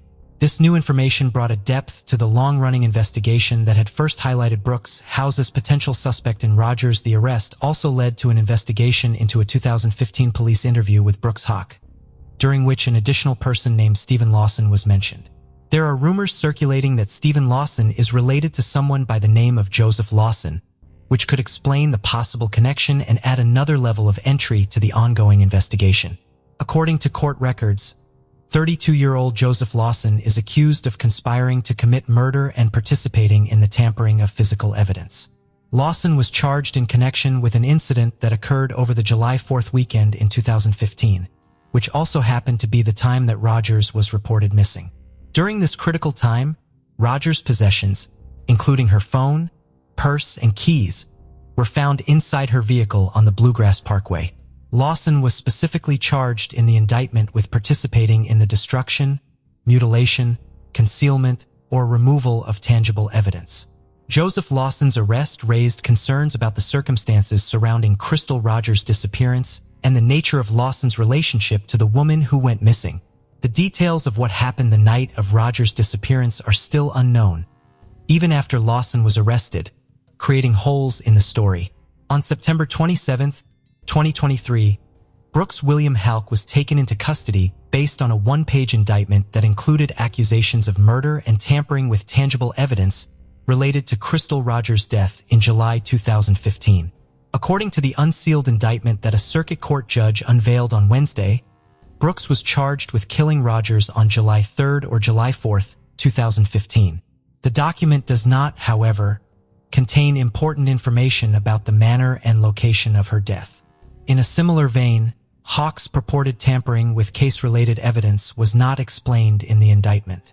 Federal Bureau of Investigation spokesperson Timothy Beam, who is located in Louisville, verified that Brooks was arrested early on Wednesday in Bardstown. The FBI reports that the arrest was made at a worksite without any problems. After being apprehended, Brooks was placed under arrest and placed under a substantial $10 million cash bond at the Nelson County Jail. Additionally, a judge issued an order barring him from communicating in any way with Crystal's family. Brooks was officially charged with Crystal's death at his first Bardstown arraignment on October 5th, following his arrest on September 27th. During the hearing, Special Prosecutor Shane Young stated that they had possession of the gun used to kill Tommy Ballard, which had been purchased from Mick Halk. He also suggested a link between the two homicides. On the other hand, Halk's attorney asked that his sizable $10 million bond be lowered to $500,000 with GPS monitoring. As Brooks awaited his trial for Crystal's murder, the Nelson County judge decided to uphold the initial bond amount. In addition, Elijah's grandmothers, Rosemary Halk and Sherry Ballard, engaged in a separate legal battle over custody of their grandson at the same time. Rosemary Halk has rescinded her custody request following Brooks Halk's arrest. Sherry Ballard and her family, along with Crystal's 5 children, expressed their happiness at the arrest. Residents of Bardstown expressed similar feelings regarding the arrest in the Crystal Rogers case. It is evident that the arrest of Brooks Hawk evoked a variety of feelings in both the Bardstown community at large and among those directly involved in the case. Kentucky as a whole, as well as the local community, were greatly impacted by the Crystal Rogers disappearance investigation. Over time, the case engulfed the area, resulting in a great deal of publicity, a lot of interviews, and thorough searches. It seems that the case may have finally found closure after 8 years of agonizing uncertainty. 10 days prior to his disappearance on October 22, 1989, the last known video footage of 11-year-old Jacob Wetterling was captured. This is going to be one of the biggest missing person searches in American history. Last night, while riding his bike with 2 other boys, Jacob Wetterling was kidnapped and held at gunpoint. The FBI believes there may be more evidence that the kidnapper of Jacob Wetterling may have struck in the past. Jared Shiro was kidnapped and assaulted just 6 days before his 13th birthday in 1989, only 10 miles from Jacob's abduction location. A number of attacks on other young boys in Minnesota, including Jacob Wetterling, will be solved thanks to him decades later, in addition to his own case. In St. Joseph, Minnesota, 11-year-old Jacob Wetterling resides with his parents, Patty and Jerry, as well as his 3 siblings, Trevor, Amy, and Carmen. On October 22nd, 1989, a cool but not too cold October morning, Jacob and Jerry went fishing before returning in time for the Vikings game to kick off at noon. Watching Vikings football was somewhat of a family ritual. That evening, Jacob's parents traveled about 25 minutes to a friend's house for a dinner party. They had arranged for the kids to stay at home during their absence, as they intended to return later that evening. Dinner had just begun for them. Trevor calls Patty and asks if he, Jacob, Aaron, and the others can ride their bikes to the neighborhood convenience store and rent a movie. The kids keep asking, but Patty says no, find something to do. We have got plenty to do. It was beginning to get dark outside. As long as they brought flashlights and returned home immediately after, they were able to persuade Patty and Jerry to allow them to go shopping with their friend Aaron. Given that St. Joseph is typically a very calm place, the Wetterlings believe the kids will be all right as long as they keep an eye out for cars. Jerry answered the phone when it rang, which was about 45 minutes later. "You have to leave that party right now and come home," called their next-door neighbor. When Patty inquired as to whether the children had returned, he said, "Someone took Jacob." After witnessing something terrible, Patty and Jerry are appalled and run home to find Trevor and Aaron in a state of shock. Trevor was simply agitated, and Aaron was hiding in the corner, biting his nails and wanting to disappear. Tearfully, the children describe what transpired. Jacob, Trevor, and Aaron got on their bikes and rode home after purchasing a movie from the store. Aaron, however, abruptly became aware of a noise coming from the roadside. He felt something like a shiver run down his spine, and he saw what appeared to be a gun flash. The children were forced to get off their bikes and into a ditch by a man wearing a mask and brandishing a gun. They initially believed it to be a high school student pulling a practical joke, but they soon discovered the man was truly terrifying. If they did not lay down in the grass and put out their flashlights, he threatened to shoot them. They did as he instructed. He asked Trevor, Aaron, and Jacob to all look at him and tell him how old they were. Trevor was given the order to flee the woods as quickly as possible, or else he would shoot. Trevor was gone in 10 seconds, and he did the same thing with Aaron before telling him to run. Trevor and Aaron ran as fast as they could, knowing the man could decide to shoot them at any time. They turned around, hoping to see Jacob following them, but both Jacob and the attacker had vanished. In a panic, Trevor and Aaron returned home to seek assistance. They made their way to safety, but they were unaware of Jacob's whereabouts or the man's intentions toward him. The Wetterlings are heartbroken and in need of information regarding their son's whereabouts and his captor after hearing Trevor and Aaron's account. Trevor and Aaron provide as much information as they can regarding their assailant. One of the most extensive missing person searches in American history is launched in an attempt to find Jacob. Days go by and no one is able to locate him.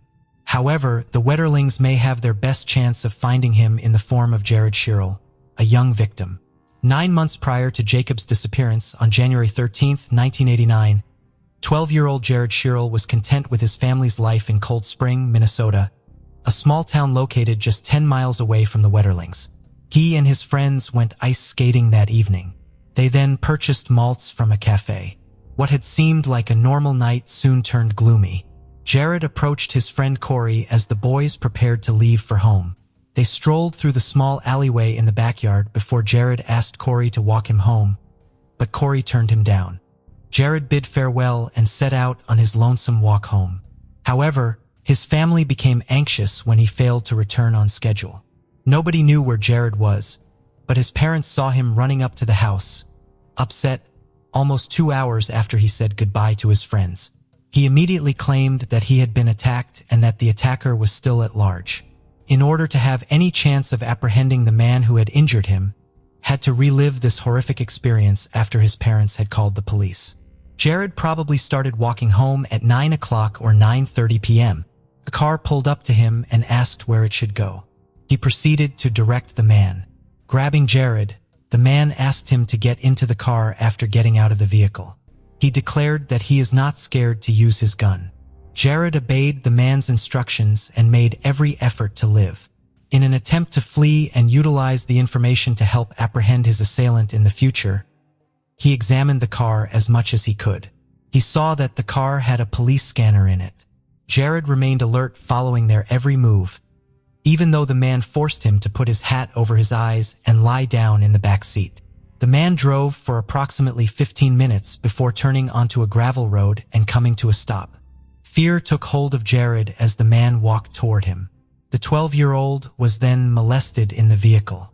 When it was all over, Jared was scared and unsure of what the assailant would do to him next. To his surprise, however, the man drove him back to Cold Spring, which is roughly 2 miles away from the share of residence. Returning Jared's snowsuit, he took some of Jared's other clothing, and before letting Jared go, he threatened him. He assured him that while discussing it with others was acceptable, he would track him down and murder him if they managed to uncover his identity. He threatened to shoot Jared if he turned around, so he told him to run. Desperate to escape, Jared ran back home. It is Jared's responsibility to explain what transpired after experiencing an unfathomable attack at such a young age.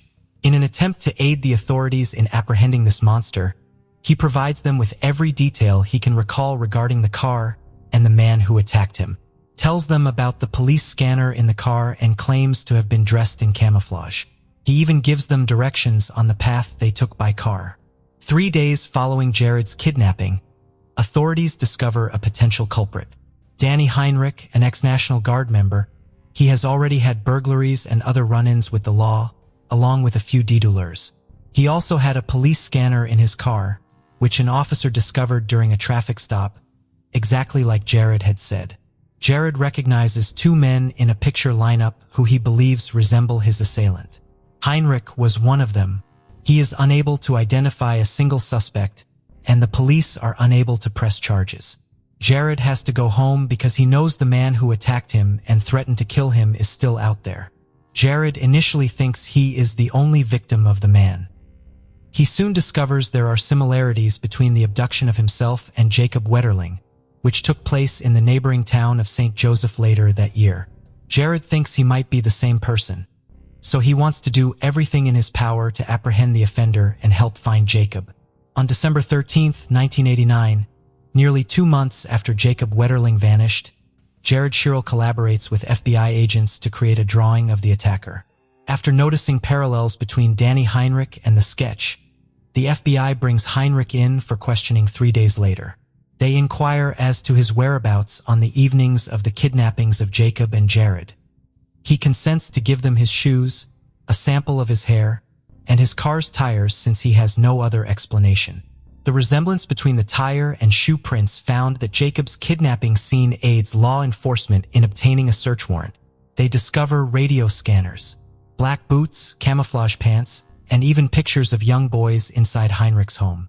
The police, however, allow him to keep the pictures and depart. Almost a year after Jared was attacked, on February 9, 1990, the FBI compares a snowsuit fiber sample with one from Danny Heinrich's vehicle. Based on solid evidence, he is being held for the kidnapping and sexual assault of Jared. FBI profilers assist in organizing the questioning. In an attempt to scare Heinrich and give the impression that they have a ton of evidence, they even cram documents into folders and write his name on them. But the truth is, they require his confession. He is detained in jail for the night, but he refuses to admit anything. The county attorney determines that they must release him because there is insufficient evidence to bring any charges against him, though they are still unable to provide any solid evidence. Suspicion grows and Jacob's family is determined to find him no matter what. Patty has persistently endeavored to maintain Jacob's public persona. She expressed her desire to never have to look Jacob in the eye and explained that she wanted to continue but got tired or that the process was taking too long. She vowed never to give up. Meanwhile, Jared is under increasing pressure.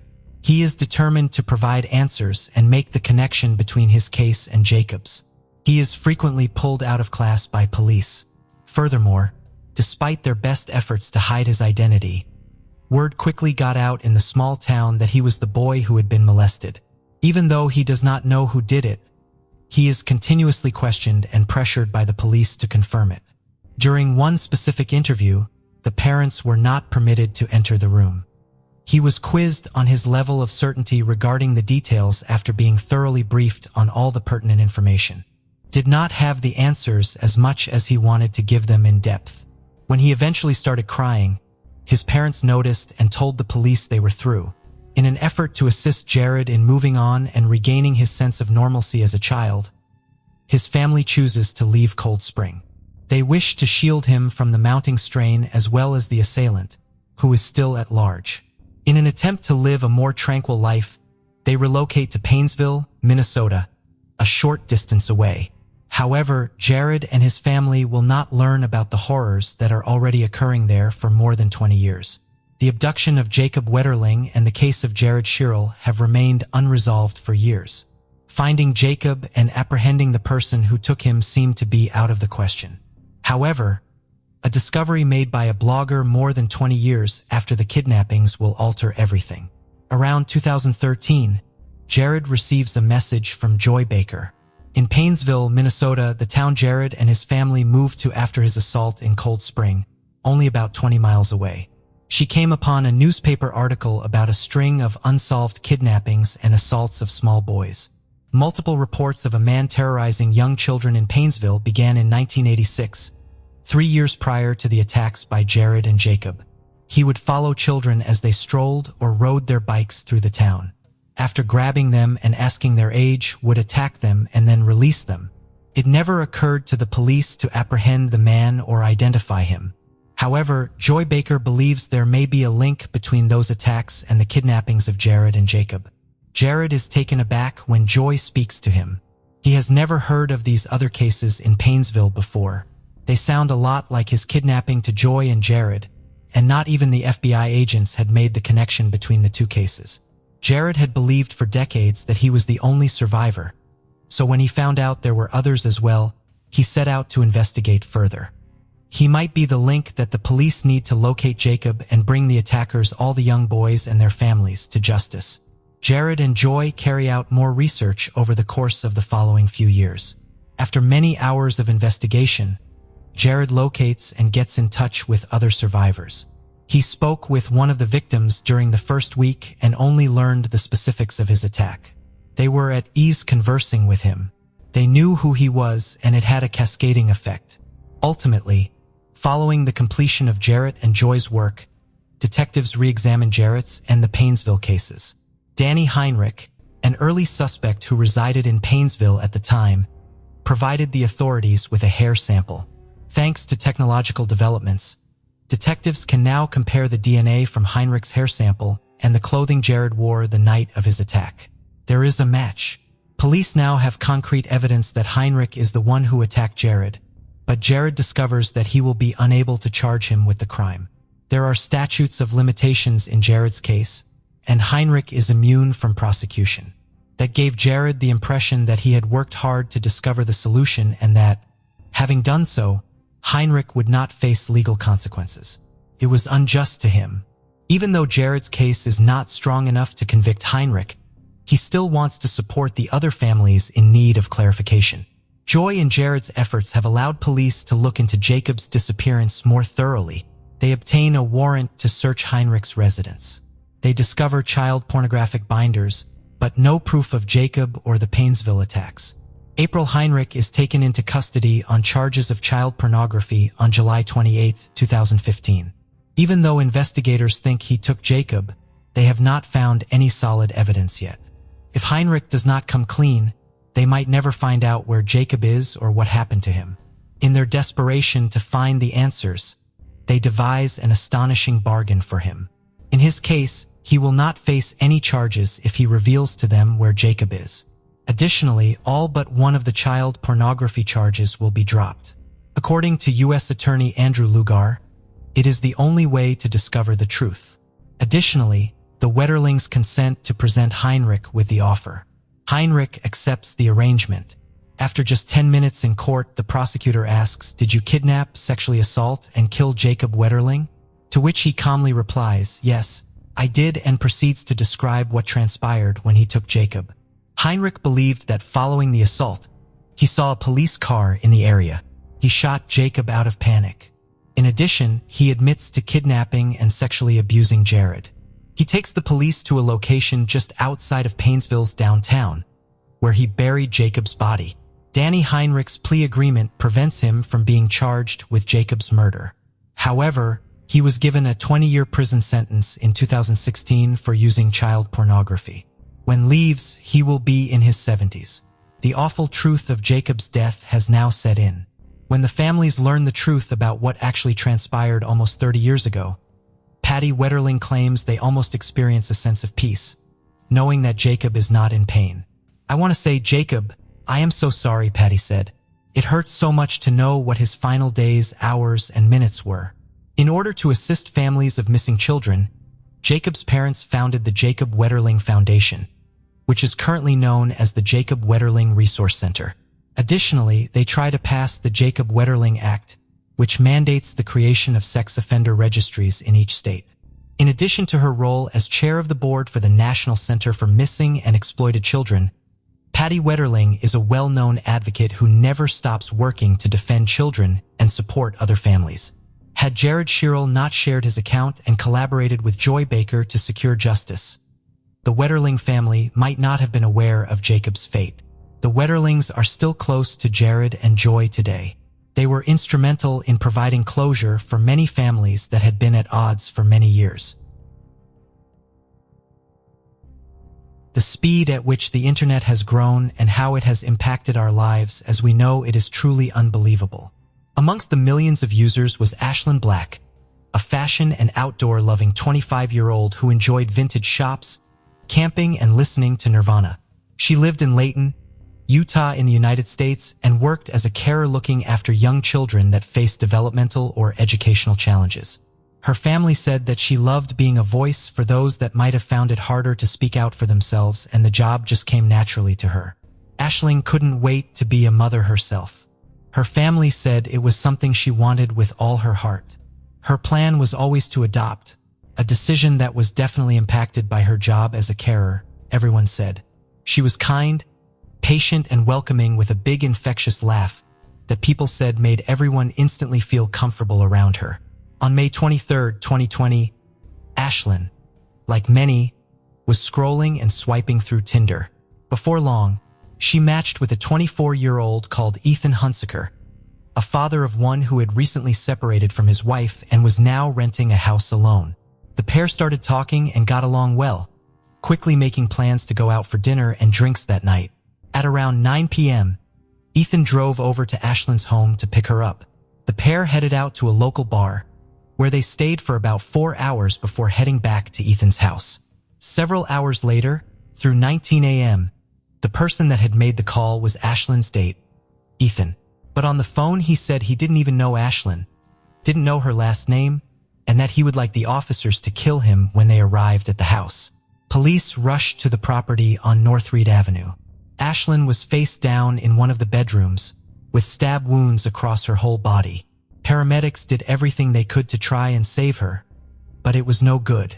Ashlyn Black was pronounced dead at the scene. Ethan had marks and scratches all over his body, and it was clear from the second police walked in that he was responsible. Ethan said that the pair had come back after their evening out and slept together before falling asleep. He said he woke up and saw Ashlyn sleeping on his arm. Out of nowhere, he started choking her as hard as he could for about a minute, as Ashlyn tried to fight him off. As she lay half-conscious on the floor, Ethan grabbed a knife from the kitchen, knelt over her, and started stabbing her. He said he watched her bleed out for about 10 minutes before calling 911. Despite his confession, officers couldn't make sense of how this had all come to be.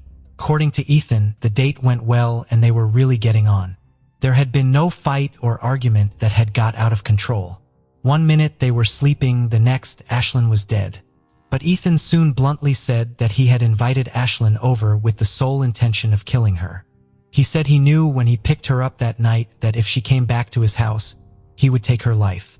He was calm and vacant as they arrested him and was taken into custody where he was held without bail. To everybody's surprise, he soon pleaded not guilty to Ashlyn's murder. As word started to spread about what had happened for those that knew Ethan, while some were shocked, others not so much. Ethan Hunsaker had worked for a concrete company for a short while, and his manager said that his outgoing personality meant he was soon working one-on-one with clients. But other coworkers said that something seemed to be off. His behavior had changed drastically since he split from his ex-wife, and he became withdrawn, soon arriving to work late, before not even turning up at all.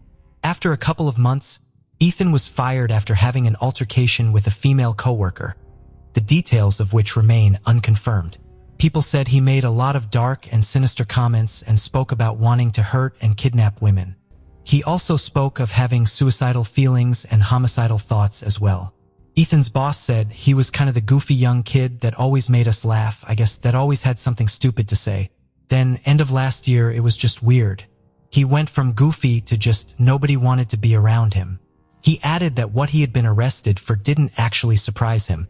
A woman named Autumn came forward with her own story to tell as well. She said she had been bombarded with texts and messages via social media from Ethan, right up until just a week before Ashlyn was killed. The pair had met through an old job and had known each other for about 11 years. Said everything started off very friendly and the pair would hang out on their lunch breaks. She stated she had no romantic interest in him and had never given him any reason to believe they were more than just friends. But in 2019, Ethan had started asking her out. Autumn would make excuse after excuse and soon started completely ignoring him. But he would find other ways to message her on different platforms. Liz Solis, the spokesperson for the Utah Domestic Violence Coalition, highlighted the fact that a lot of people on social media were placing the blame on Ashlyn as opposed to Ethan. She said, "This is in no way the victim's fault, and it's important to remind people of that.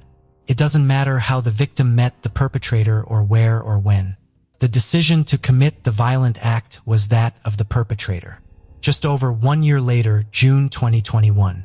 To the relief of Ashlyn's family and despite the prosecution refusing to offer a plea deal, Ethan Hunsaker changed his not guilty plea. He finally pleaded guilty to murder and also pleaded to being mentally unwell. His lawyers requested that his mental health be taken into consideration upon his sentencing. Several doctors conducted evaluations and Ethan was diagnosed with major depressive disorder, recurrent psychotic features, generalized anxiety disorder, and severe alcohol use disorder. The judge said his mental health at the time of Ashlyn's murder was not a factor, but agreed he would factor in his current status, and this left him with a few options when sentencing him. One was to send him straight to prison. Another was to commit him to the state hospital for 18 months before being transferred to prison, or to send him to the Utah State Hospital, with no time limit for treatment. In February 2022, a judge sentenced Ethan Hunsaker to 15 years to life for murder. But before he began his time in prison, he would receive 18 months of treatment in the Utah State Hospital. The judge said that he hoped Ethan would get the help he needed, but added this was not the primary reason he was agreeing to the treatment. He said he was actually concerned for other inmates and officers in prison, worrying that Ethan might hurt more people and this move might offer people more protection. Ashlyn's mother said they felt that the court had not been courteous to their family's needs and feelings, whilst making sure they provided accommodations to the person that had cruelly taken Ashlyn away from them, something the judge apologized for, stating that the court's hands were tied in many ways. Ashlyn's family said it was as senseless a crime as it was evil. "Our hearts are broken and our lives are forever changed due to the despicable acts of another person. The life of an amazing, fun-loving young woman was taken, one who had a passion for being the voice of those who could not speak out for themselves. The lives of her friends and family are permanently altered." In court, Ashlyn's sister said, she tried her best to do good things in this world. And it is so clear that Ashlyn Black was already making such an impact on so many people and so many young lives. It is important that we remember her for the compassionate, selfless, kind-hearted 25-year-old she was. Her father said that his daughter always had a special talent for being late to everything, but he said he would give up anything to be sat waiting for her if it meant she would walk back through the door to see him. Some of the names in this case have been changed due to the individuals being minors. Brett Taylor Whitner was born June 1, 1997, who lived with his parents Donna and David Whitner and two siblings Tyler and Tyra in Covington, Louisiana. He was described as intelligent, sociable, caring, and fun-loving. On February 24, 2012, Brett, who was now a 14-year-old freshman at Covington High School, had gotten permission to go to a movie and spend the night at a friend's house. However, on that Friday night, 8 teens piled into a vehicle along with 2 adults to commute 45 minutes for a co-ed sleepover party at the home of Rodney Griffith and his girlfriend April Gailey. Brett's mother did not know this couple and only knew one of the teens. April, the homeowner's girlfriend, later said that when her daughter asked if all the kids could stay at her house, she said yes, but they needed to call their parents. The home was located on Louisiana 439 in Franklin, Louisiana. Brett's parents were unaware that Rodney and April were taking their child anywhere because Brett never called for permission like April had requested. As a matter of fact, most of the kids didn't ask for permission that night. Therefore, they were either not told to call their parents or they lied and said that they did. Rodney and April went to bed around midnight, leaving 2 guns by their back door, a .22 caliber rifle and a 20-gauge shotgun. The girls were supposed to sleep out in the camper and the boys in the home. During the testimony given, one kid said Brett kissed another of the boys' girlfriends, who I will call Tommy. Tommy picked up one of the guns by the kitchen door and Brett picked up the other gun, which was a .22 caliber lever-action rifle. At this point, another boy and girl were in the room at the time, who I will call Sarah and Jet. Sarah supposedly turned her head and didn't see what happened after this point. Jet said that he saw Tommy put his gun down and walk away. The next thing the 3 of them knew was that they heard a noise and then Brett fell to the floor. Jet felt something hit his foot, which turned out to be a spent bullet casing. Jet said he picked up the casing and threw it at Brett's head and told him to get up and stop playing, and then he saw the blood and realized it was not a joke. It is of note that later another spent bullet casing was found inside the chamber of the rifle. April, the adult female in the home, then called 911. The 911 call that April made can be heard using the link in the description. The 911 call came in at 6:36 a.m., but the shooting happened at 6 a.m. according to the people in the house at the time. Brett's mother believes that they all took this time to get their story straight before calling. During the 911 call, the caller sounds calm and the kid in the background answering questions sounds very calm as well. Strangely, when April made the 911 call, she stated that the kids came banging on her door to wake her up to tell her that something happened. However, the home they were in is very small, and one would think that a gunshot could be easily heard. She told the 911 dispatcher that the boy shot himself. Rodney, the owner of the home, was a reserve Washington Parish Sheriff's deputy at the time. He was also the owner of the guns and was apparently not questioned after the incident. He was allowed to stay in the home during the investigation while the others went to the police station to give their testimonies. The police said he even moved the gun because Brett was lying on it and put it up against the wall.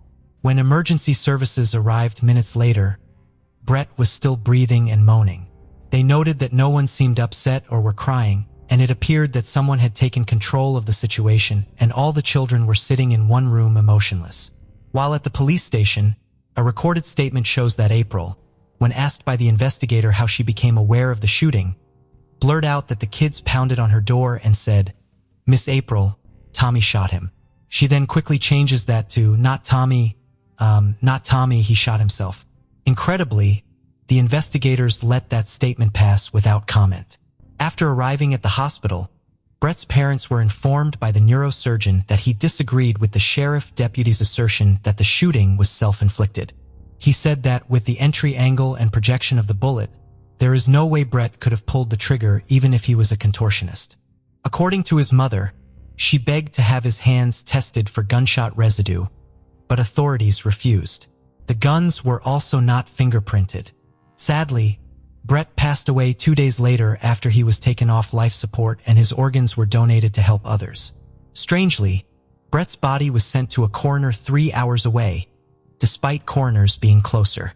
The coroner that he was sent to documented that he was with the body on the 25th, but Brett wasn't taken off life support until the 27th. Also, about 2 years later, this same coroner claimed that 22-year-old Victor White committed suicide by shooting himself in the chest while his hands were handcuffed behind his back in 2014.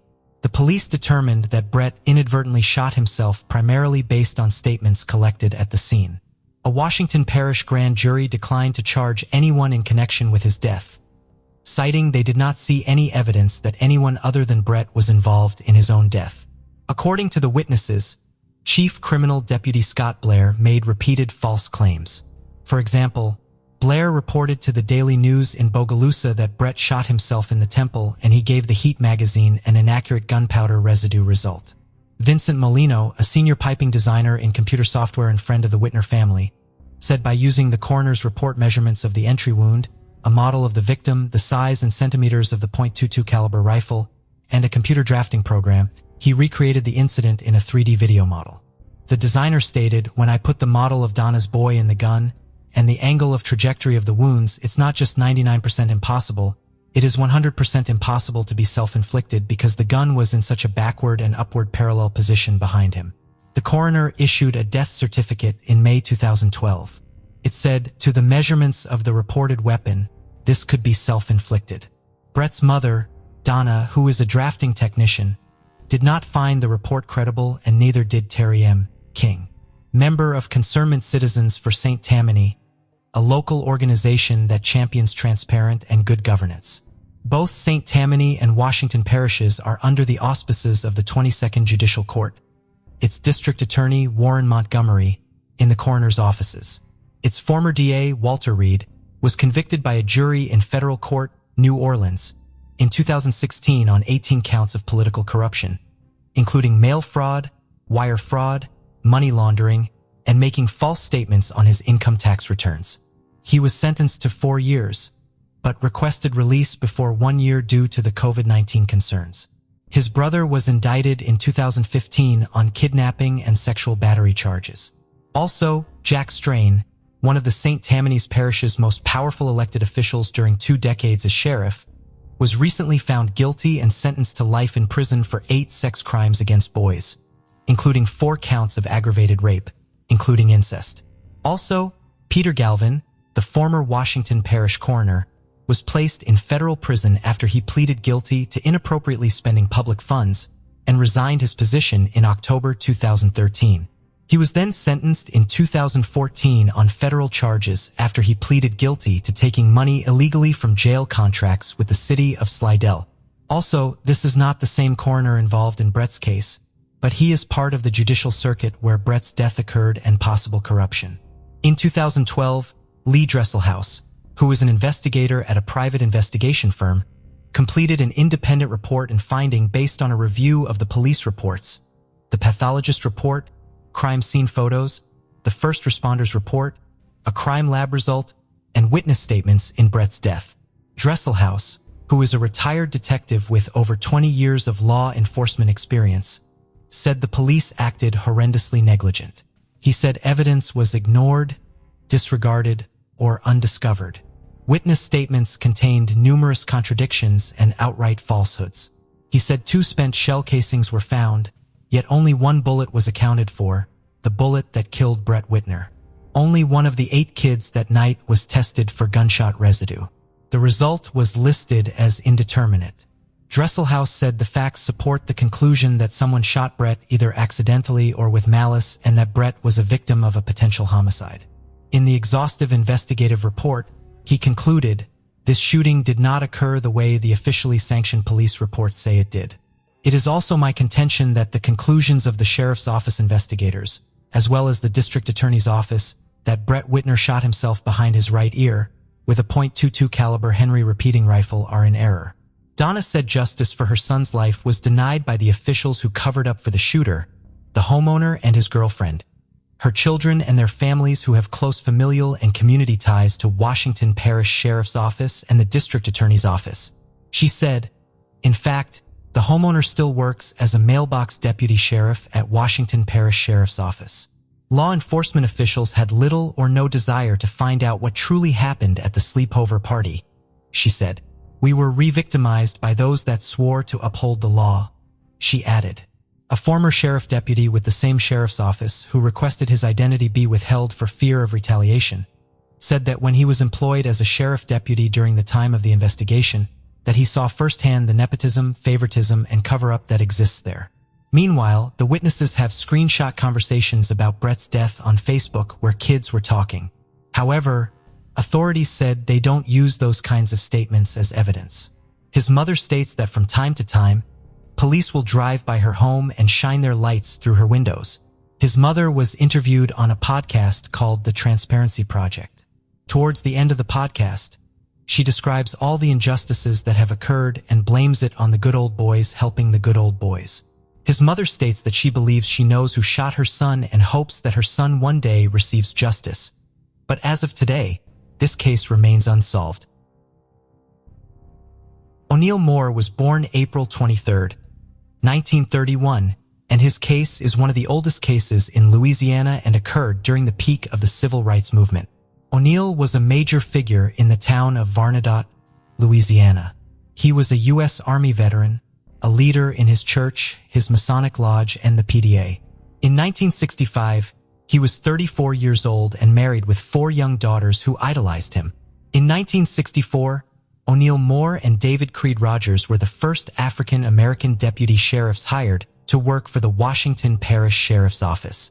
While the job came with a lot of pride, it also worried his family endlessly, especially his mother. On June 2, 1965, exactly 1 year and 1 day into their employment, O'Neal and Creed spent the day patrolling together, and it was O'Neal's turn to drive. They were used to harassment, so they weren't surprised when a pickup truck began to tailgate them. The pair had just crossed the railroad tracks on Main Street in Barnado, headed to O'Neal's home, where his wife Mavella had their catfish supper ready. However, they diverted at the last minute to check out a brush fire. Moments later, men in a dark-colored 1954 Chevrolet pickup truck pulled up alongside their patrol car and opened fire. O'Neal lost control of the vehicle and crashed into an oak tree just at the end of the road where he lived, dying instantly from a gunshot wound. Creed was also shot but was able to radio in a description of the vehicle a dark-colored pickup truck with a Confederate flag decal on the front. Chief Deputy Sheriff Dula Holliday would arrive a few minutes later. He immediately began an intense investigation that would consume the next several months. As Creed was being taken away in an ambulance, he described the truck to Dole in precise detail. Using this description, Dole put an all-points billet out on the truck. Within 1 hour later, suspect and driver Ernest Ray McElveen, a known white supremacist, was arrested in Tylertown, Mississippi for O'Neal's murder. However, his $25,000 bail was paid, an airtight alibi supplied, and due to a lack of evidence, no charges were officially filed. Even with no charges, Chief Doyle Holliday continued to pursue his investigation. 2 weeks after the shooting, he and his family were sitting in the living room when shots were suddenly fired into their home. Doyle had his family get down on the floor and grabbed his gun and went outside. He fired at the assailant's car as they drove away from the home. He believes that he was attacked to try and scare him into stopping the investigation.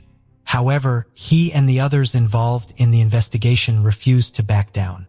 The FBI investigated the individuals who contributed to McElveen's bail, including the main contributor, Saxon Farmer, who provided over $10,000.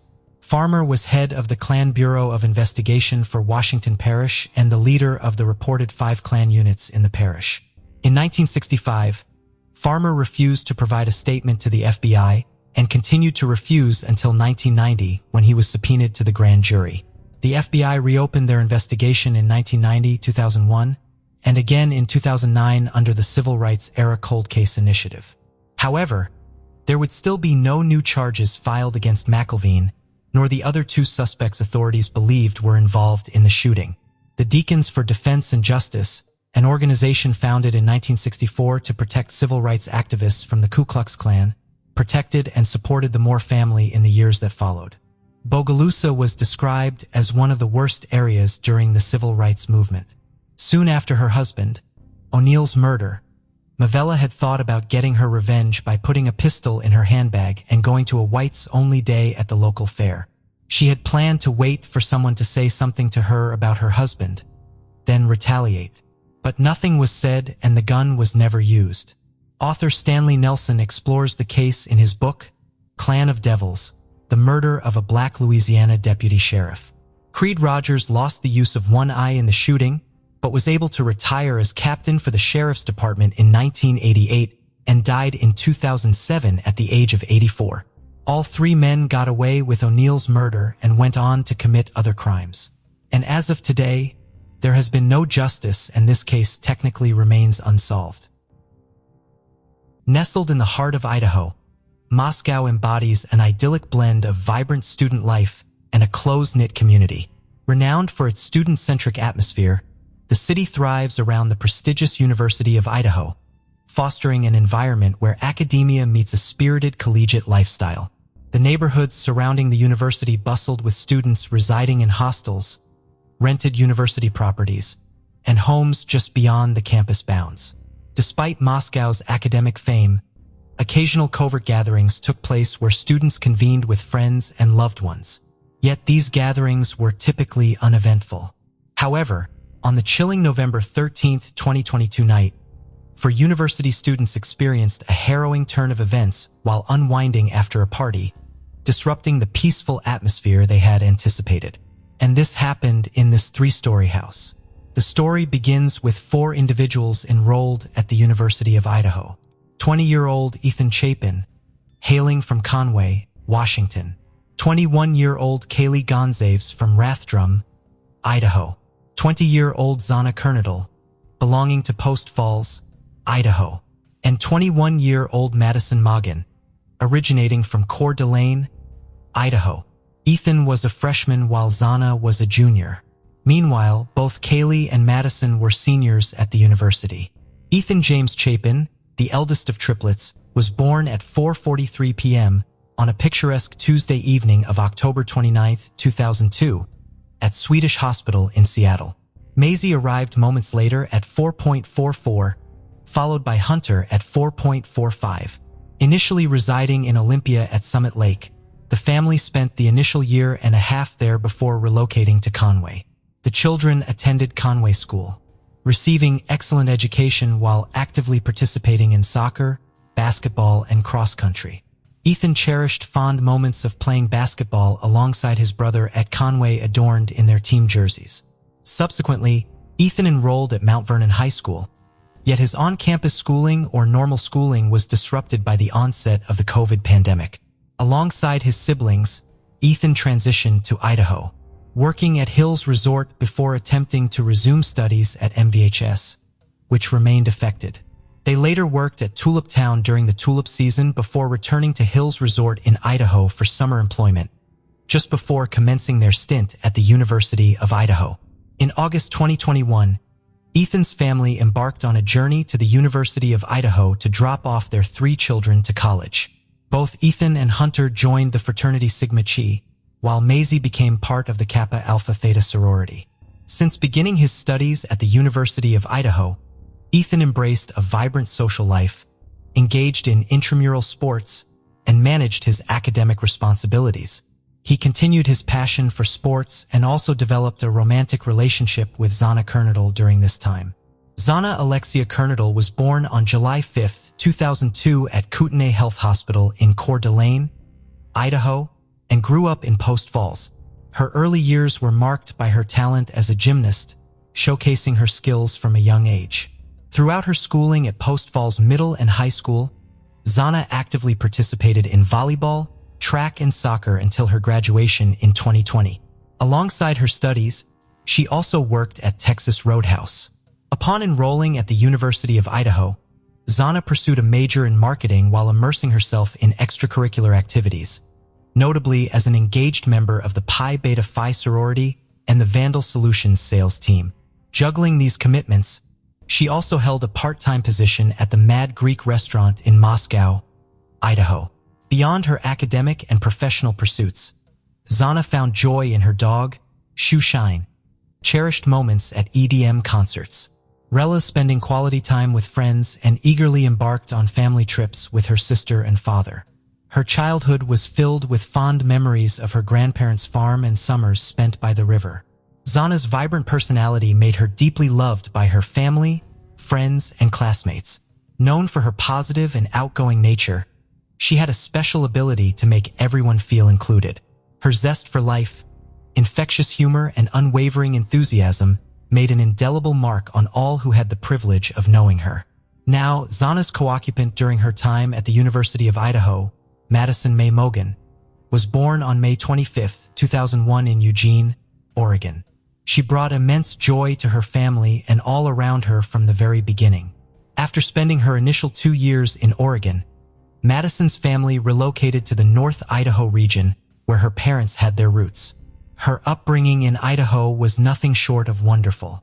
Beginning her education at Winton Elementary, she later transitioned to Coeur d'Alene Charter Academy before ultimately choosing to enroll in LCHS, a decision she made after articulating her reasons in a decisive letter alongside her lifelong friend, who was practically her sister, Kaylee. It was evident to everyone who knew her that Maddie's endearing personality made her feel immensely loved. Her unique offbeat and humorous approach brought smile and laughter to others, and it was a well-known fact that keeping her well-fed was essential. Maddie was respected for her determination and commitment to her future endeavors, excelling in academics and every job she undertook during high school and college. She built a network of friends, colleagues, supervisors, and teachers who admired her work ethic, care, and dedication. Excited about her academic pursuit at the University of Idaho, though a little farther from home, Maddie thrived, consistently earning a spot on the dean's list each semester. Joining Pi Beta Phi, she formed enduring bonds with close friends and also cherished having Kaylee alongside. Additionally, she found love with a boy named Jake, who held a special place in her heart. Now, Maddie's best friend, Kaylee Jade Gonzalez, was born in Concord, California on June 8, 2001. Even before her arrival, she was a radiant spark for her parents, Steve and Christy Gonzalez. As the third child, Kaylee brought a unique energy with her, born with distinctive black, thick curls, a charming button nose, and a perfectly round porcelain face adorned with a mysterious tiny scar on her forehead. Teased by her siblings about her horns, she remained a spirited and cherished middle child among her 5 siblings. Around the age of 1, Kaylee and her family relocated to North Idaho, where her vibrant personality flourished. Growing into a beautiful, authentic, and social individual, she adored Claire's fashion accessories and had an innate talent for eliciting laughter from those around her. Her educational journey began at Bora Elementary alongside her older brother and sister before transitioning to Charter Academy for middle school, where she crossed paths with Maddie Mogan, making the start of an inseparable bond. From that day forward, their lives intertwined, transforming their family of 5 into a family of 6. Despite initial hesitations from her parents, Kaylee attended Lake City High School before venturing out to the University of Idaho alongside Maddie. Joining the Alpha Phi sorority, she pursued her aspirations of becoming an elementary school teacher.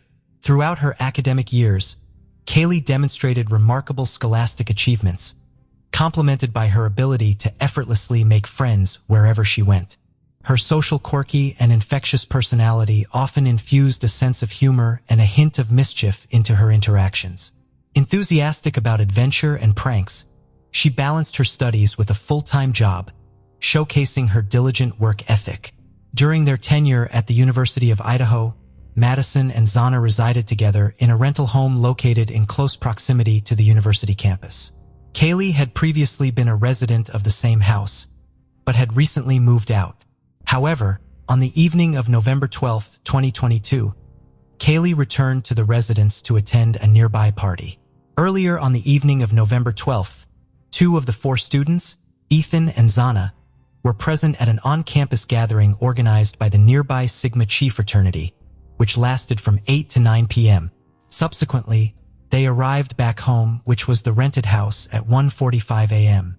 Meanwhile, the remaining 2 individuals, close friends Maddie and Kayla, had spent their evening at the Corner Club, a downtown sports bar, arriving at 10 p.m. and departing around 1:30 a.m. By 1:56 a.m., all 4 individuals had indeed returned to the shared rental house. Moreover, the building accommodated 2 additional students who resided on the ground floor, sharing the space with them. All of them retired to bed for the night. One of the residents, Dylan Mortensen, stayed on the ground floor.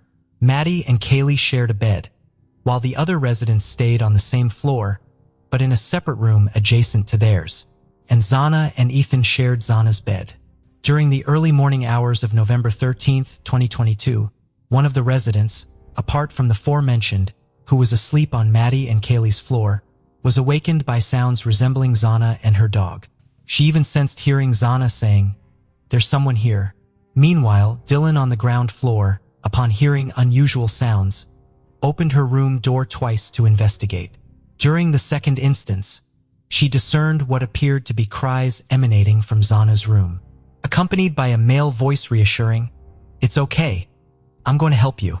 Curiosity compelled her to open the door a third time, revealing a figure draped in black attire and a mask covering their mouth and nose, advancing in her direction.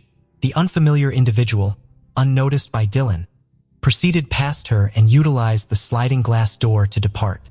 Stricken by a state of shock, she stood frozen momentarily, eventually seeking safety by locking herself within her room.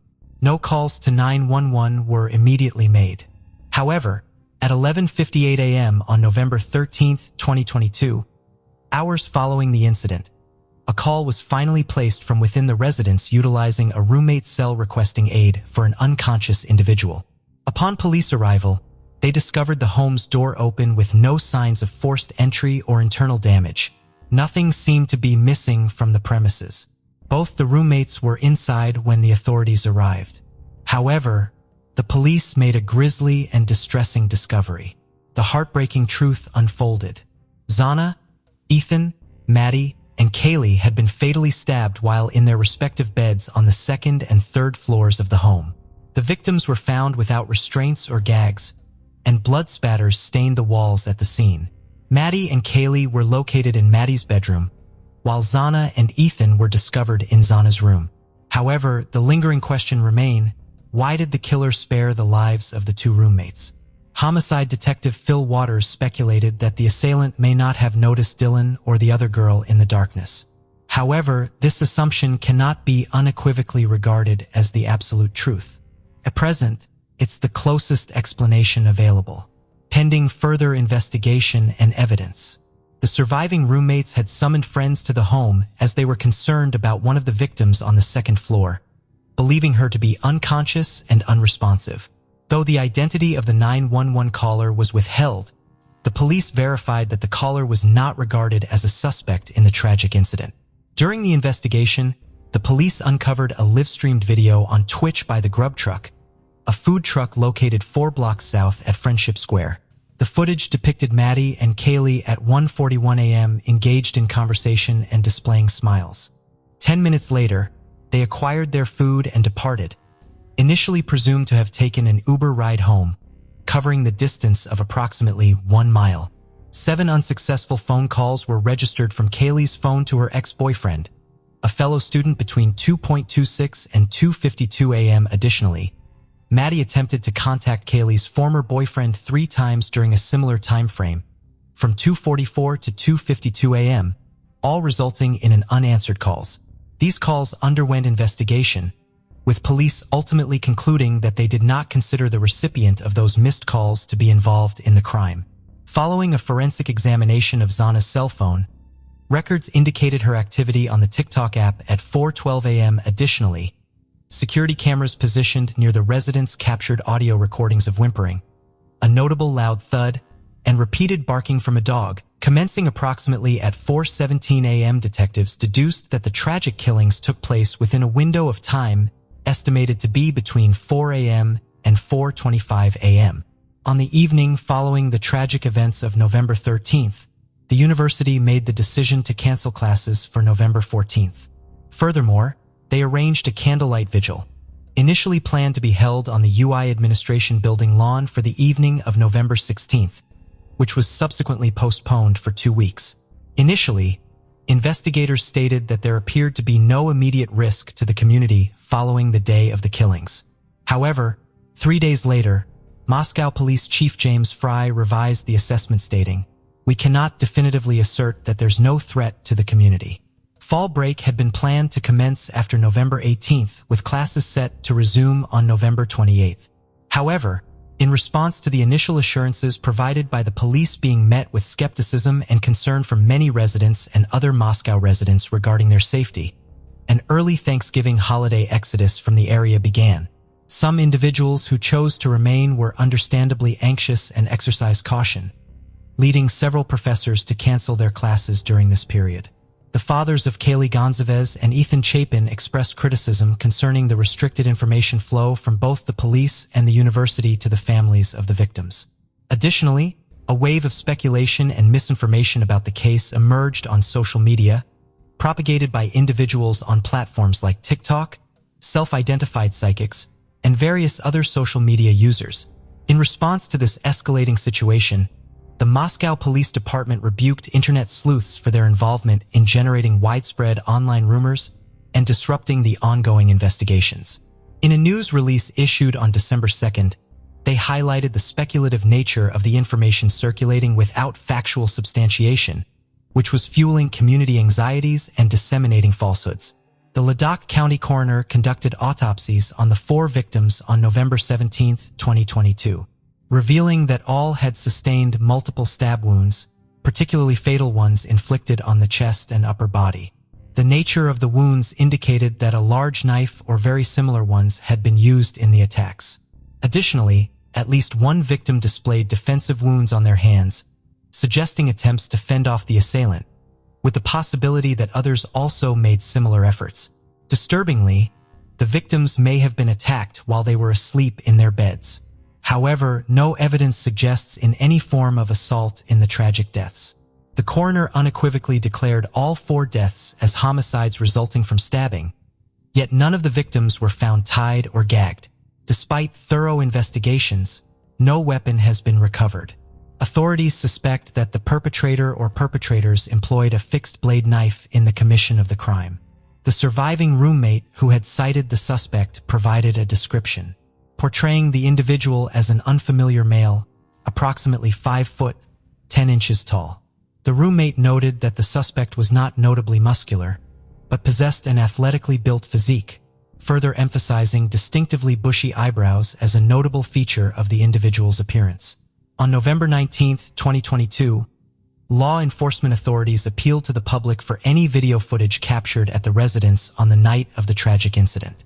To facilitate the collection of potential evidence, a phone tip line and email address were established, encouraging students and other individuals to submit any relevant information to the authorities. During a press conference held on November 23, 2022, the Moscow police chief disclosed that authorities had received several tips, one of which suggested that Kaylee might have had a stalker. However, at that point, law enforcement officials were unable to substantiate or confirm the reliability of that claim, nor were they able to identify any individual fitting the description of the potential stalker. By December 5, 2022, the response from the public was substantial, with more than 2,600 tips submitted via email, approximately 2,700 phone calls received, and additional 1,000 digital media submissions through these designated tip lines. Subsequently, on December 24, 2022, the investigative team disclosed that they had amassed a staggering count of at least 15,000 tips pertaining to the case from various sources and members of the public. Initially, the police did not rule out the possibility of there being more than one perpetrator involved in the tragic incident. Authorities expressed their belief that the attack was potentially targeted. However, they had yet to determine definitively whether the target was the residence itself or its occupants. After receiving numerous tips from the public on December 15, 2022, the police announced their intention to scrutinize records involving approximately 22,000 fifth-generation Hyundai Elantras manufactured between 2011 and 2013.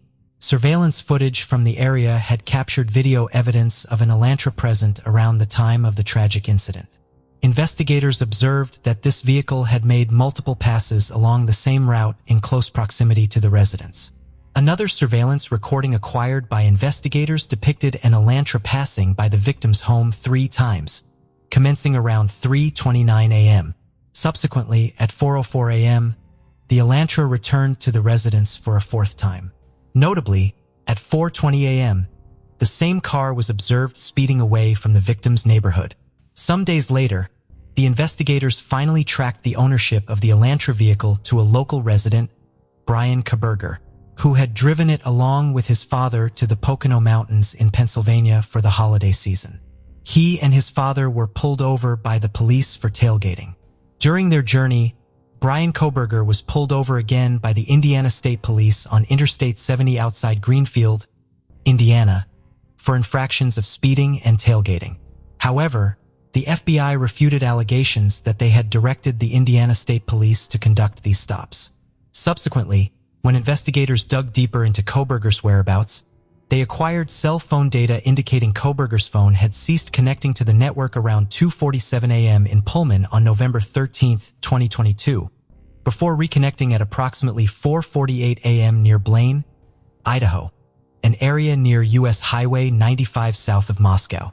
Further cell phone data revealed that Kohberger's phone accessed a cell tower in close proximity to the victim's residence. At around 9 a.m. on November 13, 2022, roughly 5 hours after the tragic incident occurred. Moreover, police obtained data indicating that his phone had pinged from the cell phone tower nearest to the residence at least 12 times between June 2022 and November 13, 2022. However, this was not all. In addition to this evidence, investigators collected a DNA sample from the crime scene that did not match the DNA of any of the victims.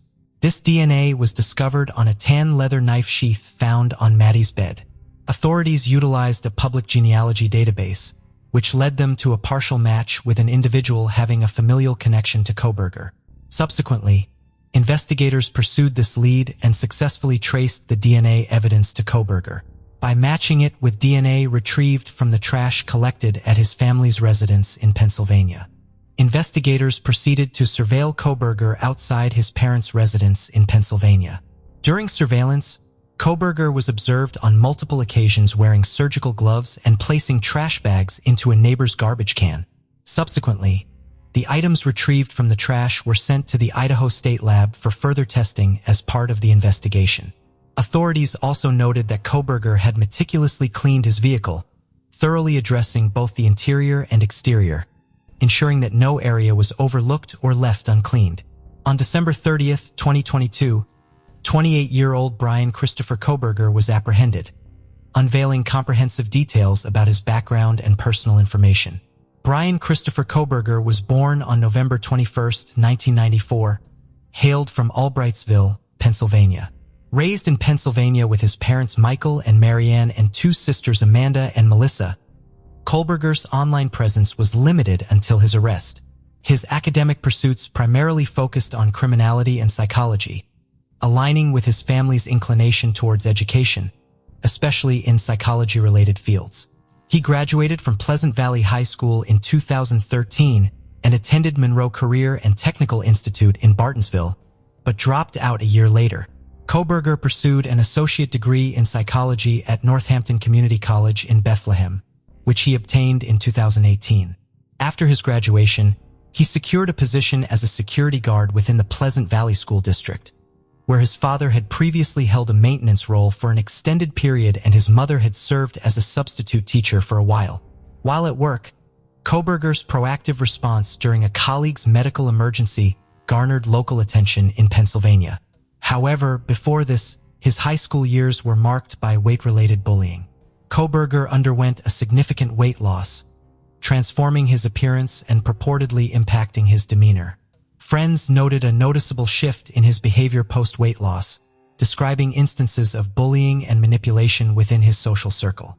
Several acquaintances asserted that Kohberger battled drug abuse, allegedly starting with marijuana, to cope with teenage harassment and escalating to a heroin addiction. He reportedly sought rehabilitation after high school, continuing his education with an associate's degree, and later pursuing higher studies at DeSales University in Center City, Pennsylvania, where he excelled academically in psychology and criminology. And finally, in 2022, he received his master's degree in criminal justice. Kohberger ventured to Washington State University for a PhD program in Pullman, Washington, aiming to achieve a career in law enforcement. However, during this time, he encountered disciplinary issues in his teaching assistant role due to behavioral problems and problematic attitudes toward women. Email correspondence between Kohberger and Professor John Snyder revealed repeated warnings about his professionalism and conduct. Ultimately, on December 19, 2022, a month after the tragic murders, Kohberger was terminated from his teaching position at WSU. On December 30, 2022, Brian Kohberger was apprehended at his parents' residence in Monroe County, Pennsylvania, by an FBI SWAT team and Pennsylvania State Police. During the arrest, officials discovered Kohberger in the kitchen, attired in a shirt and shorts, donning examination gloves, and sorting trash into individual Ziploc baggies. He faced charges of 4 counts of first-degree murder and 1 felony count of burglary upon his arrest. Assigned a public defender, he remained incarcerated without bond at the Monroe County Correctional Facility in Stroudsburg, Pennsylvania. Kohberger's legal representatives asserted his innocence and his determination to establish his clean hands.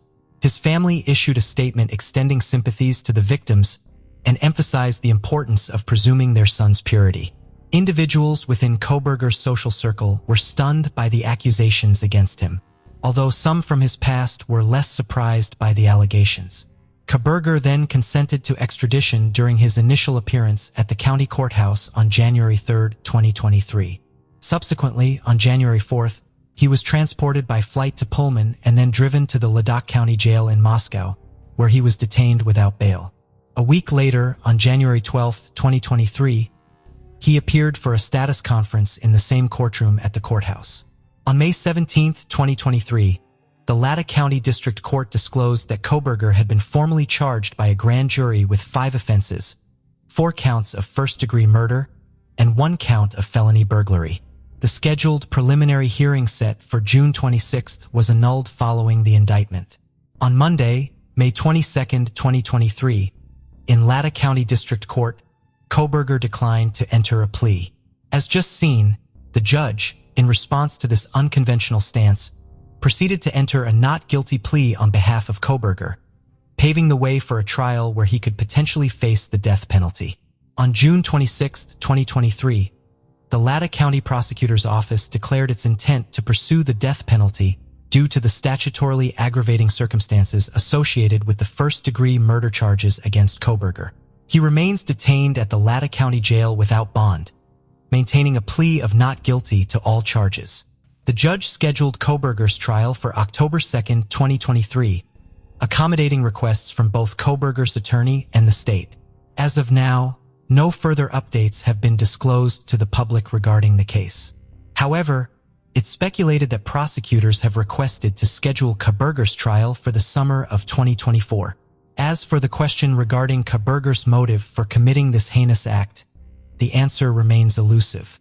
Law enforcement authorities believe that the intended target of his attack was either Madison or Kaylee.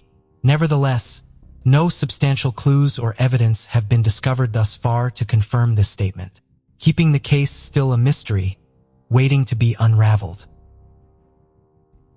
California is a state that needs little introduction.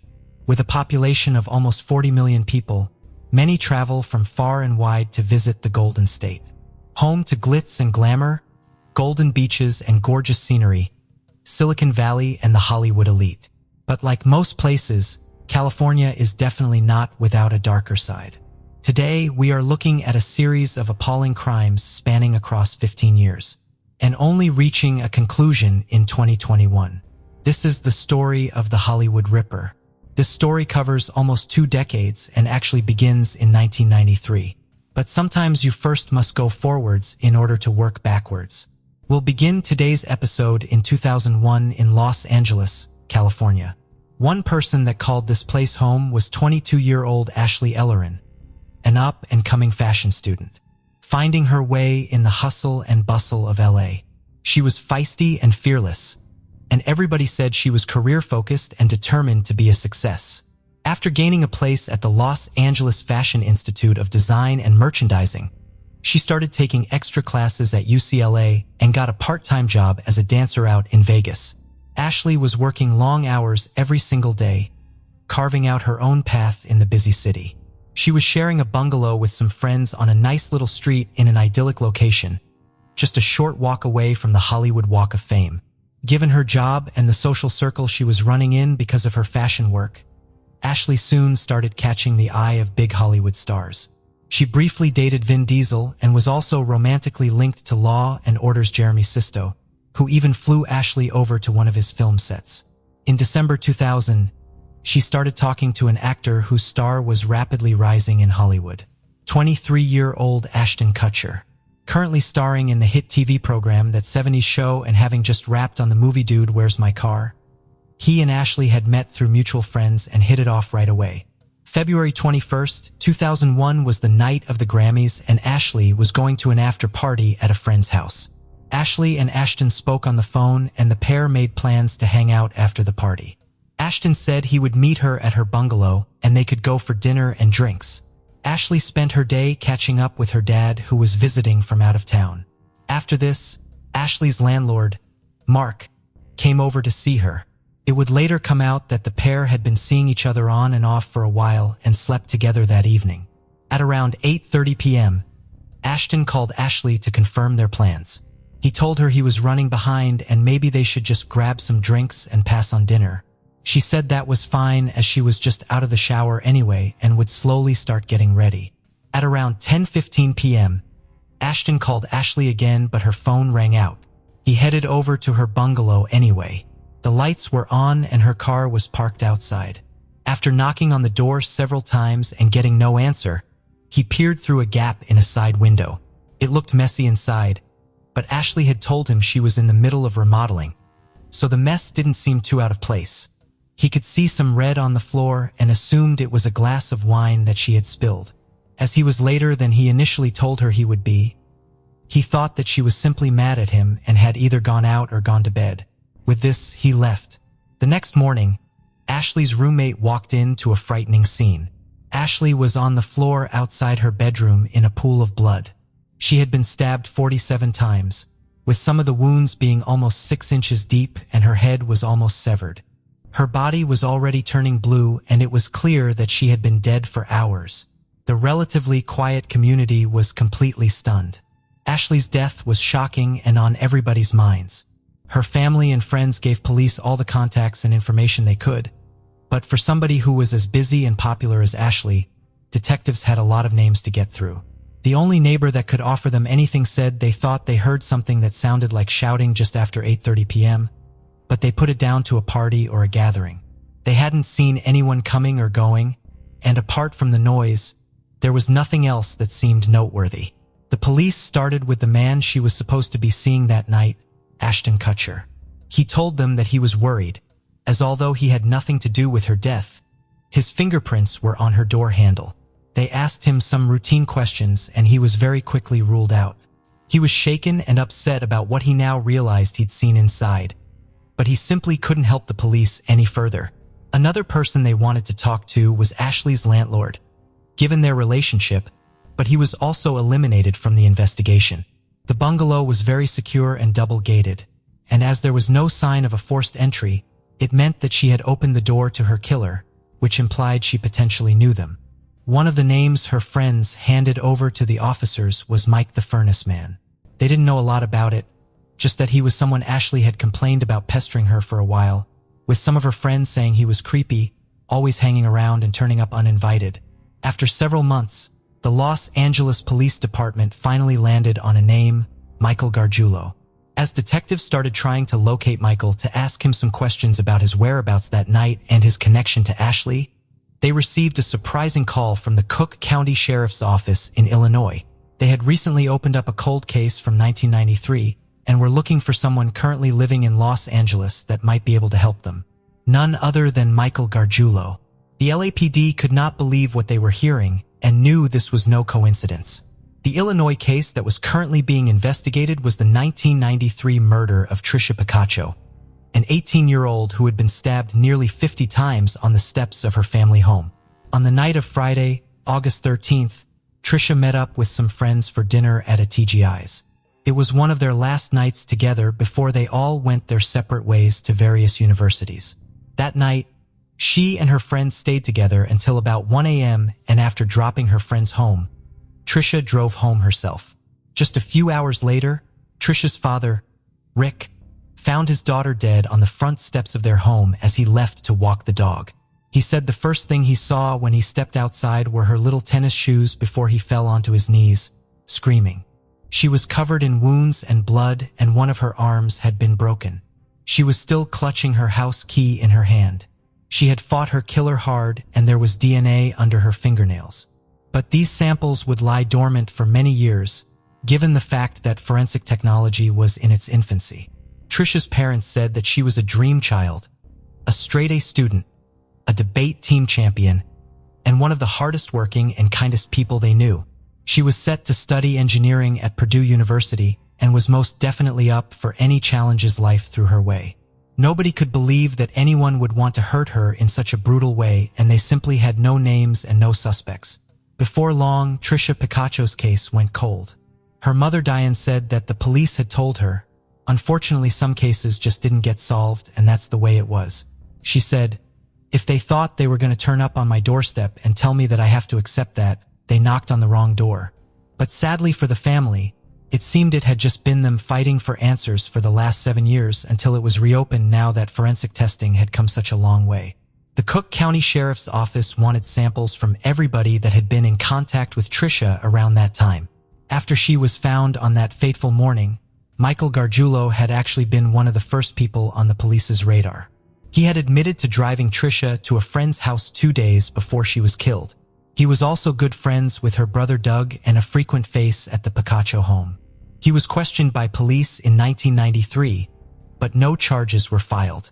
And now, almost a decade later, officers wanted to talk to him again. As soon as the murders of Ashley and Trisha were compared, the similarities in the way both women had been killed could not be overlooked. Los Angeles police now needed to find Michael even quicker, and after a few months of looking, they finally located him. The first thing they wanted was a DNA sample, but he refused, saying he had nothing to do with either case. And without a warrant, he wasn't going to hand anything over. With this, the officers had no choice but to leave. They kept tabs on Michael for a while, and when they found out he had briefly been admitted to hospital, they secretly got their DNA sample from there. After a long wait, the results finally came back. Michael Gargiulo's DNA was a positive match to the DNA found under Trisha's fingernails all those years ago.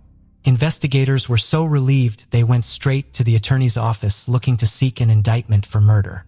The attorney's office, however, refused to take it any further. They said that the DNA could have been exchanged through casual contact given the fact that Michael knew Trisha and her brother from school. But according to witnesses, Trisha spent the night with many people, including her boyfriend, but the only DNA found on her was Michael's. A second blow came when the LAPD determined that they had no physical evidence tying Michael to the murder of Ashley Ellerin, and they announced that no charges would be filed there either. Detectives had been on the cusp of catching a dangerous killer, and it had slipped through their hands in an instant. But they knew that this had to be their man. They just had to go back through his history and gather as much as they could about his character, prior relationships, and previous crimes. So, who was Michael Gargiulo? And what had led to all of this? Born in 1976, Michael Thomas Gargiulo grew up in a quiet suburb of Glenview, Illinois. He was from a big family, having 7 brothers and sisters. He would tell people he suffered physical abuse at the hands of his father and of the siblings, although these claims were never corroborated. As he entered his teenage years, Michael gained a reputation as a bully with a quick and aggressive temper. He was also known to lie compulsively and exaggerate things all the time. One of his friends recalled he could go from being perfectly pleasant to almost inhuman in a split second. Michael soon started getting arrested for things like breaking into unlocked cars in his school and fighting with people.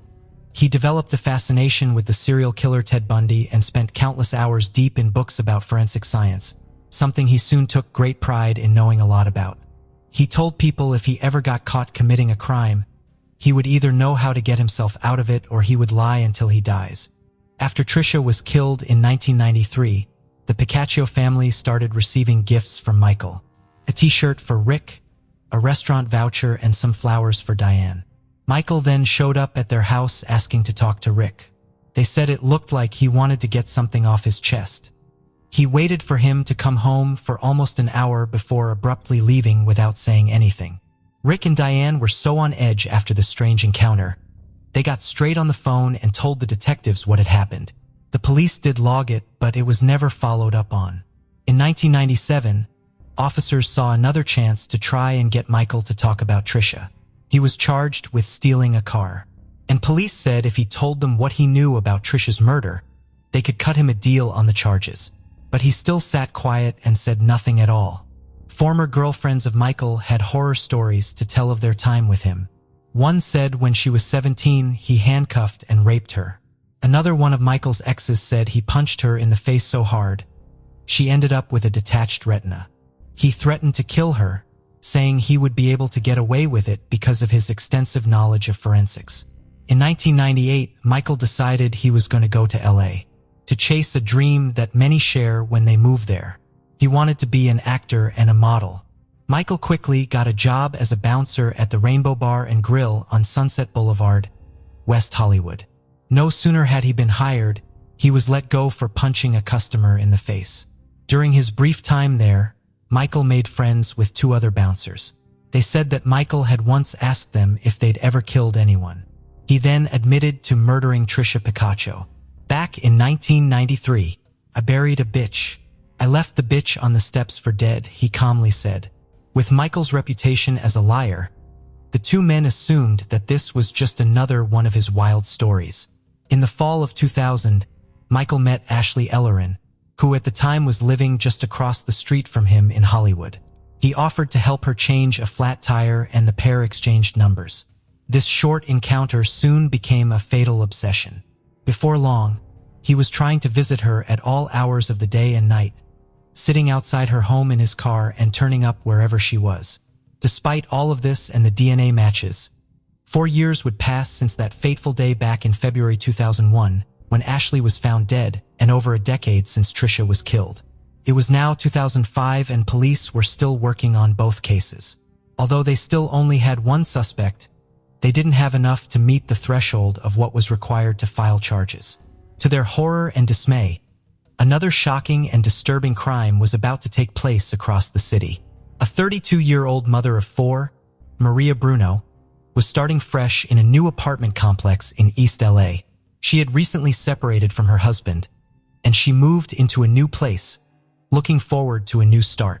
She told everyone she had spent a lot of time choosing the apartment and had picked it because of its security and how safe it felt for her and her young family. She had 2-year-old twins, a 4-year-old and a 5-year-old.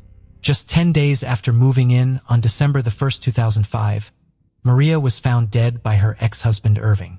She had been stabbed 17 times, her throat had been slit, and both her breasts had been cut off. The only clue left at the scene was a blue surgical shoe cover with a small amount of Maria's blood on it. Whoever her killer was, they had broken in via the kitchen window at around 1 a.m. and used one of her own knives to kill her. Experts determined the killer was left-handed. Police's first thought was that Irving might have something to do with it. They had separated on bad terms after their relationship had become more volatile. But Irving said the pair were working on getting their marriage back on track and had even been out for dinner the night before. There were a couple of drops of Maria's blood found inside his car, but he said this was easily explained. While at the restaurant table, Maria cut her finger and a few employees came to help her as well, corroborating what Irving had said. After police ruled him out, they were left with nothing. One detective said it was almost like she was killed for the sake of it and they had nothing to go on, apart from hoping there was some more DNA found on the shoe cover. But a few neighbors had their eyes on another man who was living just across the courtyard from Maria at the time. He always acted and behaved oddly, but in the days and hours leading up to her death, he was acting even more strangely than usual. They gave police a description and a sketch was drawn up. The man they were describing was Michael Gargiulo. Michael was long gone by the time the investigation got underway, and another awful crime would remain unsolved for several years. It was around this time that Trisha's parents back in Illinois finally learned that there had been a hit on the DNA sample from their daughter's case. They were appalled that it had taken them so long to learn about this and that Michael was still out there, free, facing no charges. Another 3 years would pass, taking us to 2008. In an apartment complex in Santa Monica lived 26-year-old Michelle Murphy. Late one April night, Michelle woke up to a man in her bedroom wearing a hoodie and a hat. He launched at her and started stabbing her. Michelle was petite, standing at just 5'1", and before she knew it, she was fighting for her life against someone that was completely overpowering her. She grabbed the blade with both hands, trying to get him to lose control of it. She was screaming so loudly, she knew it was a matter of time. before someone heard her. In the last-ditch attempt to get him off her, and with all of her remaining strength, she tucked her knees in towards her chest and pushed both legs out at him, causing him to fall off the bed. After this, her attacker ran out of the room saying, "I'm sorry." Michelle was left battered and bleeding on the bed, but she had survived. She called her boyfriend and he called for help. Her attacker was left-handed, and fortunately had been cut with the blade in the fight, leaving his blood in her apartment. Sure enough, when the Santa Monica Police Department ran the blood through the database, they got a match, and it went right back to the DNA that was found under Trisha Picacio's nails. And they also realized it matched DNA that was found along the elastic part of the blue surgical shoe cover outside Maria Bruno's apartment. Michael Gargiulo's despicable acts weren't stopping or slowing down. Far from it. And finally, with this, after 15 years, his horrific crime spree would come to an end. In June 2008, he was placed under arrest for the attempted murder of Michelle Murphy and held on a $1.1 million bail. A search of his car uncovered many items of evidentiary value, including some blue surgical shoe covers. 3 months later, Michael was also charged with the murders of both Ashley Ellerin and Maria Bruno. However, it would take until 2011 for Michael to be charged with the murder of Trisha Picaccio too. Because Trisha's case had happened in Illinois and Ashley, Maria, and Michelle were all in California, it meant that Michael would have to have 2 separate trials in both states. Michael Gargiulo pleaded not guilty to all charges, and after many pushbacks due to him hiring and firing lawyers and some attempted escapes from prison, in May 2019, his California trial finally got underway. By this point, it had taken Michael longer to go to trial than any other inmates in the history of the LA County Jail. His defense team said he had suffered mental health issues and was unable to recall attacking Michelle, and it was up to a jury to decide if he was sane at the time or not. This would obviously result in a very different possible sentence, so this decision was not made lightly. A jury found Michael Gargiulo sane, and this paved the way for prosecutors to seek the death penalty if he was found guilty. 36,000 pages of evidence had been gathered and hundreds of witnesses were called to testify, 2 of which were Michelle Murphy and Ashton Kutcher. The prosecution painted a damning picture of Michael Gargiulo. They laid out his patterns of behavior, his past relationships, the fact he was left-handed, the DNA evidence, and where he lived in relation to all the women. The jury then left the courtroom to go and see the apartment buildings and get a clearer idea of just how close Michael was to them, and how easy it would have been for him to see into their homes and keep tabs on them. Michael's defense team, however, raised the fact that no evidence had actually been found in Ashley's home. There was no DNA, no witnesses. It was purely circumstantial evidence, which they argued threw into question the entire trial. Ashley Ellerin's landlord, Mark, then became the defense's focus, and they argued it was entirely possible. After they had slept together that evening, he had killed her. They said this was further corroborated by the fact that when Ashton called her, she told him she was just getting out of the shower, and Mark had already admitted to being there at that time. They said given how she was found, how soon after she got out of the shower she was killed, and the fact that just after 8:30 a neighbor heard something, it put Mark right there at the time, and he was most definitely not in the clear. They also said that the DNA found near Maria Bruno's home was probably because Michael was a repairman at the time. He could have worn a pair of these during a job on the complex and innocently become caught up in the investigation. His lawyer pointed towards her estranged ex-husband and their toxic marriage. The prosecution, however, said that this was nothing more than a desperate attempt to point the finger at innocent people that had already been cleared by police many years ago. Given Michael's obsession with Ashley Ellerin, he was likely watching her bungalow all evening. When he saw Mark leave, he spotted his opportunity and ran over, taking him just seconds. Ashley could have opened the door straight away, thinking it was Mark coming back to get something, and, as it was just a matter of minutes later, she would still be in her robe from the shower. They said the same could be applied to Maria Bruno, and the DNA evidence was clear, as it was in the case of Michelle Murphy. The trial was a grueling one for everybody. Even reporters who were seasoned in these type of cases and knew them pretty well often had to turn their heads away because the evidence was so graphic and gruesome. As everything came to an end, it was now up to the jury. Despite the defense's arguments, Michael Gargiulo was found guilty on all charges, and in late 2019, The jury unanimously reached the conclusion that he should be sentenced to death, believing no other sentence was appropriate. Their recommendation was heard and agreed upon. And in 2021, 45-year-old Michael Gargiulo was sentenced to death for the murders of Ashley Ellerin and Maria Bruno. He is unlikely to be put to death anytime soon, however, as the state of California has not executed anyone since 2006. And Governor Gavin Newsom halted executions for as long as he is in office. But courts have been working on the assumption that executions may one day resume.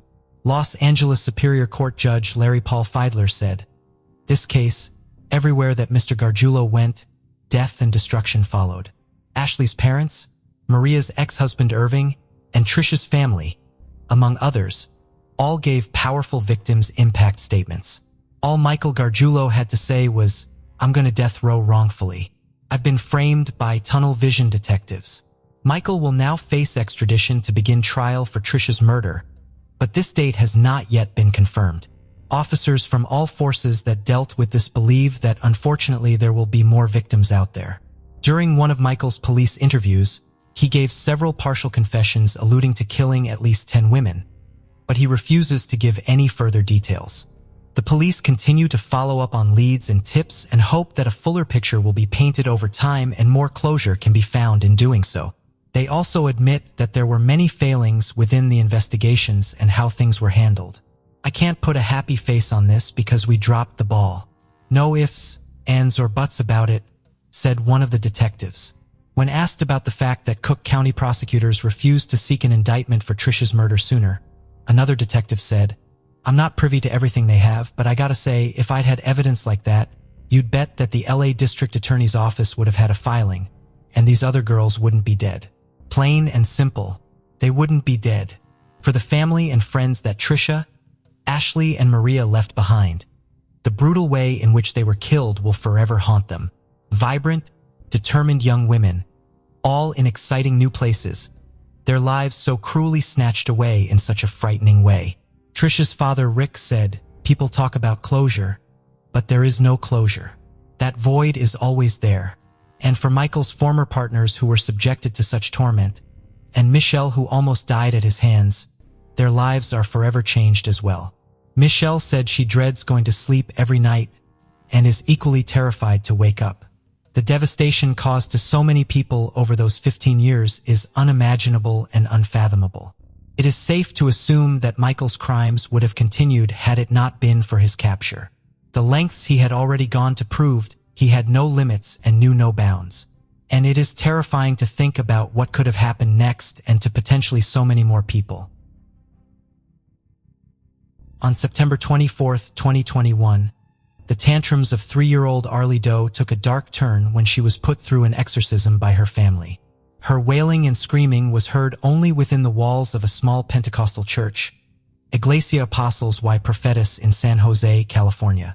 Arlie Doe took her last breath during a terrifying exorcism attempt to cast out a demon, orchestrated by her own mother, Claudia Hernandez Santos, Uncle Rene Aaron Hernandez Santos, and grandfather Rene Trigueros Hernandez. As prosecutors delve into this heart-wrenching case, they reveal the harrowing details of a fatal church exorcism that shook the community. Now, with the accusation firmly pointing at all 3 family members, the legal proceedings aim to bring justice for little Arlie. The investigators' painstaking efforts over several months unraveled the roles of each family member, mother, uncle, and grandfather, equally contributing to the tragedy that claimed the life of this innocent child. She didn't get to live because of the very family that should have protected her. Did Arlie Doe receive the justice that she deserves? Let's find out. San Jose, California is special for its museums, gardens, and historic architecture. It stands tall at the heart of California. As of the population census of 2023, San Jose is home to 930,862 people from different walks of life. Over the past 5 years, the crime rate has gone up by several folds. Despite being known as one of the safest big cities in America, the crime rate per 100,000 people is currently higher than the average rate of 316.3. However, this was an isolated incident. In the name of religion, a young soul had to depart so soon. Nestled within its quiet streets, the Iglesia Apostolici Prophetess, a seemingly ordinary and small Pentecostal church, became the epicenter of a chilling crime that unfolded in September 2021.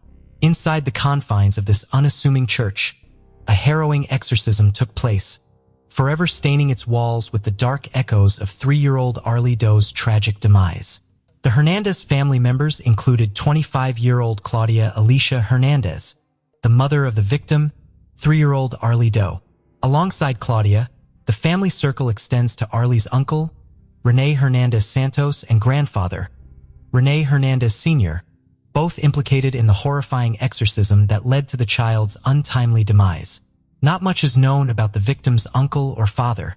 The family's spiritual journey unfolded within the confines of Iglesia Apostles y Prophetas, a small Pentecostal church where Arlie's grandfather, identified as the leader of the church and a certified pastor, played a prominent role. This one is very difficult to stomach. The victim in this case was particularly vulnerable. She was a 3-year-old girl, and these were people that she trusts. It was her mother, her uncle, and her grandfather.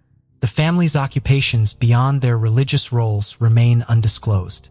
Claudia, the mother, handled a YouTube channel where she shared her live videos. But one fact that was certain was that they were extremely religious. It was their religious affiliations that led them to the tragic belief that the child was possessed that resulted in such an end. On September 24, 2021, a dark chapter unfolded in the life of this 3-year-old child as her family's misguided attempt to exorcise what they believed to be an evil spirit led to a day of unimaginable horror. The events that transpired on this fateful day would later become the focal point of legal proceedings and public scrutiny. It all started when Arlie woke the night before and began screaming periodically. Arlie's mother, Claudia Alicia Hernandez Santos, believed that the tantrum of her child was the work of evil forces and took her to the church to perform an exorcism. Claudia, in an attempt to perform an exorcism, put her finger down Arlie's throat several times. Even though Arlie was being subjected to so much pain, she fell asleep several times in between out of exhaustion. She was being held down by her uncle and grandfather. They held her by the neck, resulting in asphyxiation. According to Claudia, Arlie's vomit was purple in color. The 2-hour-long ceremony ended in tragedy. However, the family didn't attempt to seek any medical help for almost 2 hours after she had passed away. After almost 2 hours, Claudia called the police shortly after 8 p.m. to report her daughter's lifeless state. Responding to the call, the authorities arrived at the Iglesia Apostolici Prophetas Church in San Jose, a place that would forever be etched in infamy.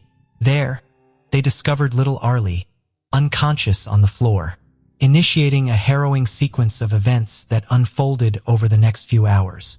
Arlie was subjected to relentless physical abuse, lost consciousness, and displayed signs of trauma with injuries around her eyes, face, neck, and chest.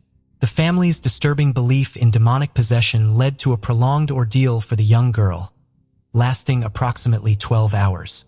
When paramedics finally arrived 2 hours later, they found her lifeless body on the church floor, marking the end of a day filled with torment and anguish. The affidavit filed in Santa Clara County Superior Court revealed that Arlie's mother Claudia believed her daughter had died between 6 and 6:30 p.m. The family's distorted perception of spirituality and the misguided belief in their ability to expel evil through abusive practices cast a dark shadow over Arlie's final moments.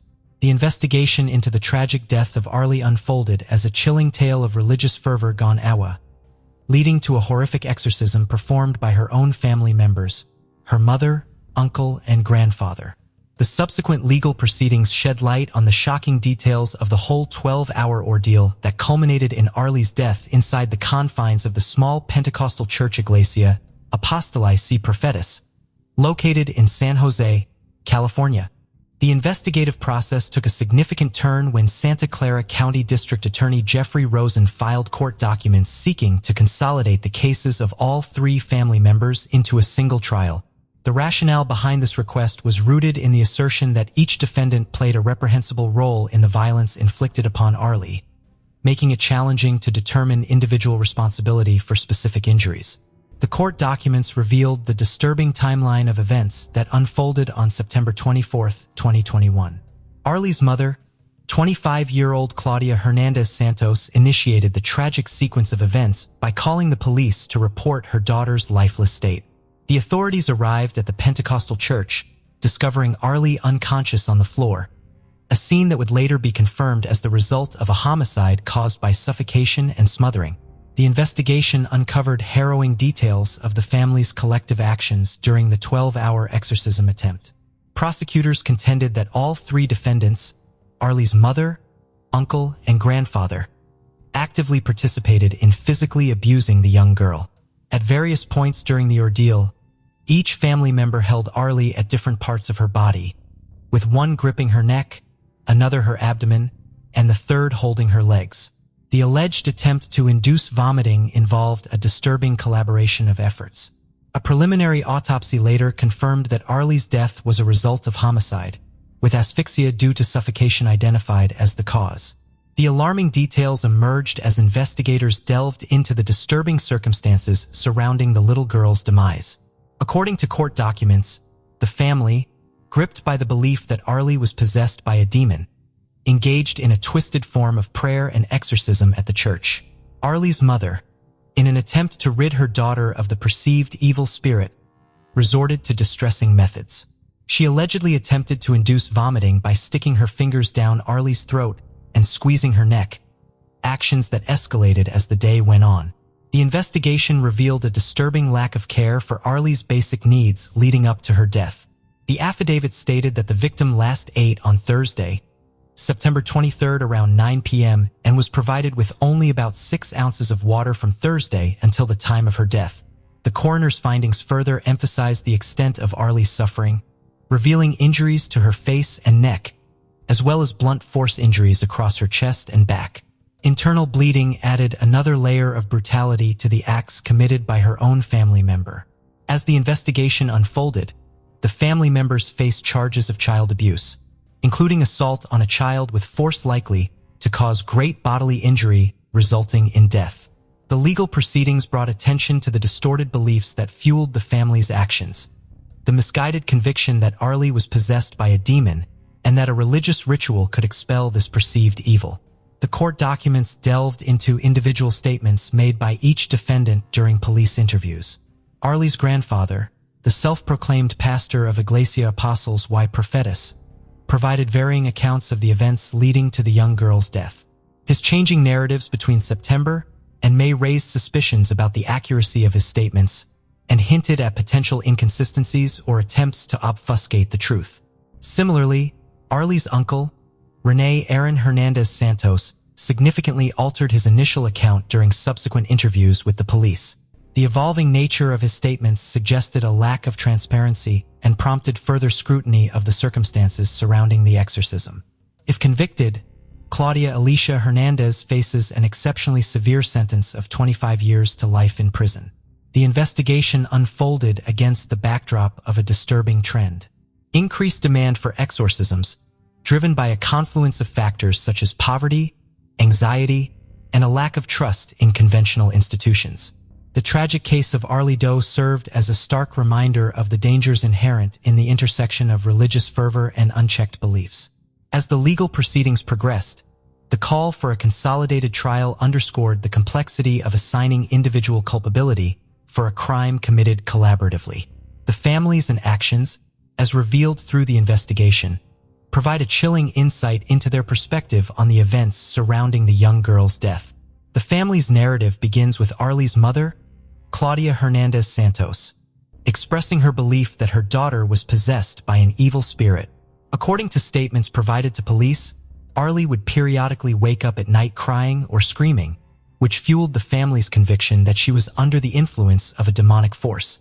In response to these perceived manifestations, Claudia attempted to perform what she described as an exorcism to rid Arlie of the alleged evil spirit. Claudia's involvement in the exorcism took a disturbing turn as she detailed the methods she employed in a rather matter-of-fact manner. First responders who arrived at the scene observed bruising around the child's eyes, neck, and chest. Claudia admitted that they waited for 2 hours before finally calling 911. Subsequent interviews with investigators revealed Claudia's evolving beliefs about Arlie's possession. Claudia and her uncle reportedly prayed for Arlie while inside a bedroom.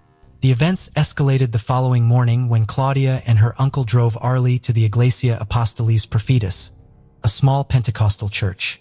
The family still held the belief that Arlie was under demonic control. The family believed she had died between 6 and 6:30 p.m., around 12 hours after arriving at the church. According to Arlie's father, they had to perform the ceremony to liberate her of her evil spirits. The details about the exorcism weren't revealed, however. It was stated that Arlie was asleep when they reached the church. He also added, "If you read the Bible, you'll see that Jesus cast away demons and made sick people healthy again," he told the newspaper. "It's not when I want to do it. It's when God, in His will, wants to heal the person. The preacher is like an instrument of God. What we do is what God says." In the aftermath of Arlie's death, Claudia set up a GoFundMe campaign to solicit donations for burial expenses. The family's deep-rooted religious convictions were evident in Claudia's Instagram profile description, which included a reference to Isaiah chapter 55, verse 8 through 11, a Bible verse about finding strength during difficult times. Arlie's mother added another layer to the investigation through YouTube videos she uploaded, providing insights into her perspective on her daughter's death. In these videos, Claudia did not accept blame for the alleged exorcism or her daughter's demise. Instead, she attributed Arlie's death to a divine act, asserting that God took her and expressing gratitude that her daughter would not have to face the hardships of the world. In a bizarre turn of events, a YouTube video surfaced in January, for months after Arlie's passing, featuring Claudia Hernandez discussing her daughter's death. The 40-minute self-shot video, titled with Arlie's full name, offers a haunting glimpse into Hernandez's demeanor as she addresses the circumstances surrounding the tragedy. Hernandez's statements in the video attempt to provide her perspective on the situation, asserting that only those present truly understand what transpired. She acknowledges the negative perceptions surrounding her and the circumstances of her daughter's death, but emphasizes her inability to change the past. Hernandez expresses gratitude that her daughter is no longer suffering in a world she perceives as increasingly challenging and deteriorating. As a matter of fact, the video becomes a poignant exploration of Hernandez's emotions, revealing the pain of losing a child juxtaposed with moments of apparent detachment. She reflects on the joy of being a mother, acknowledging the sadness, tears, and longing for her daughter. The complex emotional landscape painted in the video adds another layer of intricacy to an already deeply tragic narrative. 6 days after the YouTube video was uploaded, prosecutors formally charged Hernandez. The gravity of these charges, coupled with the perceived disconnect between Hernandez's demeanor in the video and the alleged actions leading to Arlie's death, underscores the complexity of the case. The family's association with Iglesia Apostles y Profetas took a darker turn as the church was linked to another incident, an alleged kidnapping involving individuals associated with the church. Professor Allison Cavey, an expert in the history of magic, science, and religion, provided valuable insights into the broader context of exorcisms. She highlighted the increasing prevalence of exorcisms in both the United States and Latin America over the last 5 to 7 years. Cavey pointed out challenges stemming from the Catholic Church's lack of preparation for priests to perform exorcisms, leading to a demand that is not met by qualified individuals. She also identified societal factors such as poverty, anxiety, and a lack of trust in conventional institutions for education as driving forces behind the demand for exorcisms. Cavey emphasized that when people choose supernatural explanations, like demonic possession, it often stems from dissatisfaction with natural explanations, providing comfort without the burden of blame or responsibility. In the case of Arlie's family, the tragic events unfolded against the backdrop of a desperate attempt to solve a problem they may not have fully understood, attributing it to supernatural forces. It's alarming how the family didn't express any form of guilt or sorrow even after Arlie's loss. The YouTube video recorded by Claudia before her arrest offered a glimpse into her emotional journey, from the excitement of pregnancy to the profound grief of losing her daughter. Her sentiments reflected the difficulty of accepting a child's loss due to illness, pushing individuals to seek solace in supernatural explanations. As the legal proceedings unfolded, Claudia Alicia Hernandez Santos faced charges of felony, assault on a child with force likely to produce great bodily injury resulting in death. Her arrest, which occurred on January 31, 2022, highlighted the severity of the crimes committed during that fateful exorcism. The day of horror marked by religious fervor gone awry not only claimed the life of a young child, but also brought to light the dangerous intersection of misguided beliefs and heinous actions. The tragic case of Arlie Doe came to an end when her mother, Claudia Alicia Hernandez, was charged with felony assault on a child with force likely to produce great bodily injury. The severity of the allegations prompted prosecutors to emphasize the extreme nature of the actions she's accused of committing against her own daughter. The decision to deny bail was motivated by concerns over public safety and the assessment that Hernandez presented a high flight risk. Prosecutors pointed out her minimal ties to the community coupled with her birthplace in El Salvador as factors contributing to the perceived risk. This precautionary measure underscores the severity of the accusations against Hernandez and the potential dangers she may pose if released pending trial. The disturbing details of the case were brought to public attention through newly uncovered court documents, as neither the San Jose Police Department nor the District Attorney's Office had initially disclosed information about the harrowing homicide. The investigative process aimed to unravel the circumstances surrounding Arlie's death, with Hernandez emerging as the sole individual arrested in connection to the case. The legal proceedings will continue to unfold, scrutinizing the evidence, witness testimonies, and the chilling details revealed in the court documents. Anyways, as the justice system navigates the intricacies of this case, the focus will remain on seeking accountability for the actions that led to the tragic loss of Arlie's life. The proceedings will unfold with a commitment to ensuring justice for the young victim and holding those responsible accountable for the alleged heinous acts that cut short a promising and innocent life. As we wrap up our investigation into the disturbing incidents surrounding Iglesia Apostolici Prophetis in San Jose, the web of tragedy and criminality continues to unravel. The revelations of a deadly exorcism and a shocking baby kidnapping have cast a dark shadow over this church community. July 2, 1995 marks the day when New Delhi, the bustling capital city of India, became a stage for a horror that would haunt the country for ages. Within this vibrant city, a love story took a sinister turn. Tandoor, a clay urn-shaped oven meant for creating culinary delights, became the ominous centerpiece in a gruesome crime. Instead of cooking chicken, a husband would grill his own wife at 500 degrees, and to make it even more gruesome, he applied butter to turn her into ashes. This is India's most infamous true crime story, which unfolded between the prominent areas of Cannock Place and Carol Bagh, situated in New Delhi. The region around Ashoka Road and Janpath Road near Carol Bagh in New Delhi is a bustling neighborhood characterized by its blend of residential serenity and commercial vigor. Known for its diverse community and lively atmosphere, this place offers diverse cultures, traditions, and modern conveniences. Ashoka Road leads directly to the majestic India Gate, while the Janpath area is known for hosting local cuisines and bustling markets. The area boasts a mix of residential complexes, local markets, and small businesses that cater to the daily needs of its residents. It mostly thrives with the presence of various eateries serving delectable local cuisine, adding a flavorful essence to the neighborhood. And one such famous place was Bhajia Barbecue Restaurant in Hotel Ashok Yatri Niwas, which later became the Hotel Indraprastha. However, this renowned restaurant was soon to become the center stage for a chilling incident that would later be recognized as the Tandoor Kund or the Tandoor case. Around 11:25 p.m. on July 2, 1995, Ashoka Road in Janpath, New Delhi was getting quieter. Two policemen, Constable Abdul Nazir Kunju and Home Guard Chandler Paul, were patrolling the area. As they got closer to the Ashok Yatri Niwas Hotel, Kunju noticed flames coming from some nearby buildings. Concerned about a potential fire outbreak, the duo swiftly embarked on an investigation.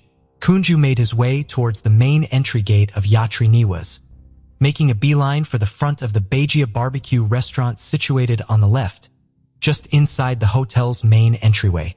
From this vantage point, he observed flames emanating from the rear kitchen area of Bhajia. As he approached, a uniformed security guard intercepted him, already briefed about the situation. The guard explained that the fire originated from ignited waste paper and cardboard near the outdoor tandoor, reassuring Kunju that everything was under control and there was no cause for alarm. Satisfied with the explanation, policeman Kunju and Chanderpal proceeded to walk away towards John Patha Lane. As they began to move, Inara Devi, a middle-aged vegetable vendor often seen showcasing her produce beside the Mother Dairy Milk booth at the lane's entrance from Ashaka Road, hurriedly approached them. With her voice trembling in fear, Inaru exclaimed about the hotel being on fire. Her panicked outcry had attracted the attention of several men nearby, who also began to raise the alarm. Kunju realized how serious the situation had become upon seeing the size of the fire. The flames were already clearly visible from the lane, showing that it was more than just a small fire with thick smoke soaring high, reaching to about 30 to 35 feet above Beijia's outer wall on John Path Lane. Kunju and Chander hurried back to the closed restaurant's entrance. By that time, Kunju started quietly cursing as he expressed his frustration, mentioning that those involved were attempting to burn the entire hotel down. Kunju then moved beyond the hotel entrance and approached the canvas screen situated in front of the Beijia barbecue. Upon lifting the screen and gazing into the dimly lit restaurant, he encountered a slender man, approximately in his late 20s or early 30s, standing about 5 foot 10 inches tall and attired in a white kurta, a traditional Indian garment. This man casually informed Kunju that they were just burning some old posters and reassured him that the fire was under control. He mentioned that they had taken adequate precautionary measures and there was no reason to worry. Despite the man's reassurance, Constable Kunju remained unconvinced. He left Chanderpal near the hotel and quickly made his way to a nearby phone booth, only to find it closed. He then jogged towards the police picket situated at the rear of the Western Court complex, located a couple of 100 meters away. Once there, he urgently relayed a wireless report of the fire to the Conant Place police station, and made calls to the police control room and the fire brigade requesting immediate assistance. Upon his return to the hotel, Kunju was dismayed to witness that the blaze had escalated during his absence, with thick smoke rising high above the hotel complex. With Chander accompanying him, they marched towards the entrance of the restaurant and assertively demanded entry to inspect the fire. Once more, the men at the restaurant refused to allow him entry. Determined, Kunju wouldn't be discouraged this time. Pretending to retreat from the Bagya, he and Chanderpal exchanged secretive words as they walked away together from the front of the hotel. Rushing down John Path Lane, they swiftly scaled the 7-foot-high wall at the restaurant's rear without hesitation. Clearing the bamboo screen fencing, Kunju managed to enter the covered rear area of the garden restaurant. Without delay, they headed straight for the fire. The fire presented an alarming and disproportionate scene within the kitchen. Fueled by a heap of wooden logs, planks, and assorted materials piled atop the tandoor, it blazed with ferocity. One slender man, the same individual who had earlier dismissed Kunju at the front of the Bagya, was actively fueling the flames using wooden beams and bamboo poles.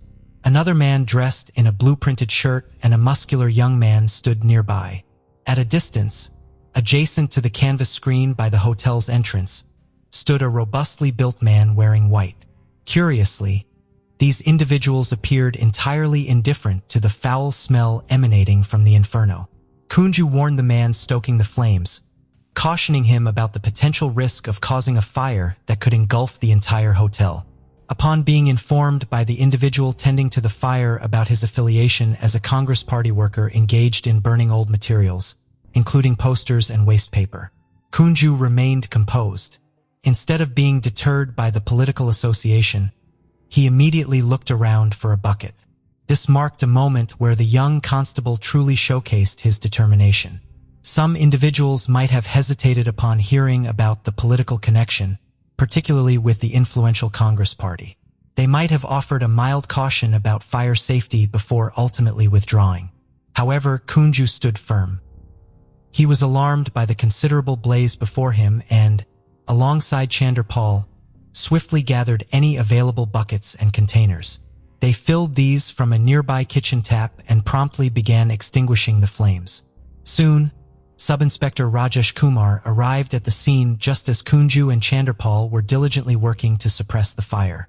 Interestingly, unlike the attempt to dismiss a constable earlier, no one dared to send a sub-inspector away. Accompanied by 2 security guards from the main hotel, Rajesh and his constables entered the restaurant and joined Kunju in combating the blaze.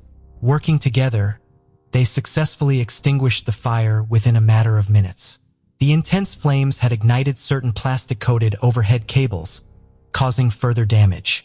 Carrying along the person seemingly responsible for the mischief, Kunju, Sub-Inspector Rajesh Kumar, and the hotel guards proceeded to investigate the extent of the cable damage. Their objective was to determine whether the fire had spread to the building's first floor. They advanced towards the main lobby of Yatri Niwas, which led to the Coconut Grove restaurant. Ascending 2 flights of stairs, they reached the lower split-level first-floor terrace, overlooking the Bajia complex. Constable Kunju leaned over the edge of the mezzanine roof in search of the wires that had caught fire. Instead, he was met with a rush of hot air and foul-smelling smoke billowing upwards. To his surprise, he noticed that the fire above the tandoor, which they had previously extinguished, had reignited. The man he had observed earlier in the Bajia, the sturdy individual clad in white, was once again fueling the flames. Kunju's initial alarm transformed into exasperation at the careless disregard for safety displayed by these people. Hurrying to the rear edge of the roof without considering the steep drop below, he leapt down, landing forcefully on the paved rear courtyard of the restaurant. Swiftly advancing towards the fire, he pushed aside the wicket fence obstructing his way and approached the tandoor from the rear. Upon reaching the kitchen area, Kunju discovered that the man in the kurta pajama and his 2 companions had vanished. Yet the fire continued to rage. It was at this moment that Kunju noticed a peculiar scent. Amidst the pungent and unpleasant odor, a distinct smell of roasted meat filled the air. However, this scent was not of ordinary food cook. Rather, it carried the unmistakable and haunting odor of burning flesh. When he examined the oven, instead of finding chicken meat being prepared, they came across something profoundly disturbing. The oven contained a human body, dismembered and partially burnt. This unsettling discovery reverberated throughout the city, leaving its residents deeply disturbed and shocked. Now 2 key questions surfaced. Who might the body have belonged to, and who could have been responsible for this gruesome deed? And so began the quest for information regarding the disturbing tandoor kund. The dismembered and burned body parts underwent testing, and upon receiving the results, the victim's identity was unveiled. She was 29-year-old Naina Sahini. Naina, a Congress worker in New Delhi, was married to 34-year-old Sushil Sharma, who was also a youth Congress leader. The initial postmortem, conducted at Lady Hardinge Medical College in Delhi, concluded that the cause of death was burn injuries. Subsequently, a second postmortem was ordered by the Lieutenant Governor of Delhi. This examination was carried out by a team of 3 doctors from different hospitals, led by T. Dogra. During this examination, 2 bullets were discovered in the head and neck region, leading the conclusion that the cause of death was due to firearm injuries. Now, as per protocol, the police intended to meet with Sushil Sharma, but he was nowhere to be located. However, the same fate did not befall the man who was involved in burning the remains at the hotel. The individual responsible for burning the remains was apprehended and identified as Kishiv Kumar, the restaurant manager of the Bajia Hotel. It didn't take long for him to disclose the identity of the other person involved, who indeed turned out to be Naina's husband, Sushil Kumar. The case seemed close to resolution almost immediately upon the initial disclosures. Yet the grim and sinister nature of this case cast a long shadow over the city, leaving a haunting impact for a prolonged period. A few days later, on July 10, 1995, Sushil Sharma surrendered. Now all that remained was to uncover the events that transpired on the day Naina was killed and ensure that justice was served. During the interrogation, it was disclosed that Sushil and his wife, Naina, had a friend named Matlaub Karim. Matlaub and Naina had been classmates and were colleagues in the Congress Party, sharing a close bond. However, Sushil disapproved of Naina's friendship with Matlaub, Arguments frequently arose between the couple over this issue, but his possessiveness took a much darker turn on the night of July 2nd, 1995. On that tragic night, upon returning home, Sushil encountered Naina conversing on the phone while consuming alcohol. As Naina noticed Sushil's presence, she ended the call abruptly. In a fit of anger, Sushil redialed the phone and discovered Matlaub on the other end of the line. Enraged beyond control and despite Naina's attempts to explain, Sushil fatally shot her. Subsequently, he wrapped the body in a plastic bag, placed it in the trunk of his Maruti 800 car, and proceeded to transport it to the Bajia barbecue restaurant and conspired with the restaurant manager, Keshav Kumar, to dispose of it. Naina's body was dismembered and then incinerated in a tandoor oven. With this information gathered, along with a few DNA tests to confirm the killer's identity, Sushil Sharma was soon to face the legal proceedings in court. The Delhi police conducted an investigation into the case and submitted a charge sheet on July 27, 1995 in a sessions court. Subsequently, on November 7, 2003, Sushil Sharma was sentenced to death while the restaurant manager, Keshav Kumar, received 7 years of rigorous imprisonment. Sushil appealed against the district court's verdict in the Delhi High Court, yet the High Court upheld the decisions made by the lower courts. His death sentence was subsequently confirmed by the Delhi High Court in 2007.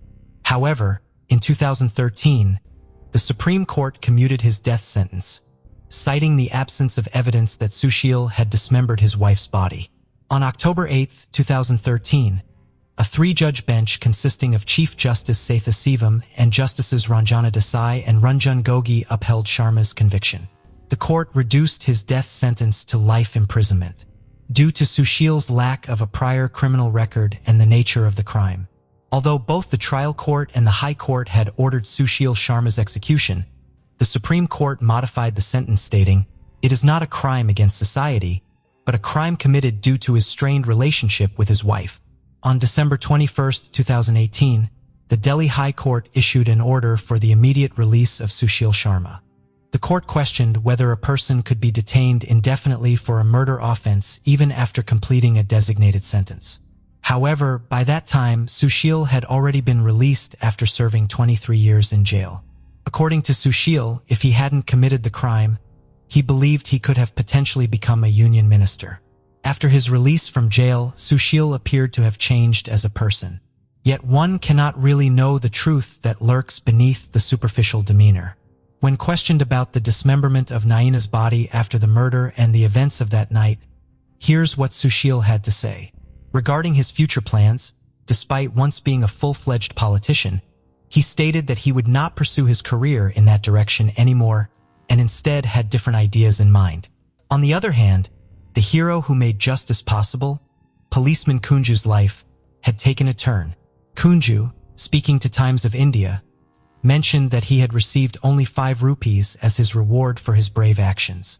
Despite making headlines in various media outlets, he now sees the incident as a brief moment of attention. Kunju claimed that the Delhi police did not acknowledge or value his policing abilities, quick response, and vigilance. He opted for voluntary retirement in 2012 and relocated to Kerala to care for his unwell mother. The 51-year-old retired officer shared that while he received an out-of-turn promotion, he was deprived of all the accompanying benefits associated with it. He mentioned being denied a salary increase under the 6th Pay Commission, highlighting that even lower-rank constables who joined after him were earning more. Despite holding the position of head constable, Kunju stated that his requests were consistently rejected. On the night of the discovery, Kunju discovered a blood-stained plastic bag nearby containing the remaining parts of Naina's body and was threatened by Sushil and Keshav Kumar. Despite this threat, Kunju remained steadfast and fulfilled his duties, including attending court proceedings even after his retirement. His story shows that sometimes even the just are treated poorly when they go against those in power. October 19, 2021, Evansville, Indiana. Just before 11 p.m., a frantic woman flagged down an Indiana State Police trooper with a frightening story to tell. Her name was Cynthia, and she was hysterical, having just escaped from a house. She said that police needed to go straight over to Evansville's west side. 1801 Stinson Avenue. Cynthia had been called to the house by one of her friends, Heidi, asking for her to help clean up as they were waiting on a landlord's inspection. They ordered a pizza and cleaned a couple of the downstairs rooms before a noise could be heard coming from one of the upstairs bedrooms. Cynthia then noticed some blood on Heidi's shoes and a concealed gun that was in her possession. A few minutes later, she heard a very loud and very definite cry for help. Not sure what was going on, Cynthia tentatively sat down on what she thought was a pile of laundry. But as soon as she sat down, she felt something underneath. Slowly peeling back the blankets, she realized it wasn't a something. It was a someone, and they were very clearly dead. She ran straight for the door, but in that moment, Heidi's boyfriend appeared and instantly tried to stop her from leaving. She pushed past and managed to escape, running as fast as she could, eventually flagging down the car for help. Just before midnight, Evansville police started gathering outside the house on Stinson Avenue. The events that had transpired inside up until that point were shocking and terrifying, but no one really had any idea what was going on in that moment. All police knew was what Cynthia had told them. It seemed there was a woman being held captive inside and one man was already dead. But how many people were involved and or lived there and what actually was happening remained unclear. Bodycam footage from outside the house picked up everything happening minute by minute. Before long, a man hurried out with his hands above his head. He told police his name was Jason and this was his house, but he was completely innocent in whatever it was that was going on. He said there were more people inside, including his 2 children, and he had instructed them to hide upstairs when he saw the flashing lights and heard the police from outside. Officers then spent several more minutes trying to get everyone else out. Another man then came out holding something in his hand that from a distance resembled a gun. Police said he was moving very quickly and seemed aggressive in his manner. He was ignoring their instructions to put whatever was in his hands down. It is unconfirmed what the object actually was, but it was determined that it was not a firearm. Officers said they had to act fast, and when he started moving towards them, holding his hands out in a shooting stance, they fired, killing him instantly. As police moved in towards the house, a woman appeared as well. This woman was 36-year-old Heidi Kathleen Carter, and more body cam footage picked up her being patted down, uncovering the revolver that she had been concealing. She was then placed in handcuffs. Police finally started entering the house. As they moved through the rooms, they found a severely beaten woman tied to a bed and the lifeless body of a man that would turn out to be 50-year-old Timothy Ivy. The woman tied to the bed was Timothy's girlfriend, and she was taken to hospital immediately to treat her terrible injuries. That left police with Heidi Carter. The man who had been shot and killed was her boyfriend, Kerry Hammond, the same man that had tried to stop Cynthia from escaping. He said they were still trying to find out what on earth had happened. And as they approached Jason, who lived at the property, he was able to give some clarification. He said he had been out until about 8 p.m. and got back, not realizing anything was wrong. He said he had gone straight to bed when he came home as he was suffering from kidney stones and was in a lot of pain. He said his family were the same, having not been home long and having not seen anything untoward either. Jason said he and his family were in total shock and the police were satisfied that none of them knew anything or were involved in any way. It was determined that neither Heidi nor Kerry had lived at 1801 Stinson Avenue. Jason said he had invited Heidi into his home as she was living in a motel and needed somewhere to stay. Kerry would come over a lot and the pair were constantly fighting. Jason said he had asked her not to have anyone over because of his children and the issues with Kerry. I was only trying to help an individual out, he told the police. With their main suspect, Kerry Hammond, now dead, it was down to Heidi to talk. And after she was in custody, she went through what she said had happened. In her interview, she was frantic, agitated, and emotionally all over the place. 1 minute crying, the next falling asleep when the detective left the room. She said that earlier in the day, she had started talking to the female victim on a dating app. They arranged for both her and Timothy to come over to the house. Once there, they all drank and took drugs before having consensual sex. At some point that afternoon, Kerry had come to the house and found the 3 together. According to Heidi and the other woman, he completely lost it, grabbed a baseball bat and started beating Timothy with it. The female victim, who has not been named, told police that she and Timothy were both restrained by Carrie and Heidi, and duct tape was put over their mouths as well. A tirade of physical and sexual abuse ensued over the next few hours. Timothy's girlfriend said that Carrie had raped her repeatedly and that Heidi was holding a gun to her while she was being attacked, encouraging Carrie to do it. She said that Heidi told the couple that she knew people that could help them dispose of the bodies and she didn't care if they died. With Timothy still trying to break free and escape, Carrie eventually strangled him to death with his belt, before both he and Heidi moved his body into another room and tried to conceal it. Heidi, however, was adamant that she never held the gun inside the house and only had it on her after she walked out the front door before she was arrested, something which Timothy's girlfriend and Cynthia said wasn't true. Heidi claims she only acted like she was restraining the couple, but didn't actually do anything. "There are a lot of things I should have done different," she said, adding that she had inadvertently helped Carrie by not stopping him. She also admitted to the interviewing officer that she had told the pair she would be able to get rid of their bodies if they died, but she was still maintaining she was just going along with Carrie for her own safety. Given what both she and the female victim were saying to the detectives, Heidi's story just wasn't making sense. Heidi had even left the house temporarily, and instead of running for help, she came back and carried on with Carrie.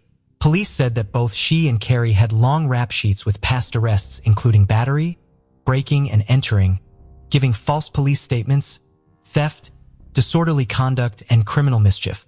In 2022, Heidi's trial began, and at the recommendation of her lawyer, she did not testify.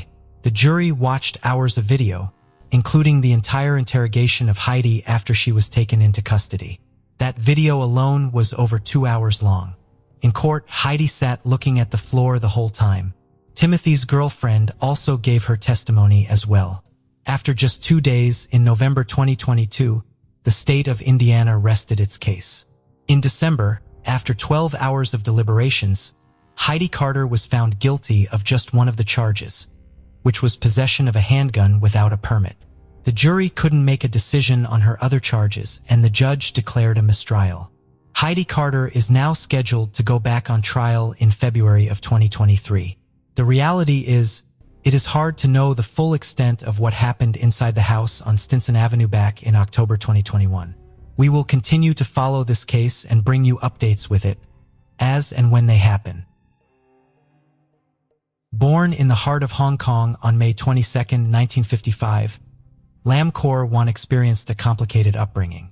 His father, Lam Wailak, navigated a challenging life with 2 mistresses, a legal wife, and a total of 10 children.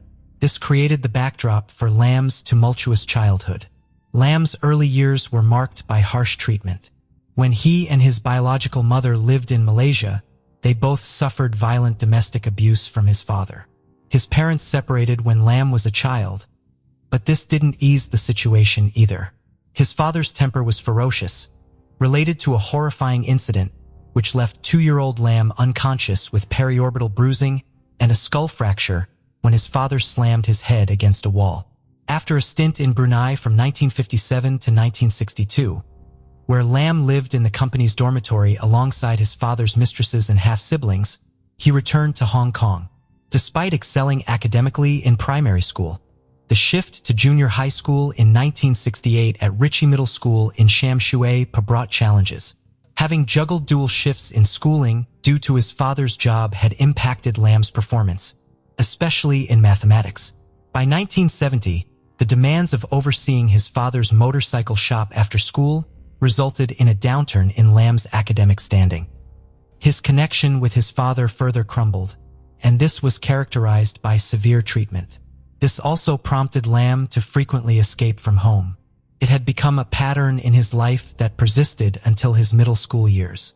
After finishing secondary school, Lam had officially started working in his dad's motorcycle shop. Later, he moved on to learn air conditioning servicing through a relative. This whole experience, filled with family problems and tough times, had set the stage for the mysterious person Lam Seor Wan would eventually become. In early 1973, he had been kicked out of his home following an argument with his father. Near a public toilet on Hakuin Street and Hung Home, He used a knife to coerce a woman into the restroom, where he inappropriately touched her lower body. This incident led to his arrest. Upon examination, a doctor diagnosed Lam with mental issues, deeming him unfit for trial or imprisonment. Consequently, he was sentenced to treatment at King Shan Mental Hospital. After 102 days of treatment, he was discharged from the hospital and opted to change his name to Lam Jiaokon. By the age of 19, his family noticed his peculiar fascination with the female body, along with his collection of locked-away pornography stored in a metal ammunition box.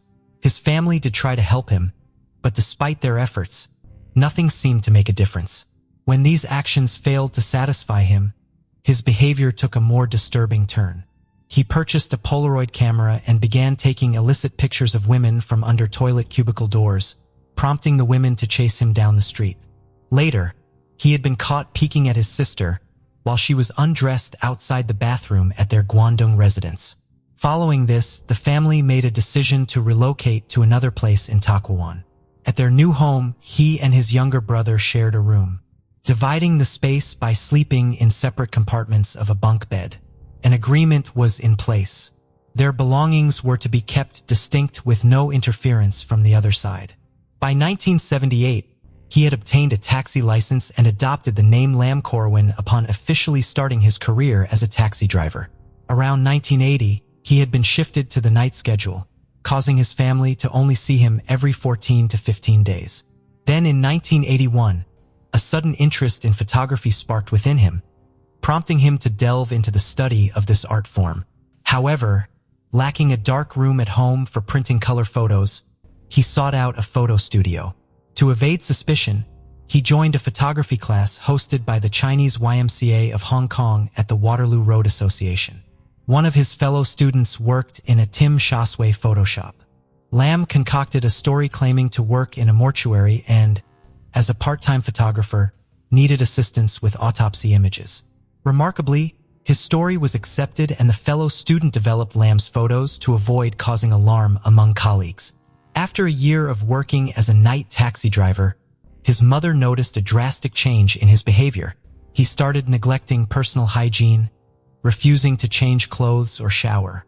His demeanor became forlorn, and his mother even witnessed him wandering home like a sleepwalker in the dead of night. On a gloomy night of February 3, 1982, at the age of 27, Lam transformed into something more sinister than a mere peeping Tom. During his stint as a taxi driver in the Tsim Sha Tsui district, one day he was seeking customers who were returning home after a night out, and here is where things took a dark turn. At around 4 a.m., a visibly intoxicated woman named Chan Fenglan came out from a restaurant, and she desperately needed a ride. Looking at the state she was in, many taxi drivers turned her down. Despite seeing this, Lam, seemingly unaffected, welcomed her into his taxi and agreed to take her home. Midway through the journey, the drunk woman requested a stop, and as Lam braked near a gas station, she opened the door to vomit. After this unsettling episode, she asked Lam to go back in the opposite direction, unsure of her location. Lam later confessed that he had hesitated to kill her initially, repulsed by her vomiting. But something within him snapped, and he decided he had had enough. He entered a garage, still in the Tsim Sha Tsui district, walked around to the passenger door, and used an electric cable to strangle the young woman. At 5 a.m., the time he normally finished his work, he drove to his house and parked as usual in front of the building. The street was deserted, so he hid the corpse in a large bag and carried it across the pavement into his apartment building. The night watchman slept on a cot in the entrance hall and did not wake up when Lam passed. He entered the apartment as silently as possible and hid the body under the sofa.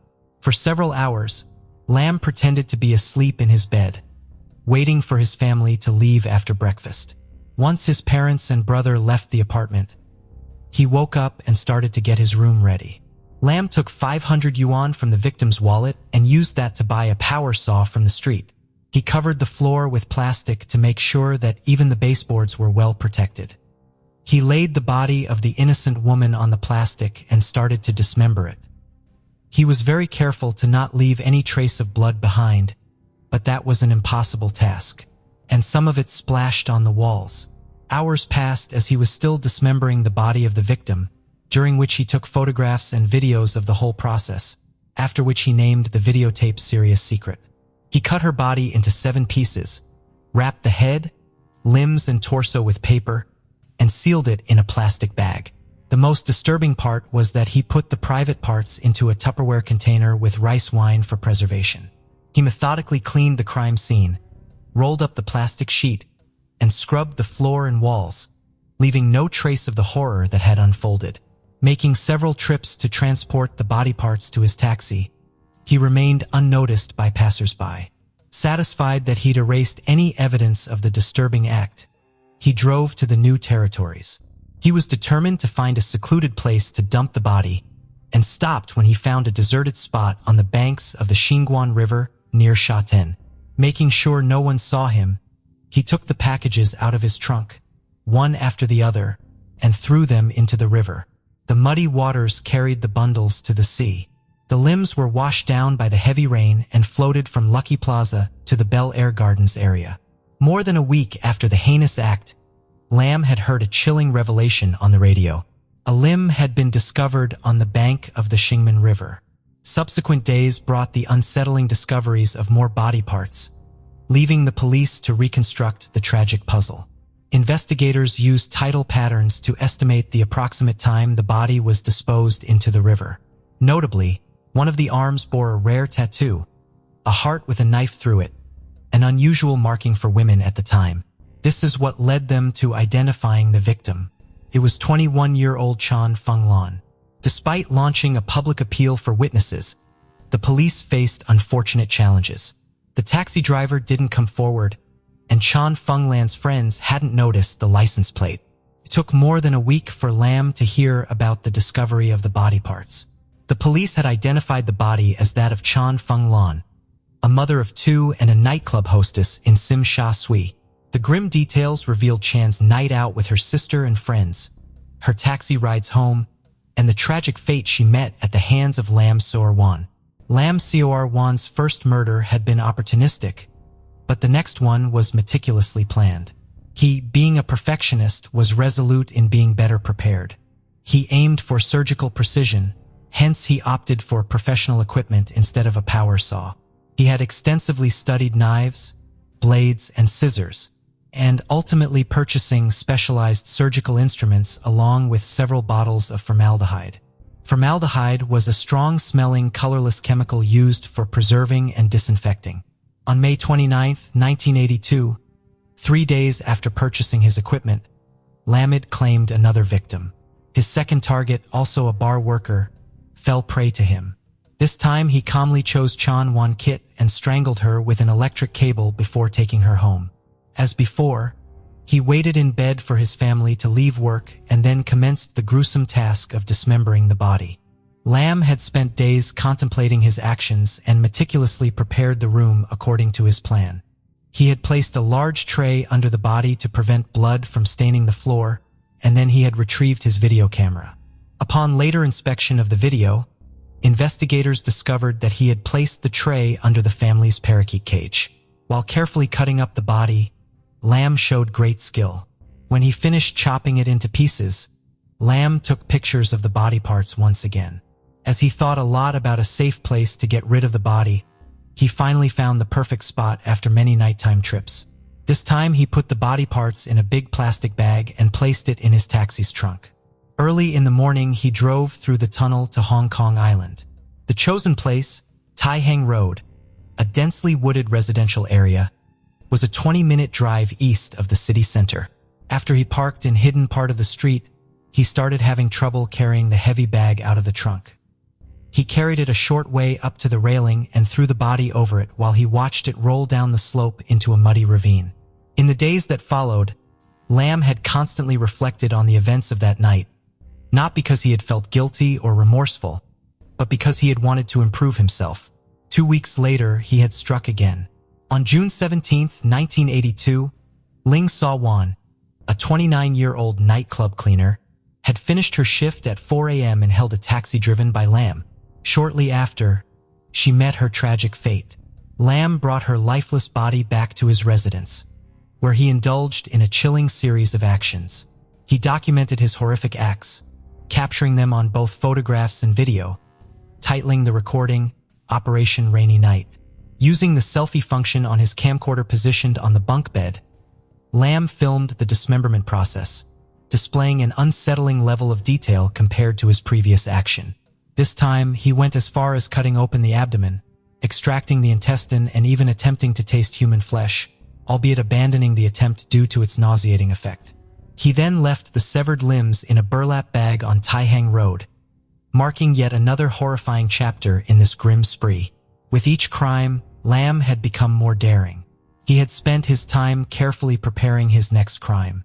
Being familiar with the bars and Tsim Sha Tsui neighborhood, he knew the places where women often waited alone for his taxi. His first 3 victims had been what he had called bad girls, but he had wanted the next victim to be a woman of a higher social class. Deliberately, he opted to choose a young woman who appeared innocent, and this time it was 17-year-old Ling Wai-sum. Lamb had found her outside the hotel in Tsim Sha Tsui on July 2, 1982. She had attended a party at her high school before the final exams, but had decided to leave after dinner. Her friends from high school had put her in a taxi to ensure she would get home safely. Lamb led her to a secluded road and parked his car. The teenager was terrified when he grabbed her wrist and handcuffed her to the front seat.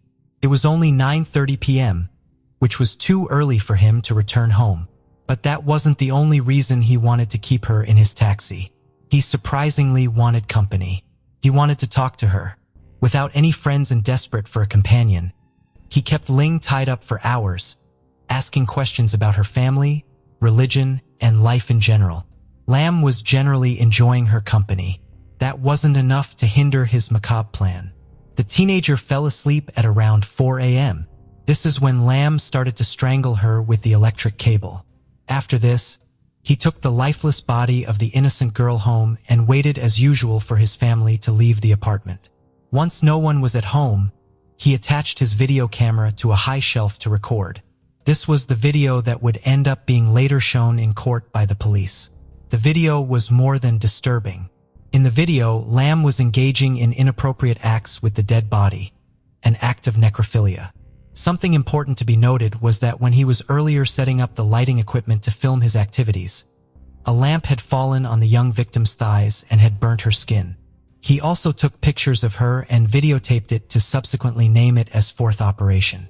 Then he cut the body into pieces as he had done with the previous victims, which would later come back to haunt him. Later, he abandoned the corpse on Tai Hang Road. On August 10, 1982, Lamb sought to enlarge the dismembered photo of his fourth victim.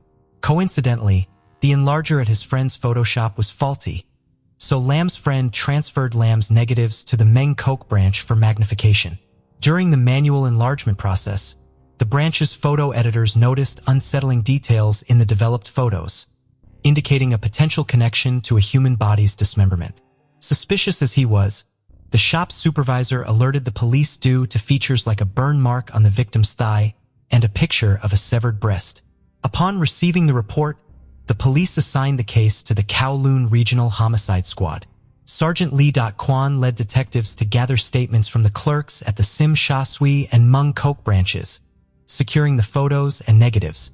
The forensic officer from the Scientific Forensics Department conducted detailed examinations. Analysis of the flesh and blood color inferred that the photographed corpse had been deceased for less than 3 hours.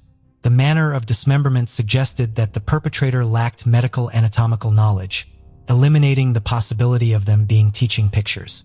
Notably absent was the usual green sheet used in autopsies. Forensic experts also confirmed that the photos were not printed matter, but direct photographs from a real corpse. Additionally, a small water droplet captured in one photo reflected half the face of a girl resembling Ling Wai-sum, who had vanished on July 2nd. Based on the findings of the medical examiner and scientific forensics division, the police concluded that Ling had been murdered and decided to proceed with an arrest.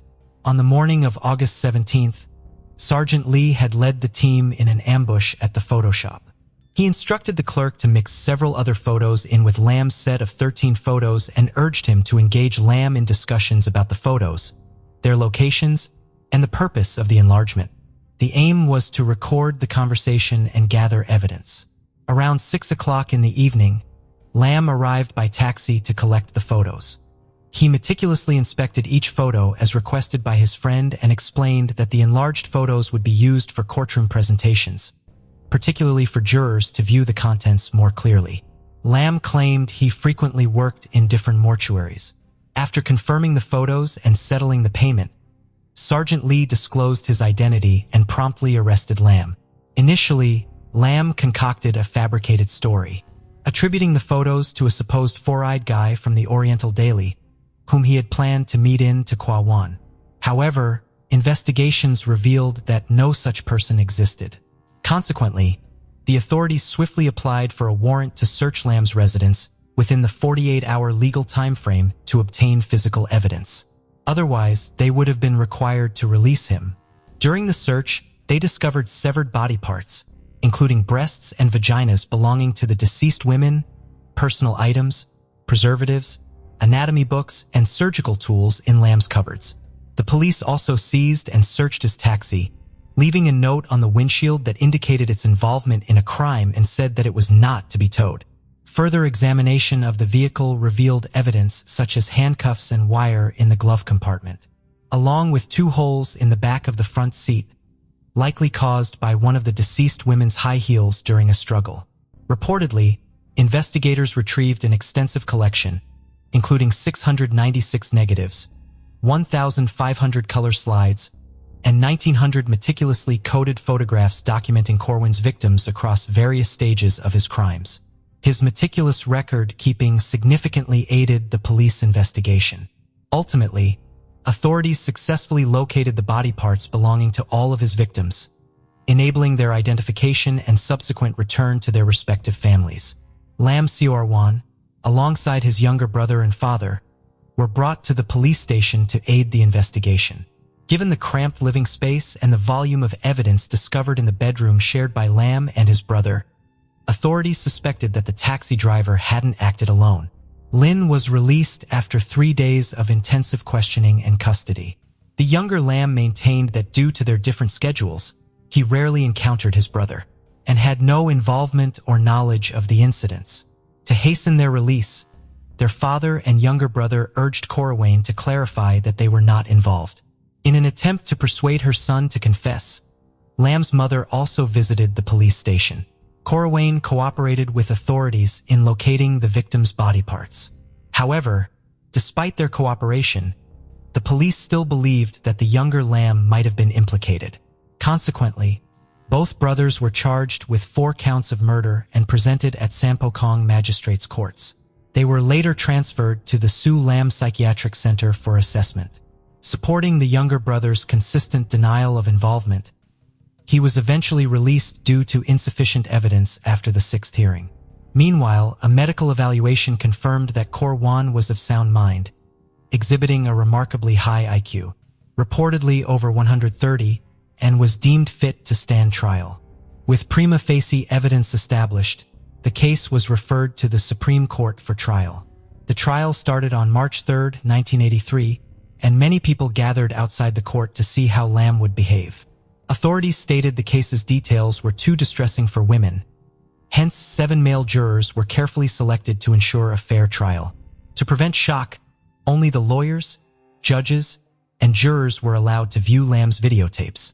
Additionally, the victims' organs were kept out of the courtroom. Throughout the trial, the prosecution presented police office, Photoshop staff, forensic and scientific experts, and even Lam's family as witnesses. Realizing the weight of the evidence against him, Lam sought a deal, admitting to manslaughter in exchange for a reduced sentence. However, this plea was rejected. The judge directed the jury not to debate Lam's guilt, but to decide between murder or manslaughter charges. The trial delved into debates over Lam's mental state, involving testimonies from 5 psychiatrists. 3 suggested an obsession with women, while 2 questioned his self-control. After 18 days, on April 8th of the same year, the judge instructed the jury to deliver a verdict, based on whether they believed Lam had control over his actions during the crimes. After over 3 hours of deliberation, The jury unanimously found Lam sane, driven by abnormal desires and guilty of murder. Initially sentenced to death by hanging, Lam's punishment was commuted to life imprisonment after Hong Kong abolished capital punishment in 1984, courtesy of the governor's pardon. After his conviction, was sent to Stanley Prison and later transferred to Shek Pik Prison, where inmates referred to him as Lam. He maintained a quiet demeanor, avoiding discussions about his past and preferring solitude. Reports indicated that he earned a small salary, remained reserved and didn't engage much with others.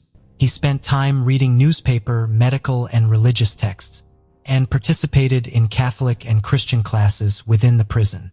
Although he received occasional visits from church volunteers, he had no family visits. His cell was filled with newspapers and books, and he developed a reputation among inmates for his knowledge of purple star astrology, a form of Chinese fortune-telling. Even prison officers sought his advice. In 2018, at 62 years old and having served more than 34 years, Lam applied for parole, which sparked public concern. Despite the parole board's periodic review every 5 years, concerns about the potential for repeated offenses led them to decide against changes or parole at that time. Reports also suggested that Lam was seen by some prisoners dissecting cockroaches in prison and creating intricate displays out of them as stored in a matchbox. During the 1983 trial, Lam's mother testified about the abuse her eldest son endured as a child, detailing how Corwin's father had been physically violent, even causing severe head trauma when the boy was just 2 years old, resulting in 2 black eyes. She herself had also experienced abuse within the family. Experts have linked severe childhood head injuries with later psychological issues, such as necrophilia. It was reported that Lam mentioned to a psychiatrist that he believed he received instructions from God to commit the killings. Throughout the investigation, Lam's actions remained shrouded in mystery. His choice of a Kodak shop for developing films, despite owning the necessary equipment, left investigators puzzled. Some speculated that he might have subconsciously desired arrest, having nearly faced it before. The autopsy's grim findings, coupled with the way the bodies were dismembered, raised suspicions of a professional killer at work. Yet amidst these chilling details, Lam's family faced challenges due to the case's attention. They attempted to sell their apartment, but struggled due to its notoriety, leaving them with no option but to continue residing there. Following the case's conclusion, the police, wary of potential media exploitation, destroyed all tapes and photos captured by Lam. However, some of the victims' organs found a different fate. They're housed at the Wan Chai Forensic Medicine Headquarters for educational purposes. On November 16, 1986, Lam's father sought a form of redemption for his son's sins by dedicating a memorial tablet at Yuanjin College, a somber acknowledgement of the lives lost to his son's malevolence. As our journey through Lam Cor Wan's haunting saga draws to a close, it's crucial to honor the memory of these 4 innocent women whose lives were tragically taken. Lam Cor Wan's tale is a haunting reminder of the complexities within the human mind and the tragic consequences they can lead to. Such stories serve as a stark call for deeper understanding, awareness, and a spotlight on mental health. Lam Cor Wan, now 68, serves a life sentence in the maximum security Shek Pik prison on Lantau Island for the grisly murders that shook Hong Kong in the early 1980s. His name was etched into history as the city's first serial killer. His reign of terror finally halted on that fateful day of his arrest, August 17, 1982, when he was just 27. His disturbing post-crime rituals, hiding victims beneath the family couch, preserving body parts in jars earned him chilling names as the Jars Murderer and the Rainy Night Butcher. Such disturbing actions paint a chilling portrait of a disturbed mind. Thank you for joining us on this journey into the depths of unsolved mysteries. Cold cases not only challenge our understanding of the past, but also ignite our curiosity and determination for answers. Remember to subscribe to stay updated on our latest investigations. And if you have any information regarding the cases we've covered, don't hesitate to reach out. Together, we can shed light on the shadows of the past and bring closure to those who seek it. Until next time, stay vigilant, stay curious, and never stop seeking the truth.